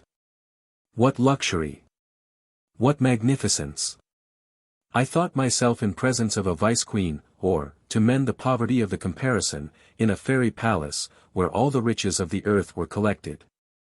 In fact, there were the productions of many people and of many countries, so that one might describe this residence as the temple of a goddess. Whither every traveler brought some rare product of his native land, as a votive offering. The divinity was reclining on a voluptuous, satin sofa, she was lovely in my eyes, and pampered with the fumes of daily sacrifices. She was in a tempting deshabille, and her polished hands were elegantly busy about a new headdress for her appearance that evening. Madam, said the Abigail, here is that said steward. Take my word for it you will never get one more to your liking. Arsenia looked at me very inquisitively, and did not find me disagreeable. "Why, this is something, Laura," cried she. "A very smart youth, truly, I foresee that we shall do very well together." Then directing her discourse to me, "Young man," added she, "you suit me to a hair, and I have only one observation to make: you will be pleased with me, if I am so with you." I answered, that I should do my utmost to serve her to her heart's content. As I found that the bargain was struck, I went immediately to fetch in my own little accommodations, and returned to take formal possession. Chapter 10. Much such another as the foregoing. It was near the time of the doors opening. My mistress told me to attend her to the theatre with Laura. We went into her dressing room, where she threw off her ordinary attire, and assumed a more splendid costume for the stage. When the performance began, Laura showed me the way, and seated herself by my side, where I could see and hear the actors to advantage. They disgusted me for the most part, doubtless because Don Pompeo had prejudiced me against them. Several of them were loudly applauded, but the fable of the pig would now and then come across my mind. Laura told me the names of the actors and actresses as they made their entrances. Nor did she stop there, for the hussy gave some highly seasoned anecdotes into the bargain. Her characters were, crack-brain for this, impertinent fellow for that. That delicate sample of sin, who depends on her wantonness for her attractions, goes by the name of Rosarda, a bad speculation for the company. She ought to be sent with the next cargo to New Spain, she may answer the purpose of a viceroy. Take particular notice of that brilliant star now coming forward. That magnificent setting sun, increasing in bulk as its fires become less livid. That is Casilda. If from that distant day when she first laid herself open to her lovers, she had required from each of them a brick to build a pyramid, like an ancient Egyptian princess, the edifice by this time would have mounted to the third heaven. In short, Laura tore all character to pieces by her scandal. Heaven forgive her wicked tongue. She blasphemed her own mistress. And yet I must own my weakness. I was in love with the wench, though her morals were not strictly pure. She scandalized with so winning a malignity that one liked her the better for it. Off went the Jill flirt between the acts, to see if Arsenia wanted her. But instead of coming straight back to her place, she amused herself behind the scenes, in laying herself out for the little flatteries of all the wheedling fellows. I dogged her once, and found that she had a very large acquaintance. No less than 3 players did I reckon up, who stopped to chat with her one after the other, and they seemed to be on a very improvable footing. This was not quite so well. And, for the first time in my life, I felt what jealousy was. I returned to my seat so absent and out of spirits, that Laura remarked it as soon as she came back to me. "What is the matter, Gil Blas?" said she with astonishment. "What blue devil has perched upon your shoulder in my absence? You look gloomy and out of temper." "My fairy queen," answered I, "it is not without reason, you have an ugly kick in your gallop. I have observed you with the players." So. An admirable subject for a long face, interrupted she with a laugh. "What? That is your trouble, is it? Why really? You are a very silly swain, but you will get better notions among us. You will fall by degrees into our easy manners. No jealousy, my dear creature, you will be completely laughed out of it in the theatrical world. The passion is scarcely known there. Fathers, husbands, brothers, uncles, and cousins, are all upon a liberal plan of community, and often make a strange jumble of relationships." After having warned me to take no umbrage, but to look at everything like a philosophical spectator, she vowed that I was the happy mortal who had found the way to her heart. She then declared that she should love me always, and only me. On this assurance, which a man might have doubted without criminal skepticism, I promised her not to be alarmed any more, and kept my word. I saw her, on that very evening, whisper and giggle with more men than one. At the end of the play we returned home with our mistress, whither Florimond came soon after to supper, with 3 old noblemen and a player. Besides Laura and myself, the establishment consisted of a cookmaid, a coachman, and a little footboy. We all labored in our respective vocations. The lady of the frying pan, no less an adept than Dame Jacintha, was assisted in her cookery by the coachman. The waiting woman and the little footboy laid the cloth, and I set out the sideboard, magnificently furnished with plate, offered up at the shrine of our greenroom goddess. There was every variety of wines, and I played the cupbearer, to show my mistress the versatility of my talents.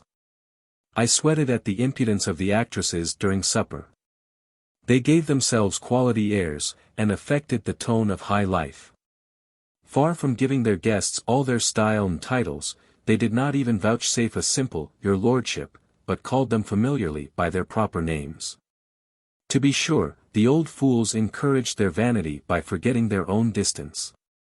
The player, for his part, in the habits of the heroic caste, lived on equal terms with them. He challenged them to drink, and in every respect took the upper hand.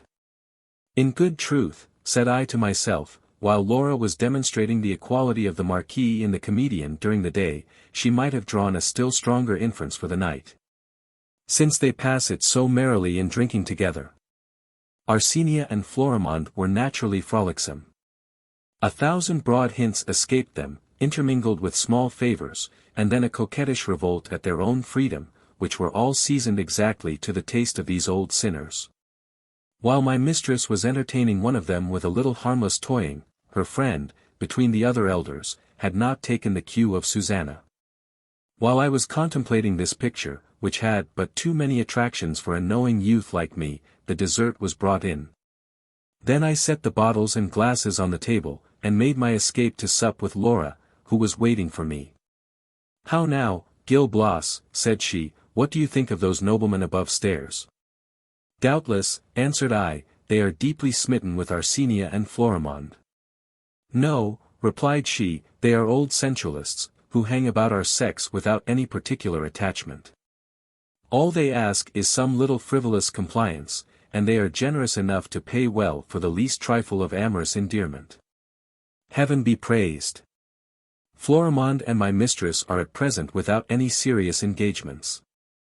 I mean that they have no husband like lovers, who expect to engross all the pleasures of a house, because they stand to the expenses. For my part, I am very glad of it, and maintain that a sensible woman of the world ought to refuse all such monopolies. Why take a master? It is better to support an establishment by retail trade, than to confine oneself to chamber practice on such terms." When Laura's tongue was wound up, and it was seldom down, words seemed to cost her nothing. What a glorious volubility! She told 1,000 stories of the actresses belonging to the prince's company. And I gathered from her whole drift that I could not be better situated to take a scientific view of the cardinal vices.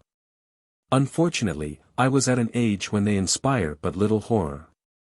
And this Abigail had the art of coloring her corruptions so lusciously, as to hide their deformities, and heighten their meretricious lure. She had not time to open the 10th part of her theatrical budget, for she did not talk more than 3 hours. The senators and the player went away with Florimond, whom they saw safe home. When they were gone, my mistress said to me, "Here, Gil Blas, are 10 pistoles to go to market tomorrow. 5 or 6 of our gentlemen and ladies are to dine here, take care that we are well served." "Madam," answered I, "with this sum there shall be a banquet for the whole troop." "My friend," replied Arsenia, "correct your phraseology, you must say company, not troop. A troop of robbers, a troop of beggars, a troop of authors, but a company of comedians, especially when you have to mention the actors of Madrid." I begged my mistress's pardon for having used so disrespectful a term, and entreated her to excuse my ignorance. I protested that henceforward, when I spoke collectively of so august a body, I would always say the company. Chapter 11. A Theatrical Life and an Author's Life. I took the field the next morning, to open my campaign as steward. It was a fish day, for which reason I bought some good fat chickens, rabbits, partridges, and every variety of game. As the gentlemen of the sock and buskin are not on the best possible terms with the church, they are not over-scrupulous in their observance of the rubric. I brought home provisions more than enough for a dozen portly gentlemen to have fasted on during a whole Lent. The cook had a good morning's work. While she was getting dinner ready, Arsenia got up and spent the early part of the day at her toilet. At noon came two of the players, Señor Rosamiro and Señor Ricardo. Afterwards, two actresses, Constance and Selenora, then entered Florimond, attended by a man who had all the appearance of a most spruce cavalier. He had his hair dressed in the most elegant manner, his hat set off with a fashionable plume, very tight breeches, and a shirt with a laced frill. His gloves and his handkerchief were in the hilt of his sword, and he wore his cloak with a grace altogether peculiar to himself. With a prepossessing physiognomy, and a good person, there was something extraordinary in the first blush of him. This gentleman, said I to myself, must be an original. I was not mistaken. His singularities were striking. On his entrance, he ran, with open arms, and embraced the company, male and female, one after another. His grimaces were more extravagant than any I had yet seen in this region of foppery. My prediction was not falsified by his discourse. He dwelt with fondness on every syllable he uttered, and pronounced his words in an emphatic tone, with gestures and glances artfully adapted to the subject. I had the curiosity to ask Laura who this strange figure might be. I forgive you, said she, this instance of an inquisitive disposition. It is impossible to see and to hear Señor Carlos Alonso de la Ventilleria for the first time, without having such a natural longing. I will paint him to the life. In the first place, he was originally a player. He left the stage through caprice, and has since repented in sober sadness of the step. Did you notice his dark hair? Every thread of it is penciled, as well as his eyebrows and his whiskers. He was born in the reign of Saturn's father, in the age before the golden. But as there were no parish registers at that time, he avails himself of the primitive barbarism, and dates at least 20 centimes below the true epoch. Moreover, his self-sufficiency keeps pace with his antiquity. He passed the Olympiads of his youth in the grossest ignorance. But taking a fancy to become learned about the Christian era, he engaged a private tutor, who taught him to spell in Greek and Latin. Nay, more, he knows by heart an infinite number of good stories, which he has given so often as genuine, that he actually begins to believe them himself. They are eternally pressed into the service, and it may truly be said that his wit shines at the expense of his memory. He is thought to be a great actor. I am willing to believe it implicitly, but I must own he is not to my taste. He declaims here sometimes. And I have observed, among other defects, an affectation in his delivery, with a tremulousness of voice bordering on the antiquated and ridiculous. Such was the portrait, drawn by my Abigail of this honorary spooter, and never was mortal of a more stately carriage. He prided himself, too, on being an agreeable companion. He never was at a loss for a commodity of trite remarks, which he delivered with an air of authority. On the other hand, the Thespian fraternity were not much addicted to silence. They began canvassing their absent colleagues in a manner little consistent with charity, it must be owned, but this is a failing pardonable in players as well as in authors. The fire grew brisk and the satire personal. You have not heard, ladies, said Rosamiro, a new stroke of our dear brother Cesarino. This very morning he bought silk stockings, ribbons, and laces, and sent them to rehearsal by a little page, as a present from a countess. What a knavish trick! Said Señor de la Ventilleria, with a smile made up of fatuity and conceit. In my time there was more honesty, we never thought of descending to such impositions. To be sure, women of fashion were tender of our inventive faculties, nor did they leave such purchases to be made out of our own pockets, it was their whim. By the honor of our house, said Ricardo, in the same strain, that whim of theirs is lasting, and if it were allowable to kiss and tell. But one must be secret on these occasions. Above all when persons of a certain rank are concerned. Gentlemen, interrupted Florimond, a truce, if you please, with your conquests and successes, they are known over the whole earth. Apropos of Ismene. It is said that the nobleman who has fooled away so much money upon her, has at length recovered his senses. Yes indeed, exclaimed Constance. And I can tell you besides that she has lost, by the same stroke, a snug little hero of the counting-house, whose ruin would otherwise have been signed and sealed. I have the thing from the first hand. Her Mercury made an unfortunate mistake, for he carried a tender invitation to each, and delivered them wrong. These were great losses, my darling, quoth Florimond. Oh! As for that of the Lord, replied Constance, it is a very trifling matter. The man of blood had almost run through his estate, but the little fellow with the pen behind his ear was but just coming into play. He had never been fleeced before, it is a pity he should have escaped so easily. Such was the tenor of the conversation before dinner, and it was not much mended in its morality at table. As I should never have done with the recital of all their ribaldry and nonsense, the reader will excuse the omission, and pass on to the entrance of a poor devil, yclept an author, who called just before the cloth was taken away. Our little footboy came, and said to my mistress in an audible voice, Madam, a man in a dirty shirt, splashed up to his middle, with very much the look of a poet, saving your presence, wants to speak to you. Let him walk up, answered Arsenia. Keep your seats, gentlemen, it is only an author. To be sure so it was, one whose tragedy had been accepted, and he was bringing my mistress her part. His name was Pedro de Moya. On coming into the room he made 5 or 6 low bows to the company, who neither rose nor took the least notice of him. Arsenia just returned his superabundant civilities with a slight inclination of the head. He came forward with tremor and embarrassment. He dropped his gloves and let his hat fall. He ventured to pick them up again, then advanced towards my mistress, and presenting to her a paper with more ceremony than a defendant an affidavit to the judge of the court, Madam, said he, have the goodness to receive under your protection the part 1 take the liberty of offering you. She stretched out her hand for it with cold and contemptuous indifference, nor did she condescend even to notice the compliment by a look. But our author was not disheartened. Seizing this opportunity to distribute the cast, he gave one character to Rosamiro and another to Florimond, who treated him just as genteelly as Arsenia had done.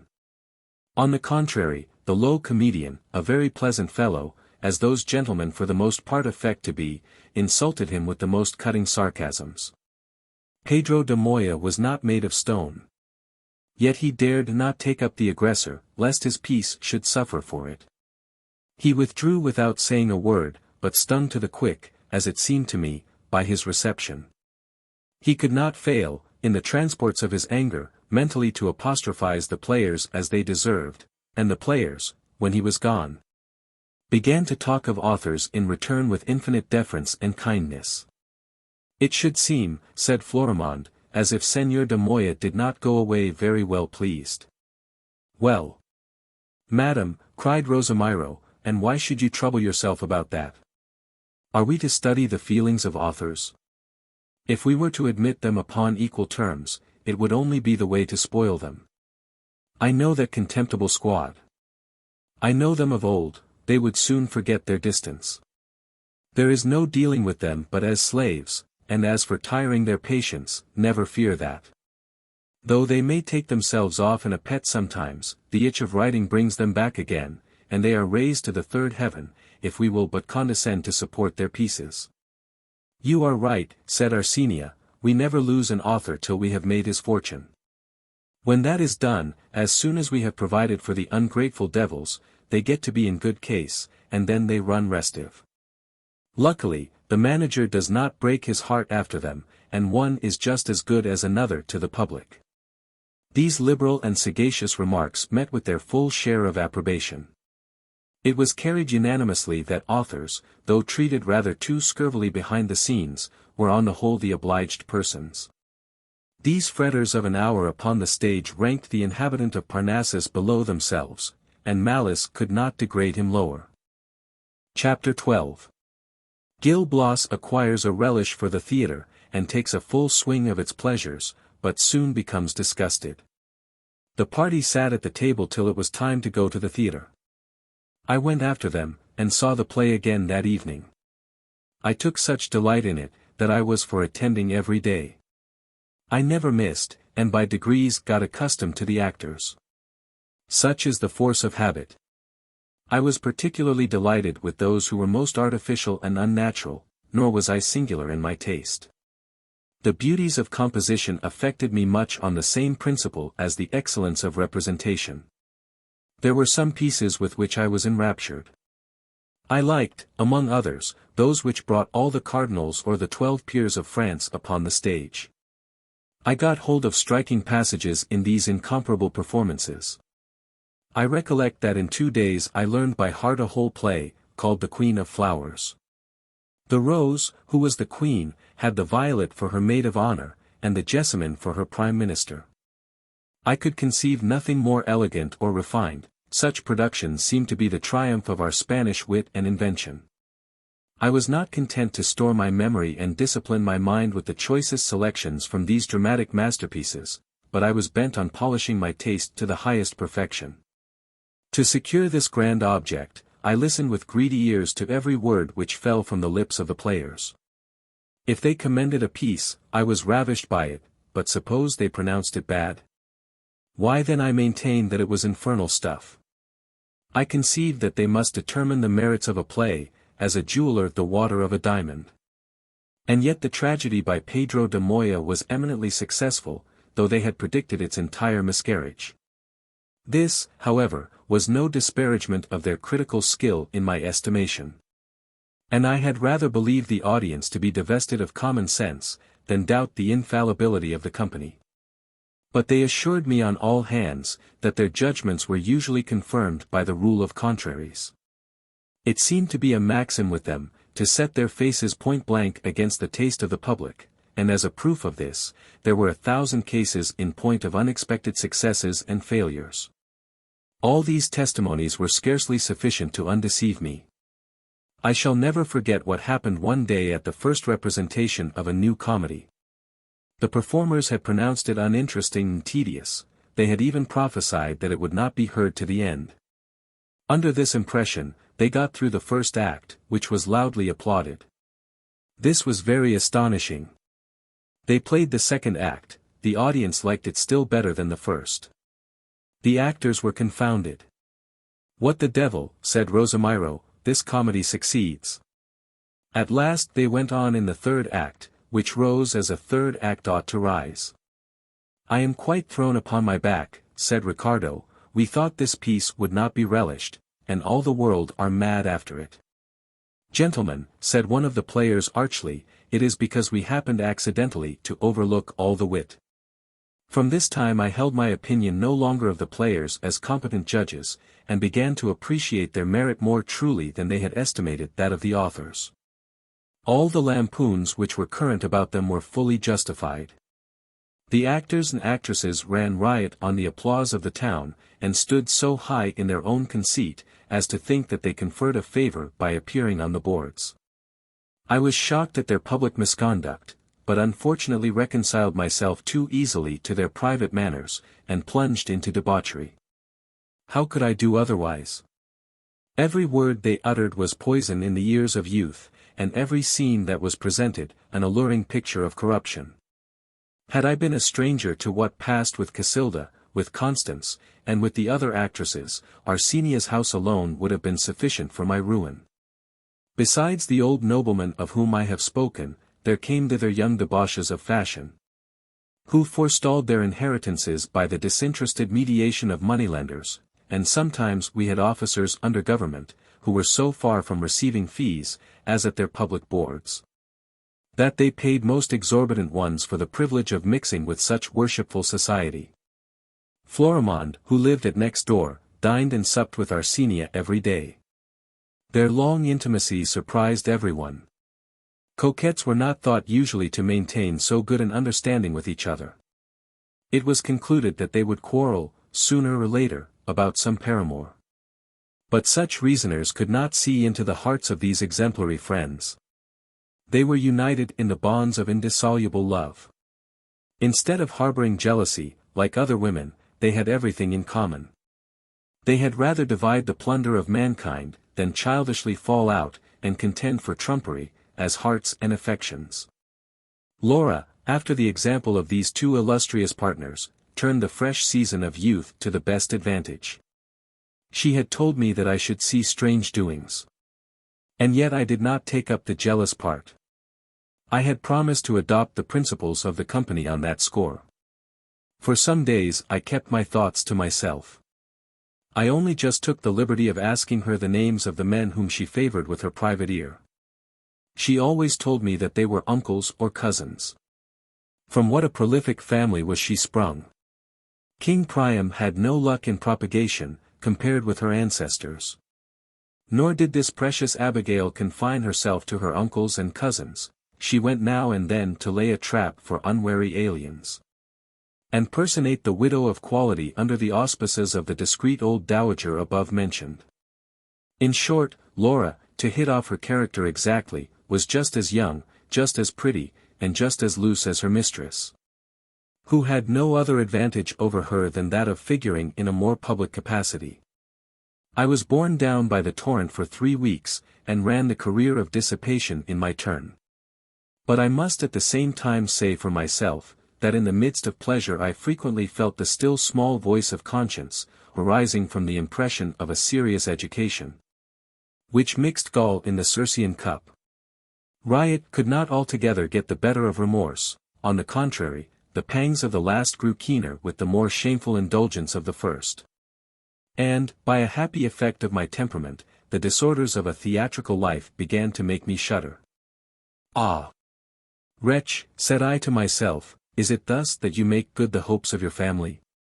Is it not enough to have thwarted their pious intentions, by not following your destined course of life as an instructor of youth? Need your condition of a servant hinder you from living decently and soberly? Are such monsters of iniquity fit companions for you? Envy, hatred, and avarice are predominant here. Intemperance and idleness have purchased the fee simple there. The pride of some is aggravated into the most barefaced impudence, and modesty is turned out of doors, by the common consent of all. The business is settled, I will not live any longer with the 7 deadly sins. Book. Chapter 4. Chapter 1. Gil Blas, not being able to reconcile himself to the morals of the actresses, quits Arsenia, and gets into a more reputable service. A surviving spark of honor and of religion, in the midst of so general depravity, made me resolve not only to leave Arsenia, but even to abjure all commerce with Laura, whom yet I could not cease to love, though I was well aware of her daily inconstancy. Happy the man who can thus profit by those appeals, which occasionally interrupt the headlong course of his pleasures. One fine morning, I made up my bundle, and, without reckoning with Arsenia, who indeed owed me next to nothing, without taking leave of my dear Laura, I burst from that mansion, which smelt of brimstone and fire reserved for the wicked. I had no sooner taken so virtuous a step, than Providence interfered in my behalf. I met the steward of my late master, Don Matthias, and greeted him. He knew me again at once, and stopped to inquire where I lived. I answered that I had just left my place. That after staying near a month with Arsenia, whose manners did not at all suit me, I was come away by a sudden impulse of virtue, to save my innocence. The steward, just as if he had been himself of a religious caste, commended my scruples, and offered me a place much to my advantage, since I was so chaste and honest a youth. He kept his word, and introduced me, on that very day, into the family of Don Vincent de Guzman, with whose agent he was acquainted. I could not have got into a better service. Nor did I repent in the sequel of having accepted the situation. Don Vincent was a very rich old nobleman, who had lived many years unencumbered with lawsuits or with a wife. The physicians had removed the last plague out of the way, in their attempts to rid her of a cough, which might have lasted a great while longer, if the remedies had not been more fatal than the disease. Far from thinking of the holy state a second time, he gave himself up entirely to the education of his only daughter Aurora, who was then entering her 26th year, and might pass for an accomplished person. With beauty above the common, she had an excellent and highly cultivated understanding. Her father was a poor creature as to intellect, but he possessed the happy talent of looking well after his affairs. One fault he had, of a kind excusable in old men, he was an incessant talker, especially about war and fighting. If that string was unfortunately touched in his presence, in a moment he blew his heroic trumpet. And his hearers might think themselves lucky if they compounded for a gazette extraordinary of 2 sieges and 3 battles. As he had spent 2/3 of his life in the service, his memory was an inexhaustible depot of various facts. But the patience of the listeners did not always keep pace with the perseverance of the relator. The stories, sufficiently prolix themselves, were still further spun out by stuttering, so that the manner was still less happy than the matter. In all other respects, I never met with a nobleman of a more amiable character. His temper was even, he was neither obstinate nor capricious. The general alternative of men in the higher ranks of life. Though a good economist, he lived like a gentleman. His establishment was composed of several men servants, and 3 women in waiting on Aurora. I soon discovered that the steward of Don Matthias had procured me a good post, and my only anxiety was to establish myself firmly in it. I took all possible pains to feel the ground under my feet, and to study the characters of the whole household, then regulating my conduct by my discoveries. I was not long in ingratiating myself with my master and all the servants.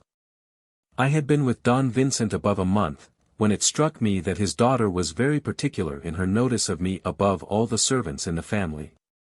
Whenever her eyes happened accidentally to meet mine, they seemed to be suffused with a certain partial complacency, which did not enter into her silent communications with the vulgar.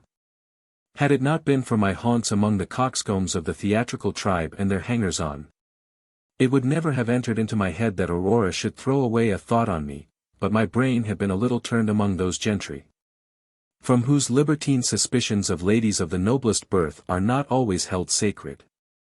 If, said I, those chronicles of the age are to be believed, fancy and high blood lead women of quality a dance, in which they sometimes join hands with unequal partners. How do I know but my young mistress may caper to a tune of my piping? But no, it cannot be so, neither. This is not one of your Messalinas, who, derogating from the loftiness of ancestry, unworthily let down their regards to the dust, and sully their pure honor without a blush, but rather one of those virtuously apprehensive, yet tender-hearted girls, who encircle their softness within the insurmountable pale of delicacy, yet think it no tampering with chastity, to inspire and cherish a sentimental flame, interesting to the heart without being dangerous to the morals. Such were my ideas of my mistress, without knowing exactly whether they were right or wrong. And yet, when we met, she was continually caught with a smile of satisfaction on her countenance. Without passing for a fop, a man might give in to such flattering appearances, and a philosophical apathy was not to be expected from me. I conceived Aurora to have been deeply smitten with my irresistible attractions, and looked on myself henceforth in the light of a favored attendant, whose servitude was to be sweetened by the balmy infusion of love. To appear in some measure less unworthy of the blessings, which propitious fortune had kept in store for me, I began to take better care of my person than I had done heretofore. I laid out my slender stock of money in linen, pomatums, and essences. The first thing in the morning was to prank up and perfume myself, so as not to be in an undress in case of being sent for into the presence of my mistress. With these attentions to personal elegance and other dexterous strokes in the art of pleasing, I flattered myself that the moment of my bliss was not very distant. Among Aurora's women there was one who went by the name of Ortiz. This was an old dowager, who had been a fixture in Don Vincent's family for more than 20 years.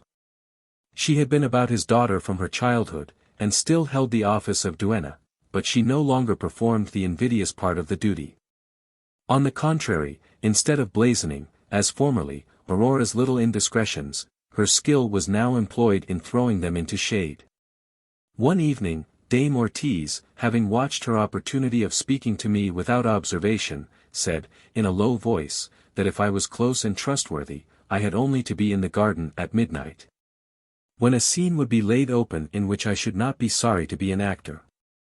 I answered the duenna, pressing her hand significantly, that I would not fail, and we parted in a hurry for fear of surprise.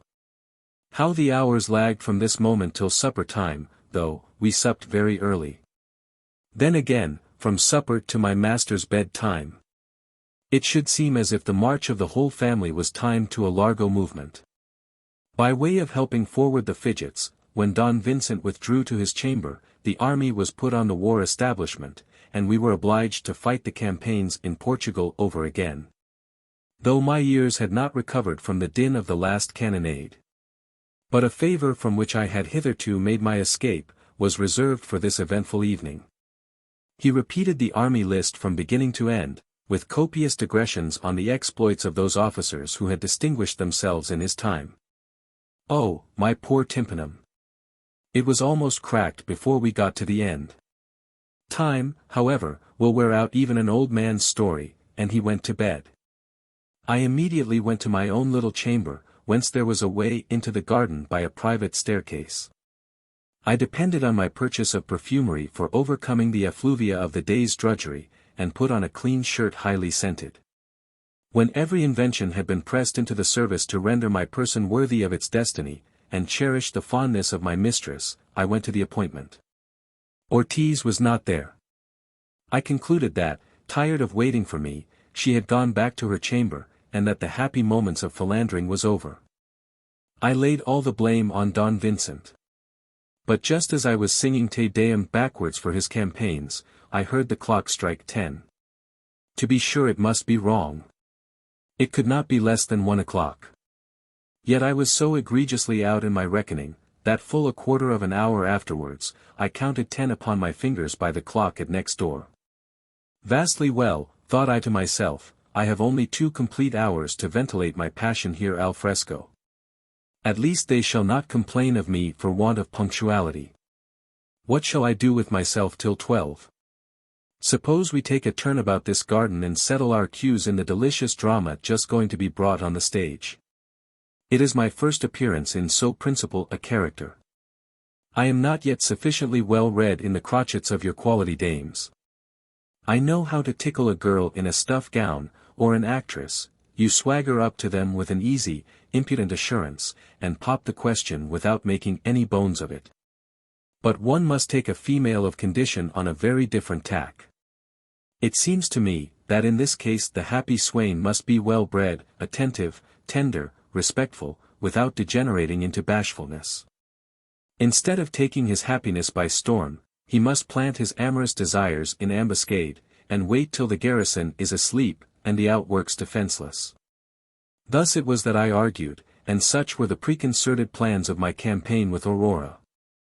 After a few tedious minutes, according to my calculation, I was to experience the ecstasy of finding myself at the feet of that lovely creature, and pouring forth a torrent of impassioned nonsense.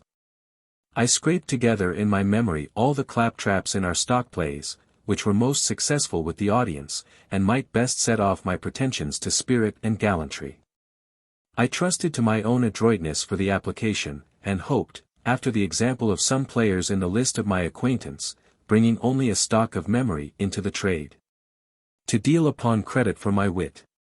While my imagination was engrossed by these thoughts, which kept my impatience at bay much more successfully than the commentaries of my modern Caesar, I heard the clock strike 11. This was some encouragement, and I fell back to my meditations, sometimes sauntering carelessly about, and sometimes throwing myself at my length on the turf, in a bower at the bottom of the garden. At length it struck 12, the long-expected hour, big with my high destiny. Some seconds after, Ortiz, as punctual as myself, though less impatient, made her appearance. "Señor Gil Blas," said she accosting me, "how long have you been here?" "2 hours," answered I. "Indeed?" "Truly," replied she, laughing, "you are very exact. There is a pleasure in making nocturnal assignations with you. Yet you may assure yourself," continued she more gravely, "that you cannot pay too dear for such good fortune as that of which I am the messenger. My mistress wants to have some private talk with you. I shall not anticipate what may be the subject, that is a secret which you must learn from no lips but her own. Follow me. I will show you into her chamber." With these words the duenna took me by the hand, and led me mysteriously into her lady's apartment through a little door, of which she had the key. Chapter 2. Aurora's reception of Gil Blas, their conversation. I found Aurora in an undress. I saluted her in the most respectful manner, and threw as much elegance into my attitude as I had to throw. She received me with the most winning affability, made me sit down by her against all my remonstrances, and told her ambassadors to go into another room. After this opening, which seemed highly encouraging to my cause, she entered upon the business. Gil Blas, said she, you must have perceived how favorably I have regarded and distinguished you from all the rest of my father's servants. And, though my looks had not betrayed my partial dispositions towards you, my proceeding of this night would leave you no room to doubt them.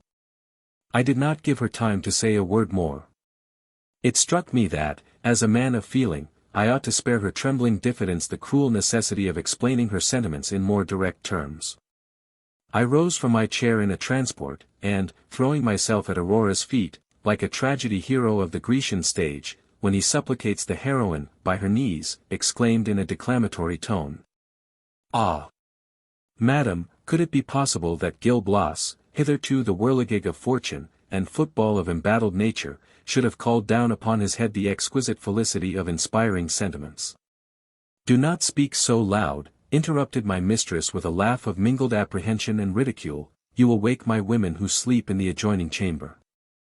Get up, take your seat, and hear me out without putting in a word. Yes, Gil Blas, pursued she resuming her gravity, you have my best wishes. And to show you how deep you are in my good graces, I will confide to you a secret on which depends the repose of my life. I am in love with a young gentleman, possessing every charm of person and face, and noble by birth. His name is Don Luis Pacheco. I have seen him occasionally in the public walks and at the theatre, but I have never conversed with him. I do not even know what his private character may be, or what bad qualities he may have. It is on this subject that I wish to be informed. I stand in need of a person to inquire diligently into his morals, and give me a true and particular account. I make choice of you. Surely I run no risk in entrusting you with this commission. I hope that you will acquit yourself with dexterity and prudence, and that I shall never repent of giving you my confidence. My mistress concluded thus, and waited for my answer to her proposal. I had been disconcerted in the first instance at so disagreeable a mistake. But I soon recovered my scattered senses, and surmounting the confusion which rashness always occasions when it is unlucky, I exposed to sail such a cargo of zeal for the lady's interests. I devoted myself with so martyr-like an enthusiasm to her service, that if she did not absolutely forget my silly vanity in the thought of having pleased her, at least she had reason to believe that I knew how to make amends for a piece of folly. I asked only 2 days to bring her a satisfactory account of Don Luis. After which Dame Ortiz, answering the bell, showed me the way back into the garden, and said, on taking leave, "Good night, Gil Blas. I need not caution you to be in time at the next appointment. I have sufficient experience of your punctuality on these occasions." I returned to my chamber, not without some little mortification at finding my voluptuous anticipations all divested of even their ideal sweetness. I was nevertheless sufficiently in my senses to reflect soberly that it was more in my element to be the trusty scout of my mistress than her lover. I even thought that this adventure might lead to something further. That the middle men in the trade of love usually pocket a tolerable percentage, and went to bed with the resolution of doing whatever Aurora required of me. For this purpose I went abroad the next morning. The residence of so distinguished a personage as Don Luis was not difficult to find out. I made my inquiries about him in the neighborhood, but the people who came in my way could not satisfy my curiosity to the full, so that it was necessary to resume my search diligently on the following day. I was in better luck. I met a lad of my acquaintance by chance in the street. We stopped for a little gossip. There passed by in the very nick one of his friends, who came up and told him that he was just turned away from the family of Don Joseph Pacheco, Don Luis's father, about a paltry remnant of wine, which he had been accused of drinking. I would not lose so fair an occasion of learning all I wanted to know, and plied my questions so successfully as to go home with much self-complacency at my punctual performance of my engagements with my mistress. It was on the coming night that I was to see her again at the same hour, and in the same manner as the first time. I was not in such a confounded hurry this evening. Far from writhing with impatience under the prolixity of my old commander, I led him on to the charge. I waited for midnight with the greatest indifference in the world, and it was not till all the clocks within earshot had struck that I crept down into the garden. Without any nonsense of pomatum and perfumery. That foppery was completely cured. At the place of meeting I found the very faithful duenna, who sneeringly reproached me with a defalcation in my zeal. I made her no answer, but suffered myself to be conducted into Aurora's chamber. She asked me, as soon as I made my appearance, whether I had gained any intelligence of Don Luis. Yes, madam, said I, and you shall have the sum total in 2 words. I must first tell you, that he will soon set out for Salamanca, to finish his studies. The young gentleman is brimful of honor and probity. As for the valor, he cannot be deficient there, since he is a man of birth and a Castilian. Besides this, he has an infinite deal of wit, and is very agreeable in his manners, but there is one thing which can scarcely be to your liking. He is pretty much in the fashion of our young nobility here at court, exemplarily Catholic in his devotions to the fair. Have you not heard that at his age he has already been tenant at will to 2 actresses? What is it you tell me, replied Aurora. What shocking conduct! But do you know for certain, Gil Blas, that he leads so dissolute a life? Oh! There is no doubt of it, madam, rejoined I. A servant, turned off this morning, told me so, and servants are very plain dealers when the failings of their masters are the topic. Besides, he keeps company with Don Alexo Segier, Don Antonio Centelles, and Don Fernando de Gamboa. That single circumstance proves his libertinism with all the force of demonstration. It is enough, Gil Blas, said my mistress with a sigh, on your report I am determined to struggle with my unworthy passion.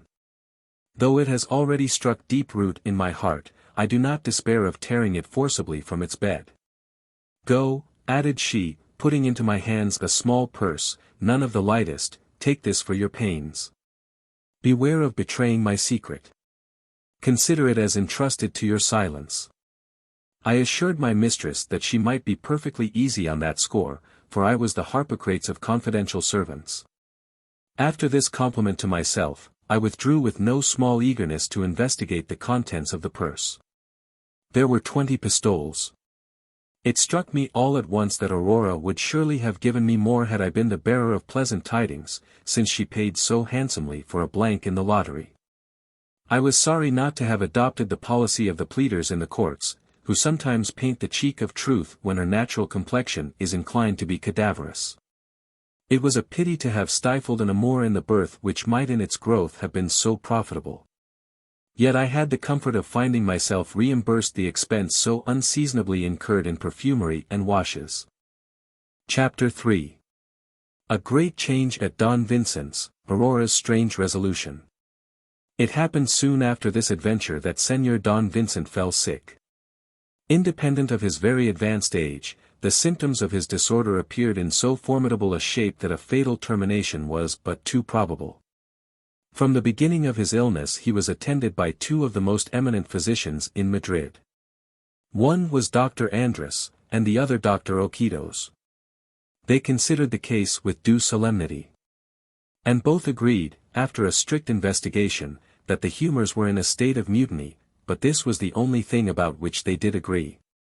The proper practice, said Andres, is to purge the humors, though raw, with all possible expedition, while they are in a violent agitation of flux and reflux, for fear of their fixing upon some noble part.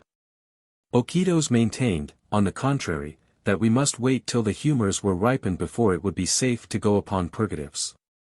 But your method, replied the first speaker, is directly in the teeth of the rules laid down by the Prince of Medicine.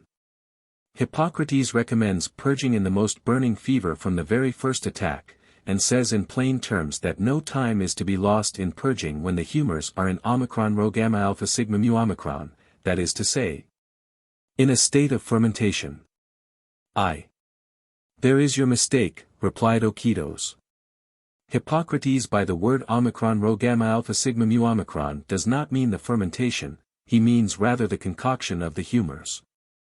Thereupon our doctors got heated. One quotes the Greek text and cites all the authors who have explained it in his sense, the other, trusting to a Latin translation, takes up the controversy in a still more positive tone. Which of the two to believe? Don Vincent was not the man to decide that question. In the meantime, finding himself obliged to choose, he gave his confidence to the party who had dispatched the greatest number of patients, I mean the elder of the two. Andrus, the younger, immediately withdrew, not without flinging out a few satirical taunts at his senior on the omicron rho gamma alpha sigma mu omicron. Here then was Oviedo's triumphant. As he was a professor of the Sangrado school, he began by bleeding copiously, waiting till the humors were ripened before he went upon purgatives.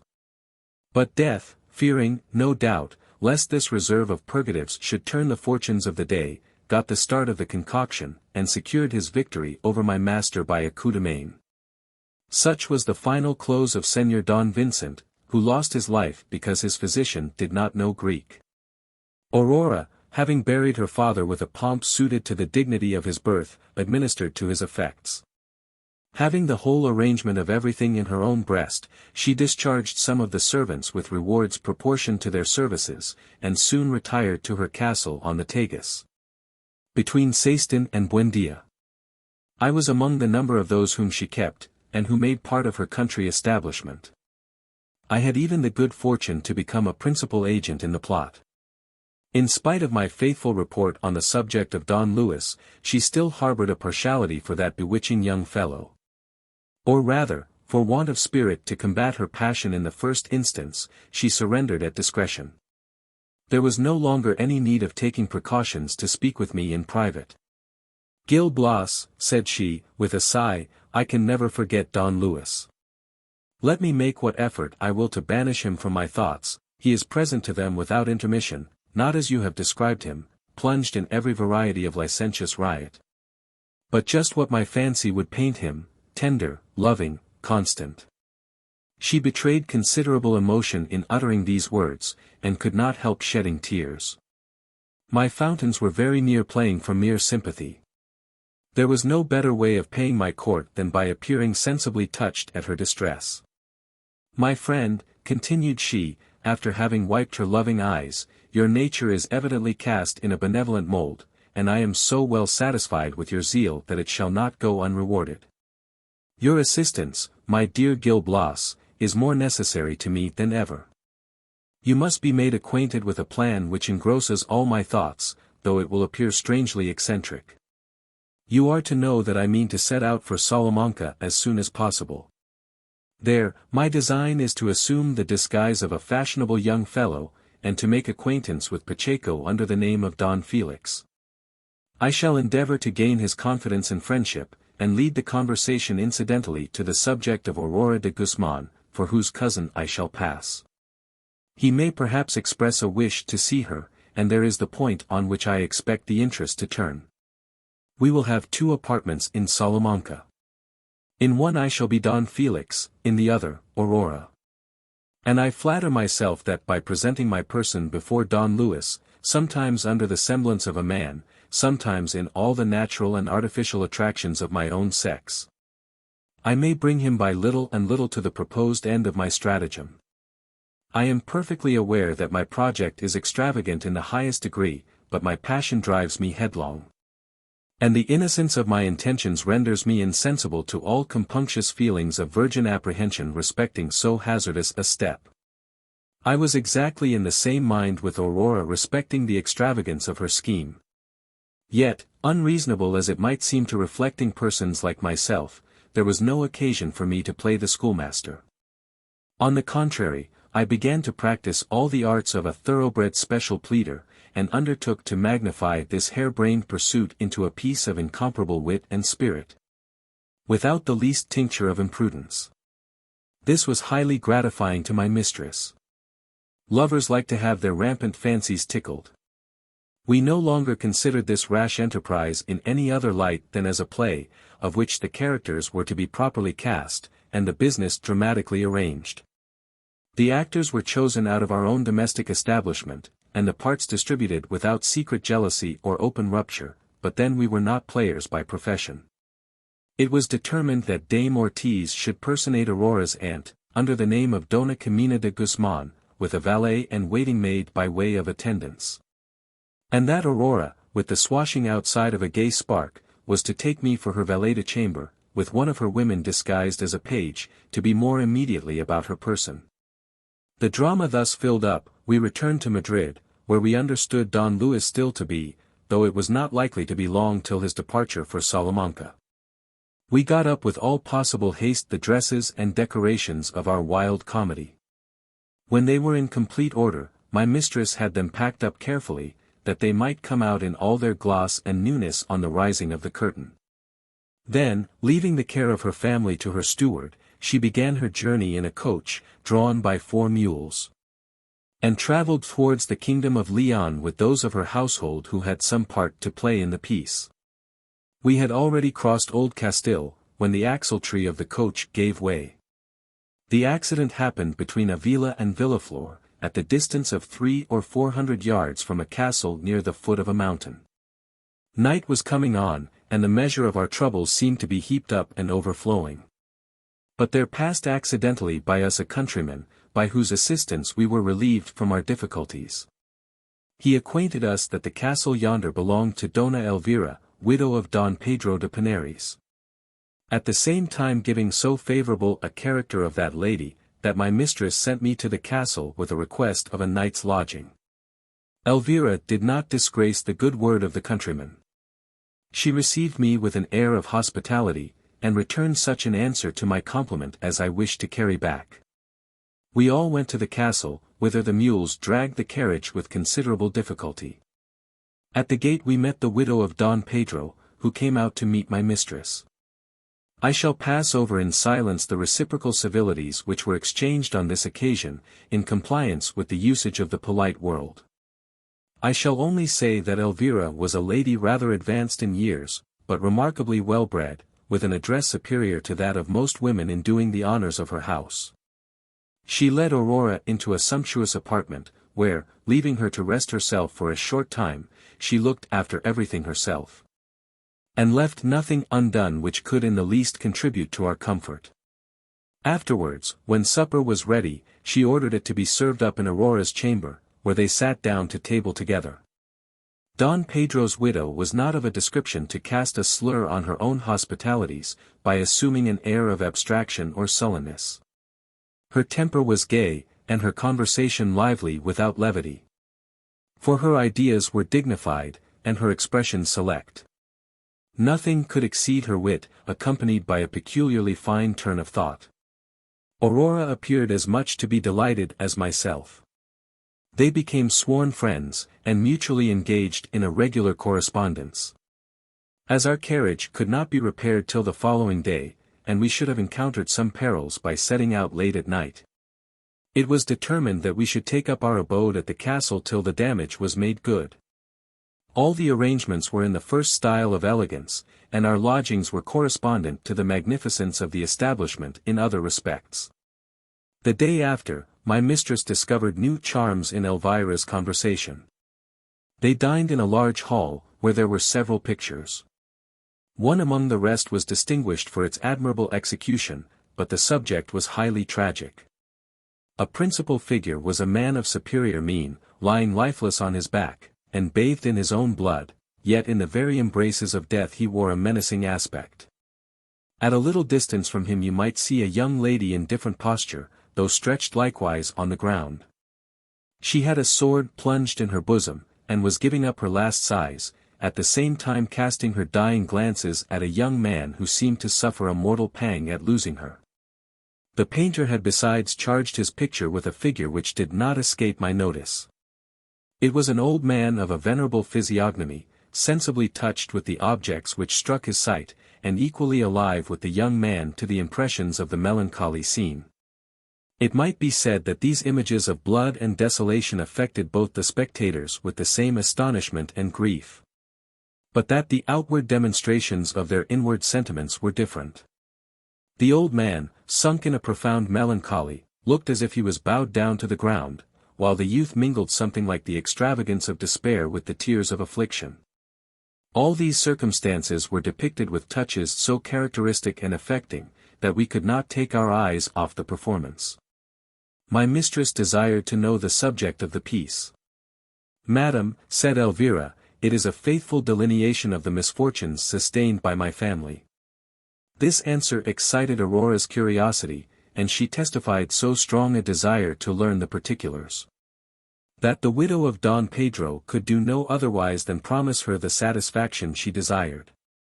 This promise, made before Ortiz, her two fellow servants, and myself, rooted us to the spot on which we were listening to their former conversation. My mistress would have sent us away.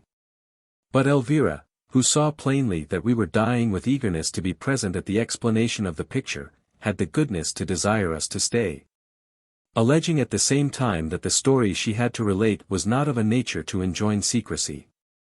After a moment's recollection, she began her recital to the following effect. Chapter 4. The Fatal Marriage, a Novel. Roger, King of Sicily, had a brother and a sister. His brother, by name Mainfroi, rebelled against him, and kindled a war in the kingdom, bloody in its immediate effects, and portentous in its future consequences. But it was his fate to lose 2 battles, and to fall into the king's hands. The punishment of his revolt extended no farther than the loss of liberty. This act of clemency served only to make Roger pass for a barbarian in the estimation of the disaffected party among his subjects.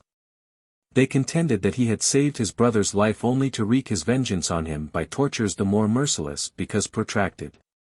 People in general, on better grounds, transferred the blame of Mainfroi's harsh treatment while in prison to his sister Matilda. That princess had, in fact, cherished a long-rooted hatred against this prince, and was indefatigable in her persecutions during his whole life. She died in a very short time after him, and her premature fate was considered as the retribution of a just providence for her disregard of those sentiments implanted by nature for the best purposes. Mainfroi left behind him 2 sons. They were yet in their childhood.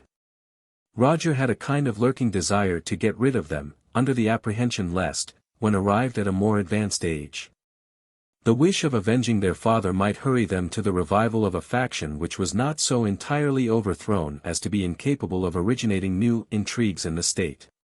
He communicated his purpose to the Senator Leoncio Siffredi, his minister, who diverted him from his bloody thoughts by undertaking the education of Prince Enriquez, the eldest, and recommending the care of the younger, by name Don Pedro, to the Constable of Sicily, as a trusty counselor and loyal servant. Roger, assured that his nephews would be trained up by these 2 men in principles of due submission to the royal authority, gave up the reins of guardianship to their control, and himself took charge of his niece Constance. She was of the same age with Enriquez, and only daughter of the Princess Matilda. He allowed her an establishment of female attendants, and of masters in every branch of the politer studies, so that nothing was wanting, either to her instruction or her state. Leoncio Siffredi had a castle at the distance of less than 2 leagues from Palermo, in a spot named Belmonte. There it was that this minister exerted all his talents and diligence, to render Enriquez worthy of one day ascending the throne of Sicily.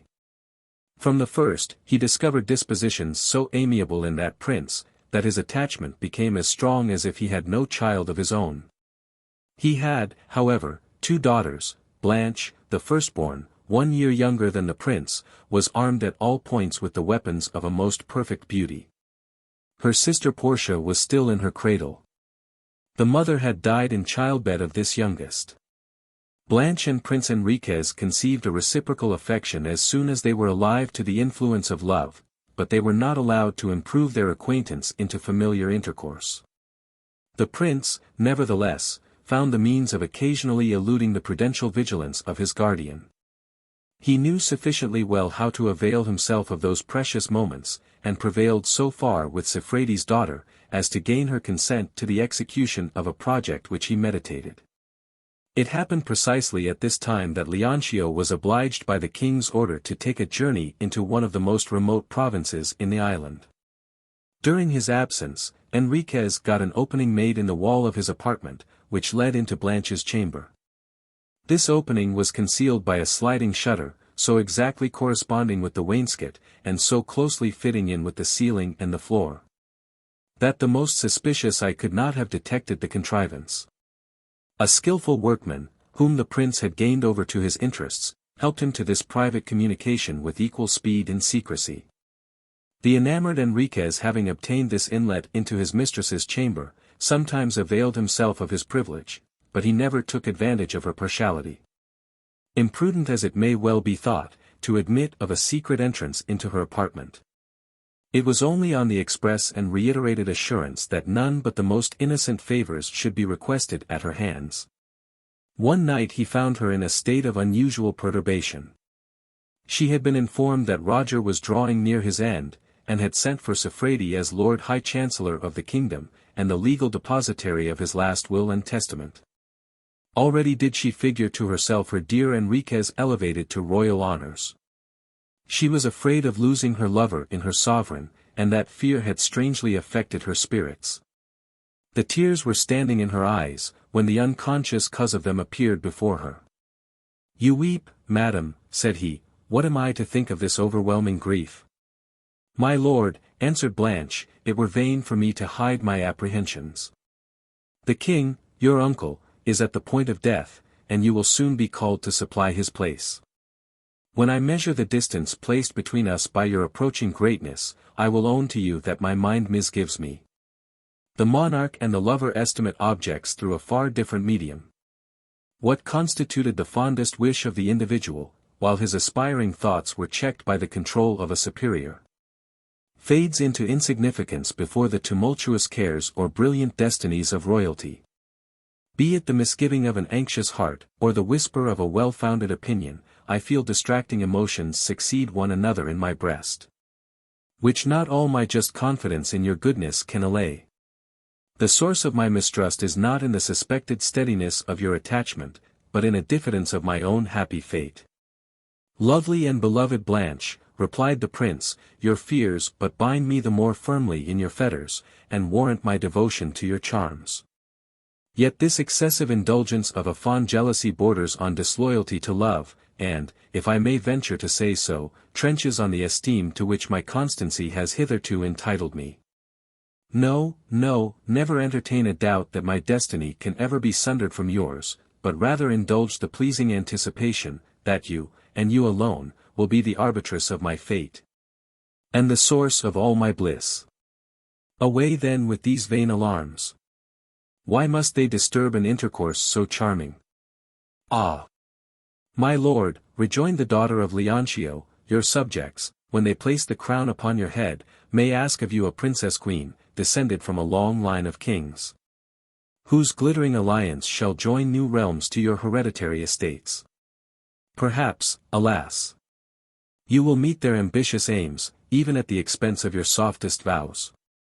"Nay, why," resumed Enriquez, with rising passion, "why too ready a self-tormentor, do you raise up so afflicting a phantom of futurity? Should heaven take the king, my uncle, to itself, and place Sicily under my dominion, I swear to unite myself with you at Palermo, in presence of my whole court. To this I call to witness all which is held sacred and inviolable among men." The protestations of Enriquez removed the fears of Siffredi's daughter. The rest of their discourse turned on the king's illness. Enriquez displayed the goodness of his natural disposition, for he pitied his uncle's lot, though he had no reason to be greatly affected by it. But the force of blood extorted from him sentiments of regret for a prince whose death held out an immediate prospect of the crown. Blanche did not yet know all the misfortunes which hung over her. The constable of Sicily, who had met her coming out of her father's apartment one day when he was at the castle of Belmonte on some business of importance, was struck with admiration. The very next day, he made proposals to Siffredi, who entertained his offer favorably.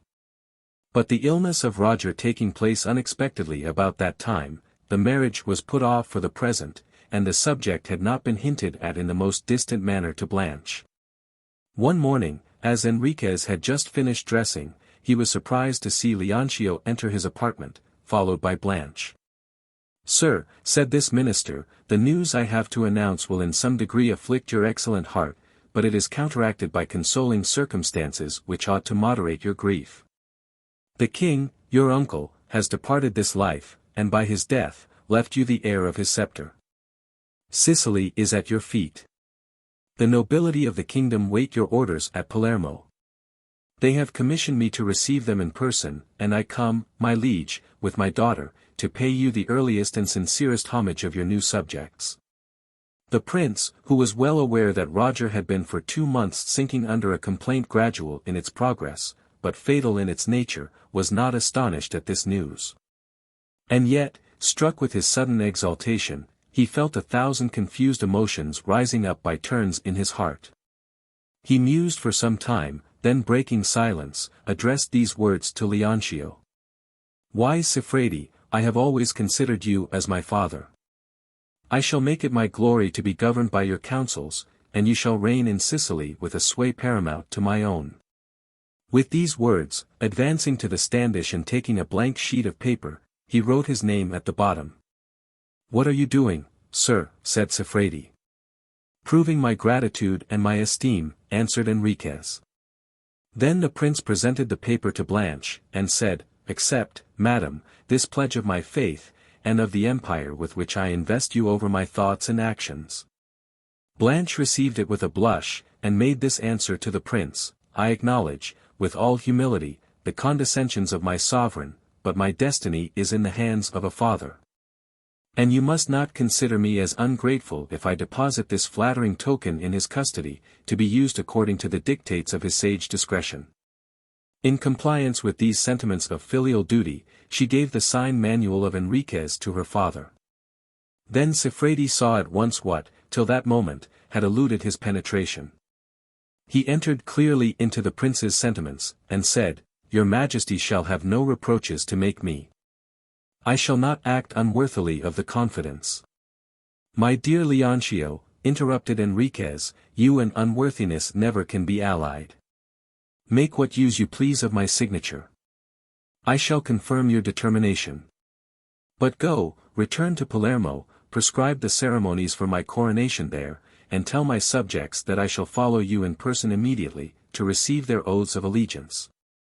And assure them of my protection in return. The minister obeyed the commands of his new master, and set out for Palermo with his daughter. Some hours after their departure, the prince also left Belmonte, with his thoughts more intent on his passion, than on the high rank to which he was called. Immediately on his arrival in the city, the air was rent with 1,000 cries of joy. He made his entry into the palace amid the acclamations of the people, and everything was ready for the august formalities. The Princess Constance was waiting to receive him, in a magnificent mourning dress. She appeared deeply affected by Roger's death. The customs of society required from them a reciprocal compliment of condolence on the late event, and they each of them acquitted themselves with good breeding and propriety. But there was somewhat more coldness on the part of Enriquez than on that of Constance, who could not enter into family quarrels, and resolved on hating the young prince. He placed himself on the throne, and the princess sat beside him in a chair of state a little less elevated. The great officers of the realm fell into their places, each according to his rank. The ceremony began, and Leoncio, as Lord High Chancellor of the kingdom, holding in his possession the will of the late king, opened it, and read the contents aloud. This instrument contained in substance that Roger, in default of issue, nominated the eldest son of Mainfroid his successor, on condition of his marrying the Princess Constance. And in the event of his refusing her hand, the crown of Sicily was to devolve, to his exclusion, on the head of the infant Don Pedro, his brother, on the like condition. These words were a thunderstroke to Enriquez. His senses were all bewildered even to distraction, and his agonies became still more acute, when Leoncio, having finished the reading of the will, addressed the assembly at large to the following effect: My lords, the last injunction of the late king having been made known to our new monarch, that pious and excellent prince consents to honor his cousin, the Princess Constance, with his hand. At these words Enriquez interrupted the chancellor. Leoncio, said he, remember the writing. Blanche. "Sire," interrupted Siffredi in his turn with precipitation, "lest the prince should find an opportunity of making himself understood, here it is. The nobility of the kingdom," added he, exhibiting the blank paper to the assembly, "will see by your majesty's august subscription, the esteem in which you hold the princess. And your implicit deference to the last will of the late king your uncle." Having finished these words, he forthwith began reading the instrument in such terms he had himself inserted. According to the contents, the new king gave a promise to his people, with formalities the most binding and authentic, that he would marry Constance, in conformity with the intention of Roger. The hall re-echoed with pealing shouts of satisfaction. "Long live our high and mighty King Enriquez!" exclaimed all those who were present. As the marked aversion of the prince for the princess had never been any secret, it was apprehended, not without reason, that he might revolt against the condition of the will, and light up the flame of civil discord in the kingdom. But the public enunciation of this solemn act, quieting the fears of the nobility and the people on that head, excited these universal applauses, which went to the monarch's heart like the stab of an assassin. Constance, who had a nearer interest than any human being in the result, from the double motive of glory and personal affection, laid hold of this opportunity for expressing her gratitude. The prince had much ado to keep his feelings within bounds. He received the compliment of the princess with so constrained an air, and evinced so unusual a disorder in his behavior, as scarcely to reply in a manner suited to the common forms of good breeding. At last, no longer master of his violent passions, he went up to Siffredi, whom the formalities of his office detained near the royal person, and said to him in a low tone of voice, "What is the meaning of all this, Leoncio? The signature which I deposited in your daughter's hands was not meant for such a use as this. You are guilty of—" "My liege," interrupted Siffredi again with a tone of firmness, "look to your own glory. If you refuse to comply with the injunctions of the king your uncle, you lose the crown of Sicily." No sooner had he thrown in this salutary hint, than he got away from the king, to prevent all possibility of a reply. Enriquez was left in a most embarrassing situation. 1,000 opposite emotions agitated him at once. He was exasperated against Siffredi. To give up Blanche, was more than he could endure, so that, balancing his private feelings and the calls of public honor, he was doubtful to which side he should incline. At length his doubts were resolved, under the idea of having found the means to secure Siffredi's daughter, without giving up his claim to the throne. He effected, therefore, an entire submission to the will of Roger, in the hope, while a dispensation from his marriage with his cousin was soliciting at Rome, of gaining the leading nobility by his largesses, and thus establishing his power so firmly, as not to be under the necessity of fulfilling the conditions of the obnoxious instrument. After forming this design, he got to be more composed, and turning towards Constance, confirmed to her what the Lord High Chancellor had read in presence of the whole assembly. But at the very moment when he had so far betrayed himself as to pledge his faith, Blanche arrived in the Hall of Council. She came thither, by her father's command, to pay her duty to the princess. And her ears, on entering, were startled at the expressions of Enriquez. In addition to this shock, Leoncio, determined not to leave her in doubt of her misfortune, accompanied her presentation to Constance with these words, "Daughter, make your homage acceptable to your queen. Call down upon her the blessings of a prosperous reign and a happy marriage." This terrible blow overwhelmed the unfortunate Blanche. Vain were all her attempts to suppress her anguish. Her countenance changed successively from the deepest blush to a deadly paleness, and she trembled from head to foot. And yet the princess had no suspicion how the matter really stood, but attributed the confused style of her compliment to the awkwardness of a young person brought up in a state of rustication, and totally unacquainted with the manners of a court. But the young king was more in the secret. The sight of Blanche put him out of countenance, and the despair, too legible in her eyes, was enough to drive him out of his senses. Her feelings were not to be misunderstood, and they pointed at him as the most faithless of men. Could he have spoken to her, it might have tranquilized his agitation, but how to lay hold of the happy moment, when all Sicily, at least the illustrious part of it, was fixed in anxious expectation on his proceedings. Besides, the stern and inflexible Siffredi extinguished at once every ray of hope. This minister, who was at no loss to decipher the hearts of the two lovers, and was firmly resolved, if possible, to prevent the evil consequences impending over the state from the violence of this imprudent attachment, got his daughter out of the assembly with the dexterity of a practised courtier, and regained the road to Belmonte with her in his possession, determined, for more reasons than one, to marry her as soon as possible. When they reached home, he gave her to understand all the horror of her destiny, by announcing his promise to the constable. "Just heaven!" exclaimed she, transported into a paroxysm of despair, which her father's presence could not restrain. "What unparalleled suffering have you the cruelty to lay up in store for the ill-fated Blanche?" Her agony went to such a degree of violence, as to suspend every power of her soul. Her limbs seemed as if stiffened under the icy grasp of death. Cold and pale, she fell senseless into her father's arms. Neither was he insensible to her melancholy condition. Yet, feeling as he did all the alarm and anxiety of a parent, the stern inflexibility of the statesman remained unshaken. Blanche, after a time, was recalled to life and feeling, rather by the keenness of her mental pangs than by the means which Siffredi used for her recovery. Languishingly did she raise her scarcely conscious eyes, when, glancing on the author of her misery, as he was anxiously employed about her person, "My lord," said she, with inarticulate and convulsive accents, "I am ashamed to let you see my weakness, but death, which cannot be long in finishing my torments, will soon rid you of a wretched daughter, who has ventured to dispose of her heart without consulting you." "No, my dear Blanche," answered Leoncio, "your death would be too dear a sacrifice. Virtue will resume her empire over your actions. The constable's proposals do you honor. It is one of the most considerable alliances in the state." "I esteem his person and am sensible of his merit," interrupted Blanche.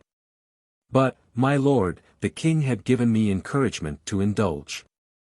"Daughter," vociferated Siffredi, breaking in upon her discourse, "I anticipate all you have to say on that subject. Your partiality for the prince is no secret to me, nor would it meet my disapprobation under other circumstances. You should even see me active and ardent to secure for you the hand of Enriquez, if the cause of glory and the welfare of the realm demanded it not indispensably for Constance. It is on the sole condition of marrying that princess, that the late king has nominated him his successor. Would you have him prefer you to the crown of Sicily? Believe me, my heart bleeds at the mortal blow which impends over you. Yet, since we cannot contend with the fates, make a magnanimous effort. Your fame is concerned, not to let the whole nation see that you have nursed up a delusive hope. Your sensibility towards the person of the king might even give birth to ignominious rumors. The only method of preserving yourself from their poison, is, to marry the constable. In short, Blanche, there is no time left for irresolution. The king has decided between a throne, and the possession of your charms. He has fixed his choice on Constance. The constable holds my word in pledge, enable me to redeem it, I beseech you.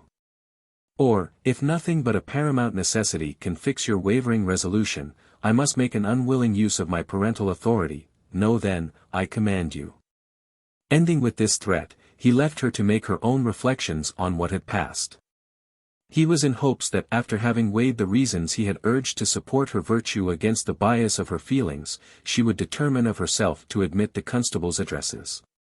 He was not mistaken in his conjecture, but at what an expense did the wretched Blanche rise to this height of virtuous resolution. Her condition was that in the whole world the most deserving of pity. The affliction of finding her fears realized, respecting the infidelity of Enriquez, and of being compelled, besides losing the man of her choice, to sacrifice herself to another whom she could never love, occasioned her such storms of passion and alternate tossings of frantic desperation, as to bring with each successive moment a variety of vindictive torture. "If my sad fate is fixed," exclaimed she, "how can I triumph over it but by death?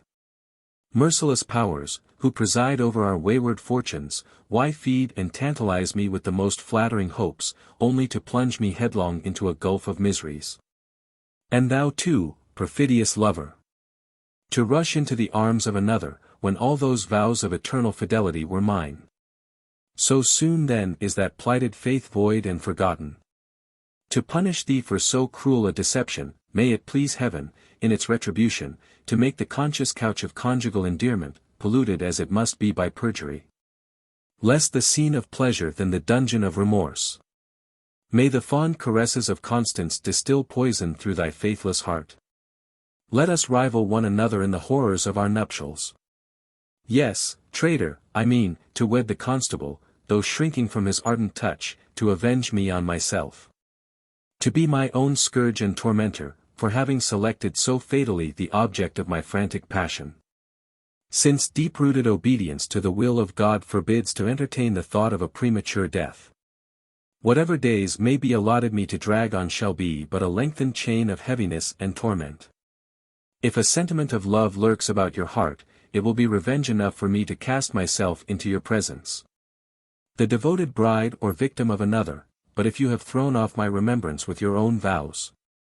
Sicily at least shall glory in the distinction of reckoning among its natives a woman who knew how to punish herself for having disposed of her heart too lightly.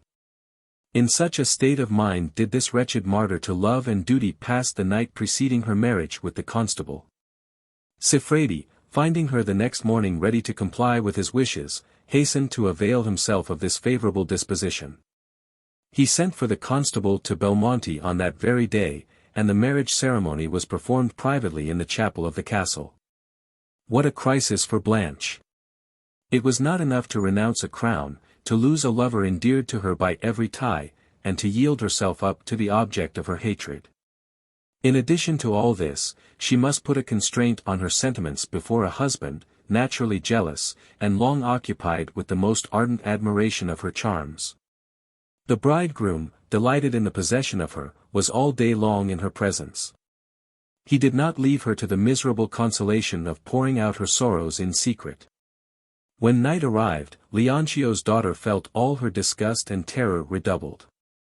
But what seemed likely to become of her when her women, after having undressed her, left her alone with the constable? He inquired respectfully into the cause of her apparent faintness and discomposure. The question was sufficiently embarrassing to Blanche, who affected to be ill. Her husband was at first deceived by her pretenses, but he did not long remain in such an error. Being, as he was, sincerely concerned at the condition in which he saw her, but still pressing her to go to bed, his urgent solicitations, falsely construed by her, offered to her wounded mind an image so cruel and indelicate, that she could no longer dissemble what was passing within, but gave a free course to her sighs and tears. What a discovery for a man who thought himself at the summit of his wishes! He no longer doubted but the distressed state of his wife was fraught with some sinister omen to his love. And yet, though this knowledge reduced him to a situation almost as deplorable as that of Blanche, he had sufficient command over himself to keep his suspicions within his own breast. He redoubled his assiduities, and went on pressing his bride to lay herself down, assuring her that the repose of which she stood in need should be undisturbed by his interruption. He offered of his own accord even to call her women, if she was of opinion that their attendance could afford any relief to her indisposition. Blanche, reviving at that proposal, told him that sleep was the best remedy for the debility under which she labored. He affected to think so too. They accordingly partook of the same bed, but with a conduct altogether different from what the laws of love, sanctioned by the rites of marriage, might authorize in a pair mutually delighted and delighting. While Siffredi's daughter was giving way to her grief, the constable was hunting in his own mind for the causes which might render the nuptial office so contemptible a sinecure in his hands. He could not be long in conjecturing that he had a rival, but when he attempted to discover him he was lost in the labyrinth of his own ideas. All he knew with certainty was the peculiar severity of his own fate. He had already passed 2/3 of the night in this perplexity of thought, when an undistinguishable noise grew gradually on his sense of hearing. Great was his surprise when a footstep seemed audibly to pace about the room. He fancied himself mistaken, for he recollected shutting the door himself after Blanche's women had retired. He drew back the curtain to satisfy his senses on the occasion of this extraordinary noise. But the light in the chimney corner had gone out, and he soon heard a feeble and melancholy voice calling Blanche with anxious and importunate repetitions. Then did the suggestions of his jealousy transport him into rage. His insulted honor obliging him to rush from the bed to which he had so long aspired, and either to prevent a meditated injury, or take vengeance for its perpetration. He caught up his sword and flew forward in the direction whence the voice seemed to proceed. He felt a naked blade opposed to his own. As he advanced, his antagonist retired. The pursuit became more eager, the retreat more precipitate.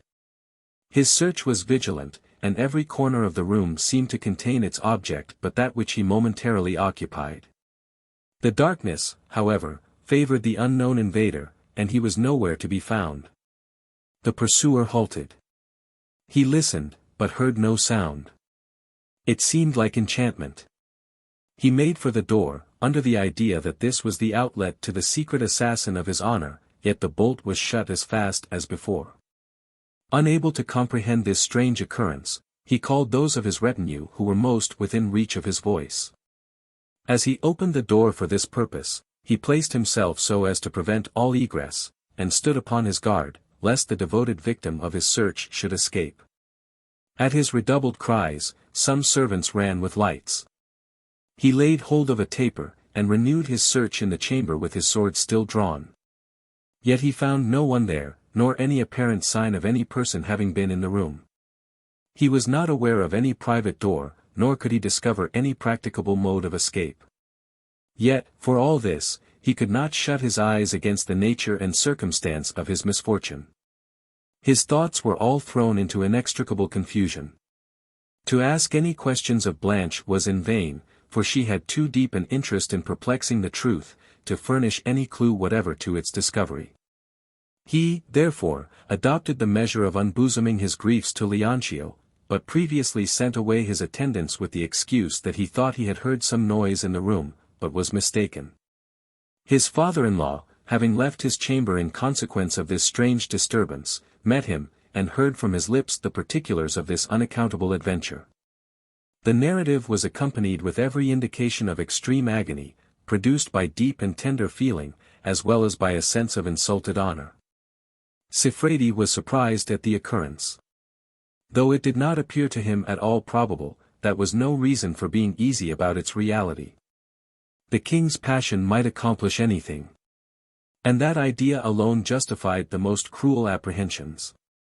But it could do no good to foster either the natural jealousy of his son-in-law, or his particular suspicions arising out of circumstances. He, therefore, endeavored to persuade him, with an air of confidence, that this imaginary voice, an airy sword opposed to his substantial one, were, and could possibly be, but the gratuitous creations of a fancy, under the influence of amorous distrust. It was morally impossible that any person should have made his way into his daughter's chamber.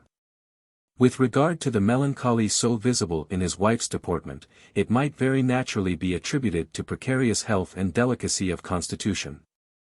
The honor of a husband need not be so tremblingly alive to all the qualms of maiden fear and inexperience.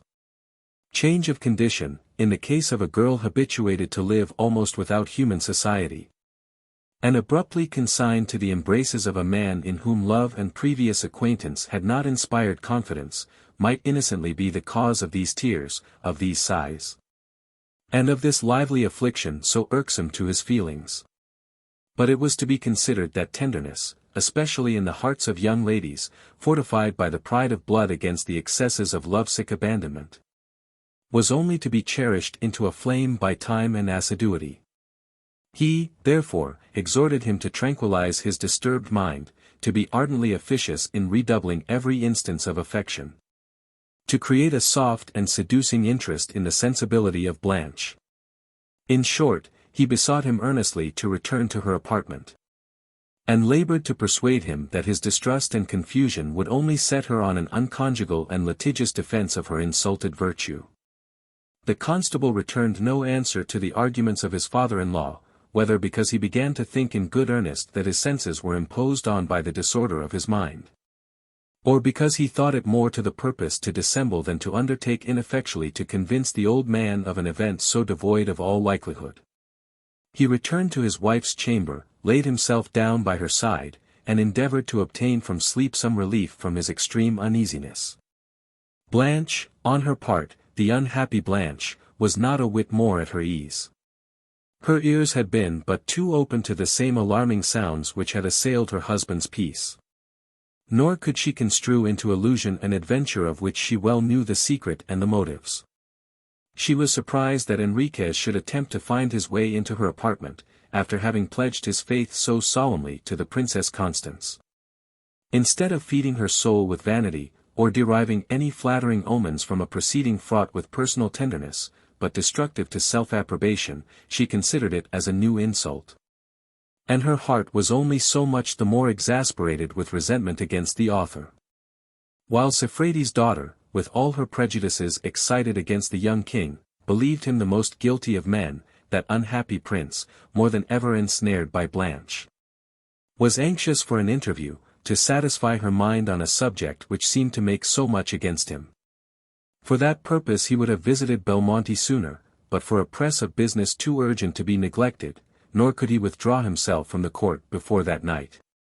He was perfectly at home in all the turnings of a place where he had been brought up, and, therefore, was at no loss to slip into the castle of Siffredi. Nay, he was still in possession of the key to a secret door communicating with the gardens. By this inlet did he gain his former apartment, and there found his way into Blanche's chamber. Only conceive what must have been the astonishment of that prince to find a man in possession, and to feel a sword opposed to his guard. He was just on the point of betraying all, and of punishing the rebel on the very spot, whose sacrilegious hand had dared to lift itself against the person of its lawful sovereign. But then the delicacy due to the daughter of Leoncio held his indignation in check. He retreated in the same direction as he had advanced, and regained the Palermo road, in more distress and perplexity than ever. Getting home some little time before daybreak, his apartment afforded him the most quiet retreat. But his thoughts were all on the road back to Belmonte, the resting place of his affections. A sense of honor, in a word, love with all its pretensions and surmises, would never allow him to delay an explanation, involving all the circumstances of so strange and melancholy an adventure. As soon as it was daylight he gave out that he was going on a hunting expedition.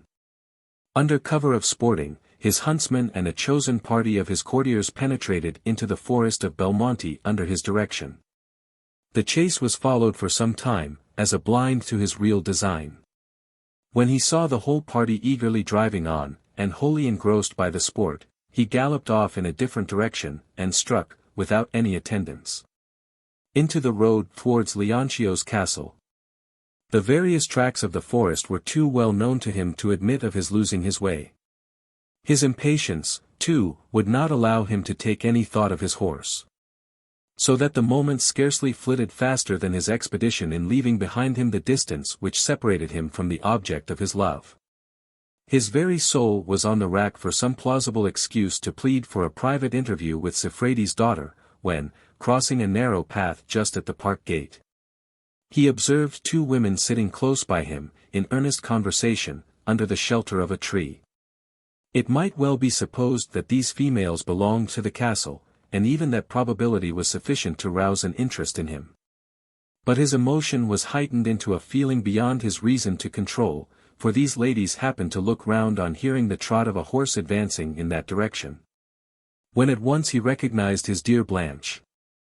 The fact was, she had made her escape from the castle with Nisa, the person of all others among her women most in her confidence.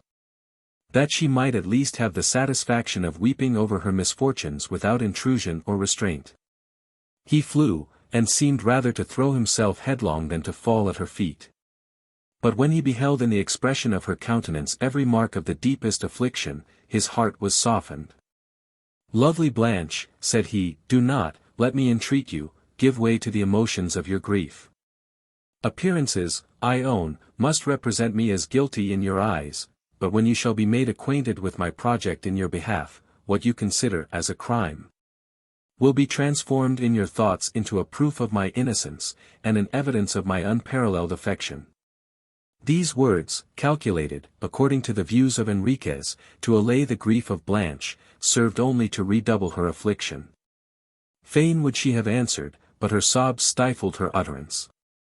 The prince, thunderstruck at the death-like agitation of her frame, addressed her thus: "What, madam, is there no possibility of tranquilizing your agitation? By what sad mischance have I lost your confidence, at the very moment when my crown and even my life are at stake, in consequence of my resolution to hold myself engaged to you?" At this suggestion the daughter of Leoncio, doing violence to her own feelings, but thinking it necessary to explain herself, said to him, "My liege, your assurances are no longer admissible. My destiny and yours are henceforward as far asunder as the poles." "Ah! Blanche," interrupted Enriquez with impatience, "what cutting words are these, too painful for my sense of hearing? Who dares step in between our loves? Who would venture to stand forward against the headlong rage of a king who would kindle all Sicily into a conflagration, rather than suffer you to be ravished from his long-cherished hopes?" "All your power, my liege, great as it is," replied the daughter of Siffredi in a tone of melancholy, "becomes inefficient against the obstacles in the way of our union. I know not how to tell it you, but I am married to the constable." "Married to the constable," exclaimed the prince, starting back to some distance from her. He could proceed no further in his discourse, so completely was he thunderstruck at the intelligence. Overwhelmed by this unexpected blow, he felt his strength forsake him. His unconscious limbs laid themselves without his guidance against the trunk of a tree just behind him. His countenance was pallid, his whole frame in a tremor, his mind bewildered, and his spirits depressed. With no sense or faculty at liberty but that of gazing, and there every power of his soul was suspended on Blanche. He made her feel most poignantly how he himself was agonized by the fatal event she had announced. The expression of countenance on her part was such as to show him that her emotions were not uncongenial with his own. Thus did these two distressed lovers for a time preserve a silence towards each other, which portended something of terror in its calmness.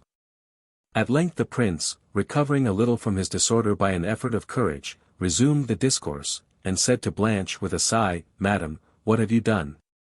You have destroyed me, and involved yourself in the same ruin by your credulity."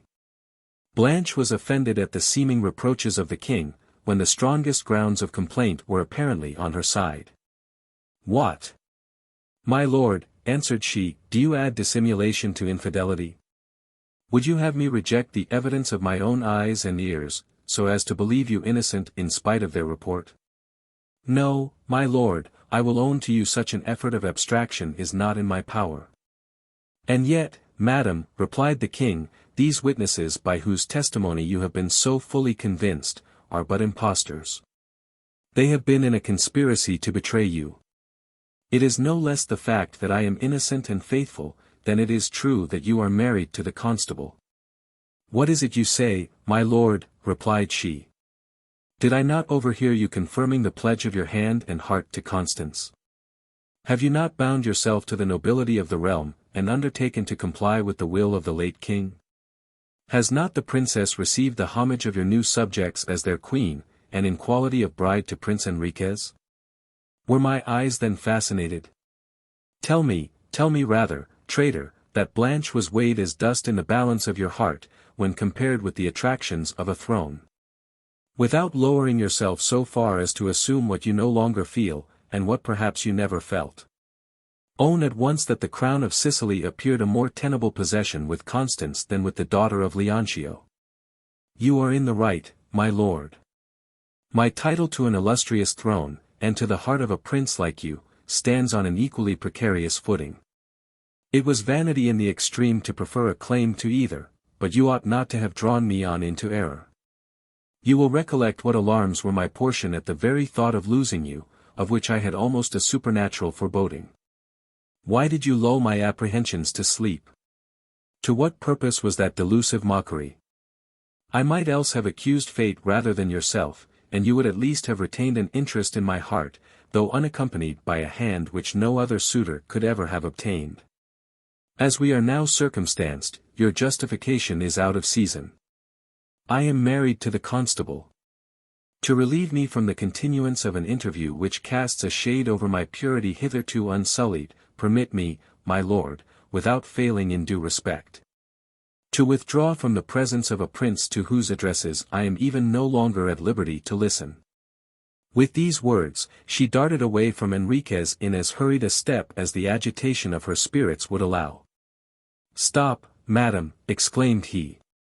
"Drive not to despair a prince inclined to overturn a throne which you reproach him for having preferred to yourself, rather than yield to the importunities of his new subjects." "That sacrifice is under present circumstances superfluous," rejoined Blanche. "The bond must be broken between the constable and me, before any effect can be produced by these generous transports. Since I am not my own mistress, little would it avail that Sicily should be embroiled, nor does it concern me to whom you give your hand. If I had betrayed my own weakness, and suffered my heart to be surprised, at least shall I muster fortitude enough to suppress every soft emotion, and prove to the new king of Sicily that the wife of the constable is no longer the mistress of Prince Enriquez." While this conversation was passing, they reached the park gate. With a sudden spring she and Nisa got within the walls. As they took care to fasten the wicket after them, the prince was left in a state of melancholy and stupefaction. He could not recover from the stunning sensation occasioned by the intelligence of Blanche's marriage. "Unjust may I well call you," exclaimed he. "You have buried all remembrance of our solemn engagement. Spite of my protestations and your own, our fates are rent asunder. The long-cherished hope of possessing those charms was an empty phantom. Ah! Cruel as you are, how dearly have I purchased the distinction of compelling you to acknowledge the constancy of my love." At that moment his rival's happiness, heightened by the coloring of jealousy, presented itself to his mind in all the horrors of that frantic passion. So arbitrary was its sway over him for some moments, that he was on the point of sacrificing the constable, and even Siffredi, to his blind vengeance. Reason, however, calmed by little and little the violence of his transports. And yet the obvious impossibility of effacing from the mind of Blanche her natural conviction of his infidelity, reduced him to despair.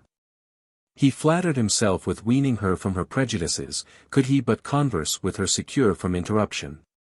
To attain this end, it seemed the most feasible plan to get rid of the constable. He, therefore, determined to have him arrested, as a person suspected of treasonable designs in the then unsettled state of public affairs. The commission was given to the captain of his guard, who went immediately to Belmonte, secured the person of his prisoner just as the evening was closing in, and carried him to the castle of Palermo. This occurrence spread an alarm at Belmonte.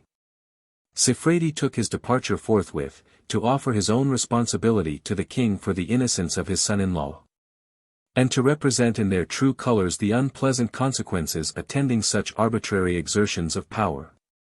The prince, who had anticipated such a proceeding on the part of his minister, and was determined at least to secure himself a free interview with Blanche before the release of the constable, had expressly forbidden anyone to address him till the next day.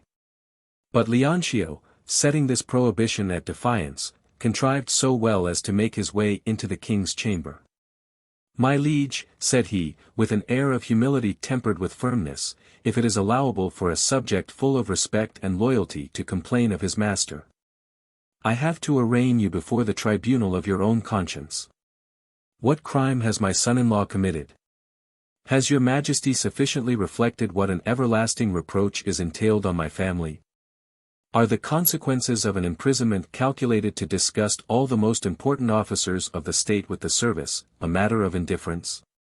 I have undoubted information," answered the king, "that the constable holds a criminal correspondence with the infant Don Pedro." "A criminal correspondence?" interrupted Leoncio, with surprise. "Ah!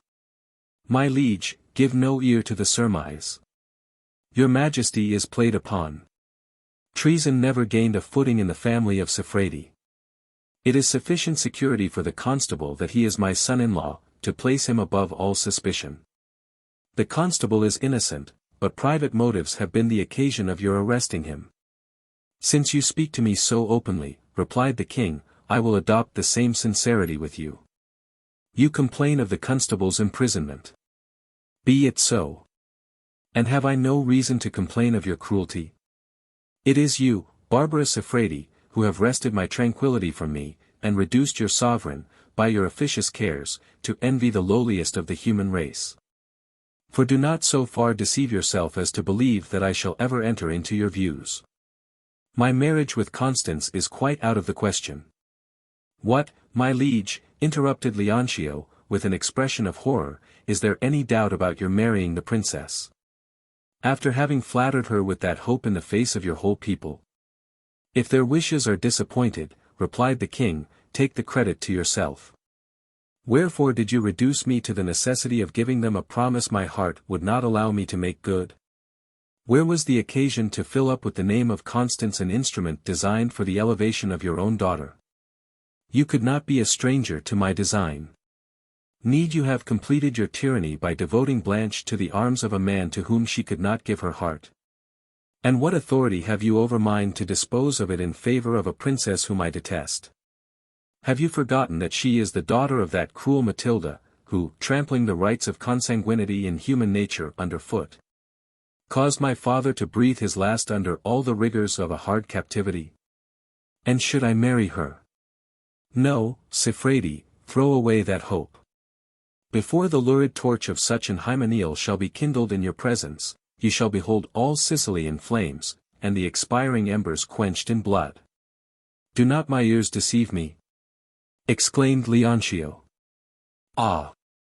Sovereign, what a scene do you present me with? Who can hear such menaces without shuddering? But I am too forward to take alarm, continued he, in an altered voice. You are in too close a union with your subjects to be the instrument of a catastrophe so melancholy. You will not suffer passion to triumph over your reason. Virtues like yours shall never lose their luster by the tarnish of human and ordinary weakness.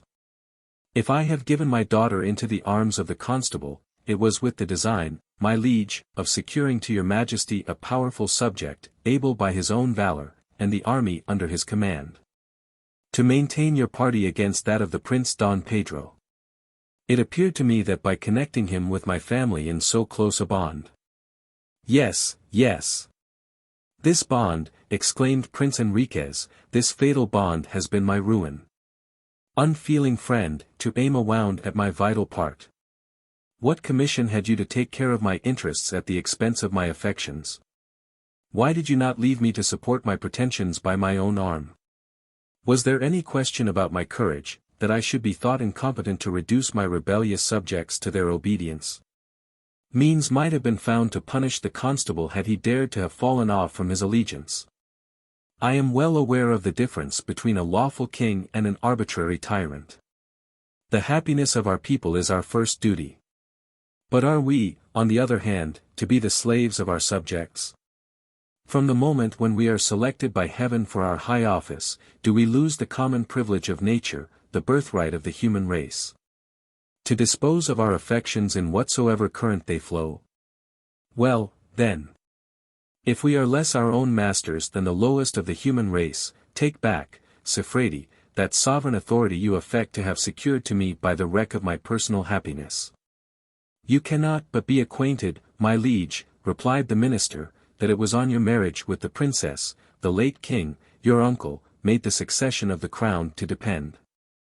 And by what right, rejoined Enriquez, did even he assume to himself so arbitrary a disposition?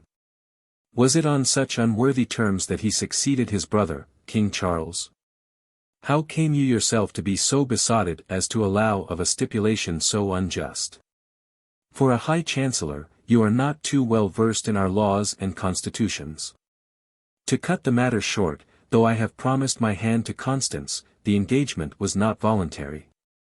I do not, therefore, think myself bound to keep my word.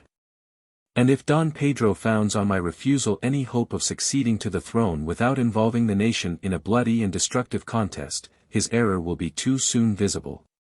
The sword shall decide between us to whom the prize of empire may more worthily fall.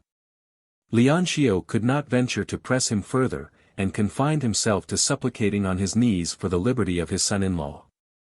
That boon he obtained. Go, said the king to him, return to Belmonte, the constable shall follow you thither without delay. The minister departed, and made the best of his way to Belmonte, under the persuasion that his son-in-law would overtake him on the road. In this he was mistaken. Enriquez was determined to visit Blanche that night, and with such views he deferred the enlargement of her husband till the next morning. During this time the feelings of the constable were of the most agonizing nature. His imprisonment had opened his eyes to the real cause of his misfortune. He gave himself up to jealousy without restraint or remorse, and belying the good faith which had hitherto rendered his character so valuable, his thoughts were all bent on his revenge. As he conjectured rightly that the king would not fail to reconnoitre Blanche's apartment during the night, it was his object to surprise them together. He, therefore, besought the governor of the castle at Palermo to allow of his absence from the prison, on the assurance of his return before daybreak. The governor, who was devoted to his interest, gave his permission so much the more easily, as being already advertised that Siffredi had procured his liberty. Indeed he even went so far as to supply him with a horse for his journey to Belmonte. The constable on his arrival there fastened his horse to a tree. He then got into the park by a little gate of which he had the key, and was lucky enough to slip into the castle without being recognized by anyone. On reaching his wife's apartment, he concealed himself in the antechamber, behind a screen placed as if expressly for his use. His intention was to observe narrowly what was going forward, and to present himself on the sudden in Blanche's chamber at the sound of any footstep he should hear. The first object he beheld was Nisa, taking leave of her mistress for the night, and withdrawing to a closet where she slept. Siffredi's daughter, who had been at no loss to fathom the meaning of her husband's imprisonment, was fully convinced that he would not return to Belmonte that night. Although she had heard from her father of the king's assurance that the constable should set out immediately after him. As little could she doubt but Enriquez would avail himself of the interval to see and converse with her at his pleasure. With this expectation she awaited the prince's arrival, to reproach him for a line of conduct so pregnant with fatal consequences to herself. As she had anticipated, a very short time after Nisa had retired, the sliding panel opened, and the king threw himself at the feet of his beloved. "Madam," said he, "condemn me not without a hearing. It is true I have occasioned the constable's imprisonment, but then consider that it was the only method left me for my justification. Attribute, therefore, that desperate stratagem to yourself alone. Why did you refuse to listen to my explanation this morning? Alas! Tomorrow your husband will be liberated, and I shall no longer have an opportunity of addressing you. Hearken to me then for the last time. If the loss of you has embittered the remainder of my days, vouchsafe me at least the melancholy satisfaction of convincing you that I have not called down this misfortune on myself by my own inconstancy. I did indeed confirm the pledge of my hand to Constance, but then it was unavoidable in the situation to which your father's policy had reduced us. It was necessary to put this imposition on the princess for your interest and for my own, to secure to you your crown, and with it the hand and heart of your devoted lover. I had flattered myself with the prospect of success. Measures were already taken to supersede that engagement, but you have destroyed the bright illusions of my fancy. And, by disposing of yourself too precipitately, have antedated an eternity of torment for two hearts, whom a mutual and perfect love might have conducted to perpetual bliss." He concluded this explanation with such evident marks of unfeigned agony, that Blanche was affected by his words. She had no longer any hesitation about his innocence. At first her joy was unbounded at the conviction, but then again a sense of their cruel circumstances gained the ascendant over her mind. "Ah! My honored lord," said she to the prince, "after such a determination of our destinies, you only inflict a new pang by informing me that you were not to blame. What have I done, wretched as I am? My keen resentment has betrayed me into error. I fancied myself cast off, and in the moment of my anger, accepted the hand of the constable, whose addresses my father promoted. But the crime is all my own, though the woes are mutual. Alas! In the very conjuncture when I accused you of deceiving me, it was my own act, too credulously impassioned as I was, that the ties were broken, which I had sworn forever to make indissoluble. Take your revenge, my lord, in your turn. Indulge your hatred against the ungrateful Blanche. Forget. What? And is it in my power then, madam? Interrupted Enriquez with a dejected air, how is it possible to tear a passion from my heart, which even your injustice had not the power of extinguishing? Yet it becomes necessary for you to make that effort, my liege, replied the daughter of Siffredi, with a deep sigh. And shall you be equal to that effort yourself? Replied the king. I am not confident with myself for my success, answered she, but I shall spare no pains in the attainment of my object. Ah! Unfeeling fair one, said the prince, you will easily banish Enriquez from your remembrance, since you can contemplate such a purpose so steadfastly. Whither, then, does your imagination lead? Said Blanche, in a more decisive tone. Do you flatter yourself that I can permit the continuance of your tender assiduities? No, my lord, banish that hope forever from your thoughts. If I was not born for royalty, neither has heaven formed me to be degraded by illicit addresses. My husband, like yourself, my liege, is allied to the noble house of Anjou. Though the call of duty were less peremptory, in opposing an insurmountable obstacle to your insidious proposals, a sense of pride would hinder me from admitting them. I conjure you to withdraw. We must meet no more. What a barbarous sentence, exclaimed the king. Ah! Blanche, is it possible that you should treat me with so much severity? Is it not enough, then, to weigh me down, that the constable should be in possession of your charms? And yet you would cut me off from the bare sight of you, the only comfort which remains to me. For that very reason avoid my presence, answered Siffredi's daughter, not without some tears of tenderness. The contemplation of what we have dearly loved is no longer a blessing, when we have lost all hope of the possession. Adieu, my lord. Shun my very image.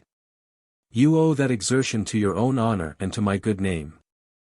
I claim it also for my own peace of mind, for to deal sincerely, though my virtue should be steady enough to combat with the suggestions of my heart.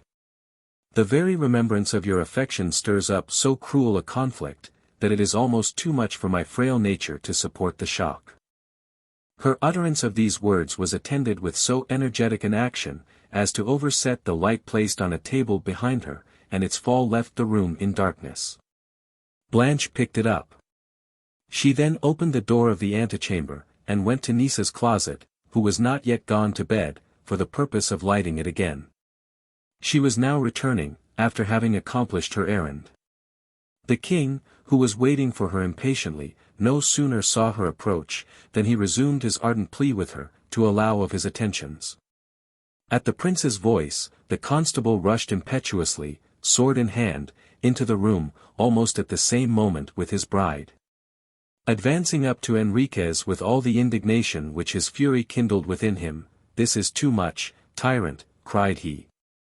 "Flatter not yourself that I am cowardly enough to bear with this affront which you have offered to my honor." "I, traitor," answered the king, standing on his guard, "lay aside the vain imagination of being able to compass your purpose with impunity." With these mutual taunts, they entered on a conflict, too violent to be long undecided. The constable, fearing lest Siffredi and his attendants should be roused too soon by the piercing shrieks of Blanche, and should interpose between him and his revenge, took no care of himself. His frenzy robbed him of all skill. He fenced so heedlessly, as to run headlong on his adversary's sword. The weapon entered his body up to the hilt. He fell. And the king instantaneously checked his hand. The daughter of Leoncio, touched at her husband's condition, and rising superior to her natural repugnance, threw herself on the ground, and was anxious to afford him every assistance. But that ill-fated bridegroom was too deeply prejudiced against her, to allow himself to be softened by the evidences she gave of her sorrow and her pity. Death, whose hand he felt upon him, could not trifle the transports of his jealousy. In these his last moments, no image presented itself to his mind but his rival's success. So insufferable was that idea to him, that, collecting together the little strength he had left, he raised his sword, which he still grasped convulsively, and plunged it deep in Blanche's bosom. "Die," said he, as he inflicted the fatal wound, "die, faithless bride, since the ties of wedlock were not strong enough to preserve to me the vow which you had sworn upon the altar. And as for you, Enriquez, pursued he, triumph not too loudly on your destinies. You are prevented from taking advantage of my froward fortune, and I die content. Scarcely did these words quiver on his lips, when he breathed his last. His countenance, overcast as it was with the shades of death, had still something in it of fierceness and of terror. That of Blanche presented a quite different aspect. The wound she had received was mortal. She fell on the scarcely breathing body of her husband. And the blood of the innocent victim flowed in the same stream with that of her murderer, who had executed his cruel purpose so suddenly that the king could not prevent it from taking effect. This ill-fated prince uttered a cry at the sight of Blanche as she fell. Pierced deeper than herself by the stab which deprived her of life, he did his utmost to afford the same relief to her as she had offered, though at so fatal an expense. To one who might have rewarded her better. But she addressed him in these words, while the last breath quivered on her lips, "My lord, your assiduities are fruitless, I am the victim. Merciless fate demands me, and I resign myself to death.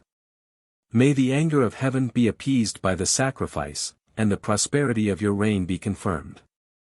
As she was with difficulty uttering these last words, Leoncio, drawn thither by the reverberation of her shrieks, came into the room, and, thunderstruck at the dreadful scene before him, remained fixed to the spot where he stood. Blanche, without noticing his presence, went on addressing herself to the king. "Farewell, prince," said she, "cherish my memory with the tenderness it deserves. My affection and my misfortunes entitle me at least to that. Harbor no aversion to my father, he is innocent. Be a comfort to his remaining days, assuage his grief, acknowledge his fidelity. Above all, convince him of my spotless virtue. With this I charge you, before every other consideration. Farewell, my dear Enriquez. I am dying. Receive my last sigh." Here her words were intercepted by the approach of death.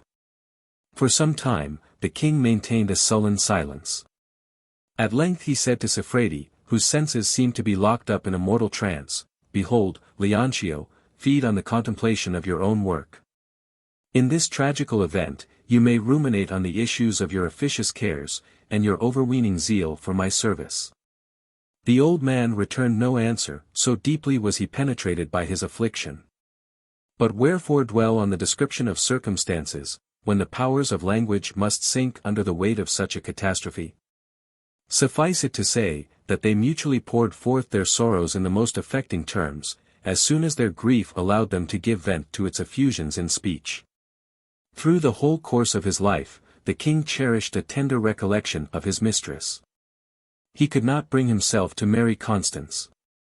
The infant Don Pedro combined with that princess, and, by their joint efforts, an obstinate attempt was made to carry the will of Roger into execution. But they were compelled in the end to give way to Prince Enriquez, who gained the ascendancy over all his enemies. As for Siffredi, the melancholy he contracted from having been the cause of destruction to his dearest friends, gave him a disgust to the world, and made a longer abode in his native country insupportable. He turned his back on Sicily forever, and, coming over into Spain with Portia, his surviving daughter, purchased this mansion. He lived nearly 15 years after the death of Blanche, and had the consolation, before his own death, of establishing Portia in the world. She married Don Jerome de Silva, and I am the only issue of that marriage. Such, pursued the widow of Don Pedro de Pinars, is the story of my family, a faithful recital of the melancholy events, represented in that picture, which was painted by order of my grandfather Leoncio, as a record to his posterity of the fatal adventure I have related. Chapter 5. The behavior of Aurora de Guzman on her arrival at Salamanca. Ortiz, her companions, and myself, after having heard this tale, withdrew together from the hall, where we left Aurora with Elvira. There they lengthened out the remainder of the day in a mutual intercourse of confidence. They were not likely to be weary of each other, and on the following morning, when we took our leave, there was as much to do to part them. As if they had been two friends brought up in the closest habits of confidence and affection. In due time we reached Salamanca without any impediment. There we immediately engaged a ready-furnished house, and Dame Ortiz, as it had been before agreed, assumed the name of Dona Camina de Guzman. She had played the part of a duenna too long not to be able to shift her character according to circumstances. One morning she went out with Aurora, a waiting-maid, and a manservant, and betook herself to a lodging-house, where we had been informed that Pacheco most commonly took up his abode. She asked if there was any lodging to be let there. The answer was in the affirmative, and they showed her into a room in very neat condition, which she hired. She paid down earnest to the landlady, telling her that it was for one of her nephews who was coming from Toledo to finish his studies at Salamanca, and might be expected on that very day. The duenna and my mistress, after having made sure of this apartment, went back the way they came, and the lovely Aurora, without the loss of time, metamorphosed herself into a spruce young spark. She concealed her black ringlets under a braid of light-colored hair, the better to disguise herself. Manufactured her eyebrows to correspond, and dressed herself up in such a costume as to look for all the world as if her sex were of a piece with her appearance. Her deportment was free and easy. So that, with the exception of her face, which was somewhat more delicate than became the manly character, there was nothing to lead to a discovery of her masquerading. The waiting woman who was to officiate as page, got into her paraphernalia at the same time, and we had no apprehension respecting her competency to perform her part. There was no danger of her beauty telling any tales, and, besides, she could put on as brazen-faced a swagger as the most impudent dog in town. After dinner, our two actresses, finding themselves in queue to make their first appearance on the stage, where the scene was laid in the ready-furnished lodging, took me along with them. We all three placed ourselves in the coach, and carried with us all the baggage we were likely to have occasion for. The landlady, Bernarda Ramirez by name, welcomed us with a glut of civility, and led the way to our room, where we began to make our arrangements with her. We concluded a bargain for our board by the month, which she undertook should be suitable to our condition. Then we asked if she had her complement of boarders. "I have none at all at present," answered she. "Not that there would be any want of enough, if I was of the mind to take in all sorts of people, but young men of fashion are the thing for me. I expect one of that description this morning. He is coming hither from Madrid to complete his education. Don Luis Pacheco. But you must have heard of him before now." "No," said Aurora, "I have no acquaintance whatever with the gentleman, and since we are to be inmates together, you will do me a kindness by letting me a little into his character." "Please your honor," replied the landlady, leering at this outside of a man, "his figure is as taking as your own, just the same sort of make, and about the same size. Oh! How well you will do together! By St. James, though I say it who should not say it, I shall have about me two of the prettiest young fellows in all Spain." "Well, but about Don Luis?" For my mistress was in a fidget to ask the grand question. "Of course, he is well with the ladies in your parts. Enough of love affairs, on his hands." "Oh! Do not you be afraid of that," rejoined the old lady, "it is a forward sprig of gallantry, take my word for it. He has but to show himself before the works, and the citadel sends to capitulate. Among the number of his conquests, he has got into the good graces of a lady, with as much youth and beauty as he will know what to do with. Her name is Isabella. Her father is an old doctor of laws. She is over head and ears in love with him, absolutely out of her wits." "Well, but do tell me now, my dear little woman," interrupted Aurora, as if she was ready to burst, "is he out of his wits too?" "He used to be very fond of her," answered Bernarda Ramirez, "before he went last to Madrid, but whether he holds in the same mind still, I will not venture to say. Because on these points he is not altogether to be trusted. He is apt to flirt, first with one woman, and then with another, just as all you young deceivers take pleasure in doing. You are all alike." The bonny widow had scarcely got to the end of her harangue, before we heard a noise in the court. On looking out at the window, behold! There appeared two young men dismounting from their steeds. Who should it be, but the identical Don Luis Pacheco, just arrived from Madrid, with a servant behind him. The old lady rushed off to go and usher him in, while my mistress was putting herself in order, not without some palpitation of heart, to enact Don Felix to the best of her conceptions. Without waiting for any formalities, in marched Don Luis to our apartment in his traveling dress. "I have just been informed," said he, paying his respects to Aurora, "that a young nobleman of Toledo takes up his abode in this house.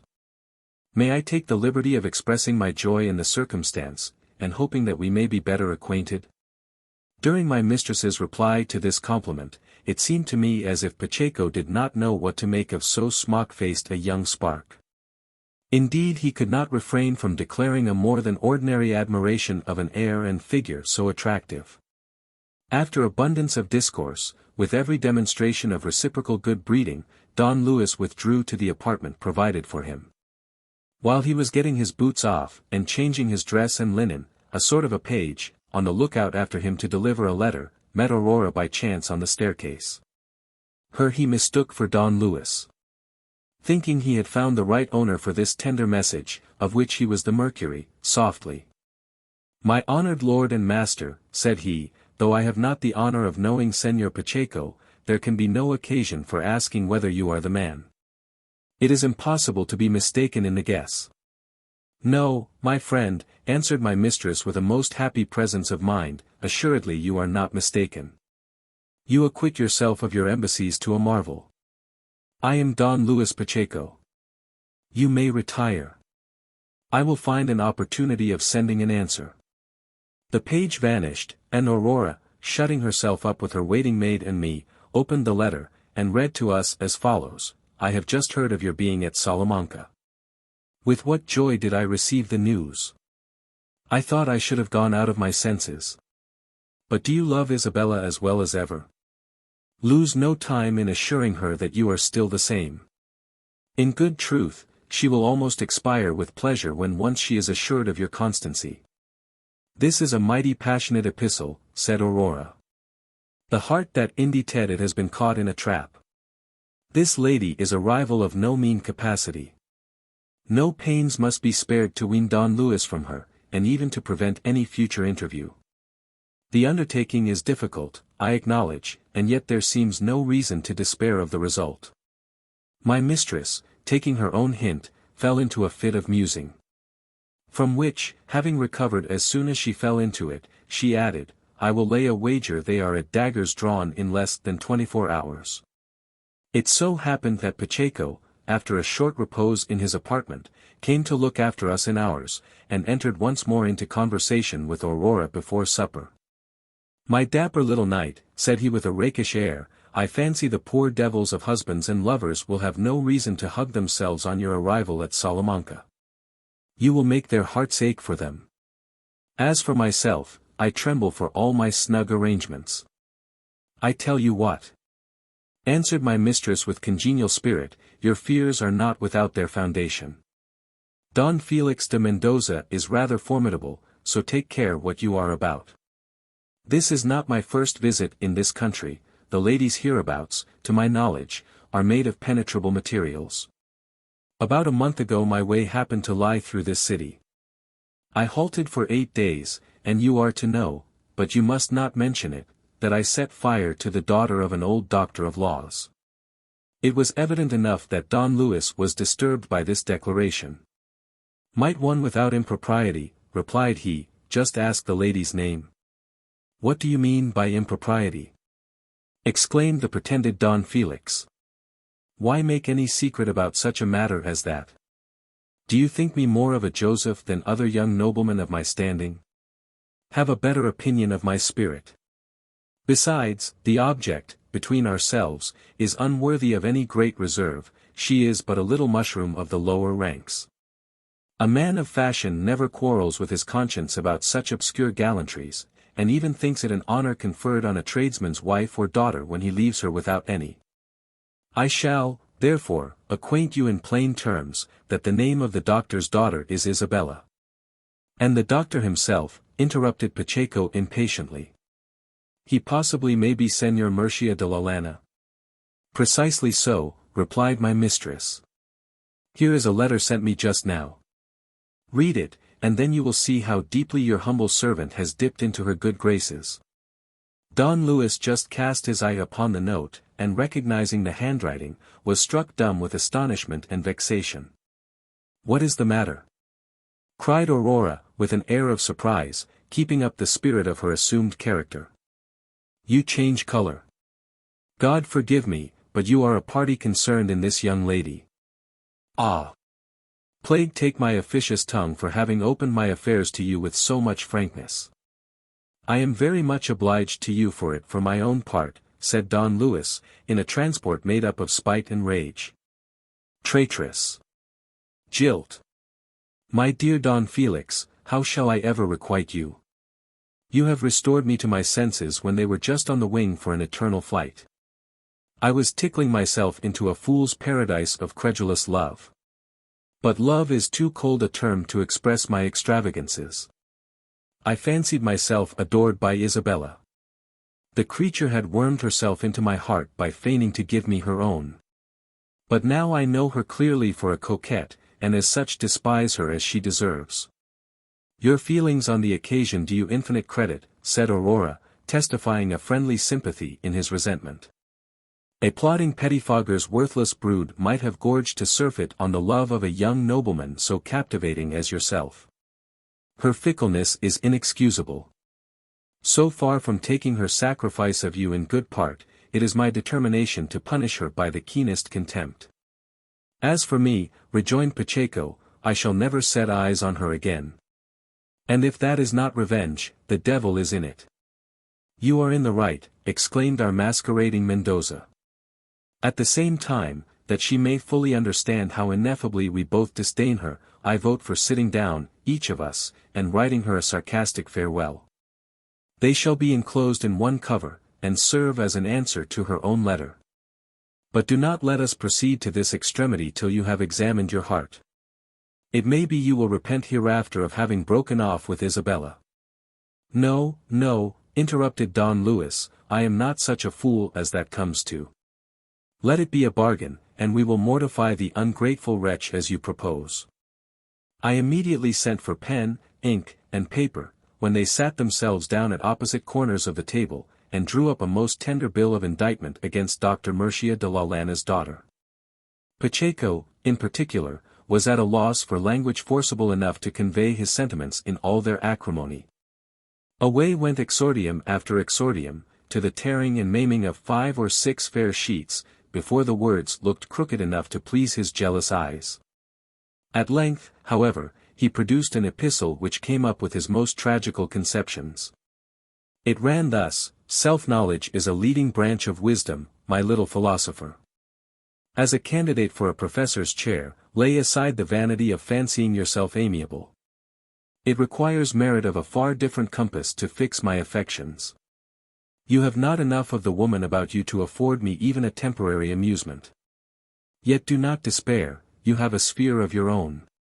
The beggarly servitors in our university have a keen appetite, but no very distinguishing palate. So much for this elegant epistle.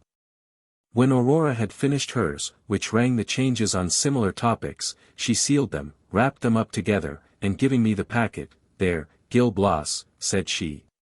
Take care that comes to Isabella's hands this very evening. You comprehend me, added she, with a glance from the corner of her eye, which admitted of no doubtful construction. Yes, my lord, answered I, your commands shall be executed to a tittle. I lost no time in taking my departure, no sooner in the street than I said to myself, so ho. Master Gil Blas, your part then is that of the intriguing footman in this comedy. Well. So be it, my friend. Show that you have wit and sense enough to top it over the favorite actor of the day. Señor Don Felix thinks a wink as good as a nod. A high compliment to the quickness of your apprehension. Is he then in an error? No. His hint is as clear as daylight. Don Luis's letter is to drop its companion by the way. A lucid exposition of a dark hieroglyphic, enough to shame the dullness of the commentators. The sacredness of a seal could never stand against this bright discovery. Out came the single letter of Pacheco, and away went I to hunt after Dr. Murcia's abode. At the very threshold, whom should I meet but the little page who had been at our lodging. "Comrade," said I, "do not you happen to live with the great lawyer's daughter?" His answer was in the affirmative. "I see by your countenance," resumed I, "that you know the ways of the world. May I beg the favor of you to slip this little memorandum into your mistress's hand?" The little page asked me on whose behalf I was a messenger. The name of Don Luis Pacheco had no sooner escaped my lips, than he told me, "Since that is the case, follow me, I have orders to show you up, Isabella wants to confer with you." I was introduced at once into a private apartment, where it was not long before the lady herself made her appearance. The beauty of her face was inexpressibly striking. I do not recollect to have seen more lovely features. Her manner was somewhat mincing and infantine, and yet for all that it had been 30 good years at least since she had mewled and puked in her nurse's arms. "My friend," said she with an encouraging smile, "are you on Don Luis Pacheco's establishment?" I told her I had been in office for these 3 weeks. With this I fired off my paper popgun against her piece. She read it over 2 or 3 times, but if she had rubbed her eyes till doomsday she would have seen no clearer. In point of fact, nothing could be more unexpected than so cavalier an answer. Up went her eyes towards the heavens, appealing to their rival luminaries. The ivory-won fences of her pretty mouth committed alternate trespass on her soft and suffering lips, and her whole physiognomy bore witness to the pangs of her distressed and disappointed heart. Then coming to herself a little, and recovering her speech, "My friend," said she, "has Don Luis taken leave of his senses? Tell me, if you can, his motive for so heroic an epistle. If he is tired of me, well and good, but he might have taken his leave like a gentleman." "Madam," said I, "my master most assuredly has not acted as I should have acted in his place. But he has in some sort been compelled to do as he has done. If you would give me your word to keep the secret, I could unravel the whole mystery." "You have it at once," interrupted she with eagerness, "depend on it you shall be brought into no scrape by me, therefore explain yourself without reserve." "Well then," replied I, "the fact is, without paraphrase, circumlocution, loss of time, or perplexity of understanding. As I shall distinctly state in 2 short words, not half a minute after the receipt of your letter, there came into our house a lady, under a veil as impenetrable as her purpose was dark. She inquired for Senor Pacheco, and talked with him in private for some time. At the close of the conversation, I overheard her saying, 'You swear to me never to see her more. But we must not stop there, to set my heart completely at rest, you must instantly write her a farewell letter of my dictating. You know my terms.' Don Luis did as she desired. Then, giving the result into my custody, 'Acquaint yourself,' said he, 'where Dr. Murcia de la Llana lives, and contrive to administer this love potion to his daughter Isabella.' You see plainly, madam," pursued I, "that this uncivil epistle is a rival's handiwork, and that, consequently, my master is not so much to blame as he appears." "Oh heaven!" exclaimed she, "he is more so than I was aware of. His words might have been the error of his hand, but his infidelity is the offense of his heart. Faithless man! Now he is held by other ties. But," added she, assuming an air of disdain, "let him devote himself unconstrained to his new passion, I shall never cross him. Tell him, however, that he need not have insulted me. I should have left the course open to my rival, without his warning me from the field, for so fickle a lover has not soul enough about him to pay for the degradation of soliciting his return." With this sentiment she gave me my dismissal, and retired in a whirlwind of passion against Don Luis. My exit was conducted entirely to my own satisfaction, for I conceived that with due cultivation of my talent I might in time become a consummate hypocrite and most successful cheat. I returned home on the strength of it, where I found my worthy master Mendoza and Pacheco supping together, and rattling away as if they had been playfellows from their cradles. Aurora saw at once, by my self-sufficient air, that her commission had not been neglected in my hands. "Here you are again then, Gil Blas," said she, "give us an account of your embassy." Wit and invention was all I had to trust to, so I told them I had delivered the packet into Isabella's own hands. Who, after having glanced over the contents of the 2 letters, so far from seeming disconcerted, burst into a fit of laughter, as if she had been mad, and said, "Upon my word, our young men of fashion write in a pretty style. It must be owned they are much more entertaining than scribes of plebeian rank." "It was a very good way of getting out of the scrape," exclaimed my mistress. "She must be an arrant coquette." "For my part," said Don Luis, "I cannot trace a feature of Isabella in this conduct. Her character must have been completely metamorphosed in my absence." "She struck me, too, in a very different light," replied Aurora. "It must be allowed some women can assume all modes and fashions at will. I was once in love with one of that description, and a fine dance she led me." "Gil Blas, can you tell the whole story?" "She had an air of propriety about her which might have imposed upon a whole synod of old maids." "It is true," said I, putting in my oar. "It was a face to play the devil with a sworn bachelor. I could scarcely have been proof against it myself." The personated Mendoza and Pacheco shouted with laughter at my manner of expressing myself, the one for the false witness I bore against a culprit of my own creation. The other laughed simply at the phrase in which my anathema was couched. We went on talking about the versatility of women. And the verdict, after hearing the evidence, all on one side, was given against Isabella. A convicted coquette. And sentence passed on her accordingly. Don Luis made a fresh vow never to see her more, and Don Felix, after his example, swore to hold her in eternal abhorrence. By dint of these mutual protestations, a sort of friendship was established on the spur of the occasion, and they promised on both sides to keep no secrets from each other. The time after supper passed in ingratiating intercourse, and the time seemed short till they retired to their separate apartments. I followed Aurora to hers, where I gave her a faithful account of my conversation with the doctor's daughter, not forgetting the most trivial circumstance. She had much ado to help kissing me for joy. "My dear Gil Blas," said she, "I am delighted with your spirit. When one has the misfortune to be engaged in a passion not to be gratified but by stratagems, what an advantage is it to secure on the right side a lad of so enterprising a genius as yourself. Courage, my friend. We have thrown a rival into the background, whose presence in the scene might have marred our comedy. So far, all is well. But as lovers are subject to strange vagaries, it seems to me that we must make short work of it, and bring Aurora de Guzman on the stage tomorrow." The idea met with my entire approbation.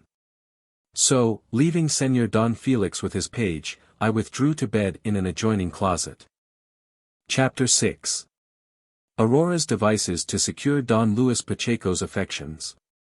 The 2 new friends met as soon as they came down in the morning. The ceremonies of the day began with reciprocal embraces, about which it was impossible for Aurora to be squeamish, for then Don Felix must have dropped the mask altogether. They went out and walked about town arm in arm, attended by Chilindrin, Don Luis's footman, and myself. We loitered about the gates of the university, looking at some posting bills and advertisements of new publications. There were a good many people amusing themselves, like us, with reading over the contents of these placards. Among the rest, my eye was caught by a little fellow who was giving his opinion very learnedly on the works exposed for sale. I observed him to be heard with profound attention, and could not help remarking how amply he deserved it in his own opinion. He was evidently a complete coxcomb, of an arrogant and dictatorial stamp, the common curse of your gentry under size. "This new translation of Horace," said he, "announced here to the public in letters of a yard long, is a prose work, executed by an old college author. The students have taken a great fancy to the book, so as to carry off 4 editions, but not a copy has been bought by any man of taste. His criticisms were scarcely more candid on any of the other books, he mauled them every one without mercy. It was easy enough to see he was an author. I should not have been sorry to have stayed out his harangue, but Don Luis and Don Felix were not to be left in the lurch. Now, they took as little pleasure in this gentleman's remarks as they felt interest in the books which he was scalagerizing, so that they took a quiet leave of him and the university. We returned home at dinner time. My mistress sat down at table with Pacheco, and dexterously turned the conversation on her private concerns. My father, said she, is a younger branch of the Mendoza family, settled at Toledo, and my mother is own sister to Dona Camina de Guzman, who came to Salamanca some days ago on an affair of business, with her niece Aurora, only daughter of Don Vincent de Guzman, whom possibly you might be acquainted with. No, answered Don Luis, but I have often heard of him, as well as of your cousin Aurora. Is it true what they say of her? Her wit and beauty are reported to be unrivaled. As for wit, replied Don Felix, she certainly is not wanting, for she has taken great pains to cultivate her mind. But her beauty is by no means to be boasted of, indeed we are thought to be very much alike. If that is the case, exclaimed Pacheco, she cannot be behindhand with her reputation. Your features are regular, your complexion almost too fine for a man, your cousin must be an absolute enchantress. I should like to see and converse with her. That you shall, if I have any interest in the family, and this very day, too, replied the little Proteus of a Mendoza. We will go and see my aunt after dinner. My mistress took the first opportunity of changing the topic and conversing on indifferent subjects. In the afternoon, while the two friends were getting ready to go and call on Dona Camina, I played the scout, and ran before to prepare the duenna for her visitors. But there was no time to be lost on my return, for Don Felix was waiting for me to attend Don Luis and him on their way to his aunt's. No sooner had they stepped over the threshold than they were encountered by the adroit old lady, making signs to them to walk as softly as possible. Hush! Hush, said she, in a low voice. You waken my niece. Ever since yesterday, she has had a dreadful headache, but is just now a little better, and the poor girl has been taking a little sleep for the last quarter of an hour. I am sorry for this unlucky accident, said Mendoza. I was in hopes we should have seen my cousin, besides, I meant to have introduced my friend Pacheco. There is no such great hurry on that account, answered Ortiz, with a significant smile, and if that is all, you may defer it till tomorrow. The gentlemen did not trouble the old lady with a long visit, but took their leave as soon as they decently could. Don Luis took us to see a young gentleman of his acquaintance, by name Don Gabriel de Pedros. There we stayed the remainder of the day, and took our suppers. About 2 o'clock in the morning we sallied forth on our return home. We had got about halfway, when we stumbled against something on the ground, and discovered two men stretched at their length in the street. We concluded they had fallen under the knife of the assassin, and stopped to assist them, if yet within reach of assistance. As we were looking about to inform ourselves of their condition as nearly as the darkness of the night would allow, the patrol came up. The officer took us at first for the murderers, and ordered his people to surround us. But he mended his opinion of us on the sound of our voices, and by favor of a dark lantern held up to the face of Mendoza and Pacheco. His myrmidons, by his direction, examined the two men, whom our fancies had painted as in the agonies of death. But it turned out to be a fat licentiate with his servant, both of them overtaken in their cups, and not dead, but dead drunk. Gentlemen, exclaimed one of the posse, this jolly fellow is an acquaintance of mine. What?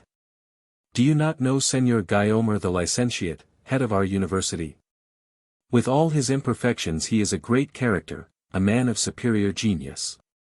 He is as staunch as a hound at a philosophical dispute, and his words flow like a gutter after a hailstorm. He has but 3 foibles in which he indulges: intoxication, litigation, and fornication. He is now returning from supper at his Isabella's, whence, the more is the pity, the drunk was leading the drunk, and they both fell into the kennel. Before the good licentiate came to the headship this happened continually. Though manners make the man, honors, you perceive, do not always mend the manners. We left these drunkards in custody of the patrol, who carried them safe home, and betook ourselves to our lodging and our beds. Don Felix and Don Luis were stirring about midday. Aurora de Guzman was the first topic of their conversation. Gil Blas, said my mistress to me, run to my aunt, Dona Camina, and ask if there is any admission for Señor Pacheco and me today. We want to see my cousin. Off I went to acquit myself of this commission, or rather to concert the plan of the campaign with the duenna. We had no sooner laid our heads together to the purpose intended, than I was once more at the elbow of the false Mendoza. Sir, quoth I, your cousin Aurora has got about wonderfully. She enjoined me from her own lips to acquaint you that your visit could not be otherwise than highly acceptable. And Dona Camina desired me to assure Señor Pacheco that any friend of yours would always meet with a hospitable reception. These last words evidently tickled Don Luis's fancy. My mistress saw that the bait was swallowed, and prepared herself to haul the prey to shore. Just before dinner, a servant made his appearance from Señora Camina, and said to Don Felix, my lord, a man from Toledo has been inquiring after you, and has left this note at your aunt's house. The pretended Mendoza opened it, and read the contents aloud to the following effect: if your father and family still live in your remembrance, and you wish to hear of their concerns, do not fail, on the receipt of this, to call at the Black Horse, near the University. I am too much interested, said he, in these proffered communications, not to satisfy my curiosity at once. Without ceremony, Pacheco, you must excuse me for the present. If I am not back again here within 2 hours, you may find your way by yourself to my aunt's. I will join the party in the evening. You recollect Gil Blas' message from Dona Camina. The visit is no more than what will be expected from you. After having thrown out this hint, he left the room, and ordered me to follow him. It can scarcely be necessary to apprise the reader, that instead of marching down to the Black Horse, we filed off to our other quarters. The moment that we got within doors, Aurora tore off her artificial hair, washed the charcoal from her eyebrows, resumed her female attire, and shone in all her natural charms, a lovely, dark-complexioned girl. So complete, indeed, had been her disguise that Aurora and Don Felix could never have been suspected of identity. The lady seemed to have the advantage of the gentleman even in stature, thanks to a good high pair of heels, to which she was not a little indebted. It was her first business to heighten her personal graces with all the embellishments of art, after which she looked out for Don Luis, in a state of agitation, compounded of fear and hope. One instant she felt confident in her wit and beauty, the next, she anticipated the failure of her attempt. Ortiz, on her part, set her best foot foremost, and was determined to play up to my mistress. As for me, Pacheco was not to see my knave's face till the last act of the farce, for which the great actors are always reserved, to unravel the intricacy of the plot. So I went out immediately after dinner. In short, the puppet show was all adjusted against Don Luis's arrival. He experienced a very gracious reception from the old lady, in amends for whose tediousness he was blessed with 2 or 3 hours of Aurora's delightful conversation. When they had been together long enough, in popped I, with a message to the enamoured spark. My lord, my master Don Felix begs you 10,000 pardons, but he cannot have the pleasure of waiting on you here this evening. He is with 3 men of Toledo, from whom he cannot possibly get away. Oh! The wicked little rogue, exclaimed Dona Camina, as sure as a gun, then, he is going to make a night of it. No, madam, replied I, they are deeply engaged in very serious business. He is really distressed that he cannot pay his respects, and commissioned me to say everything proper to your ladyship and Dona Aurora. Oh! I will have none of his excuses, pouted out my mistress. He knows very well that I have been indisposed, and might show some slight degree of feeling for so near a relation. As a punishment, he shall not come near me for this fortnight. Nay, madam, interposed Don Luis, such a sentence is too severe. Don Felix's fate is but too pitiable, in having been deprived of your society this evening. They bandied about their fine speeches on these little topics of gallantry for some time, and then Pacheco withdrew. The lovely Aurora metamorphosed herself in a twinkling, and resumed her swashing outside. The grass did not grow under her feet while she was running to the other lodging. I have a million of apologies to make, my dear friend, said she to Don Luis, for not giving you the meeting at my aunt's, but there was no getting rid of the tiresome people I was with. However, there is one comfort, you have had so much the more leisure to look about you, and criticize my cousin's beauty. Well, and how do you like her? She is a most lovely creature, answered Pacheco. You were in the right to claim a resemblance to her. I never saw more correspondent features, the very same cast of countenance, the eyes exactly alike, the mouth evidently a family feature, and the tone of voice scarcely to be distinguished. The likeness, however, goes no further, for Aurora is taller than you, she is brown and you are fair, you are a jolly fellow, she has a little touch of the demure. So that you are not altogether the male and female Sojas. As for good sense, continued he, if an angel from heaven were to whisper wisdom in one ear, and your cousin her mortal chit-chat in the other, I am afraid the angel might whistle for an audience. In a word, Aurora is all accomplished. Señor Pacheco uttered these last words with so earnest an expression, that Don Felix said with a smile, my friend, I advise you to stay away from Dona Camina's. It will be more for your peace of mind. Aurora de Guzman may set your wits a-wandering, and inspire a passion. I have no need of seeing her again, interrupted he, to become distractedly enamored of her.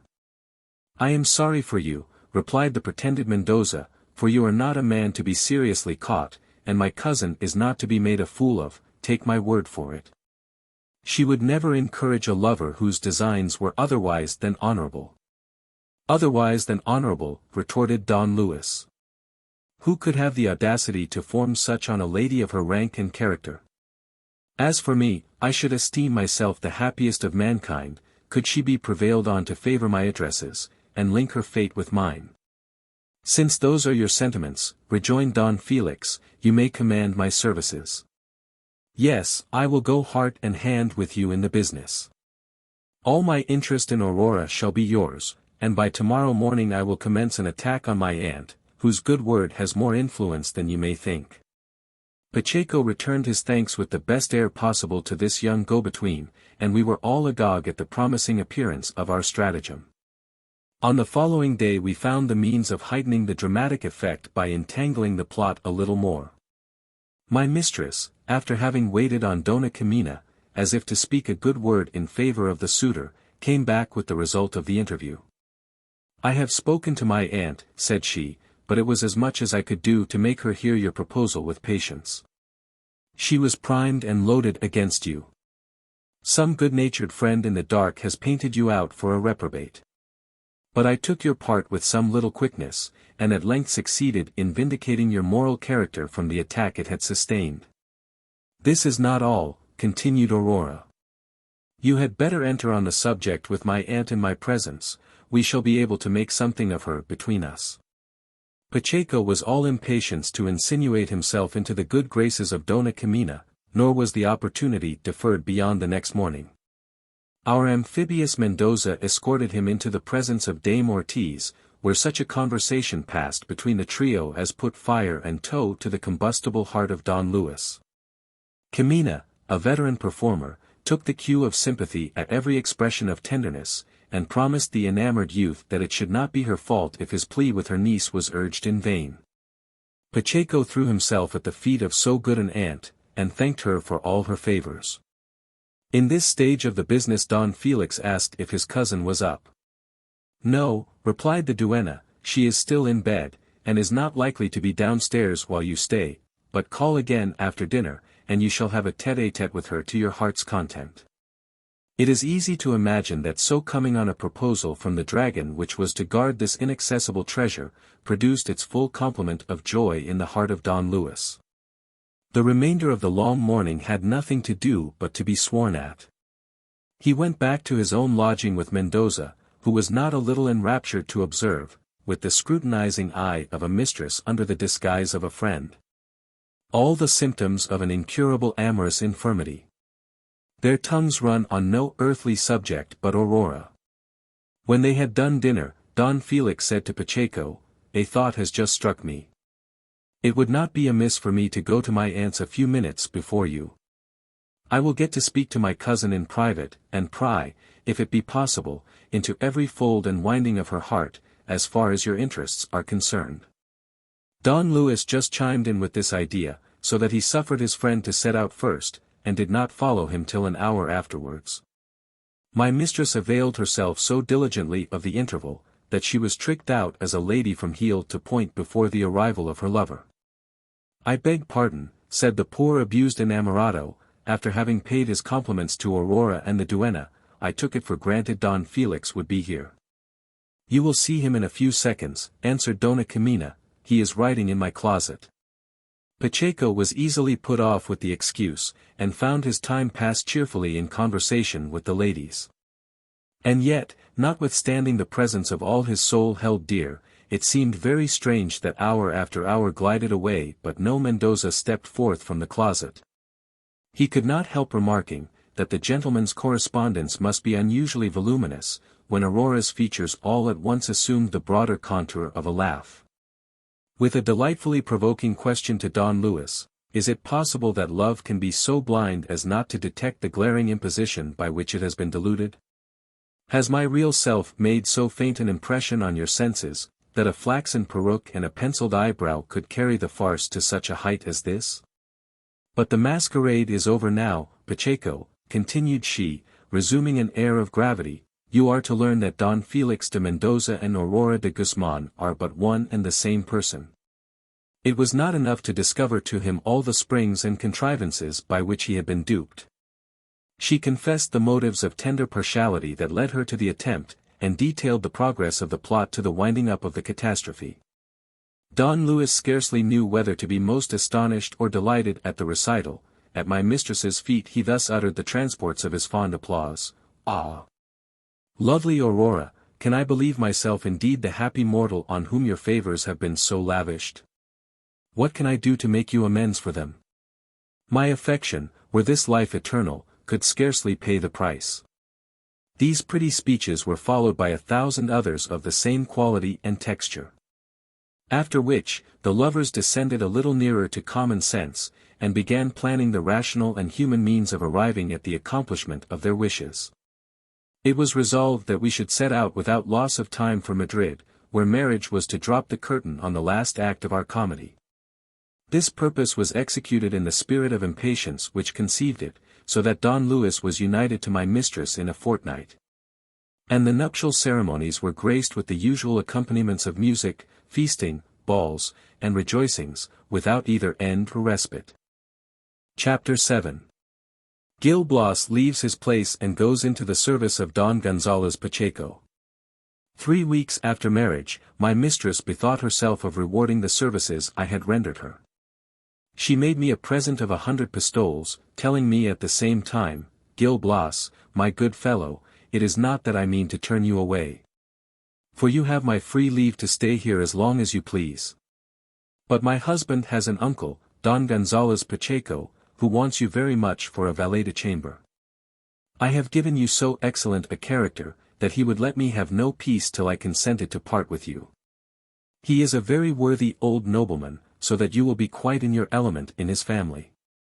I thanked Aurora for all her kindness, and, as my occupation was over about her, I so much the more readily accepted the post that offered. As it was merely a transfer from one branch of the Pachecos to another.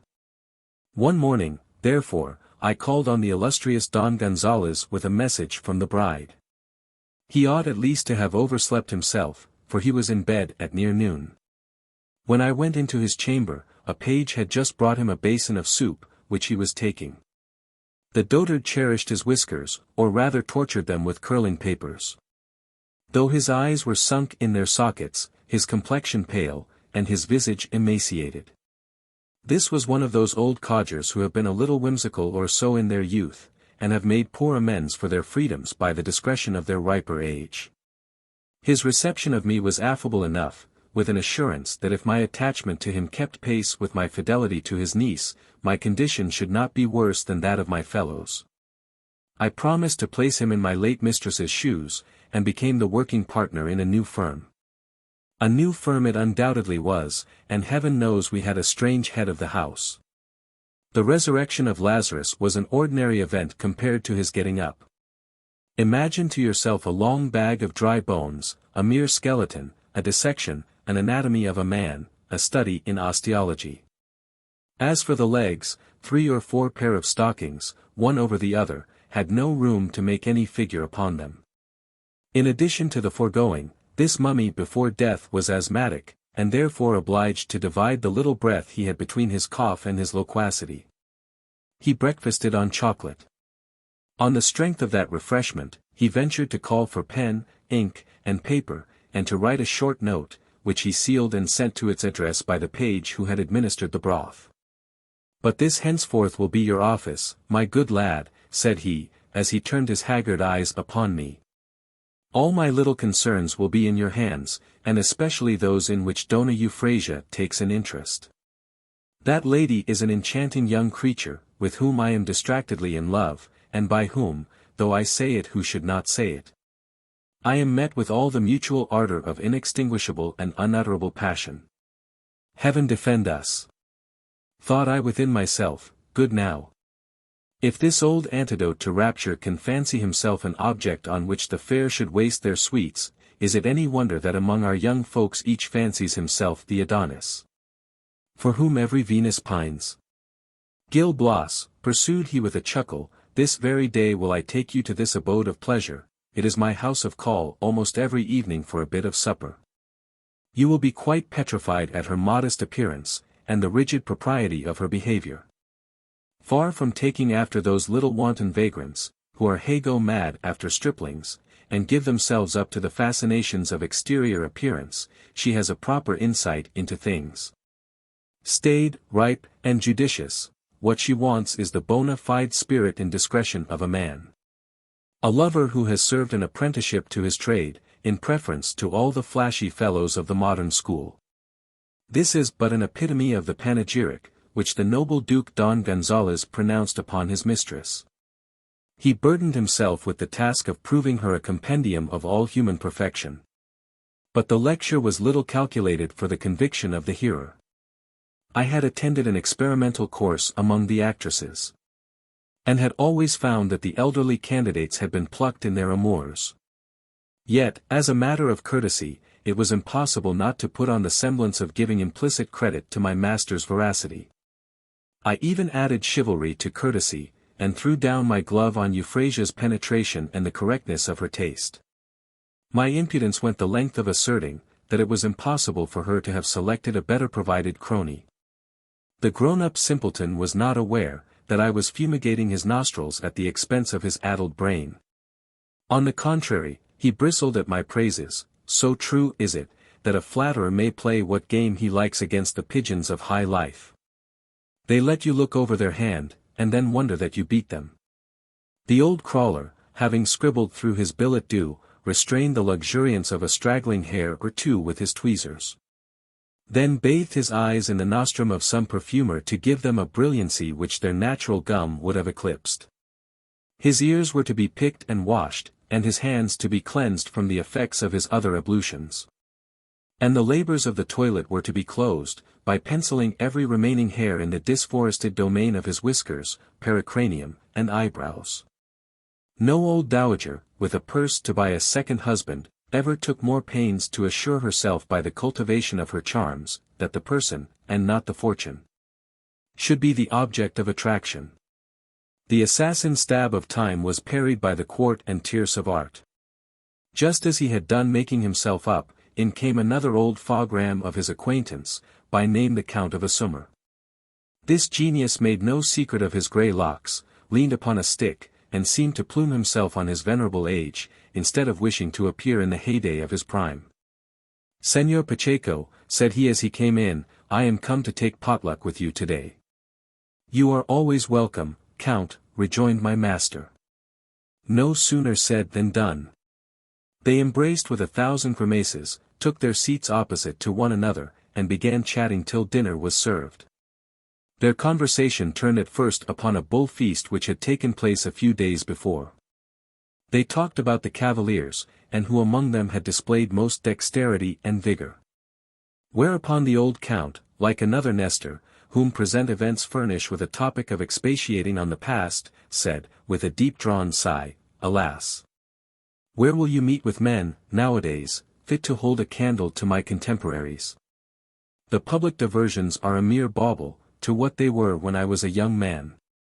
I could not help chuckling in my sleeve at my good lord of a summer's whim, for he did not stop at the handiwork of human invention. Would you believe it? At table, when the fruit was brought in, at the sight of some very fine peaches, this ungrateful consumer of the earth's produce exclaimed, "In my time, the peaches were of a much larger size than they are now. But nature sinks lower and lower from day to day." "If that is the case," said Don Gonzalez with a sneer, "Adam's hothouse fruit must have been of a most unwieldy circumference." The Count of Assummer stayed till quite evening with my master, who had no sooner got rid of him, than he sallied forth with me in his train. We went to Euphrasia's, who lived within a stone's throw of our house, and found her lodged in a style of the first elegance. She was tastefully dressed, and for the youthfulness of her air might have been taken to be in her teens, though 30 bonny summers at least had poured their harvests in her lap. She had often been reckoned pretty, and her wit was exquisite. Neither was she one of your brazen-faced jilts, with nothing but flimsy balderdash in their talk, and a libertine forwardness in their manners. Here was modesty of carriage as well as propriety of discourse. And she threw out her little sallies in the most exquisite manner, without seeming to aspire beyond natural good sense. "Oh heaven!" said I, "is it possible that a creature of so virtuous a stamp by nature should have abandoned herself to vicious courses for a livelihood?" I had taken it for granted, that all women of light character carried the mark of the beast upon their foreheads. It was a surprise therefore to see such apparent rectitude of conduct. Neither did it occur to me that these hacks for all customers could go at any pace, and assume the polish of well-bred society, to impose upon their cullies of the higher ranks. What if a lively petulance should be the order of the day? They are lively and petulant. Should modesty take its turn in the round of fashion, nothing can exceed their outward show of prudent and delicate reserve. They play the comedy of love in many masks, and are the prude, the coquette, or the virago, as they fall in with the quiz, the coxcomb, or the bully. Don Gonzalez was a gentleman and a man of taste. He could not stomach those beauties who call a spade, a spade. Such were not for his market. The rites of Venus must be consummated in the temple of Vesta. Euphrasia had got up her part accordingly, and proved by her performance that there is no comedy like that of real life. I left my master, like another Numa with his Egeria, and went down into a hall, where whom should fortune throw in my way but an old Abigail, whom I had formerly known as maid-of-all-work to an actress. The recognition was mutual. "So well met once more, Señor Gil Blas," said she. "Then you have turned off Arsenia, just as I have parted with Constance." "Yes, truly," answered I, "it is a long while ago since I went away, and exchanged her service for that of a very different lady. Neither the theatre nor the people about it are to my taste." I gave myself my own discharge, without condescending to the slightest explanation with Arsenia. "You were perfectly in the right," replied the new-found Abigail, called Beatrice. "That was pretty much my method of proceeding with Constance. One morning early, I gave in my accounts with a very sulky air. She took them from me in moody silence, and we parted in a sort of well-bred dudgeon. 'I am quite delighted,' said I, 'that we have met again, where we need not be ashamed of our employers. Donna Euphrasia looks for all the world like a woman of fashion, and I am much deceived if she has not reputation too.' 'You are too clear-sighted to be deceived,' answered the old appendage to sin. 'She is of a good family, and as for her temper, I can assure you it is unparalleled for evenness and sweetness. None of your termagant mistresses, never to be pleased, but always grumbling and scolding about everything, making the house ring with their clack, and fretting poor servants to a thread. Whose places, in short, are a hell upon earth. I have not in all this time heard her raise her voice on any occasion whatever. When things happen not to be done exactly in her way, she sets them to rights without any anger, nor does any of that bad language escape her lips, of which some high-spirited ladies are so liberal. My master, too, rejoined I, is very mild in his disposition, the very milk of human kindness. And in this respect we are, between ourselves, much better off than when we lived among the actresses. 1,000 times better, replied Beatrice, my life used to be all bustle and distraction. But this place is an actual hermitage. Not a creature darkens our doors but this excellent Don Gonzalez. You will be my only helpmate in my solitude, and my lot is but too greatly blessed. For this long time have I cherished an affection for you, and many a time and oft have I begrudged that Laura the felicity of engrossing you for her sweetheart. But in the end I hope to be even with her. If I cannot boast of youth and beauty like hers, to balance the account, I detest coquetry, and have all the constancy as well as affection of a turtle-dove. As honest Beatrice was one of those ladies who are obliged to hawk their wares, and cheapen themselves for want of cheapeners in the market. I was happily shielded from any temptation to break the commandments. Nevertheless, it might not have been prudent to let her see in what contempt her charms were held, for which reason I forced my natural politeness so far as to talk to her in a style not to cut off all hope of my more serious advances. I flattered myself then, that I had found favor in the eyes of an old dresser to the stage, but pride was destined to have a fall, even on so humble an occasion. The domestic trickster did not sharpen her allurements from any longing for my pretty person. Her design in subduing me to the little soft god was to enlist me for the purposes of her mistress, to whom she had sworn so passive an obedience that she would have sold her eternal self to the old chapman, who first set up the trade of sin, rather than have disappointed her slightest wishes. My vain conceit was sufficiently evident on the very next morning, when I carried an Ovidian letter from my master to Euphrasia. The lady gave me an affable reception, and made 1,000 pretty speeches, echoed from the practised lips of her chambermaid. The expression of my countenance was peculiarly interesting to the one, but that within which passeth show was the flattering theme of the other. According to their account, the fortunate Don Gonzalez had picked up a treasure. In short, my praises ran so high, that I began to think worse of myself than I had ever done in the whole course of my life. Their motive was sufficiently obvious. But I was determined to play at diamond cut diamond. The simper of a simpleton is no bad countermine to the attack of a sharper. These ladies under favor were of the latter description, and they soon began to open their batteries. Hark you, Gil Blas, said Euphrasia, fortune declares in your favor if you do not balk her. Let us put our heads together, my good friend. Don Gonzalez is old, and a good deal shaken in constitution. So that a very little fever, in the hands of a very great doctor, would carry him to a better place. Let us take time by the forelock, and ply our arts so busily as to secure to me the largest slice of his effects. If I prosper, you shall not starve, I promise you. And my bare word is a better security than all the deeds and conveyances of all the lawyers in Madrid. Madam, answered I, you have but to command me. Give me my commission on your muster-roll, and you shall have no reason to complain either of my cowardice or contumacy. So be it then, replied she. You must watch your master, and bring me an account of all his comings and goings. When you are chatting together in his more familiar moments, never fail to lead the conversation on the subject of our sex. And then by an artful, but seemingly natural transition, take occasion to say all the good you can invent of me.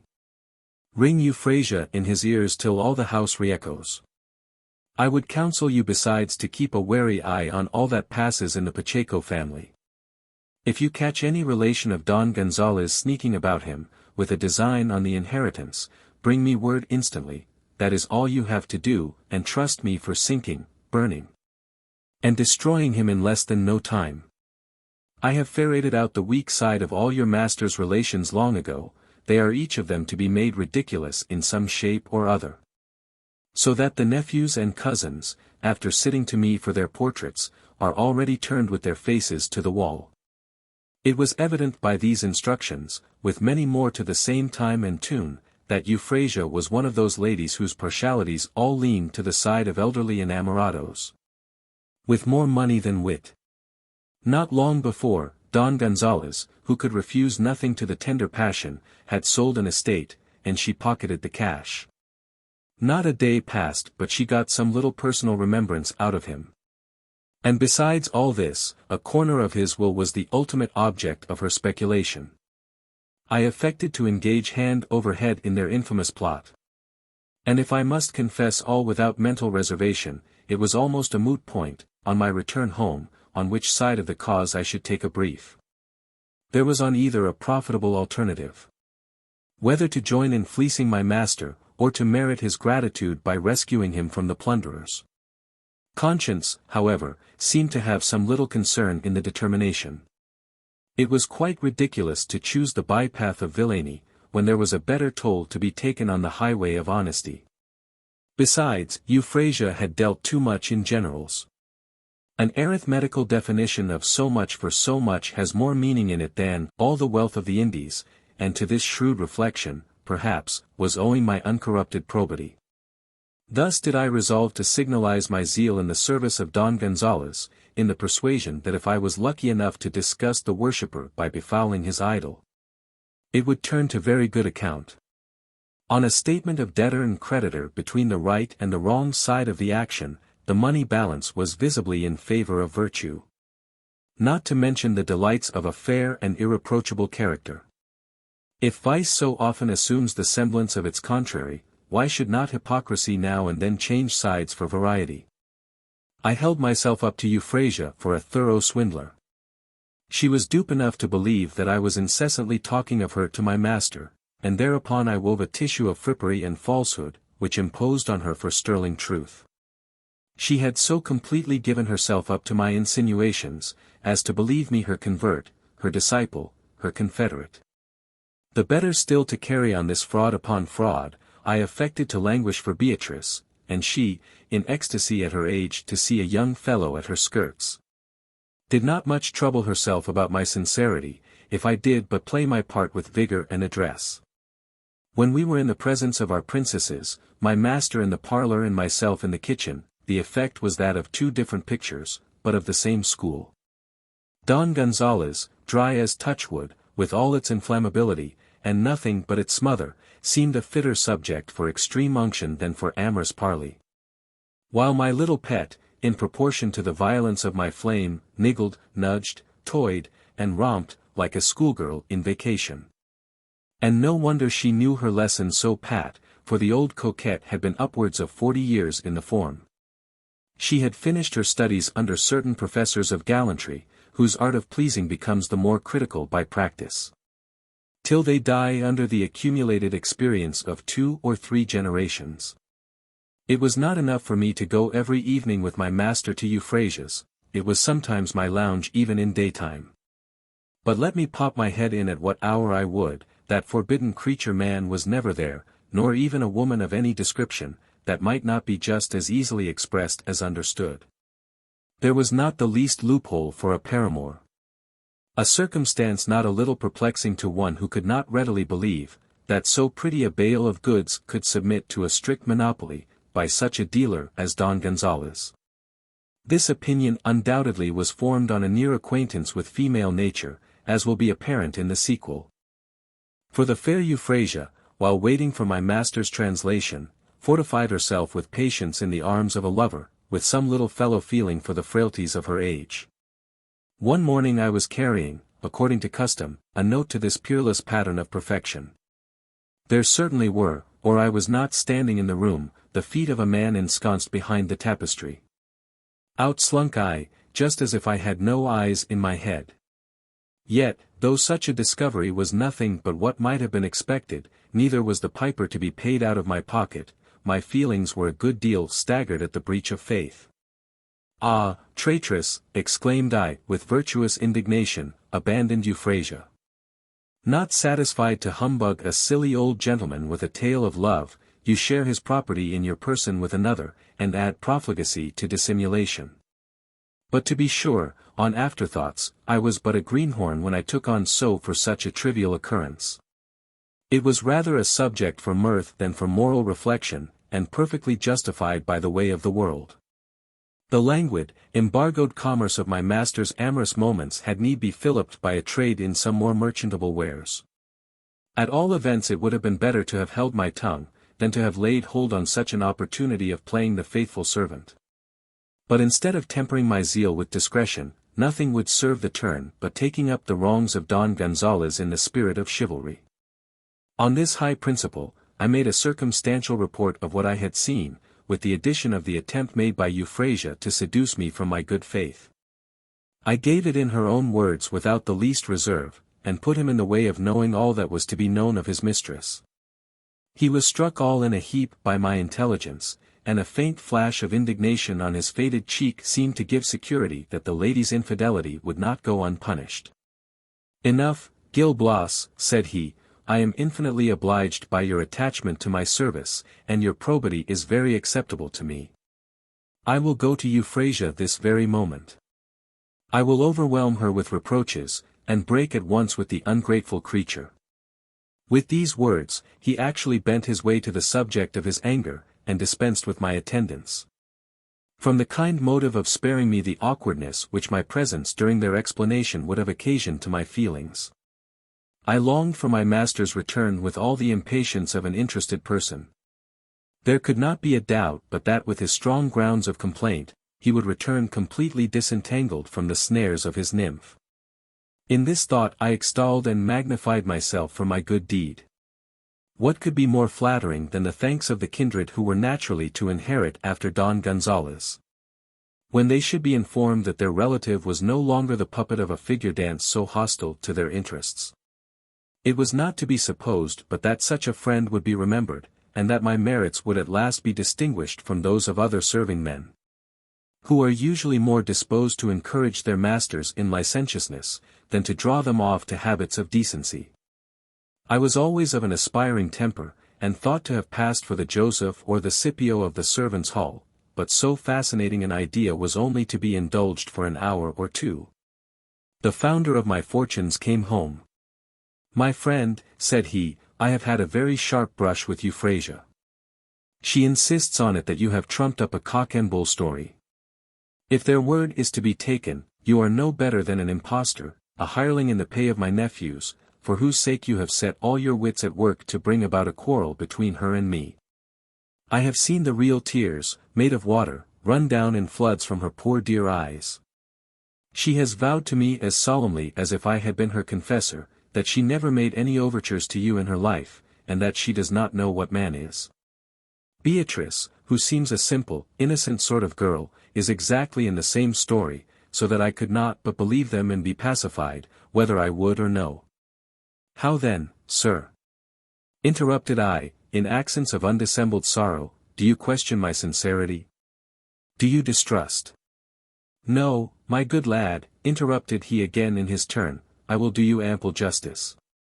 I do not suspect you of being in league with my nephews. I am satisfied that all you have done has been for my good, and own myself much obliged to you for it.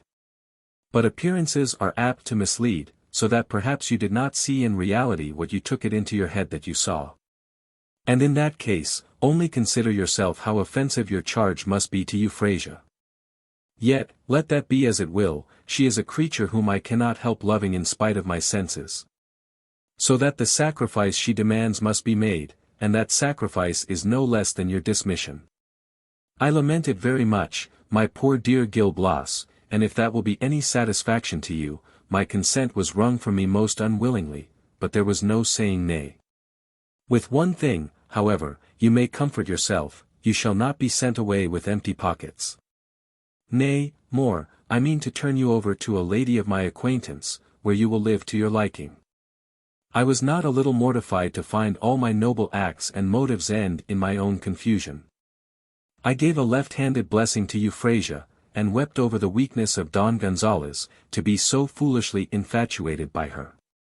The kind-hearted old gentleman felt within himself that in turning me adrift at the peremptory demand of his mistress, he was not performing the most manly action of his life. For this reason, as a set-off against his henpecked cowardice, and that I might the more easily swallow this bitter dose, he gave me 50 ducats.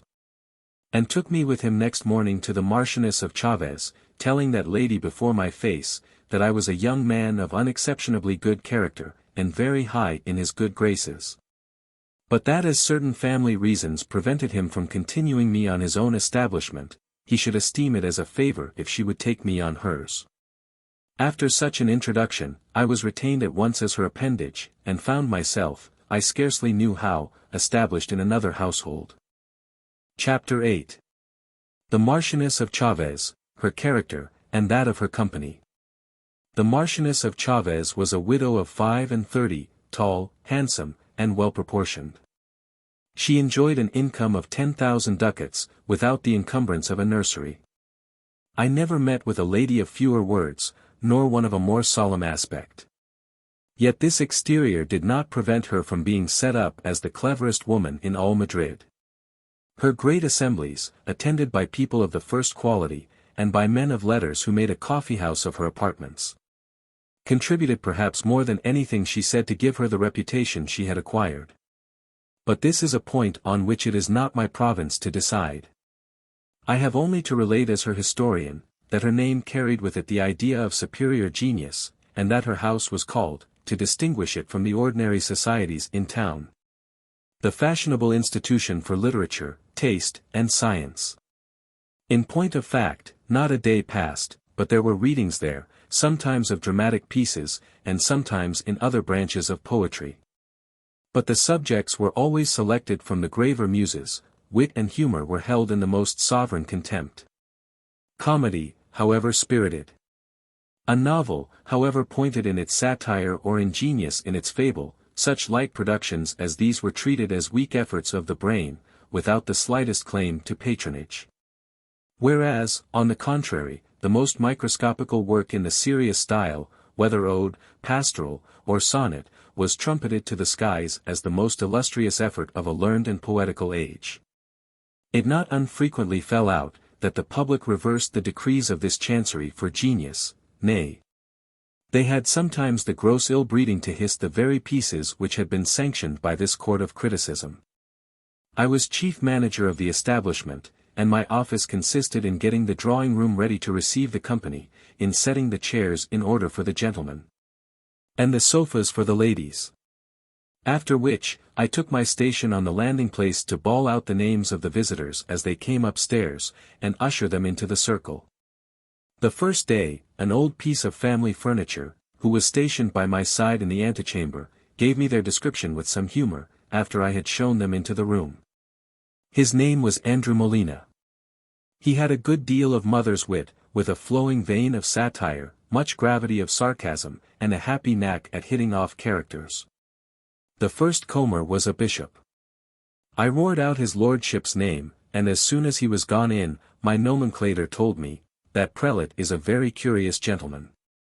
He has some little influence at court, but wants to persuade the world that he has a great deal. He presses his service on every soul he comes near, and then leaves them completely in the lurch. One day he met with a gentleman in the presence chamber who bowed to him. He laid hold of him, and squeezing his hand, assured him, with an inundation of civilities, that he was altogether devoted to his lordship. For goodness' sake, do not spare me. I shall not die in my bed without having first found an opportunity of making you my debtor. The gentleman returned his thanks with all becoming expressions of gratitude, and when they were at some distance from one another, the obsequious churchman said to one of his attendants in waiting, "I ought to know that man. I have some floating, indistinct idea of having seen him somewhere." Next after the bishop, came the son of a grandee. When I had introduced him into my lady's room, "This nobleman," said Molina, "is also an original in his way.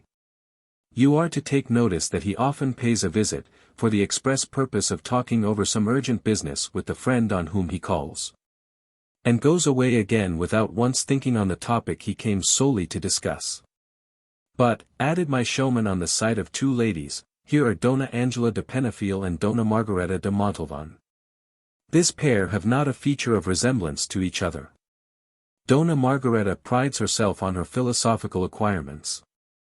She will hold her head as high as the most learned head among the doctors of Salamanca, nor will the wisdom of her conceit ever give up the point to the best reasons they can render. As for Dona Angela, she does not affect the learned lady though she has taken no unsuccessful pains in the improvement of her mind. Her manner of talking is rational and proper, her ideas are novel and ingenious, expressed in polite, significant, and natural terms. This latter portrait is delightful, said I to Molina. But the other, in my opinion, is scarcely to be tolerated in the softer sex. Not over-bearable indeed, replied he with a sneer, even in men it does but expose them to the lash of satire. The good Marchioness herself, our honoured lady, continued he, she too has a sort of a philosophical looseness.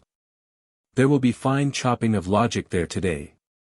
God grant the mysteries of religion may not be invaded by these disputants. As he was finishing this last sentence, in came a withered bit of mortality, with a grave and crabbed look. My companion showed him no mercy. This fellow, said he, is one of those pompous, unbending spirits, who think to pass for men of profound genius, under favour of a few commonplaces extracted out of Seneca. Yet they are but shallow coxcombs when one comes to examine them narrowly. Then followed in the train a spruce figure, with tolerable person and address, to say nothing of a troubled air and manner, which always supposes a plentiful stock of self-sufficiency. I inquired who this was. A dramatic poet, said Molina. He has manufactured 100,000 verses in his time, which never brought him in the value of a groat. But as a set-off against his metrical failure, he has feathered his nest very warmly by 6 lines of humble prose. You will wonder by what magic touch a fortune could be made. And so I did. But a confounded noise upon the staircase put verse and prose completely out of my head. Good again, exclaimed my informer, here is the licentiate Campanario. He is his own harbinger before ever he makes his appearance.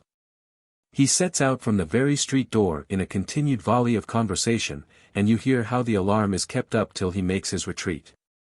In good sooth, the vaulted roof re-echoed with the organ of the thundering licentiate, who at length exhibited the case in which the pipes were contained. He brought a bachelor of his acquaintance by way of accompaniment, and there was not a sotto voce passage during the whole visit. Señor Campanario, said I to Molina, is to all appearance a man of very fine conversation. Yes, replied my sage instructor, the gentleman has his lucky hits, and a sort of quaintness that might pass for humour, he does very well in a mixed company. But the worst of it is, that incessant talking is one of his most pardonable errors. He is a little too apt to borrow from himself. And as those who are behind the scenes are not to be dazzled by the tinsel of the property man, so we know how to separate a certain volubility and buffoonery of manner from sterling wit and sense. The greater part of his good things would be thought very bad ones, if submitted, without their concomitant grimaces, to the ordeal of a jest book. Other groups passed before us, and Molina touched them with his wand. The Marchioness, too, came in for a magic rap over the knuckles. Our lady patroness, said he, is better than might be expected for a female philosopher. She is not dainty in her likings, and bating a whim or two, it is no hard matter to give her satisfaction. Wits and women of quality seldom approach so near the atmosphere of good sense, and for passion, she scarcely knows what it is. Play and gallantry are equally in her black books, dear conversation is her first and sole delight. To lead such a life would be little better than penance to the common run of ladies. Molina's character of my mistress established her at once in my good graces. And yet, in the course of a few days, I could not help suspecting that, though not dainty in her likings, she knew what passion was. And that a foul copy of gallantry delighted her more than the fairest conversation. One morning, during the mysteries of the toilet, there presented himself to my notice a little fellow of 40, forbidding in his aspect, more filthy if possible than Pedro de Moya the bookworm. And verging in no marketable measure towards deformity, he told me he wanted to speak with my lady Marchioness. On whose business, quoth I. On my own, quoth he, somewhat snappishly. Tell her I am the gentleman, she will understand you. About whom she was talking yesterday with Dona Ana de Velasco. I went before him into my lady's apartment, and gave in his name. The Marchioness all at once shrieked out her satisfaction, and ordered me to show him in. It was not courtesy enough to point to a chair, and bid him sit down, but the attendants, forsooth, her own maids about her person, were to withdraw, so that the little hunchback, with better luck than falls to the lot of many a taller man, had the field entirely to himself, as Lord Paramount. As for the girls and myself, we could not help tittering a little at this uncouthly concerted duet, which lasted nearly an hour, when my patroness dismissed his little lordship with such a profusion of farewells and God be with yous, as sufficiently evinced her thankfulness for the entertainment she had received. The conversation had, in fact, been so edifying, that in the afternoon she seized a private opportunity of whispering in my ear, "Gil Blas, when the short gentleman comes again, you may show him up the back stairs. There is no need of parading him along a line of staring servants." I did as I was ordered.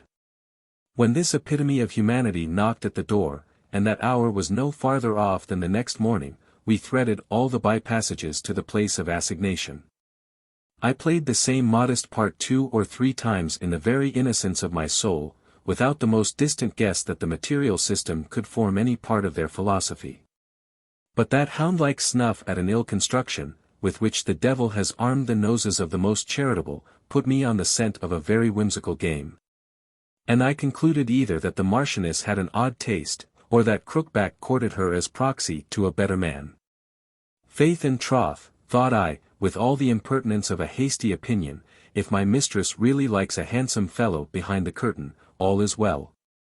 I forgive her sins, but if she is stark mad for such a monkey as this, to say the truth, there will be little mercy for her on male or female tongues. But how foully did I defame my honored patroness! The genius of magic had perched herself upon the little conjurer's protuberant shoulder. And his skill having been puffed off to the Marchioness, who was just the right food for such jugglers and their tricks, she held private conferences with him. Under his tuition she was to command wealth and treasure, to build castles in the air, to remove from place to place in an instant, to reveal future events, to tell what is done in far countries, to call the dead out of their graves, and terrify the world with many miracles. Seriously, and to give him his deserts, the scoundrel lived on the folly of the public. And it has been confidently asserted, that ladies of fashion have not in all ages and countries been exempt from the credulity of their inferiors. Chapter 9. An incident that parted Gil Blas and the Marchioness of Chaves, the subsequent destination of the former. For 6 months I lived with the Marchioness of Chaves, and, as it must be admitted, on the fat of the land. But fate, who thrusts footmen as well as heroes into the world, with herself tied about their necks, gave me a jog to be gone, and swore that I should stay no longer in that family or in Madrid. The adventure by which this decree was announced shall be the subject of the ensuing narrative. In my mistress's female squad there was a nymph named Portia. To say nothing of her youth and beauty, it was her meek demeanor and good repute that captivated me, who had yet to learn that none but the brave deserves the fair. The Marchioness's secretary, as proud as a prime minister, and as jealous as the Grand Turk, was caught in the same trap as myself. No sooner did he cast an unlucky squint at my advances, than, without waiting to see how Portia might chance to fancy them, he determined pell-mell to have a tilt with me. To forward this ghostly enterprise, he gave me an appointment one morning in a place sadly impervious to all seasonable interruption. Yet as he was a little go by the ground, scarcely up to my shoulders, and apparently of feeble frame, he did not look like a very dangerous antagonist. So away I went with some little courage to the appointed spot. Thinking to come off with flying colors, I anticipated the effect of my bravery on the heart of Portia. But as it turned out, I was gathering my laurels before they had budded. The little secretary, who had been practicing for 2 or 3 years at the fencing school, disarmed me like a very baby, and holding the point of his sword up to my throat, "Prepare thyself," said he, "to balance thine accounts with this world, and open a correspondence with the next, or give me thy rascally word to leave the Marchioness of Chaves this very day, and never more to think of my Portia." I gave him my rascally word, and was honest enough not to think of breaking it. There was an awkwardness in showing my face before the servants of the family, after having been worsted. And especially before the high and mighty princess who had been the theme of our tournament. I only returned home to get together my baggage and wages, and on that very day set off towards Toledo, with a purse pretty well lined, and a knapsack at my back with my wardrobe and movables. Though my rascally word was not given to abandon the purlieus of Madrid, I considered it as a matter of delicacy to disappear, at least for a few seasons. My resolution was to make the tour of Spain, and to halt first at one town and then at another. My ready money, thought I, will carry me a good way, I shall not call about me very prodigally. When my stock is exhausted, I can but go into service again. A lad of my versatility will find places in plenty, whenever it may be convenient to look out for them. It was particularly my wish to see Toledo, and I got thither after 3 days' journey. My quarters were at a respectable house of entertainment, where I was taken for a gentleman of some figure, under favour of my best clothes, in which I did not fail to bedizen myself. With the pick-tooth carelessness of a lounger, the affectation of a puppy, and the pertness of a wit. It remained with me to dictate the terms of an arrangement with some very pretty women who infested that neighbourhood.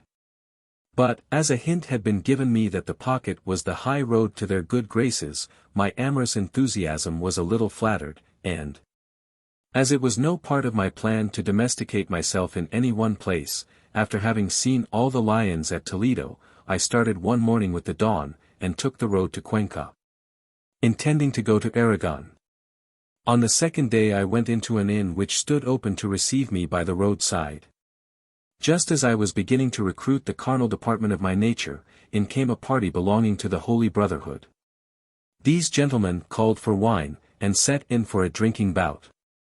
Over their cups they were conning the description of a young man, whom they had orders to arrest. "The spark," said one of them, "is not above 23, he has long black hair, is well grown, with an aquiline nose, and rides a bay horse." I heard their talk without seeming to be a listener, and, in fact, did not trouble my head much about it. They remained in their quarters, and I pursued my journey. Scarcely had I gone a quarter of a mile, before I met a young gentleman on horseback, as personable as need be, and mounted as described by the officers. Faith and troth, thought I within myself, this is the very identical man. Black hair and an aquiline nose. One cannot help doing a good office when it comes in one's way. "Sir," said I, "give me leave to ask you whether you have not some disagreeable business on your hands?" The young man, without returning any answer, looked at me from head to foot, and seemed startled at my question. I assured him it was not wanton curiosity that induced me to address him. He was satisfied of that when I related all I had heard at the inn. "My unknown benefactor," said he, "I will not deny to you that I have reason to believe myself actually the person of whom the officers are in quest. Therefore I shall take another road to avoid them." "In my opinion," answered I, "it would be better to look out for a spot where you may be in safety, and under shelter from a storm which is brewing, and will soon pour down upon our heads." Without loss of time we discovered and made for a row of trees, forming a natural avenue, which led us to the foot of a mountain, where we found a hermitage. There was a large and deep grotto which time had worn away into the heart of the rock, and the hand of man had added a rude front built of pebbles and shellwork, covered all over with turf. The adjacent grounds were strewed with 1,000 sorts of flowers, which scattered their perfume. And one was pleased to see, hard by the grotto, a small fissure in the mountain, whence a spring rippled with a tinkling noise, and poured its pellucid stream along the meadow. At the entrance of this solitary abode stood a venerable hermit, seemingly weighed down with years. He supported himself with one hand upon a staff, and held a rosary of large beads with the other, composed of at least 20 rows. His head was almost lost in a brown woolen cap with long ears. And his beard, whiter than snow, swept down in aged majesty to his waist. We advanced towards him. "Father," said I, "is it your pleasure to allow us shelter from the threatening storm?" "Come in, my sons," replied the hermit, after examining me attentively, "this hermitage is at your service, to occupy it during pleasure. As for your horse," added he, pointing to the courtyard of his mansion, "he will be very well off there." My companion disposed of the animal accordingly, and we followed the old man into the grotto. No sooner had we got in than a heavy rain fell, with a terrific storm of thunder and lightning. The hermit threw himself upon his knees before a consecrated image, fastened to the wall, and we followed the example of our host. Our devotions ceased with the subsiding of the storm. But as the rain continued, though with diminished violence, and night was not far distant, the old man said to us, "My sons, you had better not pursue your journey in such weather, unless your affairs are pressing." We answered with one consent, that we had nothing to hinder us from staying there, but the fear of incommoding him. But that if there was room for us in the hermitage, we would thank him for a night's lodging. "You may have it without inconvenience," answered the hermit, "at least the inconvenience will be all your own. Your accommodation will be rough, and your meals such as a recluse has to offer."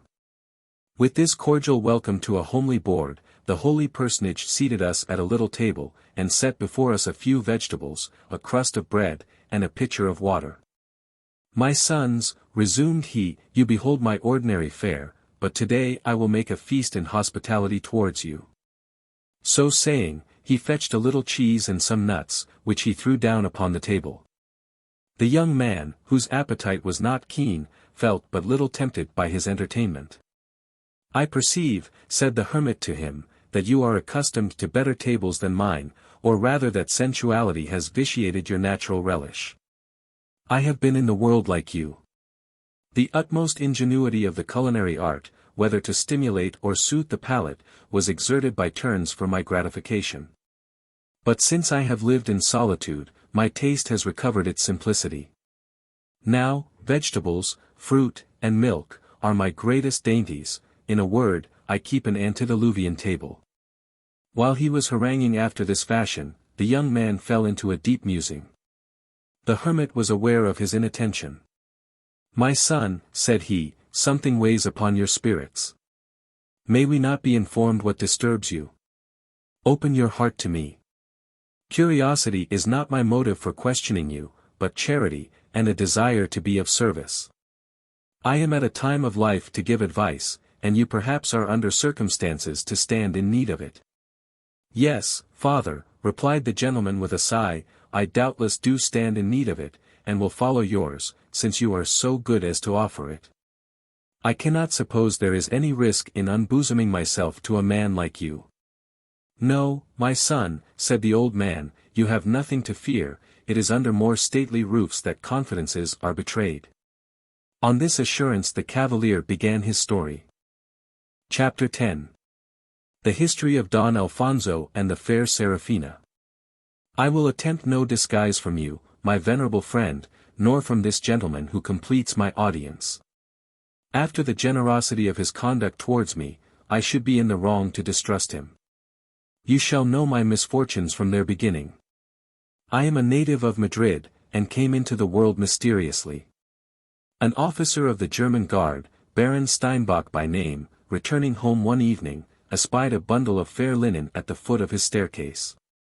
He took it up and carried it to his wife's apartment, where it turned out to be a newborn infant, wrapped up in very handsome swaddling clothes. With a note containing an assurance that it belonged to persons of condition, who would come forward and own it at some future period. And the further information that it had been baptized by the name of Alfonso. I was that unfortunate stranger in the world, and this is all that I know about myself. Whether honor or profligacy was the motive of the exposure, the helpless child was equally the victim.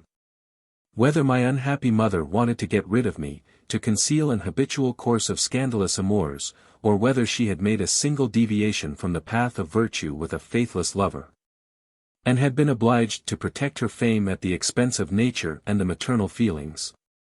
However this might be, the Baron and his wife were touched by my destitute condition, and resolved, as they had no children of their own, to bring me up under the name of Don Alfonso. As I grew in years and stature their attachment to me strengthened. My manners, genteel before strangers and affectionate towards them, were the theme of their fondest panegyric. In short, they loved me as if I had been their own. Masters of every description were provided for me. My education became their leading object. And far from waiting impatiently till my parents should come forward, they seemed, on the contrary, to wish that my birth might always remain a mystery. As soon as the Baron thought me old enough to bear arms, he sent me into the service. With my ensign's commission, a genteel and suitable equipment was provided for me. And, the more effectually to animate me in the career of glory, my patron pointed out that the path of honor was open to every adventurer. And that the renown of a warrior would be so much the more creditable to me, as I should owe it to none but myself. At the same time he laid open to me the circumstances of my birth, which he had hitherto concealed. As I had passed for his son in Madrid, and had actually thought myself so, it must be owned that this communication gave me some uneasiness. I could not then, nor can I even now, think of it without a sense of shame. In proportion as the innate feelings of a gentleman bear testimony to the birth of one, am I mortified at being rejected and renounced by the unnatural authors of my being. I went to serve in the Low Countries, but peace was concluded in a short time. And Spain finding herself without assailants, though not without assassins, I returned to Madrid, where I received fresh marks of affection from the Baron and his wife. Rather more than 2 months after my return, a little page came into my room one morning, and presented me with a note couched nearly in the following terms: I am neither ugly nor crooked. And yet you often see me at my window without the tribute of a glance. This conduct is little in unison with the spirit of your physiognomy, and so far stings me to revenge that I will make you love me if possible. On the perusal of this epistle, there could be no doubt but it came from a widow, by name Leonora, who lived opposite our house, and had the character of a very great coquette. Hereupon I examined my little messenger, who had a mind to be on the reserve at first, but a ducat in hand opened the floodgates of his intelligence. He even took charge of an answer to his mistress, confessing my guilt, and intimating that its punishment was far advanced. I was not insensible to a conquest even of this kind. For the rest of the day, home and my window seat were the grand attraction, and the lady seemed to have fallen in love with her window seat too. I made signals. She returned them. And on the very next day sent me word by her little Mercury, that if I would be in the street on the following night between 11 and 12, I might converse with her at a window on the ground floor. Though I did not feel myself very much captivated by so coming on a kind of widow, it was impossible not to send such an answer as if I was. And a sort of amorous curiosity made me as impatient as if I had really been in love. In the dusk of the evening, I went sauntering up and down the Prado till the hour of assignation. Before I could get to my appointment, a man mounted on a fine horse alighted near me, and coming up with a peremptory air, "Sir," said he, "are not you the son of Baron Steinbach?" I answered in the affirmative. "You are the person then," resumed he, "who were to meet Leonora at her window tonight. I have seen her letters and your answers. Her page has put them into my hands, and I have followed you this evening from your own house hither, to let you know you have a rival whose pride is not a little wounded at a competition with yourself in an affair of the heart. It would be unnecessary to say more. We are in a retired place. Let us therefore draw, unless, to avoid the chastisement in store for you, you will give me your word to break off all connection with Leonora. Sacrifice in my favor all your hopes and interest, or your life must be the forfeit."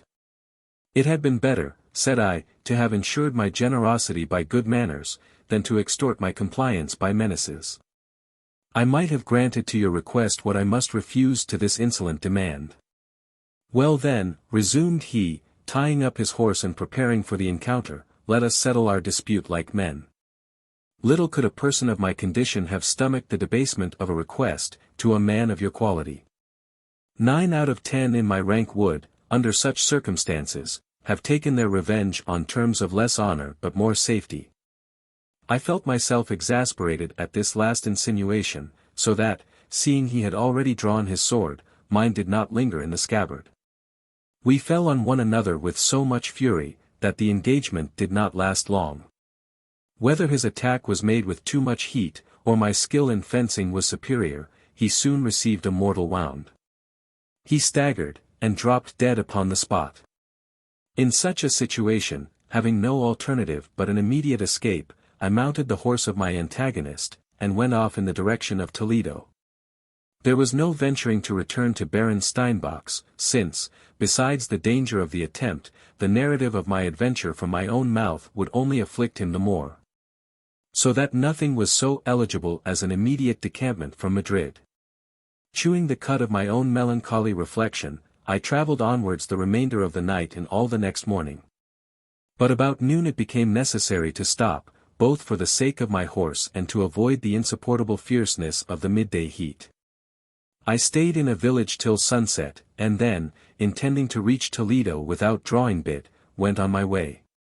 I had already got 2 leagues beyond Illescas, when, about midnight, a storm like that of today overtook me as I was jogging along the road. There was a garden wall at some little distance, and I rode up to it. For want of any more commodious shelter, my horse's station and my own were arranged, as comfortably as circumstances would admit, near the door of a summer-house at the end of the wall, with a balcony over it. Leaning against the door, I discovered it to be open, owing, as I thought, to the negligence of the servants. Having dismounted, less from curiosity than for the sake of a better standing, as the rain had been very troublesome under the balcony, I went into the lower part of the summer-house, leading my horse by the bridle. My amusement during the storm was in reconnoitering my quarters. And though I had nothing to form an opinion by, but the lurid gleams of the lightning, it was very evident that such a house must belong to some family above the common. I was waiting anxiously till the rain abated, to set forward again on my journey, but a great light at a distance made me change my purpose. Leaving my horse in the summer-house, with the precaution of fastening the door, I made for the light, in the assurance that they were not all gone to bed in the house, and with the intention of requesting a lodging for the night. After crossing several walks, I came to a saloon, and here, too, the door was left open. On my entrance, from the magnificence so handsomely displayed by the light of a fine crystal lustre, it was easy to conclude that this must be the residence of some illustrious nobleman. The pavement was of marble, the wainscot richly carved and gilt, the proportions of architecture tastefully preserved, and the ceiling evidently adorned by the masterpieces of the first artists in fresco. But what particularly engaged my attention, was a great number of busts, and those of Spanish heroes, supported on jasper pedestals, and ranged round the saloon. There was opportunity enough for examining all this splendor, since there was not even a footfall, nor the shadow of anyone gliding along the passage. Though my ears and eyes were incessantly on the watch for some inhabitant of this fairy desert. On one side of the saloon there was a door ajar. By pushing it a little wider open, I discovered a range of apartments, with a light only in the farthest. What is to be done now? Thought I within myself. Shall I go back, or take the liberty of marching forward, even to that chamber?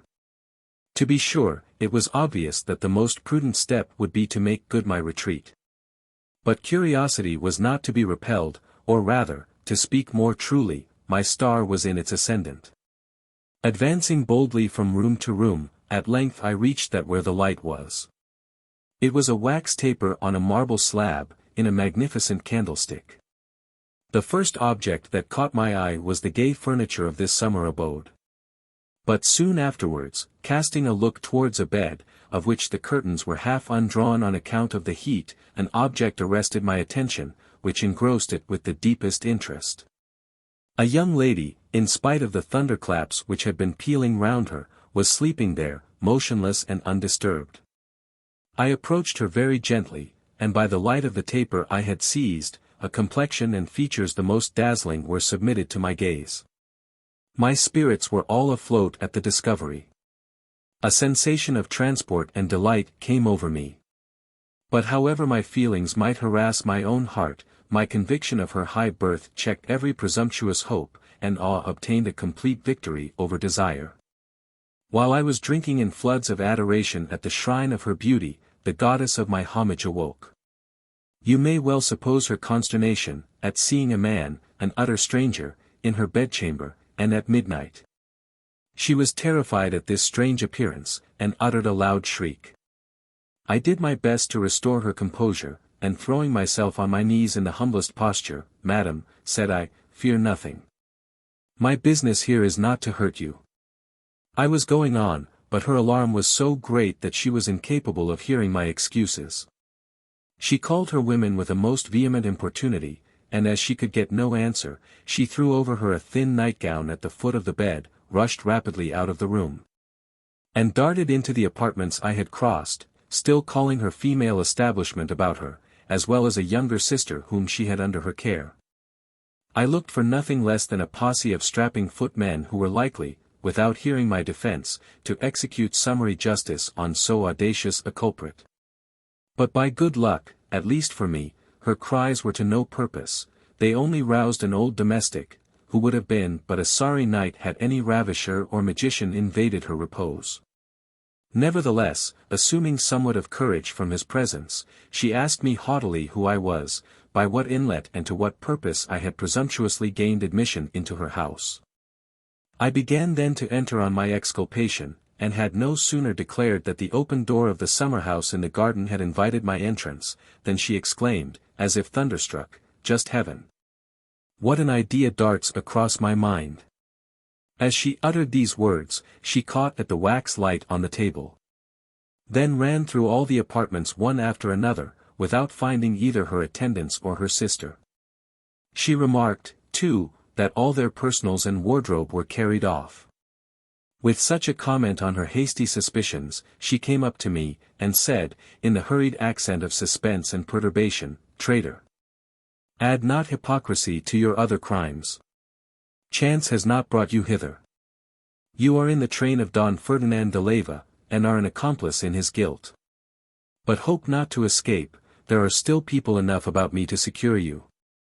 "Madam," said I, "do not confound me with your enemies. Don Ferdinand de Leyva is a stranger to me, I do not even know who you are. You see before you an outcast, whom an affair of honor has compelled to fly from Madrid. And I swear by whatever is most sacred among men, that had not a storm overtaken me, I should never have set my foot over your threshold. Entertain, then, a more favorable opinion of me. So far from suspecting me for an accomplice in any plot against you, believe me ready to enlist in your defense, and to revenge your wrongs." These last words, and still more the sincere tone in which they were delivered, convinced the lady of my innocence, and she seemed no longer to look on me as her enemy. But if her anger abated, it was only that her grief might sway more absolutely. She began weeping most bitterly. Her tears called forth my sympathy, and my affliction was scarcely less poignant than her own, though the cause of this contagious sorrow was still to be ascertained. Yet it was not enough to mingle my tears with hers. In my impatience to become her defender and avenger, an impulse of terrific fury came over me. "Madam," exclaimed I, "what outrage have you sustained? Let me know it, and your injuries are mine. Would you have me hunt out Don Ferdinand, and stab him to the heart? Only tell me on whom your justice would fall, and they shall suffer. You have only to give the word. Whatever dangers, whatever certain evils may be attendant on the execution of your orders, the unknown, whom you thought to be in league with your enemies, will brave them all in your cause." This enraptured devotion surprised the lady, and stopped the flowing of her tears. "Ah! Sir," said she, "forgive this suspicion, and attribute it to the blindness of my cruel fate. A nobility of sentiment like this speaks at once to the heart of Seraphina, and while it undeceives, makes me the less repine at a stranger being witness of an affront offered to my family. Yes, I own my error, and revolt not, unknown as you are, from your proffered aid. But the death of Don Ferdinand is not what I require." "Well, then, madam," resumed I, "of what nature are the services you would enjoin me?" "Sir," replied Seraphina, "the ground of my complaint is this. Don Ferdinand de Leyva is enamored of my sister Julia, whom he met with by accident at Toledo, where we for the most part reside. 3 months since, he asked her in marriage of the Count de Polan, my father, who refused his consent on account of an old grudge subsisting between the families. My sister is not yet 15. She must have been indiscreet enough to follow the evil counsels of my woman, whom Don Ferdinand has doubtless bribed. And this daring ruffian, advertised of our being alone at our country house, has taken the opportunity of carrying off Julia. At least I should like to know what hiding place he has chosen to deposit her in, that my father and my brother, who have been these 2 months at Madrid, may take their measures accordingly. For heaven's sake, added she, give yourself the trouble of examining the neighborhood of Toledo, an act so heinous cannot escape detection. And my family will owe you a debt of everlasting gratitude. The lady was little aware how unseasonable an employment she was thrusting upon me. My escape from Castile could not be too soon effected. And yet how should such a reflection ever enter into her head, when it was completely superseded in mine by a more powerful suggestion? Delighted at finding myself important to the most lovely creature in the universe, I caught at the commission with eagerness, and promised to acquit myself of it with equal zeal and industry. In fact, I did not wait for daybreak, to go about fulfilling my engagement. A hasty leave of Serafina gave me occasion to beg her pardon for the alarm I had caused her, and to assure her that she should speedily hear somewhat of my adventure. I went out as I came in, but so wrapped up in admiration of the lady, that it was palpable I was completely caught. My sense of this truth was the more confirmed by the eagerness with which I embarked in her cause, and by the romantic, gaily colored bubbles which my passion blew. It struck my fancy that Serafina, though engrossed by her affliction, had remarked the hasty birth of my love, without being displeased at the discovery. I even flattered myself that if I could furnish her with any certain intelligence of her sister, and the business should terminate in any degree to her satisfaction, my part in it would be remembered to my advantage. Don Alfonso broke the thread of his discourse at this passage, and said to our aged host, I beg your pardon, father. If the fullness of my passion should lead me to dilate too long upon particulars, wearisome and uninteresting to a stranger. No, my son, replied the hermit, such particulars are not wearisome. I am interested to know the state and progress of your passion for the young lady you are speaking of. My counsels will be influenced by the minute detail you are giving me. With my fancy heated by these seductive images, resumed the young man, I was 2 days hunting after Julia's ravisher, but in vain were all the inquiries that could be made. By no means I could devise was the least trace of him to be discovered. Deeply mortified at the unsuccessful issue of my search, I bent my steps back to Serafina, whom I pictured to myself as overwhelmed with uneasiness. Yet she was in better spirits than might have been expected. She informed me that her success had been better than mine, for she had learned how her sister was disposed of. She had received a letter from Don Ferdinand himself, importing that after being privately married to Julia, he had placed her in a convent at Toledo. I have sent his letter to my father, pursued Serafina. I hope the affair may be adjusted amicably, and that a solemn marriage will soon extinguish the feuds which have so long kept our respective families at variance. When the lady had thus informed me of her sister's fate, she began making an apology for the trouble she had given me, as well as the danger into which she might imprudently have thrown me. By engaging my services in pursuit of a ravisher, without recollecting what I had told her, that an affair of honor had been the occasion of my flight. Her excuses were couched in such flattering terms, as to convert her very oversight into an obligation. As rest was desirable for me after my journey, she conducted me into the saloon, where we sat down together. She wore an undress gown of white taffety with black stripes, and a little hat of the same materials with black feathers, which gave me reason to suppose that she might be a widow. But she looked so young, that I scarcely knew what to think of it. If I was all impatient to get at her history, she was not less so to know who I was. She besought me to acquaint her with my name, not doubting, as she kindly expressed it, by my noble air, and still more by the generous pity which had made me enter so warmly into her interests. That I belonged to some considerable family. The question was not a little perplexing. My color came and went, my agitation was extreme, and I must own that, with less repugnance to the meanness of a falsehood than to the acknowledgment of a disgraceful truth. I answered that I was the son of Baron Steinbach, an officer of the German Guard. Tell me, likewise, resumed the lady, why you left Madrid. Before you answer my question, I will ensure you all my father's credit, as well as that of my brother Don Gaspard. It is the least mark of gratitude I can bestow on a gentleman who, for my service, has neglected the preservation even of his own life. Without further hesitation, I acquainted her with all the circumstances of my rencounter. She laid the whole blame on my deceased antagonist, and engaged to interest all her family in my favor. When I had satisfied her curiosity, it seemed not unreasonable to plead in favor of my own. I inquired whether she was maid, wife, or widow. "It is 3 years," answered she, "since my father made me marry Don Diego de Lara, and I have been a widow these 15 months. "Madam," said I, "by what misfortune were your wedded joys so soon interrupted?" "I am going to inform you, sir," resumed the lady, "in return for the confidence you have reposed in me. Don Diego de Lara was a very elegant and accomplished gentleman, but, though his affection for me was extreme, and every day was witness to some attempt at giving me pleasure, such as the most impassioned and most tender lover puts in practice to win the smile of her he loves. Though he had 1,000 estimable qualities, my heart was untouched by all his merit. Love is not always the offspring either of assiduity or desert. Alas! We are often captivated at first sight by we know not whom, nor why, nor how.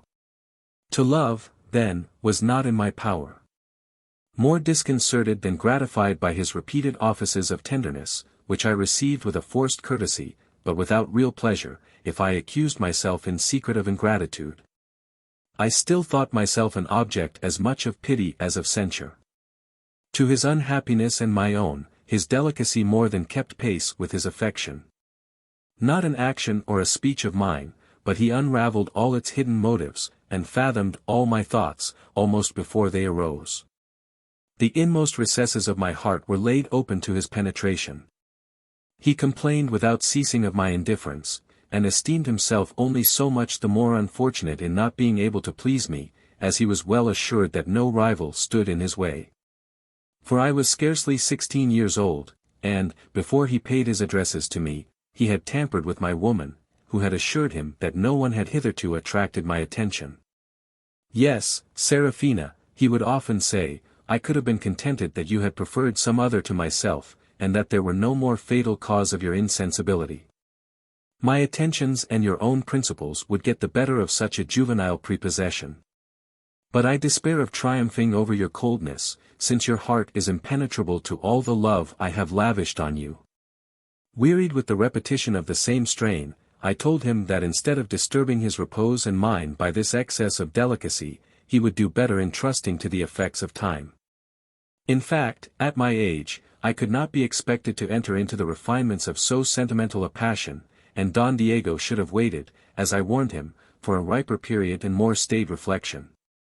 But, finding that a whole year had elapsed, and that he was no forwarder in my favor than on the first day, he lost all patience, or rather, his brain became distracted. Affecting to have important business at court, he took his leave, and went to serve as a volunteer in the Low Countries, where he soon found in the chances of war what he went to seek, the termination of his sufferings and of his life.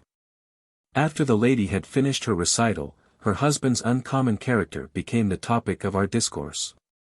We were interrupted by the arrival of a courier, charged with a letter for Seraphina from the Count de Polan.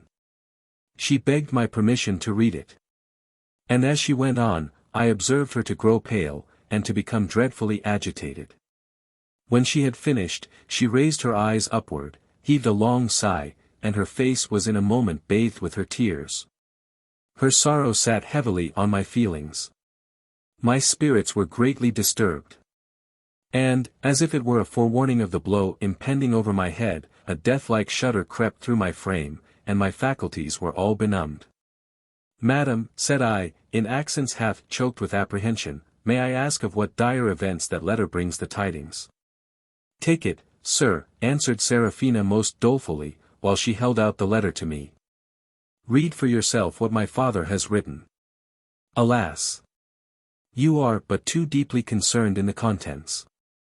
At these words, which made my blood run cold, I took the letter with a trembling hand, and found in it the following intelligence: "Your brother, Don Gaspard, fought yesterday at the Prado. He received a small sword wound, of which he died this day, and declared before he breathed his last that his antagonist was the son of Baron Steinbach, an officer of the German guard. As misfortunes never come alone, the murderer has eluded my vengeance by flight, but wherever he may have concealed himself, no pains shall be spared to hunt him out. I am going to write to the magistrates all round the country, who will not fail to take him into custody, if he passes through any of the towns in their jurisdiction. And by the notices I am going to circulate, I hope to cut off his retreat in the country or at the seaports. The Count de Polan. Conceive into what a ferment this letter threw all my thoughts. I remained for some moments motionless and without the power of speech. In the midst of my confusion, I too plainly saw the destructive bearing of Don Gaspard's death on the passion I had imbibed. My despair was unbounded at the thought. I threw myself at Seraphina's feet, and offering her my naked sword, "Madam," said I, "spare the Count de Polan the necessity of seeking farther for a man who might possibly withdraw himself from his resentment. Be yourself the avenger of your brother, offer up his murderer as the victim of your own hand, now, strike the blow. Let this very weapon, which terminated his life, cut short the sad remnant of his adversary's days." "Sir," answered Seraphina, a little softened by my behavior, "I loved Don Gaspard, so that though you killed him in fair and manly hostility, and though he brought his death upon himself, you may rest assured that I take up my father's quarrel. Yes, Don Alfonso, I am your decided enemy, and will do against you all that the ties of blood and friendship require at my hands. But I will not take advantage of your evil star, in vain has it delivered you into my grasp. If honor arms me against you, the same sentiment forbids to pursue a cowardly revenge. The rights of hospitality must be inviolable, and I will not repay such service as you have rendered me with the treachery of an assassin. Fly. Make your escape, if you can, from our pursuit and from the rigor of the laws, and save your forfeit life from the dangers that beset it." "What then, madam," returned I, "when vengeance is in your own hands, do you turn it over to the laws, which may, perhaps, be too slow for your impatience? Nay. Rather stab a wretch who is not worthy of your forbearance. No, madam, maintain not so noble and so generous a proceeding with one like me. Do you know who I am?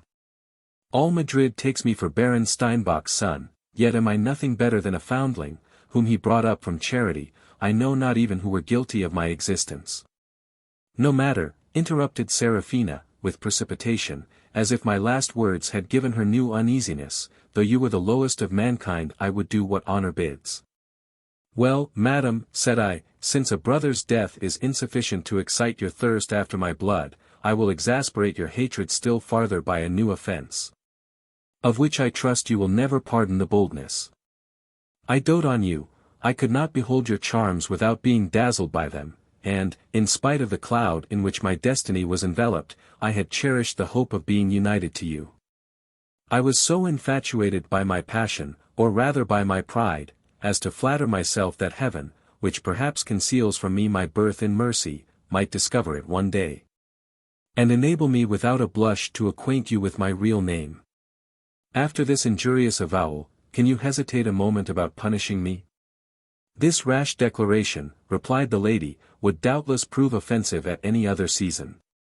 But I forgive it in consideration of the trouble which bewilders you.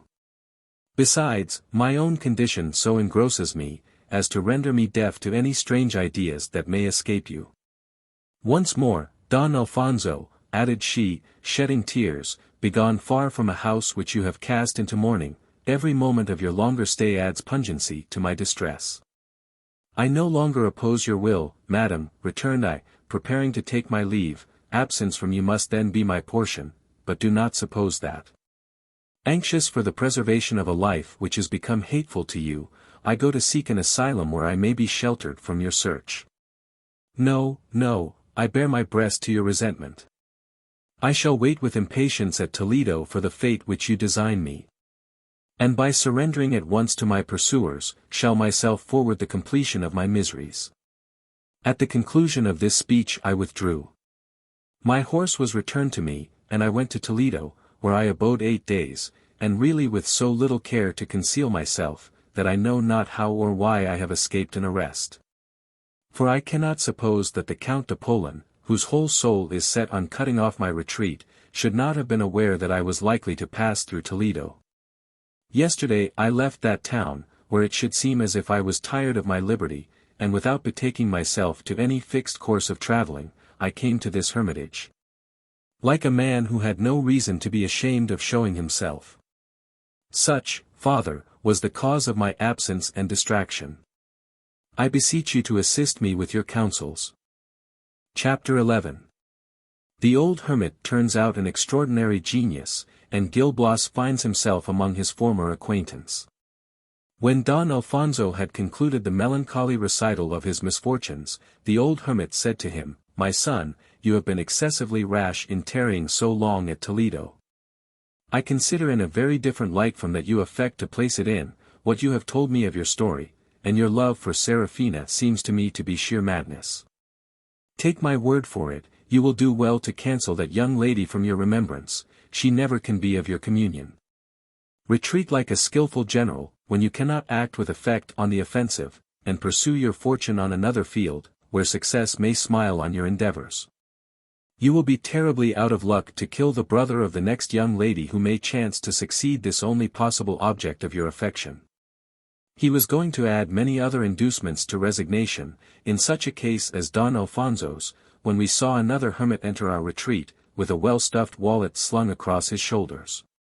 He was on his return, with the charitable contributions of all the good folks in the town of Cuenca, and the gathering did credit to the religion of the age. He looked younger than his companion, in spite of his thick, foxy beard. "Welcome home, Brother Antony," said the elder of the two recluses. "What news do you bring us from town?" "Bad enough," answered the carroty friar, putting into his hands a paper, folded in the form of a letter. "This little instrument will inform you." The hoary sage opened it, and after reading on with an increased attention, as the contents seemed to grow more interesting, exclaimed, "Heavens will be done!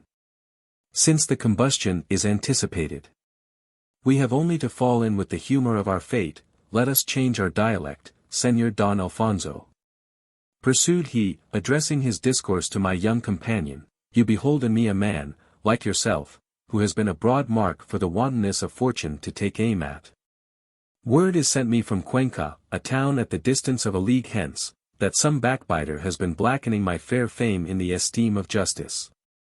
Who is coming with her hue and cry to disturb the repose of these rural scenes, and to lay her paw upon my person? But an old fox is too cunning to be caught in a trap. This is not the first time that I have cut and run before the bloodhounds of the law. But, thanks to myself for having my wits about me, I have always ended the chase in a whole skin, and held myself in readiness for another. It is now time to assume another form. For, whether you like me best in my old skin or my new, I cast my hermit's decrepit slough, to bask in the sunshine of youth and vigor." To suit the action to the word, he threw off the encumbrance of his ecclesiastical petticoat, and stood forth to view in a doublet of black serge with slashed sleeves. Then off went his cap, and snap went a string, which supported the hoary honours of a beard, and our anchorite was at once transformed to a brawny ruffian of 28 or 30.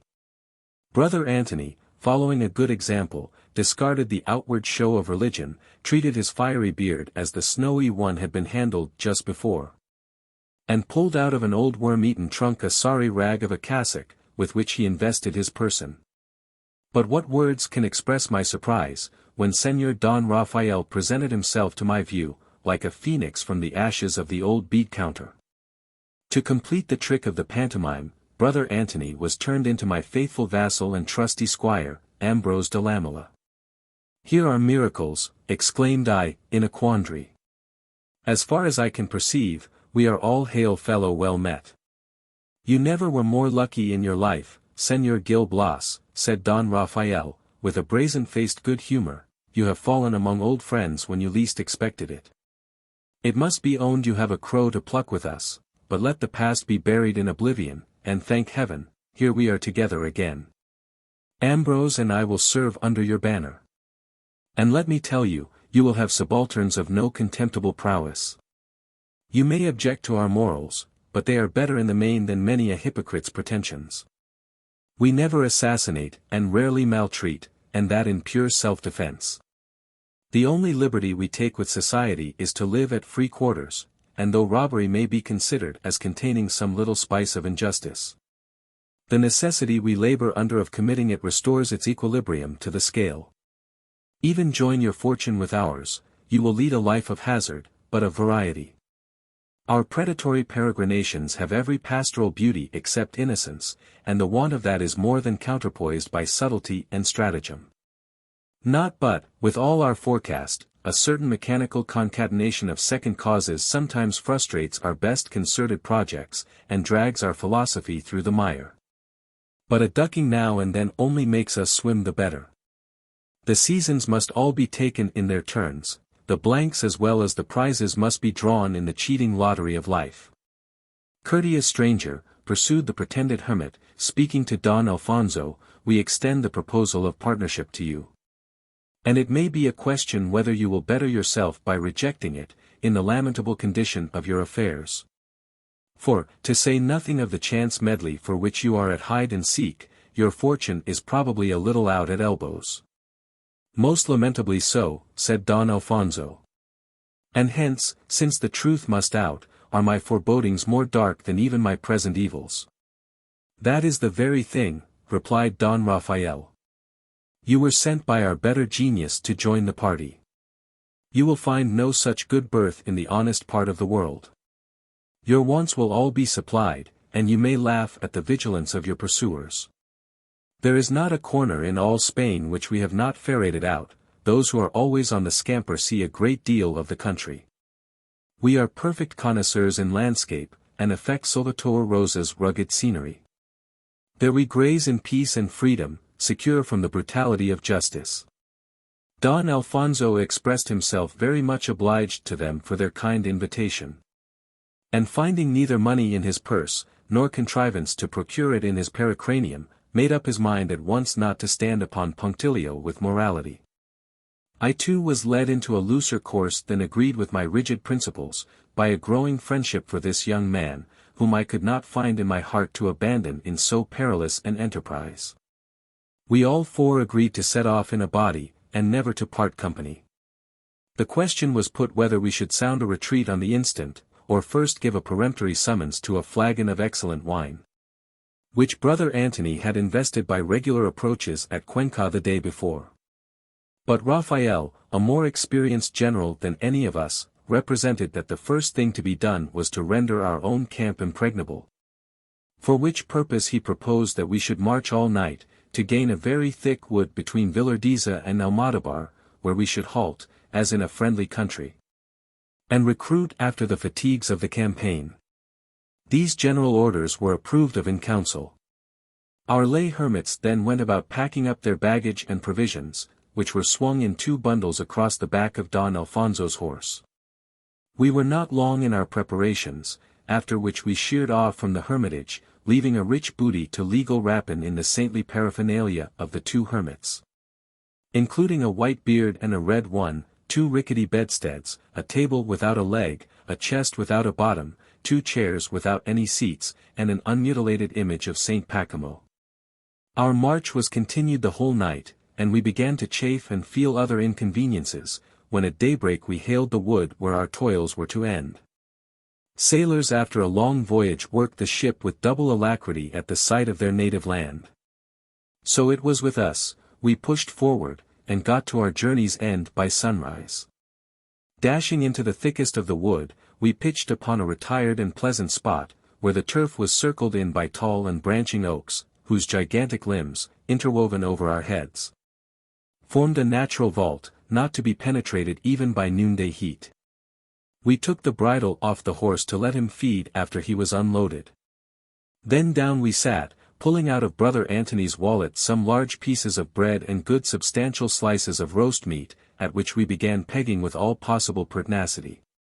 Nevertheless, let our appetites be as obstinate as they might, we every now and then suspended the fray to spar a little with the flagon, which returned our blows till it made us reel again. About the end of the conflict, Don Raphael said to Don Alfonso, "My brave comrade, after the confidence you have reposed in me, it is but fair that in my turn I should recount the history of my life to you with the same sincerity. You will do me a great favor, answered the young man. And an equal one to me, chimed in I. My curiosity is all alive, to know your adventures, for doubtless they must afford much matter of useful speculation. You may rest assured of that, replied Don Raphael. And I mean to leave behind me a history of my own times. The composition shall be the amusement of my old age, for I am as yet in the prime of life, and mean to furnish in propria persona many new hints for my commonplace book. But we are all weary. Let us recruit with some hours of sleep. While we three lie down, Ambrose shall keep watch for fear of a surprise, and shall then take a nap in his turn.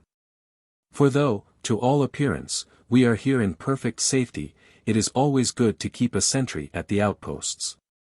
After this precaution he stretched himself along upon the grass. Don Alfonso did the same. I followed their example, and Lamela performed the office of a scout. Don Alfonso, so far from getting any rest, was incessantly brooding over his misfortunes, and I could not get a wink of sleep. As for Don Raphael, he snored most sonorously. But he awoke in little more than an hour, when, finding us in a listening mood, he said to Lamela, My friend Ambrose, you may now yield to the gentle influence of Morpheus. No, no, answered Lamela, my sleepy fit is over. And though I know all the passages of your life by rote, they are so instructive to the practitioners of our art and mystery, that I do not care how often I hear the tale over again. Without further preface, Don Raphael began the narrative of his adventures in these terms.